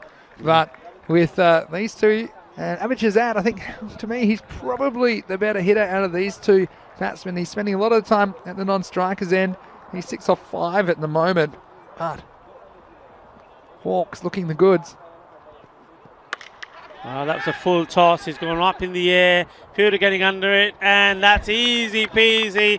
And what it would be, we saw him take a diving catch, low to the ground, and he made that look easy. So this one, well, once more, a little bit like Mohamed Zishan. He could have probably had a cup of tea and take that. So another wicket goes down, and that surely has to be it, doesn't it? Well, we talked about Zishan taking the catch, and he wasn't too successful with his bowling. Well, now he's coming out with the bat. Let's see what he's got. Well, Mohamed Sahel, we saw him take an outstanding catch. Didn't have too much time to think about the first one. But this one, he had time to order dinner and have it delivered because it was in the air a long time. You thought he might even go behind the bat because this was too easy for number 99. And another wicket goes down. They've lost their 7th. Surely there's no way back into this game for Falco now. Aslam's come out with a big wicket. In he comes again. This will just be squirted off the pad. And it's going to be Mohamed Zishan. Well, he was very animated and took one of the catches of the tournament, you have to say, in the first half of this game. But can he come up with a bit of magic with the bat? It's not what he's known for. Yeah, this is a really, really good performance here from Hawks as that over comes to an end. So the score moves from the 69 for 7 because, you know, the chances of them qualifying are practically slim. I mean, they will move on to 10 points with a game to go. But this is all about coming back after a disappointing victory. It certainly is. And guess what? More action coming your way next Monday to Friday, week 5, the final week in Barcelona, Spain, in the first series of the year. There's going to be Group A. Actually, see the fixtures on your screen right now. So please join us on Monday. It'd be great to have your company starting 7:30 a.m. GMT, which is 8:30 in Central Europe. It's 1 p.m. in India. Let's hit over the top, 6 runs. That's a lovely shot. Well, that's what they need to do. So the new bowler, Shakil Mia, bowling his second. Bowler short, remember? Yeah, bowler short. Bowler short. This is what There's a Gulfam. Yeah. Not over yet. Told you. Shazad, watch him. 45 off 17. Well played. Mohamed Zishan thought about taking the single. He's been sent back. How do you get 45? Well, 8 big hits will do it. Shazad, that's what he's thinking right now. He knows he's the man that has to do it. See, not taking a single, he might have got one. He knows that he has to get hold of a couple. It's their only way out of here. And well, they're 20 feet underground. They're trying to dig themselves out with a spoon. Here's Shakil. Slices in the air, but it's going to be safe. Is he going to get to the boundary? And I think the fielder's put his field in its top. Well, no, maybe it has gone, yeah. Yeah, and fielder admitting that was 4. And well, again, they'll take him wherever they can get him at the moment. I suppose, if you're as unlikely as it might be, Abid Shazad just has to say, well, I need to watch the ball and just take it one ball at a time, watch the ball really hard, make good contact and just hope for the best. And so he's got away with a couple this over so far. Here's Shakil Ahmed again. Not catching up with this one, so that one's going to hurt. But they just need to somehow keep scoring to at least have some sort of possibility. That's what you've got to tell yourself at this stage. And this over, well, we've gone 6.4. See if the pattern continues. It's going to be 4 more. And nay. I heard that. That was Mohamed Sohail saying he can't be bowling it there. And he's absolutely right. Gandhi ball sagi. Gandhi ball karo chokka ho jana. Fielder chase the karunga, but ball nahi milni. Chokka. 4 more. And well, another boundary here before the end of this over. And it's all looking, interesting. Yes, this is ECS. Anything can happen. Here's the last ball of the 8th. Does he go for a single? Does he go for more? Oh, he's carved that away for 4 more. That's a cracking shot. I'm liking this very much indeed. Just watch this. Watch the feet movement. Watch the wrist. There you go. Take that. Like it. Kinna sona chokka ho gaya. And that's the end of the over. 33. And where are we at now? Yeah, well, we're close. 87 for 7 after 8. 33 required. 12 balls remaining. Shazad, well, he batted very well that over. There were 21 off. It was a magic over. But he's at the wrong end at the moment for Falco because it's Mohamed Zishan that's going to be on strike. So what do you think? There's still some life in this one. It's going to be Mohamed Sohail. Bowled a very good first over. Let's see if he can back up. He's been outstanding in the field as well for his team. And, well, all that kills you at this stage is dot balls. And they need something off this from Zishan. Doesn't matter what it is. Singles, fine. Obviously a boundary, they'd take that as well. But can't afford a dot or a wicket. Oh, well, there's the dot. You can see him shaping up. He had the right idea. I think he got into line well. And then right at the end, took his eye off the ball. Swung across it. He's got the whole offside. There's nobody in front of him in the offside. He's trying to swing away. Just got a bit carried away. Let's see what he does this time. That's gone big. That's gone all the way over. Balle. 6 carreras. Well, he's made up for the dot with that one. Big shot. You never know what's going to happen next in the Fan Code European Cricket Series. That's why, pound for pound, you won't get more excitement or entertainment anywhere else in the world as you see the sun setting in Barcelona on another day of cricket action. And this one, it's not dead yet. 27 off 10 remaining. Well, that's the swing. That's okay. Next one's going for 6. I tell you what, though, I mean, if you hit 50% of them, that's fine because 3 balls what they need. But, well, they need to hit this one. Straight at him, and catch has been taken, caught and bowled, and well, good work from the bowler. Well, we know he's not going to drop him. He takes them from everyone else. He's not going to drop him off his own bowling. Well, how's the fielding? The Hawks again.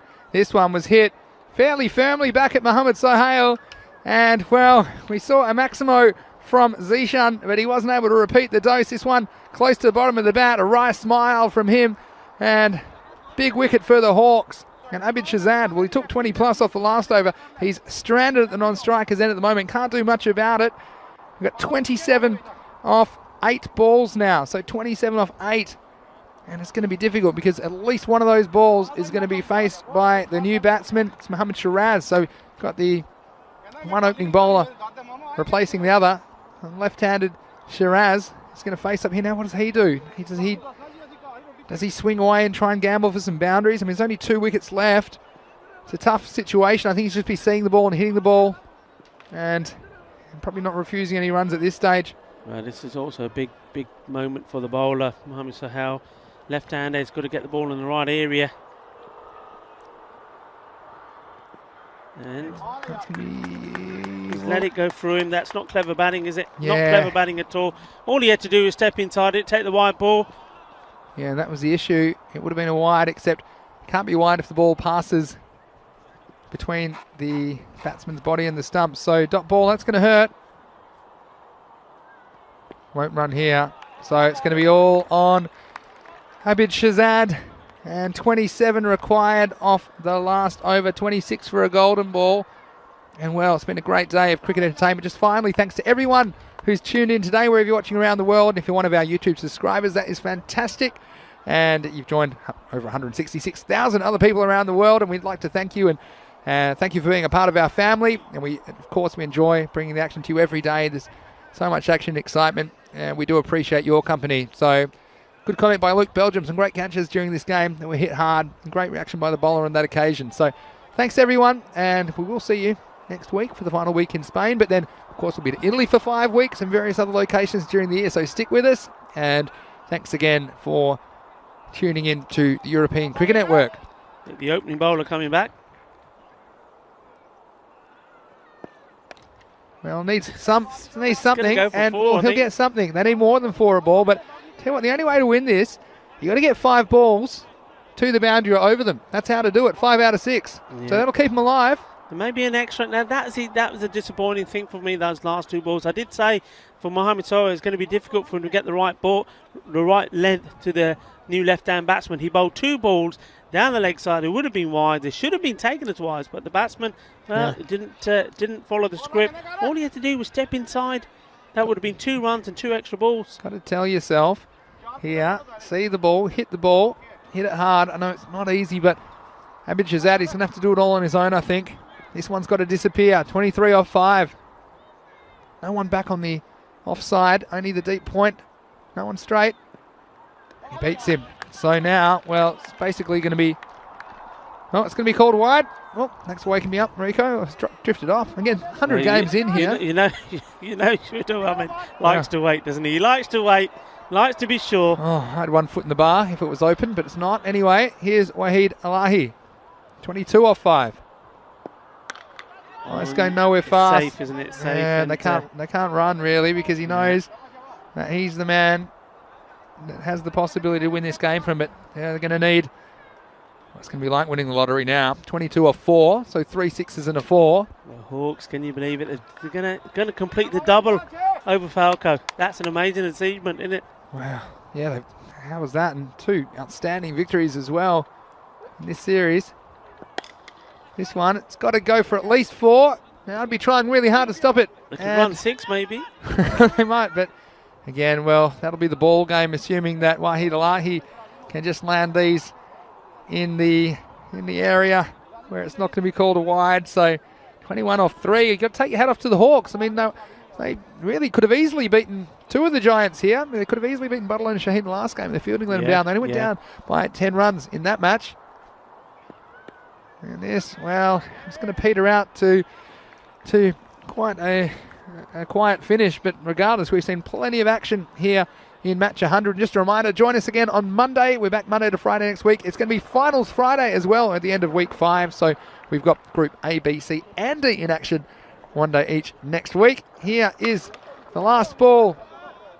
Well, in fact, I believe there might be one to go, but because of that wide. But wow, day 20, and we've had 20 amazing days of action. I definitely think will be sleeping well tonight because these Hawks players will be ecstatic with this victory. Their second over Falco in the series. Well, I think we're going to have a wide here, so it'll be one more ball. It's almost prolonging the pain, isn't it, at the moment for Falco? Well, it's nice, isn't it? It's match number 100. Falco, it'd be nice for them to get to 100 as well, wouldn't it? And just waiting for the scores to update. I think, is that the 100 up? Well, maybe. I'm in the chat. And this has gone a long way up. Good luck. It's, who's going to take? Who wants it? Nobody wants it. I love it. They thought it's not worth hurting our fingers. Game's not even over. I mean, they may have taken a run. I mean, how long has he got? He's going to be out in the end, and that shows you how disappointed Falco are really with this result. It was a must-win for them. They're going to have to fight tooth and nail. Well, maybe they knew something. They had a little chat about it, and then, believe it or not, the ball came in for a run out, but it's all inconsequential in the end. And well, it's the end of what was an outstanding day's entertainment as the sun comes down one more time in Barcelona. In this one, it'll be 119 to 101 to the Hawks. And this chase of 120 was never going to be easy. They needed their big guns to fight, and although they threatened, they didn't quite get going, didn't get him in that winning position, and it was the fielding of the Hawks taking their chances that made all the difference here in game 100. Absolutely. We said right at the beginning that Falco, there are a couple of batsmen short. We know they are. The captain's missing and one or two others. So the batsmen you have got, they've got to fire, they've got to play and play big, and the only one who did was Mohamed Yassin. He played a chanceless innings, really. It was all on his shoulders, and he kept going. Batsmen's at the other end kept falling. Oh, look at that pose. Photo Kachala, yaar, photo Kachala. I like it. And then he say, hey, come on, give it a break. Play the game. But nobody could stay there with him. You saw this one here. Well, that was a close call for me, but umpire scoreless, to say. Thought long and hard about it, and in the end, the finger did go up. And then nobody else really. This, for me, for the captain, this was irresponsible, I have to say. He just played a nice shot, a short ball, or gundy ball tiki for 4. Then that one gave his wicket away.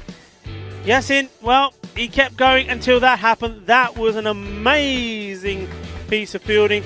And in this game, there's been so many good catches. In this day, I should say. Match number 100 just continued like the others did on this match day 20. Good catches, great catches. Good bowling as well. We've seen the stumps being hit plenty of time. We've seen a hat-trick today as well. How can we forget that? Hat-trick, and then the captain had no faith in the bowler in the next match. Incredible stuff, you see. Seems like about a year ago that hat-trick happened, isn't it? That's how much actually you get in one day of the Fangirl European Cricket Series. And this was the moment. Well, this is the one he did get hold of, wasn't it? It was a huge shot, but he could repeat the dose. This one, again, low. Mohamed Sahel, well, he lives down there. That's his office, below the knees. 2 great catches in this innings, and then this is a weird finish to the game. Who wants it? Who wants it? Well, they thought they were each going to go for it, and then they talked about it when the batsmen were talking. In the end, Umair just comes and hurls it back to the keeper for a run out. There wasn't much running about it, but anyway. That was quite funny. The two fielders looked at each other and were laughing and smiling, but the bowler, there was steam coming out of his ear saying, I want that. That's my wicket. Not risking the hands going to the weekend. And obviously, we're not going to be hitting the nightclubs anyway. Look at the scorecard. Mohamed Yassin, 29 off 17 balls, and he was there for a while, but Sawa, he was the man they thought they'd get the runs at the top of the order. He only made 13. That was unlucky for him. He went for 13 off only 8 balls, but Yassin kept him in the game. Abid Shazad, I mentioned that he was important. He tried his best. He ended up on 29 not out off 16 balls. So in the end, they just got out of hand and they weren't able to chase this score down of 120 set from them by the Hawks. Yeah, and when we look at the bowlers, well, they all bowled very well indeed, didn't they? I mean, Inzamam Gulfa was a disastrous start for him. But I tell you what, he did very well coming in and took over, came back and bowled the last over as well. So 2 for 19, took a wicket as well. But all the others, well, they just did their job. They just bowled a decent line. The only one who took some real whack was Shakil Ahmed. But other than that, all very reasonable. A couple of wickets each for Umir Mohammed, Faisal Islam and Mohamed Sohail. And Gulfam, worst economy rate of the series, infinity. That's pretty bad. He couldn't even get it. Unfortunate for him, really. We've seen it happen a couple of times, and no intent, I'm sure, but that's the rule for safety. We saw it happen, of course, on Super Sunday as well. So, Well, that will be the end of the first 100 matches anyway in the series. Still 24 to go in week 5. We've got Group A on Monday, Group B on Tuesday, Group C on Wednesday, Group D on Thursday. Remember, only the top team in each group will go through, and there's plenty of teams still in contention for the finals day on Friday. So this time next week, we will know the champion in Barcelona, Spain, our first fan code European Cricket Series of the year. But of course, then we're in Italy and going all across Italy, 5 different tournaments in Italy, 1 a week through 5 different locations in Italy. Then we're in plenty of other spaces. So what I would say, our final thing for the night is thanks to all of our fantastic viewers. And why don't you, across the weekend, have a look on at European Cricket on social media. There's heaps of good highlights there, and of course, all the match summaries. And you can go back and watch on our YouTube channel a lot of the highlights videos, amount of the match videos, and of course the full matches. They're all there for you for free on our YouTube channel, ECN European Cricket Network, and of course our website, europeancricket.com. That's a great place to go to check on the standings, to see who's still in contention and who you're going to see in action next week. So all the fixtures and scores and statistics are there on our website, europeancricket.com, in addition to the essential reading, the daily preview article, which has match previews of all of the matches to come. And you'll probably see, I just know in the office they're pretty organised, you'll probably see day 21 to 24 up there pretty quickly, maybe even across the weekend. So make sure you tune in so you know the players and the teams to watch. So Wazza, thanks to you as well for tuning in, I should say. And Rico, well, we're going to put our feet up and reflect on what's been another outstanding day of cricket here in Barcelona. Well, we're not going to put our feet up yet. We've got a long walk back. We're going to enjoy it. We're going to talk about it. We've got to walk back because we've had 3 cakes today. We've got to walk. 3 cakes. We've got to. I tell you what, when I check my sugar tonight, it's not going to be good. Well, you didn't get much of the third one, admittedly. I didn't know if I was going to make it back for any of the game 100. I'm glad I did, though. Looking ahead to Monday's fixture, you see that Gracia, well, they're going to put the challenge down to Catalunya Tigers and to see who'll come out on top in Group A. Also, we'll see Men in Blue back in action playing their final game. 11 Stars as well. Bengali, well, they started the tournament with a bang. Can they go out with one? They'll be playing the Tigers in the final Group A match on Monday evening. But anyway, it's all to play for, and we've certainly enjoyed your company. Thanks again for all your kind comments and all the interaction in the chat today. But for now, this is Vinny Sandhu, Mr. Maximo, and along with Rico Full, we wish you a very happy and safe weekend wherever you're watching around the world. It's been great to have your company.